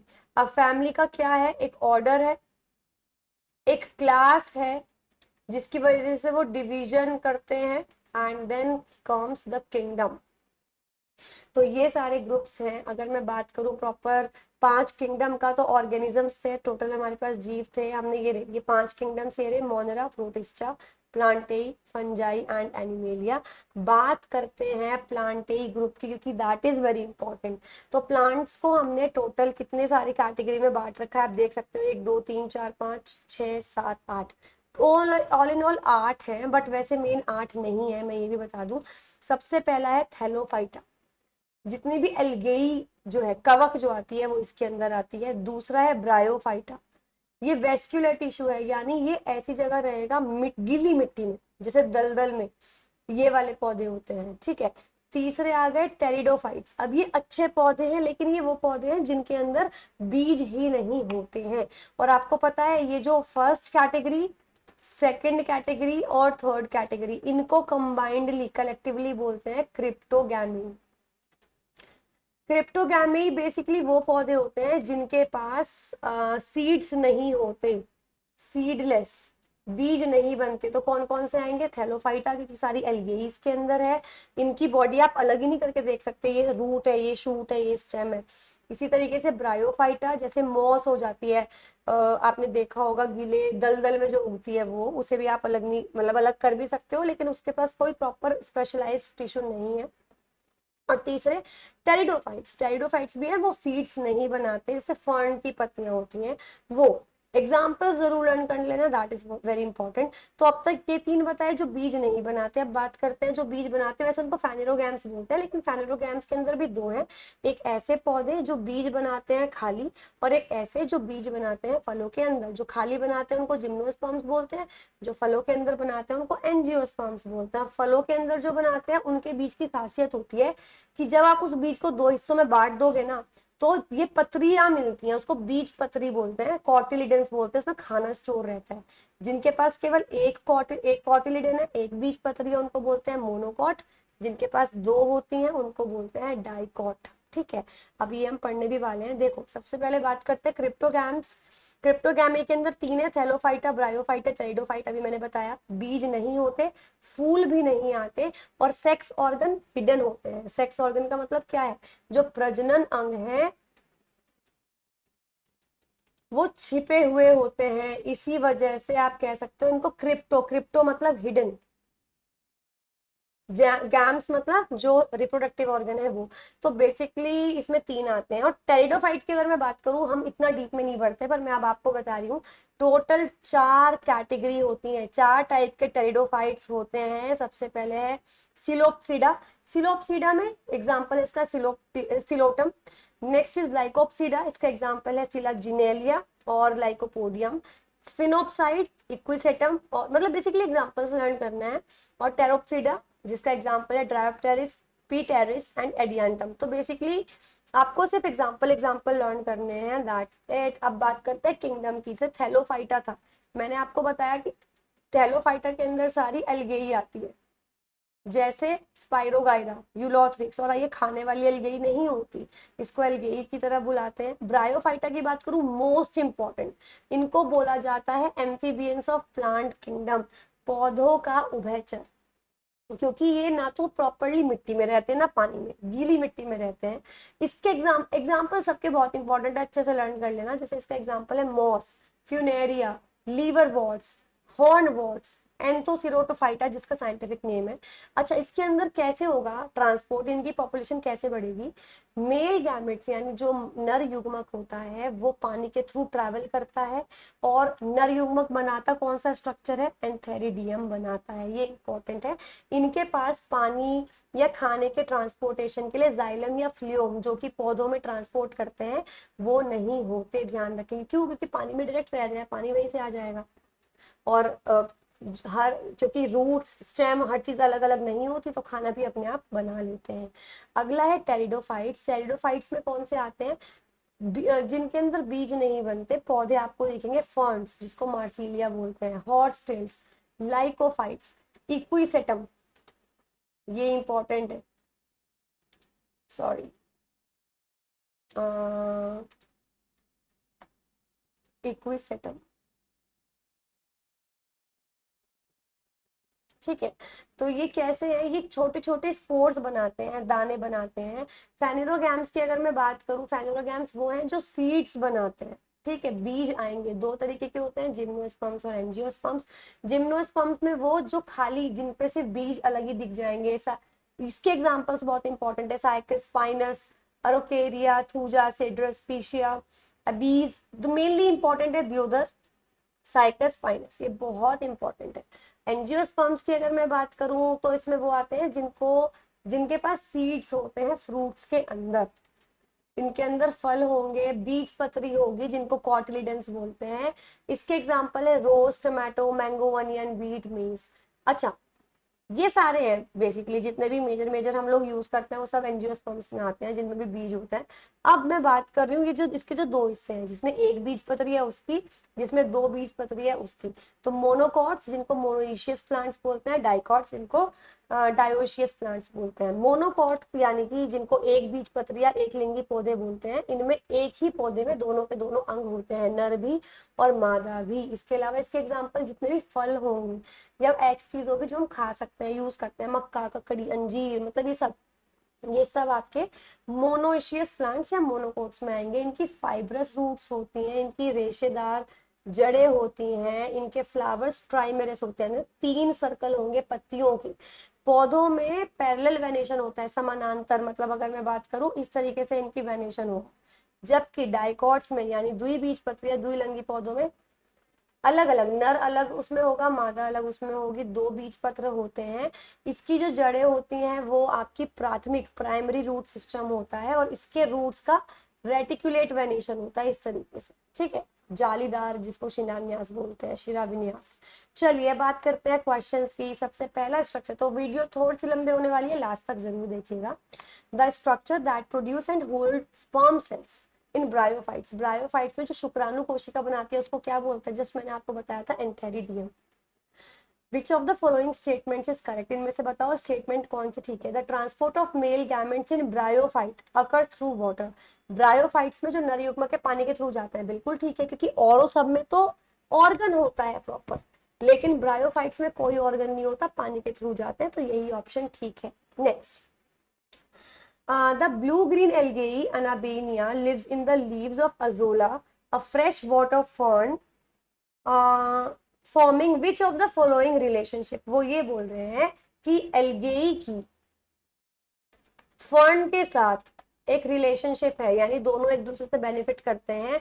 इस रिलेशनशिप को क्या बोलते हैं, इसको बोलते हैं सिम्बायोटिक रिलेशनशिप। ध्यान रखना, एल्गेई का इन्होंने एग्जाम्पल दिया अनाबेनिया, और फर्न का एग्जाम्पल दिया है एजोला, ठीक है। Next, dash are amphibians of plant kingdom, वनस्पति जगत के उभयचर किनको बोलते हैं, bryophyta, I just told you this. Which of the following are cryptograms, cryptograms कौन से होते हैं, जिनमें सीड नहीं होता, सीडलेस। तीन ही आते हैं इसमें, कौन कौन से, थैलोफाइटा, आपके bryophyta, and third one is pteridophytes, ये तीनों आएंगे। तो इन तीनों में से बस टेरिडोफाइट्स ही है यहाँ पर। विच of the following is a perennial herbaceous plant in the nightshade family Solanaceae that is used in alternative medicine as an aid in treating arthritis, pain, cold और हे फीवर। इनमें से कौन सा एक 12 मासी शाकाहारी पौधा है जो नाइट शेड फैमिली में आता है, जो क्या करता है, आर्थराइटिस हो गया अगर, या गठिया का दर्द जो होता है, सर्दी है, फीवर है, उसमें आप यूज करते हो। तो ये है आपका एट्रोपा बेलाडोना, ये इंपॉर्टेंट है। इसके अलावा मैं आपको दो पौधों के बारे में और बता दूं। एक इसमें आया था एरेकिस हाइपोगिया, एरेकिस हाइपोगिया होता है पीनट प्लांट, मूंगफली का पौधा, और एक था सर्कर एरिटनम, सर्कर एरिटनम होता है चने का, chickpea plant. Next, which is the only living representative of Phenopsida that has an underground creeping and perennial rhizome that gives off aerial as well as underground branches। यानी सेफनोप्सिडा का मतलब एक कैटेगरी हो गई, उसका एकमात्र ऐसा अंडरग्राउंड, यानी जो भूमि के अंदर रहने वाला हो, रेंगने वाला हो, 12 मासी प्रकंद होता है, जो हवा के साथ साथ जिसकी भूमिगत शाखाएं भी होती हैं। ये आपकी जो आप कह सकते हो कैरेक्टरिस्टिक्स है, वो टेरिडोफाइट की है। तो आपको बेसिकली बस ये देखना है इसमें से टेरिडोफाइट कौन का एग्जांपल कौन सा है। वैसे ये भी है और ये भी है, तो प्रॉपर जो जिसकी जो आप कह सकते हो कि जो ब्रांचेस हैं, जिसकी जो जड़ें हैं, जड़ें कह रही हूँ मैं, तने हैं, वो आपकी शाखाएं जो है वो हवा में भी होती है और अंडरग्राउंड भी होती है, वो है Equisetum. That is why Equisetum is very important. Okay, इनको मैच करना है। चलिए, blue green algae, blue green algae जो है वो आपका किस में आएगी, आप मुझे खुद बताएंगे। ब्लू ग्रीन एल्गी आती है साइनोबैक्टीरिया के अंदर, सिंपल, ठीक है। उसके बाद रेड एल्गी, रेड एल्गी को बोलते हैं रोडो, रोडो से रेड बना। ग्रीन एल्गी कौन सी है, ग्रीन एल्गी का एग्जांपल है क्लेमिडोमोनस, और ब्राउन एल्गी का एग्जांपल है सरगैसम। तो ये हो गए आपके करेक्ट आंसर, ए का फोर्थ। अब ए का फोर्थ सिर्फ ऑप्शन सी में है, that is the correct answer. Ferns, horse tails, lycophytes belong to which group, ferns किस में आ रहे थे, ये फूल नहीं देते, सीड भी नहीं देते, ये थे टेरिडोफाइट के अंदर। नेक्स्ट, ओके, तो आपको इनकरेक्ट स्टेटमेंट बतानी है अबाउट जिम्नोस्पर्म्स। जिम्नोस्पर्म्स कौन से थे, जो सिर्फ नेक्ड सीड्स बना रहे थे, खाली बीज इसके अंदर आ रहे थे। Gymnosperms are found as woody shrubs, trees और lianas and include no true aquatics and few epiphytes. इनके अंदर लकड़ी वाली जो झाड़ियां होती है वो मिलती है, बिल्कुल ठीक, क्योंकि उनमें सीड्स ऐसे ही आते हैं। इनमें कोई पानी में रहने वाला पौधा नहीं है, बिल्कुल ठीक। Gymnosperms are seedless flowering plants, ये गलत है, इनमें सीड होता है पर खाली सीड होता है।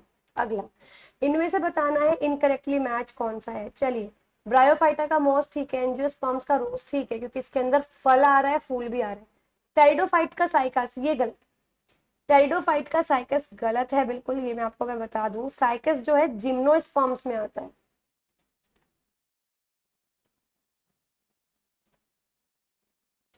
चलिए, sporophyte stage is dominant in which plant group? Sporophyte यानी स्पोर्स जो बनाएंगे वो किस में आएंगे? स्पोर्स बनाते हैं आपके बेसिकली टेरिडोफाइट्स, या फिर मेन स्पोर्स बनाएंगे आपके वेस्क्यूलर प्लांट्स। ध्यान रखेंगे क्योंकि टेरिडोफाइट्स भी वेस्क्यूलर की कैटेगरी में आता है, तो ऐसा नहीं है सिर्फ टेरिडोफाइट्स स्पोर्स बनाते हैं, जितने भी पौधे वेस्क्यूलर प्लांट्स की कैटेगरी में आएंगे सब स्पोर्स बनाएंगे। विच वाटर सॉल्युबल पिगमेंट, इनमें से कौन सा ऐसा केमिकल है जो पानी में घुलने वाला है, फिनोलिक ग्रुप को बिलोंग करता है, जिसमें अनार, एग प्लांट ब्रिंजल यानी बैंगन को बोलते हैं, पर्पल कलर है राइट, पर्पल, ब्लू, रेड, ये तीनों कलर कौन सा केमिकल देता है? एंथोसाइनिन, कई बार मैं बता चुकी हूँ। Plants which are grown in shade, जो छांव में उगते हैं उसको क्या बोलते हैं? स्कायोफाइट्स उनको बोला जाता है।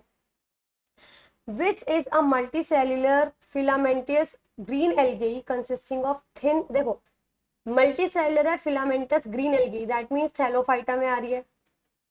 और एक बात ध्यान रखना, मल्टीसेलुलर और एल्गेई से एक पहचान आप लोगों ने 9th क्लास में डेफिनेटली या 10th क्लास में पढ़ा होगा। स्पाइरोगाइरा एक ऐसी थी जो बहुत सारे न्यूक्लियस थे, मल्टीसेलुलर थी, एनीवेज वो फ्लोट करती रहती है स्ट्रीम्स में या पॉन्ड्स में, मतलब साफ पानी में तैरती रहती है, ये है स्पाइरोगाइरा। विच इज आप कह सकते हो flowerless spore producing plant that is usually a thin horn like, जो बिल्कुल सींग के जैसा होता है। अच्छा, पहली चीज तो spore producing plant of flowerless है, टेरिडोफाइट्स में आएगा राइट। हॉर्न के जैसा होता है, हॉर्न वॉट, ध्यान रखना। चलिए नेक्स्ट क्वेश्चन की बात करते हैं। अच्छा हॉर्न वॉट सॉरी उसमें था, ब्रायोफाइट्स में था, आई जस्ट मिस्टूक दिस। ये है आपका हॉर्न वॉट और ये आता है ब्रायोफाइट्स में। लीवर वॉट आ गया, मॉस, फ्यूनेरिया, हॉर्न वॉट और लीवर वॉट, ये सब आपके ब्रायोफाइट्स में आते हैं। Fungi can grow on which of the following items, जो कवक है वो किस चीज पे उग सकता है? वो हर चीज पे उग सकता है, कपड़ा, कागज, खाने की चीज, लेदर, कुछ भी, ब्रेड, कुछ भी, सब पे उग सकता है। ब्रेड, पिकल्स, अचार, चमड़ा, कपड़ा, सब चीज पे वो उग सकता है। Plants with green and tender stems, जिनकी हरी और बहुत नाजुक कोमल तने होते हैं, उनको क्या बोलते हैं? उनको बोलते हैं herbs. Which among the following is phanerogams, phanerogams कौन से थे? सीड्स जो बना रहे थे। फ्लावरिंग, फ्लावरिंग अगर है तो एंजियोस्पर्म्स होंगे, ध्यान रखना। चलिए तो एंजियोस्पर्म्स इसके, अच्छा एक minute, flowering and seed bearing plants, flowering भी हो और जिसमें फ्रूट्स भी आए वो तो होंगे एंजियोस्पर्म्स, लेकिन खाली अगर पौधे पौधे आ रहे हैं तो इसमें कौन से होंगे? अब देखो आप दिख रहे हैं ना आपको, फेनेरोगैम्स में दो ही है, या तो एंजियोस्पर्म्स या तो जिम्नोस्पर्म्स। फ्लावर्स भी ना तभी आते हैं जब फ्रूट्स आते हो, लेकिन बहुत सारे ऐसे रोज है उसमें कोई फ्रूट नहीं आता बट फ्लावर आता है, तो वो जिम्नोस्पर्म्स में आ जाएगा। तो ये चीज का ध्यान रखना। लेकिन नॉर्मली मैक्सिमम प्लांट्स ऐसे होते हैं कि अगर उनमें फूल आ रहा है तभी उनमें, हाँ सॉरी, आप कह सकते हो फ्रूट आने की कंडीशन ये है कि फल, वो फ्रूट, फूल आएगा ही आएगा। अगर किसी पौधे पे फ्रूट आ रहा है वो तभी पॉसिबल है जब उसमें फ्लावर बनेगा, लेकिन उल्टा जरूरी नहीं है। तो फ्लावर है तो इसका मतलब फ्रूट आ भी सकता है और नहीं भी, तो इट मींस एंजियोस्पर्म जिम्नोस्पर्म दोनों है हमारे पास, तो जिम्नोस्पर्म ही आंसर है। Which among the following is N example of gymnosperm? Angiosperm, angiosperm वो है जिसमें फल के अंदर बीज होता है। तो टमाटो आपको दिख रहा है खाने वाली चीज है, फ्रूट है और उसके अंदर बीज भी होते हैं। Which among the following are divided into liverworts and mosses, bryophytes, अभी जस्ट एग्जांपल मैंने आपको लर्न भी कराए थे। Next, which among the following plant kingdoms are divided into dicotyledons and monocotyledons? एक बीजपत्री और द्विबीजपत्री में एंजियोस्पर्म से डिवाइडेड थे। which of the following is not a subgroup of plant kingdom? पौधों का, वनस्पति जगत का उपसमूह नहीं है। थैलोफाइटा आपने पढ़ा, एंजियोस्पर्म आपने पढ़ा, टेरिडोफाइटा आपने पढ़ा, बट आपने हेमिकॉर्डाटा नहीं पढ़ा। plants that do not have well differentiated body design fall in this group, in this group are commonly called algae, इसमें इनको शैवाल बोला जाता है। एक तो शैवाल किस में आएगी, एल्गी किस में आएगी? थैलोफाइटा में आएगी, और इनकी बॉडी को अलग अलग डिफरेंशिएट नहीं कर सकते। नेक्स्ट क्वेश्चन की बात करते हैं, identify the correct statement about green algae. ठीक है, ग्रीन एल्गी, हरे शैवाल के बारे में बताना है। सबसे पहला, उनकी सॉफ्ट सेल वॉल होती है, पेक्टोज से मिलकर बनी हुई, बिल्कुल ठीक है। जो आपकी शैवाल है बिल्कुल पतली सी सेल वॉल होती है, सॉफ्ट। दे हैव अच्छा करेक्ट स्टेटमेंट बतानी है। सेल वॉल सॉरी रिजिड होती है, हार्ड होती है। सेल वॉल किसकी बनी हुई होती है? पेक्टोज की बनती है, लेकिन बहुत हार्ड होती है। कोशिका भित्ति कभी भी सॉफ्ट नहीं हो सकती। I was mistaking it for sale membrane, मैं सेल मेम्ब्रेन में बोल रही थी सेल वॉल, बट मेरे दिमाग में सेल मेम्ब्रेन तो आ रहा था। तो they have a rigid cell wall made up of inner layer of cellulose and outer layer of pectose, क्योंकि सेल वॉल जो बनती है सेल्यूलोज की बनती है और पेक्टोज की बनती है। ग्रीन एल्गी में option C is the correct answer. In which of the following group are all the plants monoecious? एक लिंगी है। एक लिंगी में हमेशा वो आते हैं जिसमें आप कह सकते हो फ्रूट्स वेजिटेबल्स ये सब बनेंगे, ध्यान रखना। अब जैसे इसमें रोज आ रहा है ये नहीं होगा, रोज आ रहा है ये नहीं होगा, रोज आ रहा है ये नहीं होगा। मेज, मक्का, खीरा, फिग, अंजीर और खरबूजा चारों खाने वाली चीजें। Identify a marine algae that is used as food. समुद्री शैवाल की पहचान करो जिसको आप खा सकते हो। तो सरगैसम को आप खा सकते हो, यूलोथ्रिक्स, स्पाइरोगाइना, वॉलवॉक्स को नहीं खा सकते। मोस्ट ऑफ द क्लोरोफाइट, जितने भी क्लोरोफाइसेई होती है, ग्रीन एल्गी जिसको बोलते हैं, उनके पास एक या एक से ज्यादा चीजें होती है जिसमें वो क्लोरोफिल को स्टोर करते हैं। उनको क्या बोलते हैं? उनको बोलते हैं पायरिनोइड्स। पायरिनोइड्स वो स्ट्रक्चर हैं, आप कह सकते हो वो संरचनाएं हैं जिसके अंदर वो क्लोरोफिल को स्टोर करते हैं, जो फोटोसिंथेसिस यानी प्रकाश संश्लेषण में जरूरी होती है। Which of the following is a diverse group of aquatic organisms capable of photosynthesising? इनमें से कौन सा वो बड़ा ग्रुप है, वो समूह है जो प्रकाश संश्लेषण कर सकता है? एल्गी। अर्थ पे जितने भी CO2 है 10% एल्गी फिक्स करती है, क्योंकि सबसे ज्यादा फोटोसिंथेसिस करती है। What is the name of a protein that polymerizes into long chains of filaments that form microtubules?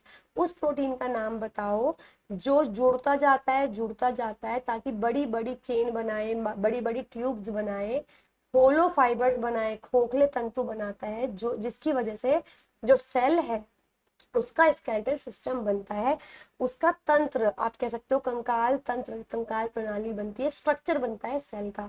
तो ये है आपका ट्यूब्यूलिन। नाम से समझ लेना, ट्यूब बनाता है तो ट्यूब्यूलिन। इलास्टिन क्या है? एक ऐसा प्रोटीन है जिसकी वजह से हमारी स्किन फ्लेक्सिबल होती है, या अगर आप खींच दोगे तो वो बाउंस बैक हो जाएगी। फाइब्रिनोजन क्या है? जो ब्लड क्लॉट कराने में मदद करता है, वो प्रोटीन है। फेरेटिन क्या है? ऐसा प्रोटीन है जिसमें आयरन होता है। Which of the following is a type of bryophyte? इनमें से कौन सा ब्रायोफाइट का एग्जाम्पल है जो छोटे और पतली पतली पत्तियों के ऊपर रहता है, रूट्स में रहता है, पेरिस्टोम के ऊपर रहता है? वो क्या है? वो है फ्यूनेरिया। फ्यूनेरिया ऐसा है जो जहां पे भी बिल्कुल फ्लैट लीव्स मिलेंगी ये वहां पे उग जाएगा। Next, what do you call the water holding compounds produced in large quantities by marine brown and red algae? आप समुद्री भूरे और लाल शैवाल द्वारा बड़ी मात्रा में उत्पादित जल धारण यानी ऐसे स्ट्रक्चर को क्या बोलते हैं जिसमें बहुत सारा पानी आप इकट्ठा कर सकते हो? कौन करता है नॉर्मली? ये शैवाल करती है, ब्राउन एंड रेड।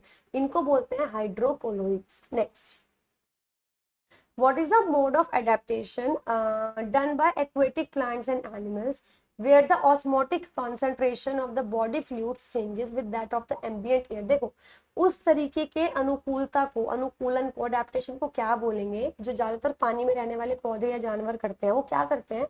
उनके अंदर कितना फ्लूइड है, लिक्विड है, वो चेंज करते रहते हैं। उनके बाहर वाली हवा में कितना फ्लूइड है उसके हिसाब से, या उनके बाहर कितना पानी है उसके हिसाब से। इस तरीके की अडेप्टेशन को बोलते हैं कॉन्फर्मेशन या confirm. Which is a perennial carnivorous plant? बारहमासी मांसाहारी पौधा है जो शिकार को अपनी तरफ आकर्षित करता है। जैसे कोई भी इंसेक्ट वगैरह आ गया, उनको पकड़ लेगा, उसको बिल्कुल तोड़ देगा एंजाइम्स की मदद से। वो है वीनस फ्लाई ट्रैप। नेक्स्ट, वो कंपोनेंट बताइए जो सिर्फ प्रोकैरियोट्स में होता है।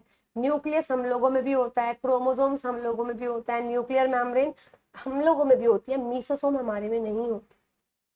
Identify the plant that shows adaptation through leaves that are reduced to spines. वो कौन सा पौधा है जिसमें पत्तियों ने अपने आप को चेंज कर लिया? किसमें? स्पाइंस में, यानी कि कांटों में उसको चेंज कर लिया ताकि वो जिंदा रह सके। ऐसा एक पौधा है ओपोन्टिया, ऐसा ही एक पौधा है cactus. Which phylum of plant kingdom consists of vascular plants, leaves known as fronds, root? Okay, basically वो बोल रहे हैं ऐसा कौन सा प्लांट किंगडम है जिसमें वेस्कुलर जाइलम फ्लियोम होगा, जिनको फ्राउंड्स भी बोलते हैं, लीव्स को उसमें फ्राउंड बोला जाता है, जड़ें भी होंगी, तने भी होंगे और ट्रंक होगा जैसे फर्न। फर्न किसका एग्जांपल है? टेरिडोफाइट्स का, right answer. Next, which of the following are non vascular flowerless? Non vascular में दो ही आते हैं, थैलोफाइटा और ब्रायोफाइटा। ब्रायोफाइटा का एग्जांपल पूछ रखा है आपसे, दैट्स इट। चारों में से ब्रायोफाइट का एग्जांपल मोसेस ही है। The numerical taxonomy of plants is based on which of the following? अगर संख्यात्मक वर्गीकरण करना है किसमें कितने, तो किस किस चीज पे निर्भर करेगा? ऑल ऑब्जर्वेबल कैरेक्टरिस्टिक्स, जितने भी कैरेक्टरिस्टिक्स ऑब्जर्व कर सकते हो सबके बेसिस पे आप डिवाइड करोगे, बिल्कुल। केमिकल कॉन्स्टिट्यूएंट्स, उनके अंदर केमिकल कितना है, उनका स्ट्रक्चर कितना है, क्रोमोसोम का नंबर कितना है, इससे बढ़िया सारी कैरेक्टरिस्टिक्स ले लो, सब में ही अपने आप इन्वॉल्व हो जाएंगे। What is the nut of an oak tree called? वो ये बोल रहे हैं ओक वृक्ष के अखरोट को क्या कहा जाता है? अकॉर्न कहा जाता है। Next, camellia sinensis is a plant that produces. Camellia sinensis एक ऐसा पौधा है जो क्या बनाता है? वो बनाता है टी। ध्यान से इसको लर्न कर लेंगे, इंपॉर्टेंट है। Which of the following is a characteristic of fibers in relation to plant anatomy? शारीरिक संरचना अगर हम पौधों की करते हैं तो रेशों का क्या मतलब है? रेशे वो होते हैं जिनके पास जो जो बहुत मोटे होते हैं, पिटेड, और बीच बीच में उनके गड्ढे होते हैं, ठीक है, जैसे स्क्लेरेनकाइमा। कोकोनट आपने देखा है? कोकोनट का जो हस्क होता है, जो उसका बाहर का बहुत हार्ड होता है, वो कितने उसमें फाइबर फाइबर जुड़े होते हैं, तो दे पोजेस ओनली पिटेड। इनमें से कौन सा कार्निवोरस पौधा है, यानी इनमें से वो कौन सा पौधा है जो मांसाहारी है? ड्रोसेरा, वीनस फ्लाईट्रैप, ड्रोसेरा, ये ऐसे पौधे। Next, which of the following is the middle layer in the root apical meristem that gives rise to the cortex? यानी इनमें से वो कौन सा आप कह सकते हो मिडल लेयर को, बीच वाली लेयर को क्या बोलते हैं, जो रूट में पाई जाती है जिससे कॉर्टेक्स निकलता है, उसको हम बोलते हैं periblem. That's it. Next, viscose fibre is obtained from? Viscose fibre जो है वो किससे मिलता है? हमें सेलुलोज से मिलता है, ध्यान रखेंगे, काफी इंपॉर्टेंट है। Plants grown at which of the following places take up CO2 during the night? रात को ज्यादातर पौधे ऑक्सीजन लेते हैं, CO2 बाहर निकालते हैं। कौन सी जगह के पौधे ऐसे हैं जो रात को भी ऑक्सीजन ही बाहर निकालते हैं? Deserts. Which of the following is not a storage root? इनमें से कौन सी एक स्टोरेज यानी भंडारण की जड़ें नहीं है? तो इनमें से वो है ब्रीदिंग रूट्स, क्योंकि इनका काम ही ब्रीद करने का होता है। Next, dash is the pattern of veins in the blade of leaf? शिराओं में जो पत्तियां होती हैं उसमें आपने देखा रेटिकुलेट, आपने देखा है रेटिकुलेट होता है, पैरेलल वेनेशन होता है, तो उसको हम क्या बोलते हैं? वेनेशन बोलते हैं, राइट। तो venation is the correct answer. तो गाइज ये थे around 50 questions that came from plant kingdom and these are very very important. Hello everyone, कैसे हैं आप सभी लोग? मैं उम्मीद करती हूँ आप सभी लोग एकदम स्वस्थ होंगे। तो आज हमारी सीरीज में हम लोग नेक्स्ट चैप्टर कवर करने वाले हैं जो कि है नर्वस सिस्टम यानी तंत्रिका तंत्र। तो बहुत छोटी वीडियो होने वाली है क्योंकि इसमें से बहुत क्रिस्प क्वेश्चंस और बहुत फिक्स क्वेश्चंस हैं जो आते हैं। इनफैक्ट इसमें इधर अगर मैं बात करूं SSC CGL वाली सीरीज में तो आपको काफी कम क्वेश्चंस नजर आएंगे, लेकिन do remember to cover the same topic from railway series also. यही सेम सीरीज रेलवेज में भी आपकी चलने वाली है और वो आपको क्वेश्चंस आने शुरू हो जाएंगे। वो बहुत ज्यादा इंपॉर्टेंट है क्योंकि वो एक ही SSC का ही एग्जाम है, राइट, वो भी। तो जो RRB NTPC के जो क्वेश्चंस का लेवल है ना, मतलब जैसे ये SSC का एग्जाम है CGL का, वो RRB NTPC में भी क्योंकि टॉपिक सेम है तो बहुत सारे क्वेश्चंस ऐसे हैं जो बिल्कुल कॉमन है। इनफैक्ट मैक्सिमम क्वेश्चंस जो है वो कॉमन है, तो वो बिल्कुल कवर कर लीजिएगा। वीडियो को शुरू करने से पहले अगर आपने अभी तक चैनल को सब्सक्राइब नहीं किया है तो सबसे पहले जाकर RB चैनल को सब्सक्राइब करें। इसी के साथ हमने यूट्यूब पर अलग अलग प्लेलिस्ट बना दी हैं, तो ज़रूर उनको चेकआउट कर लीजिए, जैसे मैथ्स की, GK की क्रैश कोर्स, कंप्यूटर का क्रैश कोर्स, ताकि आपकी कोई भी वीडियो मिस आउट नहीं हो। चलिए बात करते हैं ह्यूमन नर्वस सिस्टम की यानी मानव तंत्रिका तंत्र की। तो देखिए हमारी बॉडी में जो भी काम सोचने समझने कंट्रोल कोऑर्डिनेशन यानी सब चीज का काम है, वो उसके मेन ऑर्गन्स कौन कौन से हैं? सबसे पहला है ब्रेन, आपका दिमाग मस्तिष्क। आपका स्पाइनल कॉर्ड्स, जिसको मेरु मज्जा बोलते हैं, ये ब्रेन के जस्ट नीचे इधर होता है, ये इस वाली साइड पे, जिसको मेरु मज्जा या स्पाइनल कॉर्ड बोलते हैं, एंड नर्व्स यानी तंत्रिकाएं। तो ह्यूमन नर्वस सिस्टम में, हमारे नर्वस सिस्टम में दो तरीके के नर्वस सिस्टम होते हैं, सेंट्रल नर्वस सिस्टम और peripheral nervous system. Peripheral nervous system कौन सा हो गया? परिधीय तंत्रिका तंत्र। एक हो गया केंद्रीय तंत्रिका तंत्र और एक हो गया परिधीय तंत्रिका तंत्र। क्या फर्क है इनमें? केंद्रीय में, मेन में जो मेन ऑर्गन्स है, ब्रेन और स्पाइनल कॉर्ड यानी आपका मस्तिष्क और मेरुमज्जा। पेरिफेरल का मतलब है जो इनकी हेल्प करेंगे, परिधीय तंत्रिका तंत्र में इनकी हेल्प करेंगे। दो तरीके के होते हैं, ऑटोनोमिक जो स्वतः चलते हैं, अपनी मर्जी से चलते हैं, और एक वॉलंटरी जो हमारी मर्जी से चलते हैं। अच्छा, इसके अलावा मैं आपको एक बात और बता दूं, ब्रेन का सबसे छोटी यूनिट और सबसे छोटा सेल को हम क्या बोलते हैं? न्यूरॉन बोलते हैं। जिसका स्ट्रक्चर कैसा होता है? पूरे न्यूरॉन में एक तो होती है सेल की बॉडी, ठीक है, ये है सेल की बॉडी, ये हो गया न्यूक्लियस, उसका नाभिक और केंद्र, ये हो गया साइटोप्लाज्म। इसमें से ये निकलते हैं धागे धागे जैसे डेंड्राइट्स जिनको बोलते हैं।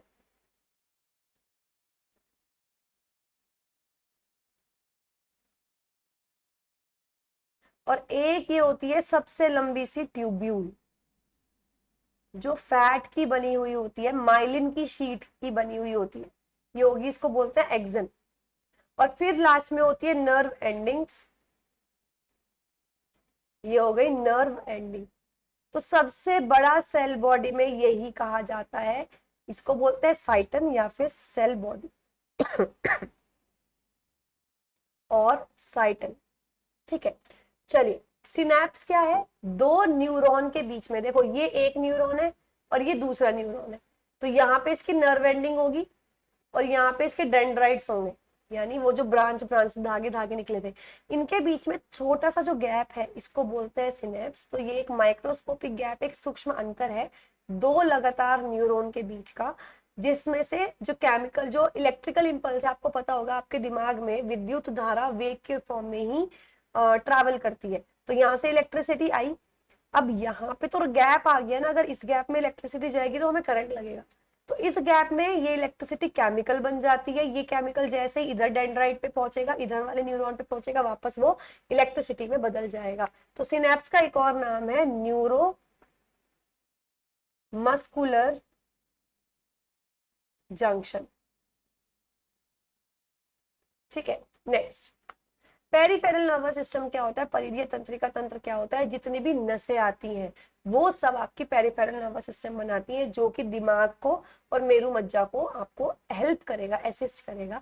ये सारे या तो सेंट्रल, देखो ये सेंट्रल नर्वस सिस्टम है, दिमाग और मेरु मज्जा, ब्रेन और स्पाइनल कॉर्ड, तो भाई यहीं से कनेक्ट होती है ना पूरी बॉडी, नसों के थ्रू। हमारे दिमाग से हमारे हाथ भी कनेक्टेड है, हमारे दिमाग से हमारे पैर भी कनेक्टेड है, पेट भी कनेक्टेड है। तो ये सारी जो नर्व्स हैं ये बनाती हैं पेरिफेरल नर्वस सिस्टम यानी परिधीय तंत्रिका तंत्र। या तो ये सारी सेंट्रल नर्वस सिस्टम यानी केंद्रीय तंत्रिका तंत्र में अंदर जाएंगी या तो बाहर निकलेंगी, सिंपल। तीन तरीके की नसें होती है हमारे पास। सबसे पहली होती है आपकी स्पाइनल नर्व्स और क्रेनियल नर्व्स और विसरल नर्व्स। देखो सबसे पहली क्रेनियल नर्व्स, क्रेनियल नर्व्स वो होती हैं जो दिमाग यानी सर के जो ऑर्गन्स है, आंख, नाक, आपके कान, इन सबको दिमाग से जोड़ती है। अगली होगी स्पाइनल नर्व्स, आपके शरीर के सभी ऑर्गन्स को, सभी अंगों को स्पाइनल कोड से, ये स्पाइनल कोड है और नीचे से जो, देखो ये दिमाग, ये स्पाइनल कोड और ये रीढ़ की हड्डी, ठीक है, तो सभी अंगों को इससे जोड़ती है। तीसरी हो गई विसरल नर्व्स। विसरल नर्व्स वो होती हैं जो इंटरनल ऑर्गन्स को आपस में जोड़ती हैं, जो अंदर के अंग है उनको आपस में जोड़ती हैं कोऑर्डिनेशन के लिए, समन्वय के लिए। इसी के साथ विसरल नर्व्स कुछ ऐसी भी होती हैं जो ऑर्गन को डायरेक्ट स्पाइनल कोड, रीढ़ की हड्डी, ब्रेन, ये उससे भी जोड़ सकती हैं। बात करते हैं रिफ्लेक्स एक्शन या प्रतिवर्ती क्रिया की। देखो अब किस काम में ब्रेन इन्वॉल्व होगा और किस काम में स्पाइनल कोड इन्वॉल्व होगा। भाई ब्रेन तो मेन सेंटर हो गया, लेकिन सब काम में ब्रेन काम नहीं करता। सभी कामों में ब्रेन अकेला इन्वॉल्व नहीं होता, कुछ काम ऐसे भी हैं जिसमें ब्रेन को इन्वॉल्व होने की जरूरत ही नहीं पड़ती। इट इज जस्ट लाइक कि आप एक ऑफिस में काम करते हो तो कुछ पावर्स आपको दे रखी हैं, कुछ पावर आपके सीनियर को दे रखी है।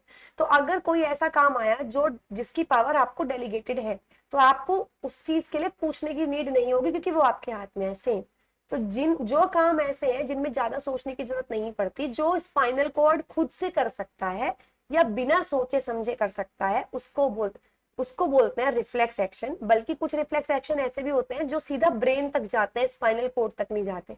तो जिसमें ब्रेन इन्वॉल्व होगा उनको बोलते हैं सेरिब्रल रिफ्लेक्स एक्शन, जो अपने आप से बस हो जाते हैं, सोचने की जरूरत नहीं पड़ती। और जिनमें स्पाइनल कॉर्ड इन्वॉल्व होगा, मेरू मज्जा इन्वॉल्व होगी, वो हो जाती है आपकी स्पाइनल रिफ्लेक्स एक्शन। जैसे आंख का झपकना, ब्लिंक करना, आपको हर बार सोचने की जरूरत नहीं पड़ती।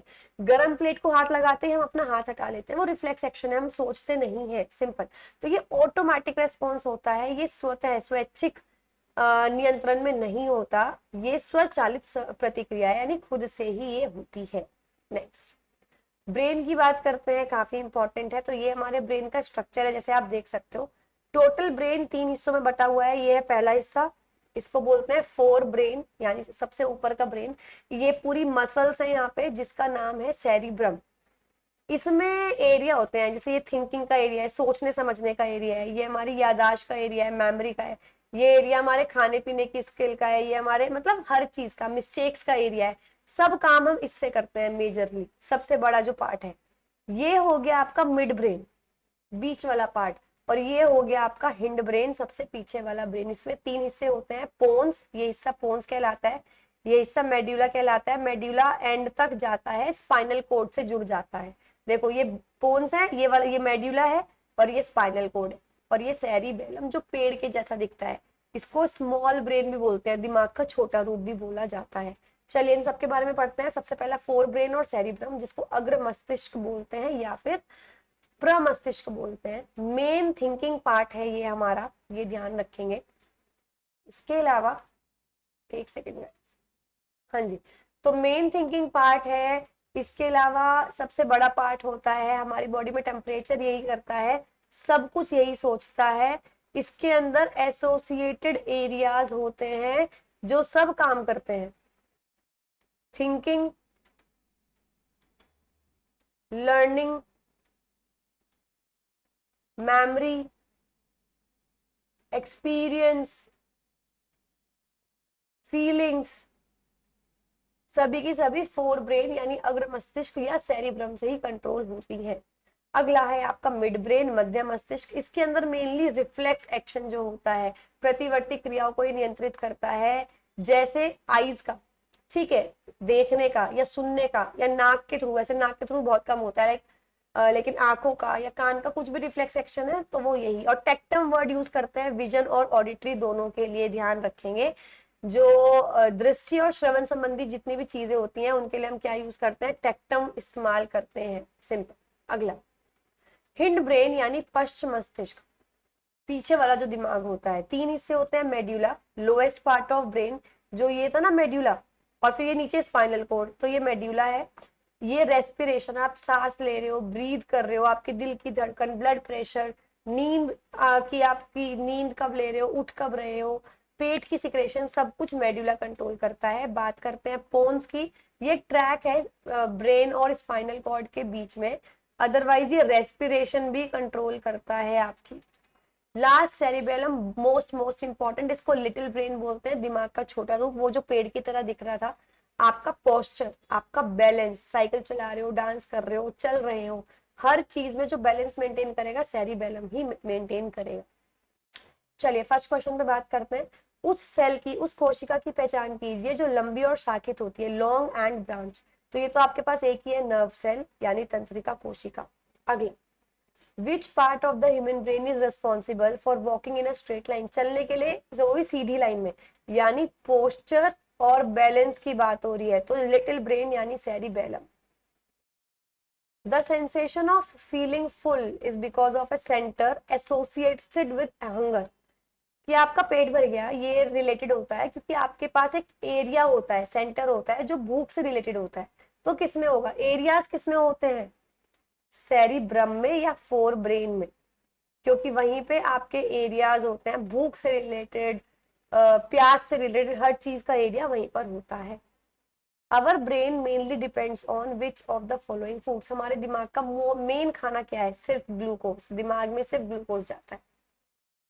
इन which part of the human body will you find superior rectus, superior rectus किस पार्ट में मिलेगी? अब आप सोचोगे बॉडी माइंड में मिलेगी, अगर ये उसका क्वेश्चन है तो, यानी उस चैप्टर में आया, ऐसा नहीं है। सुपीरियर रेक्टस एक मसल है, एक मांसपेशी है जो आईज में मिलती है, ठीक है, तो आईज में मिलेगी, पढ़ भी लेते हैं। ये एक मसल है, एक मांसपेशी है जो आंख को ऊपर उठाने में मदद करती है। इसके अलावा ये मसल, हमारी आंख पे 4 तरीके की मांसपेशियां पाई जाती हैं, medial rectus, lateral rectus, inferior rectus, आंख को बीच में करने के लिए, नीचे करने के लिए, साइड में करने के लिए, अंदर की ओर करने के लिए, तो ये आंखों की गति को नियंत्रित करता है, तो ये आपका उनमें से एक है। Which one of the following is a degenerative disorder of the brain, इनमें से कौन सा मस्तिष्क का अपक्षयी विकार है, यानी बीमारी है दिमाग की, जिसमें डिमेंशिया हो जाता है, मनोभ्रंश यानी आपको कुछ, आपकी याददाश्त चली जाती है, मेंटल फंक्शंस कम होते रहते हैं, मेमोरी लॉस हो जाती है, कंफ्यूजन हो जाता है, बोल नहीं पाते, आपको कुछ भी याद नहीं रहता, तो ये है अल्जाइमर्स डिसीजेस। शिजोफ्रेनिया क्या होता है? शिजोफ्रेनिया इज समथिंग जिसमें आपको कुछ भी हेल्यूसिनेशंस दिखने लगती हैं, आपको भूत दिखने लगते हैं, वो हेल्यूसिनेशंस दिखने लगती हैं, उसको शिजोफ्रेनिया बोलते हैं। अमनेशिया सिर्फ भूलने की बीमारी, कंकशन ये हो गया कि गिर गए, खून का थक्का जम गया, उसको कंकशन बोलते हैं। अल्जाइमर डिसीज, आपकी अल्जाइमर डिसीज आपके दिमाग के डिसीज में आपको मेमोरी लॉस हो जाता है, आप बोलने में आप सक्षम नहीं रह पाते, कंफ्यूजन हो जाता है, आप अपने आप को नहीं याद रख पाते, तो ये हो गई अल्जाइमर्स डिसीज। तो गाइज ये थे कुछ आपके नर्वस सिस्टम के questions. Hello everyone, how are you guys? I really hope you all are doing well. So the chapter that we are going to cover today is discoveries and vaccines. तो आज हम जो chapter करने वाले हैं वो है खोज और टीके। दैट मीन्स डिस्कवरीज कौन सी कब हुई। बहुत सारे साइंटिस्ट ऐसे हैं जिन्होंने सिर्फ एक पेपर लिखा और तब भी वो डिस्कवरी में कहा जाता है, तो ये सब हम लोग पढ़ने वाले हैं। हालांकि इसके अंदर वो सब टॉपिक्स आने वाले हैं जो आप चाहकर भी कंप्लीट नहीं कर सकते, क्योंकि इतनी सारी माइन्यूट डिटेल्स लर्न करना it is next to impossible. बाकी इतना है कि जितना भी अब तक पूछा गया है आप एक बार वो बस अपने दिमाग में रख सकते हैं, तो हम लोग वो करने वाले हैं, तो वीडियो को लास्ट तक जरूर देखिएगा। लेकिन अगर आपने अभी तक चैनल को सब्सक्राइब नहीं किया है तो सबसे पहले जाकर चैनल को सब्सक्राइब कर लीजिए, ताकि आगे आने वाली वीडियोस भी आपको नोटिफिकेशन आपको मिल सके। इसी के साथ यूट्यूब पर हमने अलग अलग प्लेलिस्ट बना दी है, so timely check out those playlist so that you don't miss out on any video. सबसे पहले बात करते हैं nucleus in plant cell. Plant cell में न्यूक्लियस होता है, उसको सबसे पहले ऑब्जर्व किसने किया था? पहली बार किया था फ्रांस बाउअर ने 1804 में, उसके बाद रॉबर्ट ब्राउन ने दोबारा किया 1831। ठीक है, तो इनका मेन रहा है क्योंकि इन्होंने काफी सारी चीजें और बताई। स्ट्रक्चर ऑफ प्रोटीन, प्रोटीन का स्ट्रक्चर किसने दिया? पॉलिंग और कोरे ने दिया। हार्ट का फंक्शन और साथ में सर्कुलेशन, हमारा हार्ट कैसे फंक्शन करता है और हमारा ब्लड कैसे सर्कुलेट करता है, परिवहन करता है, दोनों एक नहीं दिए, विलियम हार्वे ने। Effective treatment of syphilis, syphilis का ट्रीटमेंट का जो सब कुछ दिया वो किसने दिया? पॉल एलरिक ने। पॉल एलरिक ने साइफिलिस का सब कुछ आपको ट्रीटमेंट बताया। हेलिकोबैक्टर पाइलोरी, हेलिकोबैक्टर पाइलोरी क्या है? ये डिस्कवर किया था बॉबी मार्शल और वॉरेन ने। मार्शल और वॉरेन ने ये डिस्कवर किया। ये एक ऐसा बैक्टीरिया है जो हमारे स्टमक में इकट्ठा होता जाता है और अल्सर जो है वो बना देता है लंबे समय के लिए। डिसेरिया गोनरेई, गोनरेई आपको अगर पता भी हो एक एसटीडी है, सेक्सुअली ट्रांसमिटेड डिसीज, तो ये विमेन के स्पेशली रेस्पिरेटरी ट्रैक्ट जो होता है, रिप्रोडक्टिव ट्रैक्ट जो होता है, जो प्रजनन वाला जो पूरा रास्ता है उसको ये इन्फेक्ट कर देता है। एंटामीबा हिस्टोलिटिका, एंटामीबा हिस्टोलिटिका क्या है? एक पैथोजेनिक अमीबा है, एक पैथोजन है, बीमारी फैलाता है। ये इंटेस्टाइनल इन्फेक्शन जो होते हैं या इंटेस्टाइन के बाहर भी जो इन्फेक्शन होता है वो इसके कारण होता है। ईआर, ईआर की फुल फॉर्म क्या है? Endoplasmic reticulum. उसका क्या रोल है प्रोटीन बनाने में? ये सबसे पहले किसने बताया था? पैलिडे ने बताया था 1916। डेंड्राइटिक सेल्स, डेंड्राइटिक सेल्स कौन से होते हैं? नर्व सेल्स, आपके दिमाग के सेल्स जो है जिनको न्यूरॉन बोलते हैं। किसने डिस्कवर किया? स्टेनमैन ने किया 1973 में। ये इंपॉर्टेंट है, ध्यान रखेंगे। सेक्स क्रोमोसोम्स नेटी स्टीवेंस ने डिस्कवर किए थे 1905 में। क्रेस्कोग्राफ क्या है? एक ऐसा इंस्ट्रूमेंट है जिससे आप प्लांट कितना ग्रो हुआ वो मेजर कर सकते हो। किसने इन्वेंट किया था? जेसी बोस, जगदीश चंद्र बोस ने इन्वेंट किया था, जिनको फादर कहा जाता है इंडियन प्लांट फिजियोलॉजी का। ओमनिस सेलुला ई सेलुला, ये क्या है? ये एक फ्रेज है, एक तरीके से जैसे प्रोवर्ब होती है ना, कहावत, ये वो कहावत है। किसने दी थी? कार्ल विर्चो ने दी थी 1855 में। इसके अलावा ये बेस है हमारी सेल थ्योरी का, जो स्क्लेडन और श्वान ने दी थी। क्लेडन और श्वान ने सेल थ्योरी दी थी, उसका बेस यही माना जाता है। सिंगल सेल्ड लाइफ फॉर्म, जो सिंगल सेल है, एमीबा, पैरामीशियम, ये सबसे पहले किसने ऑब्जर्व किए थे? एंटोनी वॉन ल्यूवेनहॉक ने 1674 में। लिपिड्स की 2 लेयर होती हैं, ये किसने की? 2 इंसानों ने की, गॉटर और ग्रेंडल। गॉटर और ग्रेंडल किसने कब की? 1925 में। ईयर याद करने बहुत मुश्किल है, बार बार पढ़ने पड़ेंगे तब जाके ईयर्स लर्न होंगे। नंबर ऑफ ह्यूमन क्रोमोसोम्स, ये किसने बताया कि हमारी बॉडी में 23 जोड़े होते हैं गुणसूत्रों के? ये बताया था जियो ने 1956 में। क्रोमेटिन वर्ड किसने बताया था? वर्ड ये किसने दिया था? क्रोमेटिन शब्द। क्रोमेटिन क्या होता है? आप कह सकते हो क्रोमोसोम के अंदर का मटेरियल क्रोमेटिन कहलाता है, इसमें प्रोटीन, डीएनए सब मिलेगा। ये दिया था वॉल्टर फ्लेमिंग इन 1879। एक बुक लिखी थी सेंट काउंटी एलमनैक, ये किसने लिखी? एल्डो लियोपोल्ड ने लिखी। तो ये ऐसे ही है, मतलब आप देख सकते हो सारी जो ब्रीफिंग है ये इसी तरीके से है। जैसे रिप्रोडक्टिव सिस्टम क्या है? एल्गेई का, शैवाल का, वो फ्रिट्स ने दिया था। इंडियन फाइकोलॉजी यानी फंगस के जो फादर कहा जाता है, किसको कहा जाता है? पार्थसारथी अयंगर। ट्रॉपिक डायनामिक्स यानी कैसे एनर्जी और पोषक तत्व इकोसिस्टम पारिस्थितिकी तंत्र में मूव करते हैं, लिंडमैन ने दिए थे। कौन सी यीस्ट, कौन सा खमीर रेस्पॉन्सिबल है अल्कोहल बनाने के लिए? लुइस पास्चर ने दिया था ये चीज कि यीस्ट रेस्पॉन्सिबल है अल्कोहल बनाने के लिए, खमीर की जरूरत पड़ती है। तो ये किसने बताया था? लुइस पास्चर ने।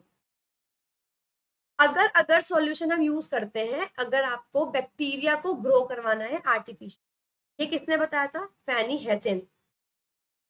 नर्वस सिस्टम का स्ट्रक्चर कैसा है हमारे दिमाग का? ये बताया था काजल और गोल्जाई ने। Biological theory of criminology, criminology की थ्योरी क्या होती है बायोलॉजिकल, उसको ये किसने दी थी? डॉम्ब्रोसो, लेम्ब्रोसो ने दी थी। मलेरिया की स्टडी किसने की? मार्चिया फावा ने की। तो ये रटने ही पड़ेंगे, तो बस ये है कि एक बार जितने एग्जाम्स में आए हुए हैं वो अच्छे से एक बार कर लेना। पिरामिड ऑफ नंबर्स यानी एक लेवल पे कितने इंडिविजुअल्स हैं हर लेवल पे, तो ये किसने दिए थे? चार्ल्स एल्टन ने। प्रोटोप्लाज्म शब्द किसने दिया था? परकिंजी ने दिया था। कॉलरा की वैक्सीन किसने बनाई? जेन फर्ड ने बनाई 1885 में। फ्लूइड मोजाइक मॉडल किसने दिया? गार्थेल निकोलसन ने दिया। निकोलसन याद रखना। ल्यूकेमिया के बारे में किसने बताया? विर्चो ने बताया। सेलुलर पैथोलॉजी नाम से ऐसे लिखा था, किसने लिखा था? विर्चो ने ही लिखा था 1855 में। और ये बताया गया था इसके अंदर कि हर एक सेल एक पुराने सेल से ही बनता है। पीसीजी वैक्सीन ट्यूबरक्लोसिस के लिए ये दी जाती है, ये कैलमेट और ग्यूरिन ने इन्वेंट की। स्मॉल पॉक्स वैक्सीन किसने इन्वेंट की? जेनर ने इन्वेंट की। पोलियो वैक्सीन जोनस सॉल्क ने इन्वेंट की।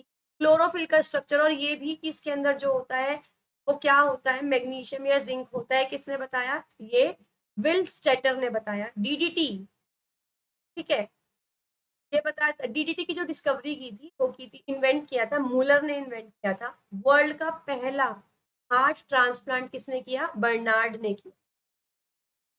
चलो फर्स्ट क्वेश्चन करते हैं। कौन से साल में रॉबर्ट ब्राउन ने एक पेपर पब्लिश किया था जिसमें उसने न्यूक्लियस के बारे में बताया था कि प्लांट सेल में न्यूक्लियस होता है और किस किस तरीके का फीचर होता है?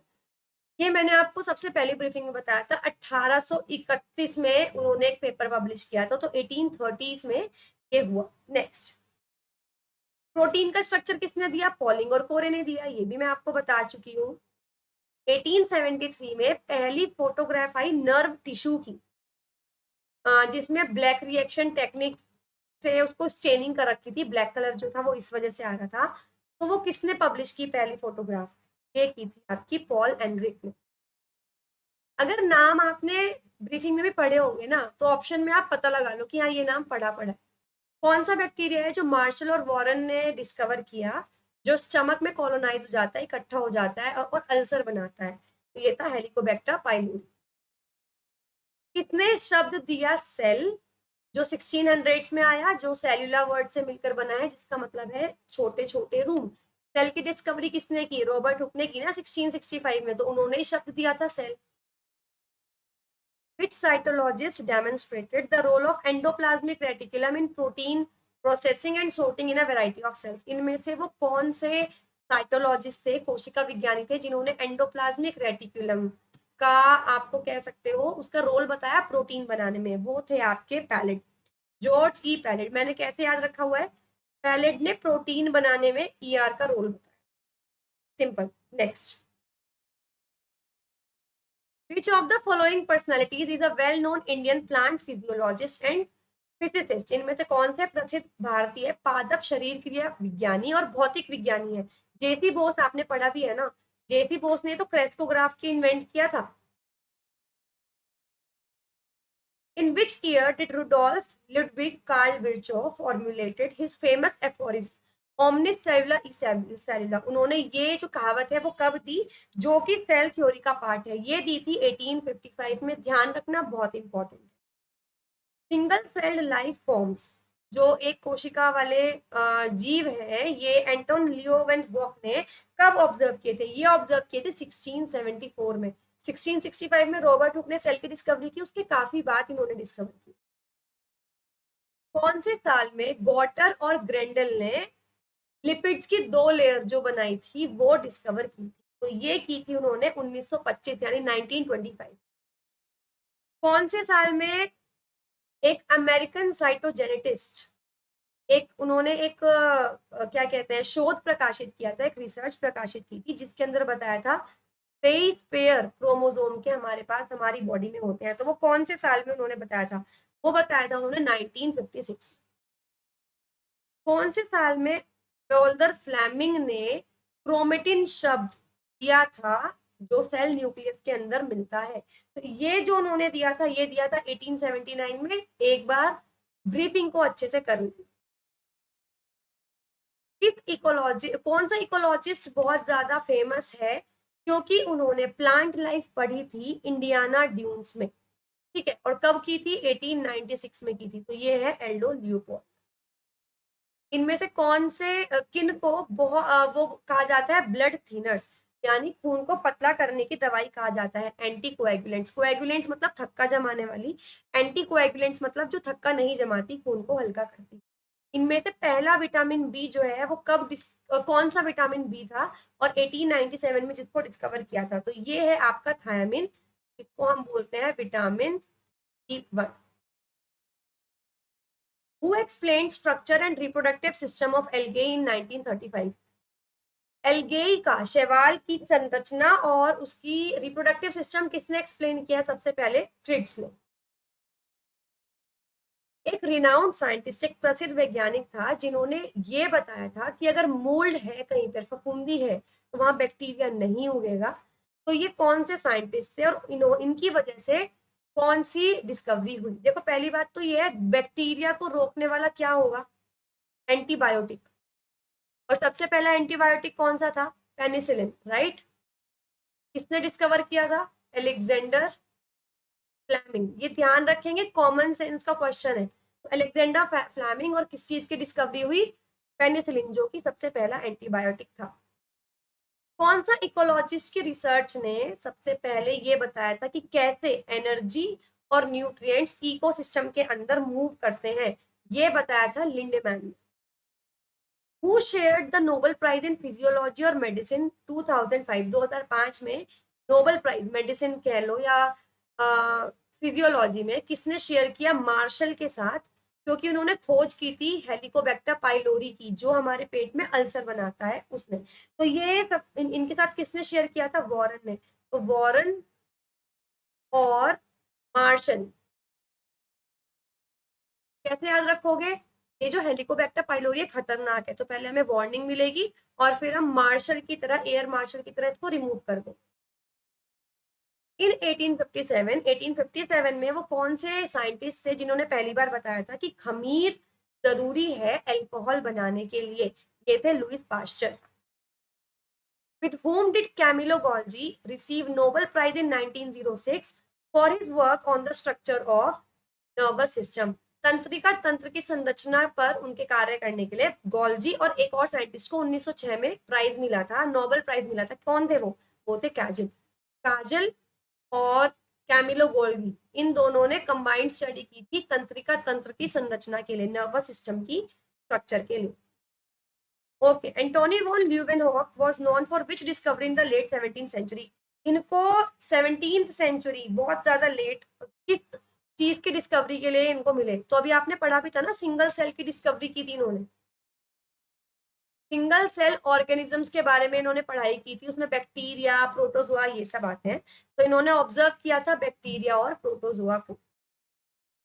इन 1838 में एक आर्टिकल किसने पब्लिश किया था, जिन्होंने बताया था स्ट्रक्चर और प्लांट सेल कैसे बनते हैं? यही तो थी आपकी सेल थ्योरी। जो सेल थ्योरी थी वो यही तो थी, स्क्लेडन और श्वान ने दी थी। स्क्लेडन आ रहा है ना, यही आंसर। 1972 में 1972 में किसने टर्म दी थी पिरामिड ऑफ नंबर्स? जो क्या बताता है? जो बताता है कि एक ट्रॉफिक लेवल पे कितने लोग या कितने इंडिविजुअल्स प्रेजेंट है, वो दी थी चार्ल्स एल्टन ने। ओके, किस चीज की डिस्कवरी के लिए परकिंजी जाने जाते हैं? 1839 में डिस्कवरी की थी। परकिंजी पी से शुरू है, प्रोटोप्लाज्म भी जी से शुरू है, पी से शुरू है, तो ध्यान रखेंगे प्रोटोप्लाज्म के लिए इनको जाना जाता है। Okay, important. 1979 में किसने सबसे पहले सेलेमेंडर के एम्ब्रियोज, यानी जो सेलेमेंडर के भ्रूण है, उसमें नोटिस किया था कि कैसे सेल्स डिवाइड होते हैं, कैसे कोशिका विभाजन होता है? Walther Flemming. वॉल्टर फ्लेमिंग बहुत फेमस है, इन्होंने बहुत सारी चीजें की है।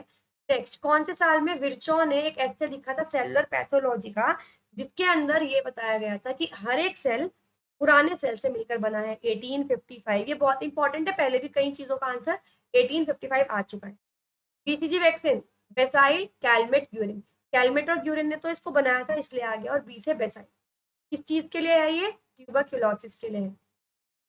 कॉलरा वैक्सीन किसने बनाई थी? ये बनाई थी जेम फेरन ने, इसको ध्यान रखेंगे, काफी इंपॉर्टेंट है। कौन से साइंटिस्ट को नोबेल प्राइज मिला था 1915 में? क्योंकि उन्होंने क्लोरोफिल का स्ट्रक्चर बताया था, और ये भी बताया था कि उसके अंदर जो मेटल है वो कौन सा प्रेजेंट है? आपका मैग्नीशियम। ये बताया था विल स्टेटर ने, रिचर्ड विल स्टेटर। सरनेम्स अच्छे से लर्न कर लेना, क्योंकि वो इंपॉर्टेंट होते हैं। क्रिश्चियन बर्नार्ड कौन है? जिन्होंने सबसे पहली हार्ट ट्रांसप्लांट किया था, तो performing world's first human heart transplant. Okay, किसकी इन्वेंशन ने पोलियो वैक्सीन? तो पोलियो वैक्सीन किसने बनाई थी? जोनस सॉल्क ने बनाई थी, तो बहुत फेमस है।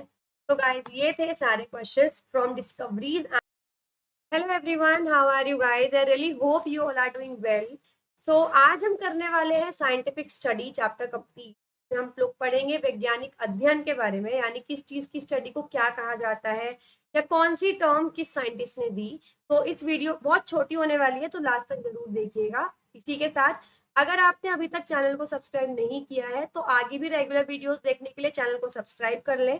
साथ में यूट्यूब पर जो अलग अलग प्लेलिस्ट बनाई है, तो जरूर चेकआउट कर लीजिएगा, ताकि आपको पता लग जाए कि कोई वीडियो मिस आउट तो नहीं हुई। चलिए बात करते हैं क्लाइक्लोवीर की। ये एक ड्रग है, एक ऐसी दवाई है जो हर्ब्स, चिकन पॉक्स या शिकल्स, यानी हर्पीज, चिकन पॉक्स या शिकल्स के इलाज के लिए हम लोग यूज करते हैं क्लाइक्लोवीर। Next is न्यूफेराटिल।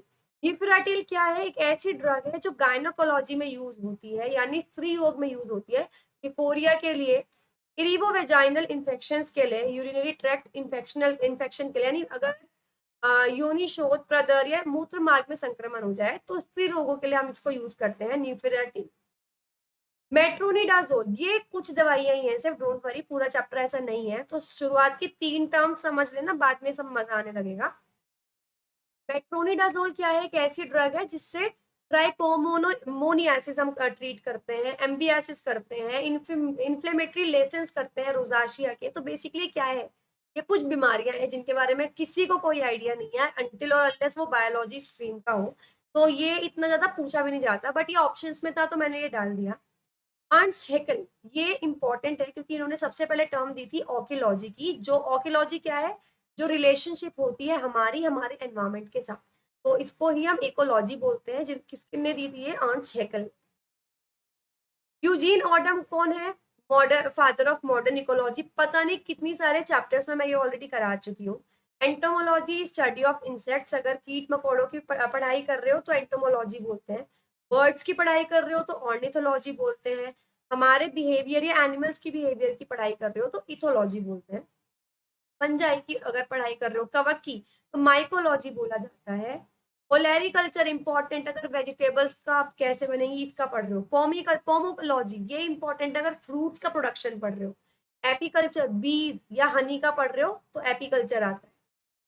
इक्थायोलॉजी फिशेस के लिए ये टर्म यूज होती है। हर्पिटोलॉजी रेप्टाइल्स या एम्फीबियंस के बारे में पढ़ रहे हो, उभयचर है या रेंगने वाले जीव जंतु है तो हर्पिटोलॉजी हम पढ़ते हैं। एग्राफिया, अगर आपकी लिखने की क्षमता खत्म हो जाए तो एग्राफिया है।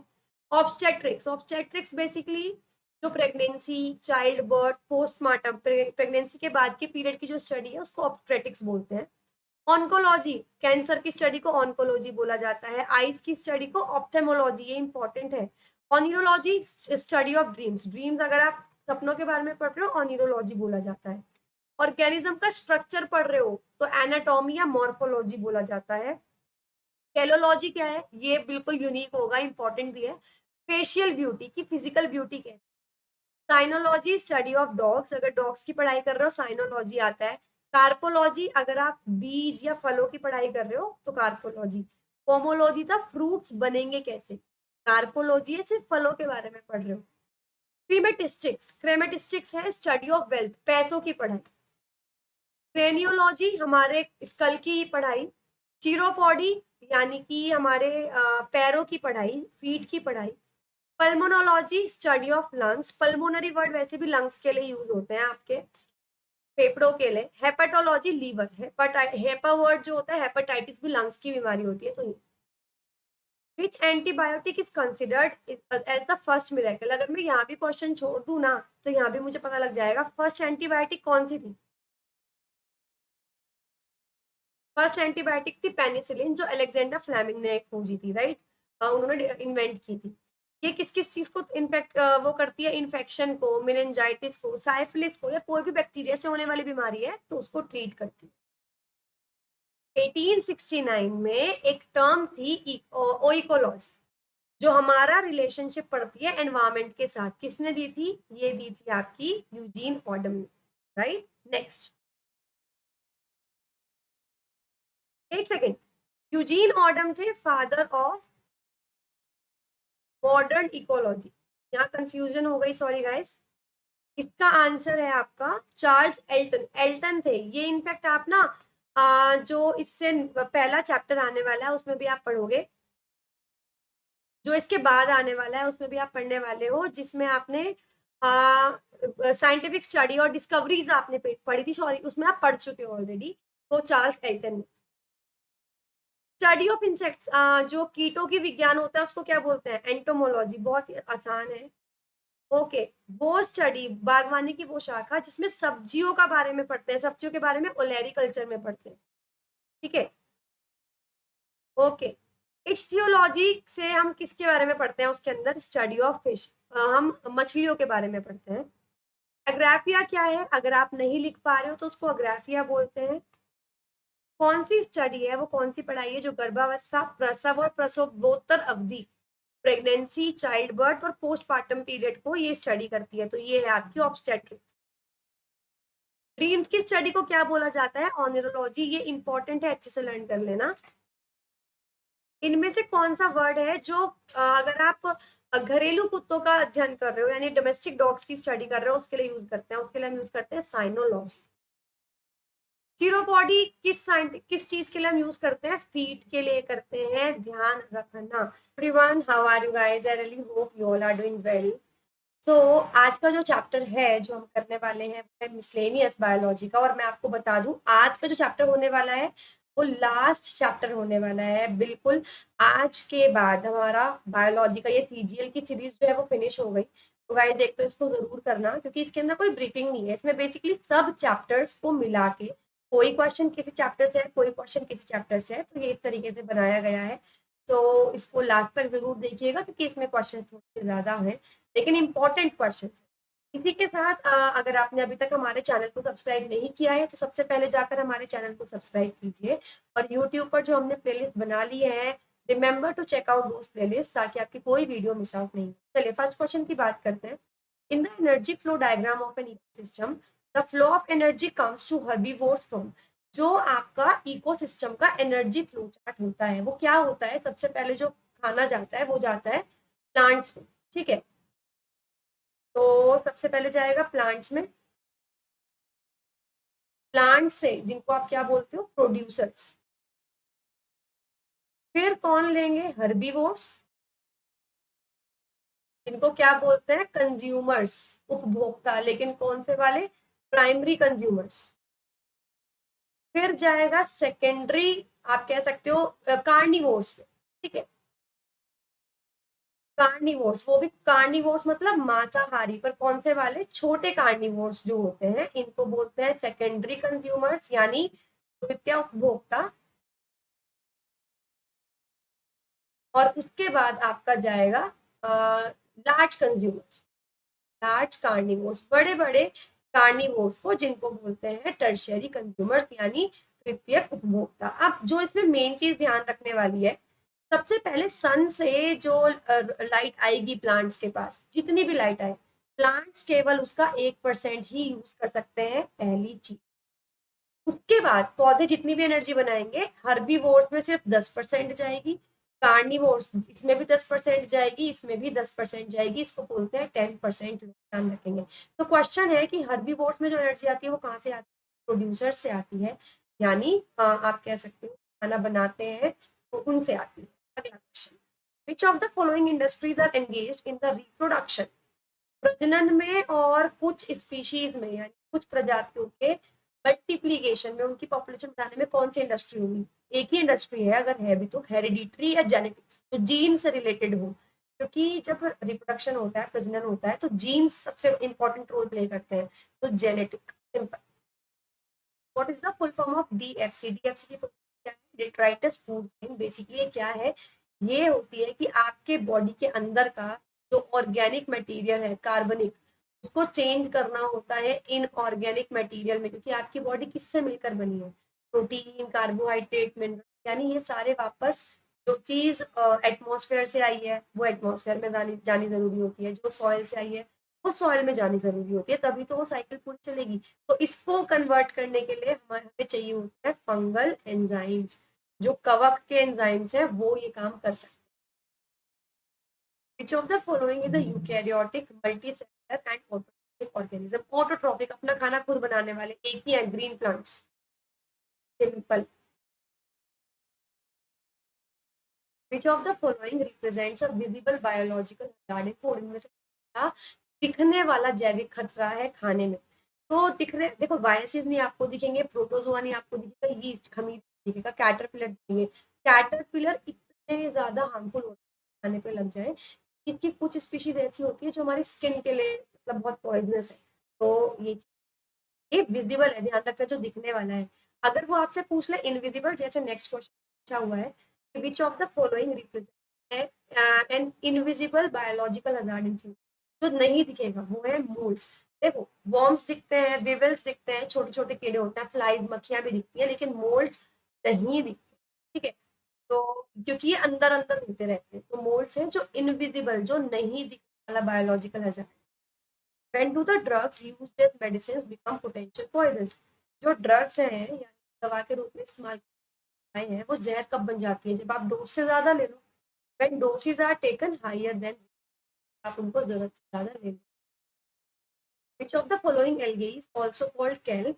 कौन सी शैवाल को समुद्री घास भी कहा जाता है और गहरे समुद्र में है? लैमिनेरिया। लैमिनेरिया को समुद्री घास कहा जाता है और बिल्कुल गहरे समुद्र में ये मिलता है।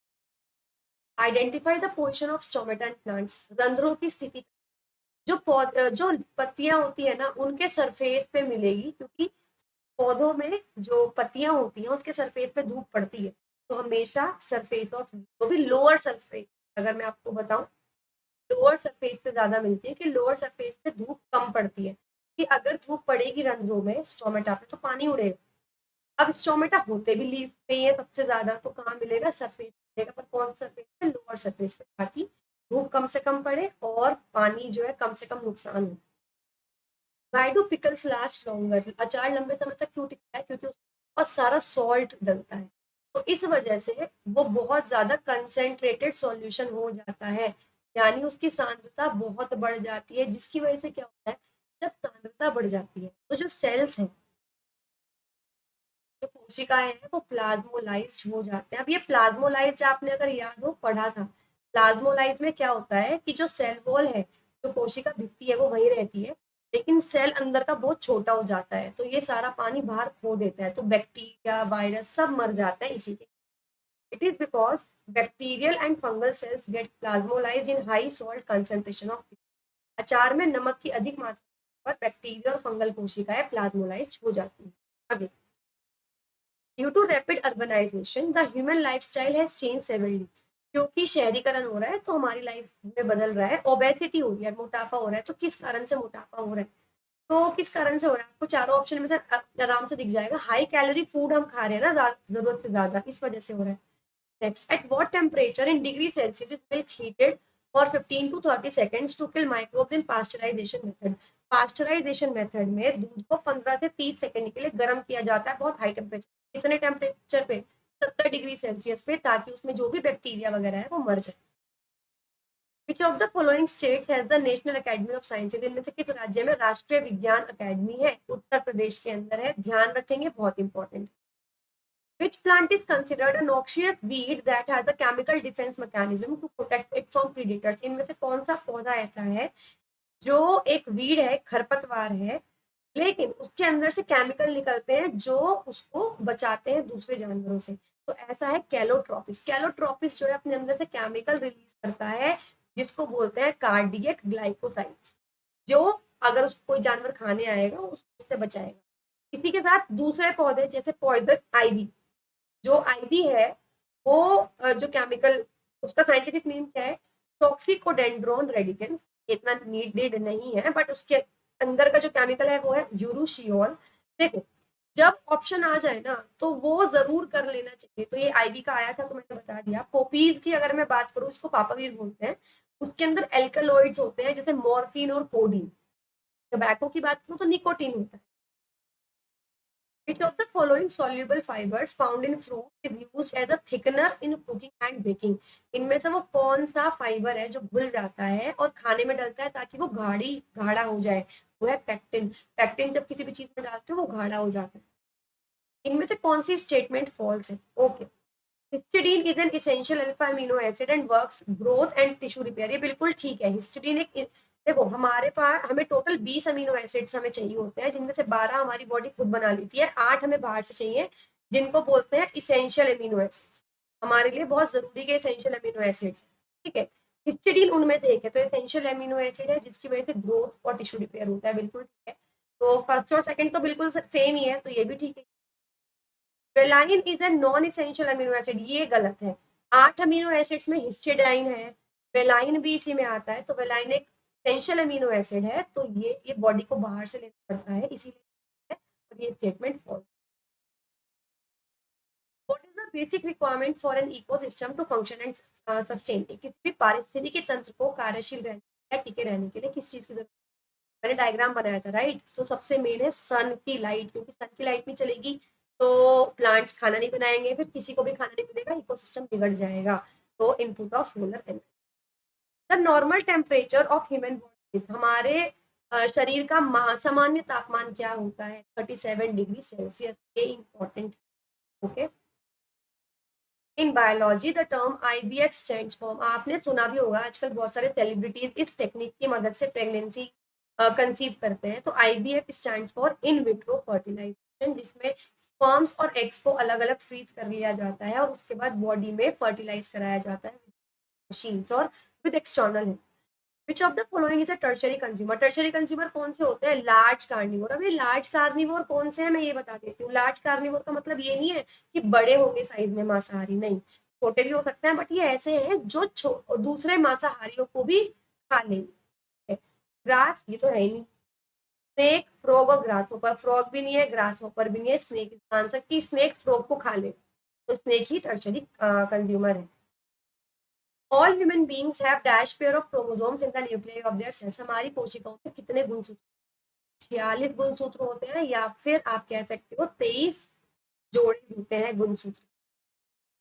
Dash percent can be taken as the average value for the amount of organic matter that is present at each step of food chain and reaches the next level of consumers। यानी हम कितने प्रतिशत को वो मात्रा मानते हैं जो हर एक जो फूड चेन में हर एक स्टेप के बाद दूसरे ट्रॉफिक लेवल को मिलती है। 10% तो बताया भी था, 10% लॉ बोलते हैं। लेकिन पौधे सूरज की रोशनी का कितना विभाग यूज करते हैं? 1%। Which of the following is an organic impurity in sea? कौन सी सीवेज में कार्बनिक अशुद्धता है? कार्बनिक का मतलब हमारी बॉडी में से निकली होगी, लिविंग ऑर्गेनिज्म की बॉडी से निकली है तो वो कार्बनिक है। फॉस्फेट ह्यूमन फेसेस, मानव का जो भी वेस्ट होगा, तो ऑब्वियसली बात है मानव से निकला है, यही बिल्कुल आंसर है। What do you call the type of drugs that mimic the natural messenger by switching on the receptor? आप उन औषधियों को क्या कहेंगे जो रिसेप्टर को सक्रिय करते हैं? रिसेप्टर मतलब जो इंफॉर्मेशन रिसीव करे, चाहे आंख हो, कान हो, स्किन हो, उनको पहले एक्टिव करेंगे और उसके बाद जो प्राकृतिक संदेशवाहक है, यानी जो इंफॉर्मेशन हमारे लिए है उसको वो कॉपी करते हैं, उनको क्या बोलते हैं? तो उनको बोलते हैं एगोनिस्ट। ठीक है, क्या बोला जाता है? एगोनिस्ट बोला जाता है। Next, What do you call the drugs that bind to the receptor site and inhibits its natural function? उनको क्या कहोगे जो रिसेप्टर पे जुड़ जाएगी, यानी रिसेप्टर मतलब जो रिसीव करते हैं इन्फॉर्मेशन, आंखें वगैरह, उनसे जुड़ जाएंगे और हमारा काम नहीं होने देंगे। वैसे ये हमारी बॉडी के ऑर्गन से रिलेटेड नहीं है, ये एंजाइम और हमारी बॉडी के अंदर की पार्ट से रिलेटेड है, पर मैं समझाने के लिए यूज कर रही हूँ। उनको क्या बोलेंगे? उनको बोलेंगे antagonist. Nutritional care during illness is an organised group of activities. बीमारी के दौरान जो पोषण संबंधी देखभाल गतिविधि करते हैं, ग्रुप है, इस नाम से ग्रुप, इसके अंदर सारी एक्टिविटीज होंगी, इसको छोड़ के। एक्सेसिंग साइकोलॉजिकल स्ट्रेस, आप वो आपका साइकोलॉजिकल स्ट्रेस नहीं देखेगी कि मनोवैज्ञानिक तौर पे आपको क्या स्ट्रेस है, वो फिजिकल देखेगी, बॉडी आपकी ठीक है नहीं। विच of the following statements is correct? इनमें से कौन सी स्टेटमेंट बिल्कुल करेक्ट है? Water is a cyclic source, ये स्टेटमेंट ठीक है, जल एक चक्रीय संसाधन है, पानी हमारे पास आएगा, जमीन के अंदर जाएगा, हम यूज करेंगे, वो वापस बाहर निकलेगा, वो उड़ जाएगा, फिर बारिश के रूप में वापस आ जाएगा। Husk of coconut is made up of dash tissue, नारियल का छिलका किस टिश्यू का बना होता है? Dead tissue. क्लेरेन्काइमा जो किसका हिस्सा होता है? Simple parenchyma, sorry simple complex tissue, simple tissue.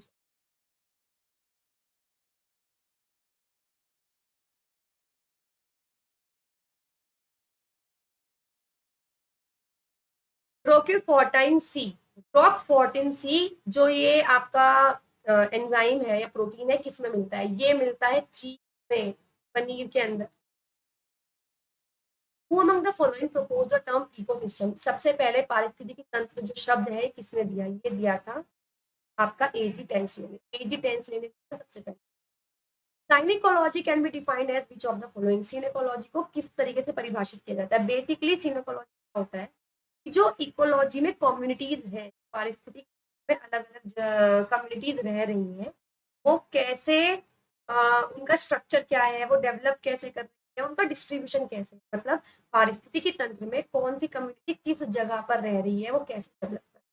तो it deals with the structure, development and distribution of ecological communities, जो पारिस्थितिकी समुदायों की संरचना, विकास और वितरण से संबंधित। Who is the father of modern ecology? जो आधुनिक पारिस्थितिकी है उनके पिता जनक किसको कहा जाता है? EP Odum. Identify a fomite from the following. पहली बात तो फोमाइट क्या है?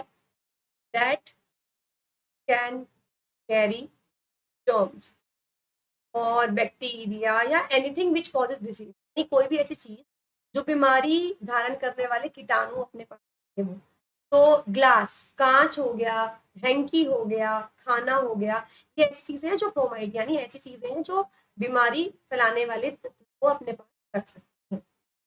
तो फोमाइट्स क्या है? ऐसे ऑब्जेक्ट या मटेरियल जो डिसीज कॉजिंग ऑर्गेनिजम्स को कैरी कर सकते हैं, जैसे सॉइल्ड क्लोथ्स, गंदे कपड़े हो गए, तौलिए हो गए, लिनन, हैंडकरचिप, रुमाल, कप, गिलास की।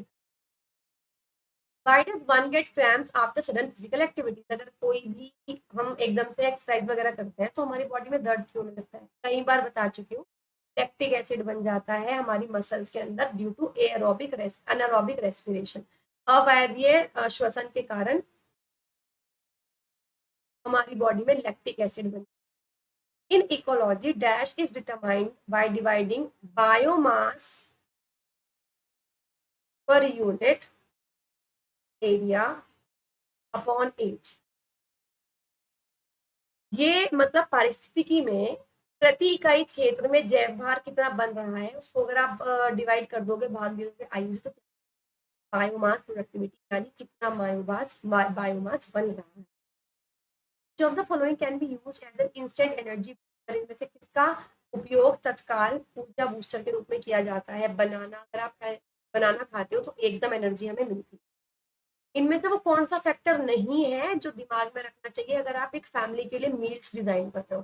तो फैमिली के लिए अगर आप मील्स डिजाइन कर रहे हो तो आप ये देखोगे किसमें ज्यादा न्यूट्रिशन है, उनका बजट कितना है, सीजन क्या चल रहा है, सीजन है।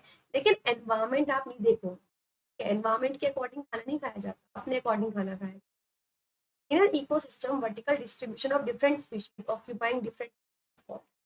एक इकोसिस्टम में एक पारिस्थितिकी तंत्र अलग अलग स्तर पर अलग अलग प्रजातियां जाती हैं, तो उसको डिवीजन को हम क्या बोलते हैं? इस डिवीजन स्ट्रैटिफिकेशन यानी विभाजित। Which of the following is N example of artificial ecosystem? Artificial ecosystem का क्या? कृत्रिम पारिस्थितिकी है जो हमने खुद बनाया हो, राइट? फॉरेस्ट हम नहीं बनाते, लेक हम नहीं बनाते, पोंड हम नहीं बनाते, गार्डन हम बनाते तो garden. Dash indicates the realm of living organisms and there interaction with the environment. वो क्या है? तो जीवित जीवों के क्षेत्र और पर्यावरण के साथ उनकी अंतः क्रिया को है। तो बेसिकली आपसे ये पूछ रहा है कि जिसमें लिविंग ऑर्गेनिजम्स भी आए और क्या आए साथ में, उनके इंटरेक्शन कैसे होते हैं लिविंग ऑर्गेनिजम्स के साथ, ये सब आपको बताना है। तो कोई नहीं, देखो इसका आंसर क्या होगा, इसका आंसर है biosphere. Which of the following is considered to be the purest form of natural water, distilled water free from impurities? इनमें से सबसे ज्यादा शुद्ध जल किसको माना जाता है? झरने के पानी को सबसे शुद्ध माना जाता है इनमें से, ठीक है? तो well water, spring water, river water और रेन वाटर। तो spring water is the correct answer. इनमें से कौन सी स्टेटमेंट बिल्कुल है? Converting plant and animal waste including that from the kitchen into manure is called composting. अगर आप पौधे और जानवरों के कचरे को मैन्योर खाद में बदल दो उसको कंपोस्टिंग बोलते हैं, बिल्कुल ठीक। और अगर वर्म्स का यूज कर रहे हो इस चीज में तो वर्मी कंपोस्टिंग बोलते हैं। दोनों स्टेटमेंट बिल्कुल है, both 1 and 2 are correct. Green plants capture करते हैं कितनी सनलाइट जो उन पे पड़ रही है? अभी मैंने बताया था 1% एनर्जी यूज करते हैं। When the bread rises and bakes, जब ब्रेड एकदम से फूलती है और पकती है तो उसमें से बबल्स निकलते हैं, गैस बाहर निकलती है। वो कौन सी गैस निकलती है? Carbon dioxide. हमेशा ध्यान रखना बेकिंग के टाइम पे जो बेकिंग पाउडर डालते हैं वो डालते ही सिर्फ CO2 की वजह से है, ताकि CO2 उसमें से निकल जाए और वो जो केक है वो फ्लफी हो जाए। क्योंकि जब गैस बाहर निकलेगी तो अपने छेद बनाते हुए निकलेगी, होल्स बनाते हुए निकलेगी, जिनमें बाद में हवा भर जाएगी और केक फ्लफी हो जाएगा। Which level of food chain include millipede, springtails, wood lice, dung flies and slugs that feed on dead and decaying organic matter? Basically खाद्य श्रृंखला में किस स्तर पर ये सब कीड़े मकोड़े छोटे छोटे आते हैं जो सड़े हुए या मरे हुए जानवरों पौधों को खाते हैं? ये इनको बोलते हैं डीकम्पोजर्स, अपघटक, ठीक है? तो ये आते हैं डिट्राइटस। आपको मैंने बताया था डिट्राइटिवोरस में, जो मैंने बताया था कि ये इन ऑर्गेनिक फूड को इनऑर्गेनिक मटेरियल में चेंज करते हैं। A balanced diet takes care of all the following aspects except one. Identify the aspect. संतुलित आहार सभी पहलुओं का ध्यान रखेगा, एक को छोड़कर। अगर संतुलित आहार होगा तो it promotes a healthy mind. ये कैसे एक हेल्दी माइंड को प्रमोट करेगा, आप मुझे बताओ? क्योंकि हेल्दी माइंड तो तब होगा जब आपके आसपास की भी सारी चीजें बिल्कुल ठीक रहे, राइट? तो हेल्दी माइंड को प्रमोट नहीं करता।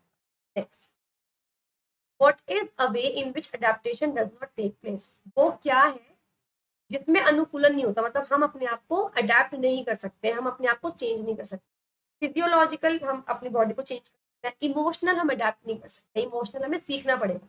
ऐसा नहीं है कि लोगों को देख के मतलब मैं बिल्कुल भी फीलिंग्स पे नहीं जा रही हूँ, मैं बस नॉर्मली बात कर रही हूँ। ऐसा नहीं है कि आप एक जगह जाओगे तो आप एकदम से अपनी फीलिंग्स को चेंज कर लोगे, ऐसा नहीं है। How do humans acclimatize at high altitude? देखो, मनुष्य उच्च ऊंचाई पर कैसे अनुकूलन करता है, जहां पे सामान्य अगर सांस लेना है तो वहां पे प्रेशर बहुत कम है, तो वहां कैसे ह्यूमंस एक्लीमेटाइज करते हैं, अनुकूल मतलब अपने आप को कैसे एडजस्ट करते हैं, तो वहां जाके हमारा रेड ब्लड साइज, सेल का साइज जो है वो क्या हो जाता है, बढ़ जाता है।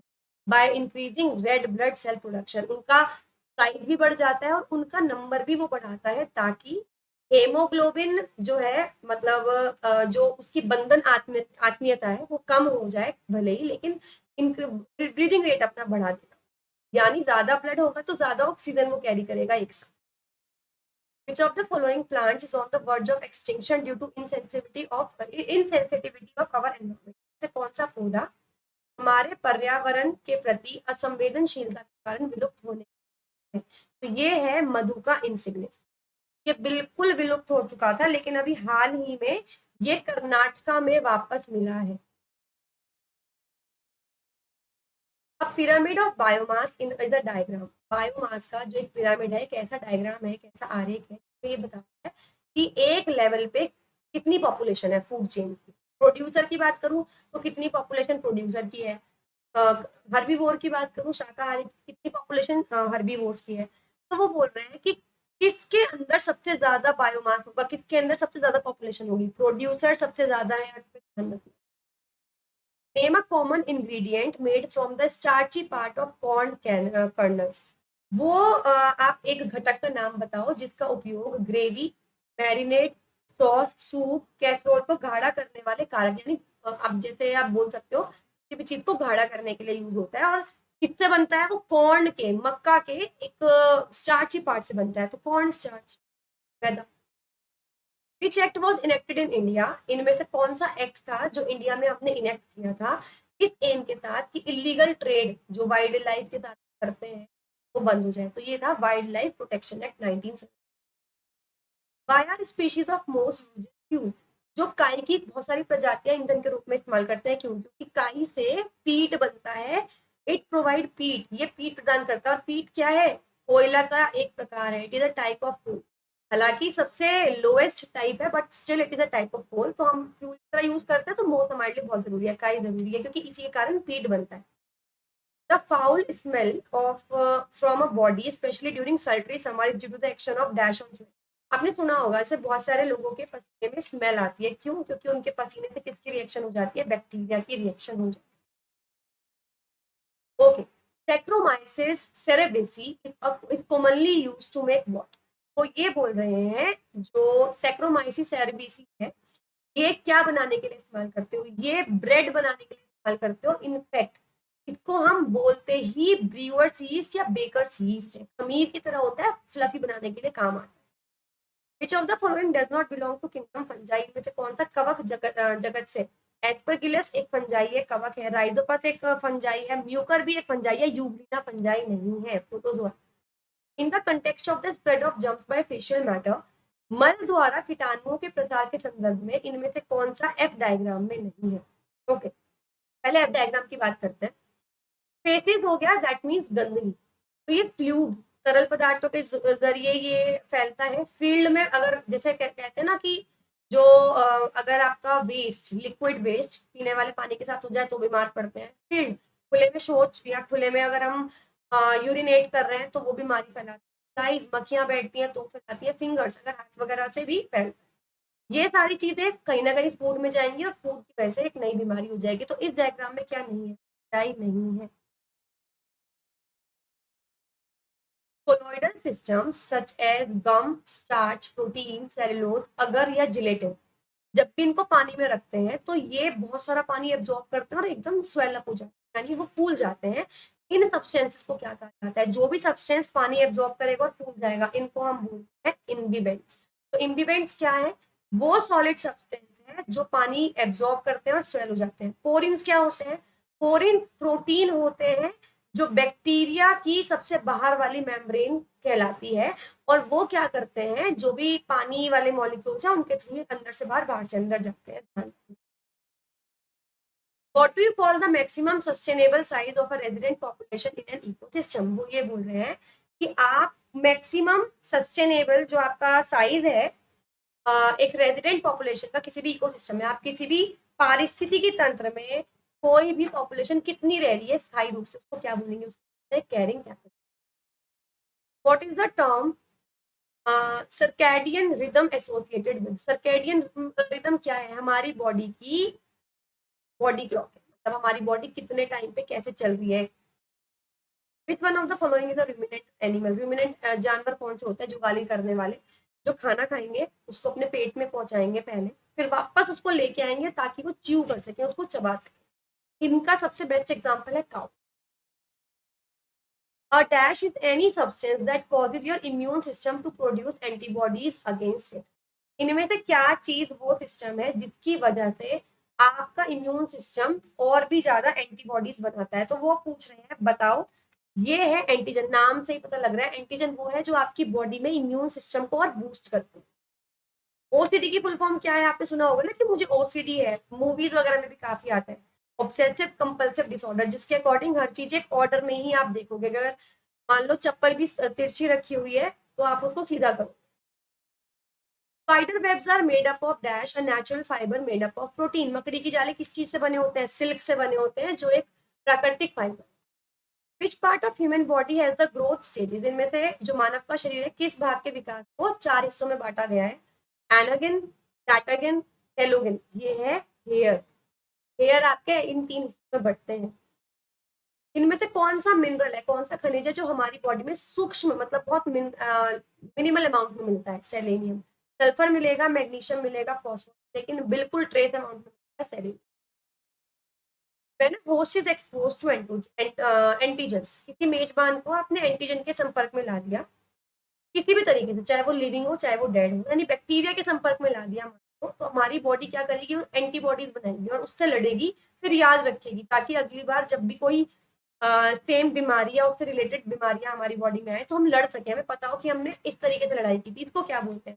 इसको बोलते हैं प्रतिरक्षा। लेकिन कौन सी? एक्टिव, क्योंकि हमने हमारी बॉडी को एक्टिव किया है। जैसे कोविड में हो रहा था, वैक्सीन में क्या था? वो कोविड-19 वायरस था, लेकिन बिल्कुल वीकेस्ट, इसको आपकी बॉडी आराम से हरा सकती है।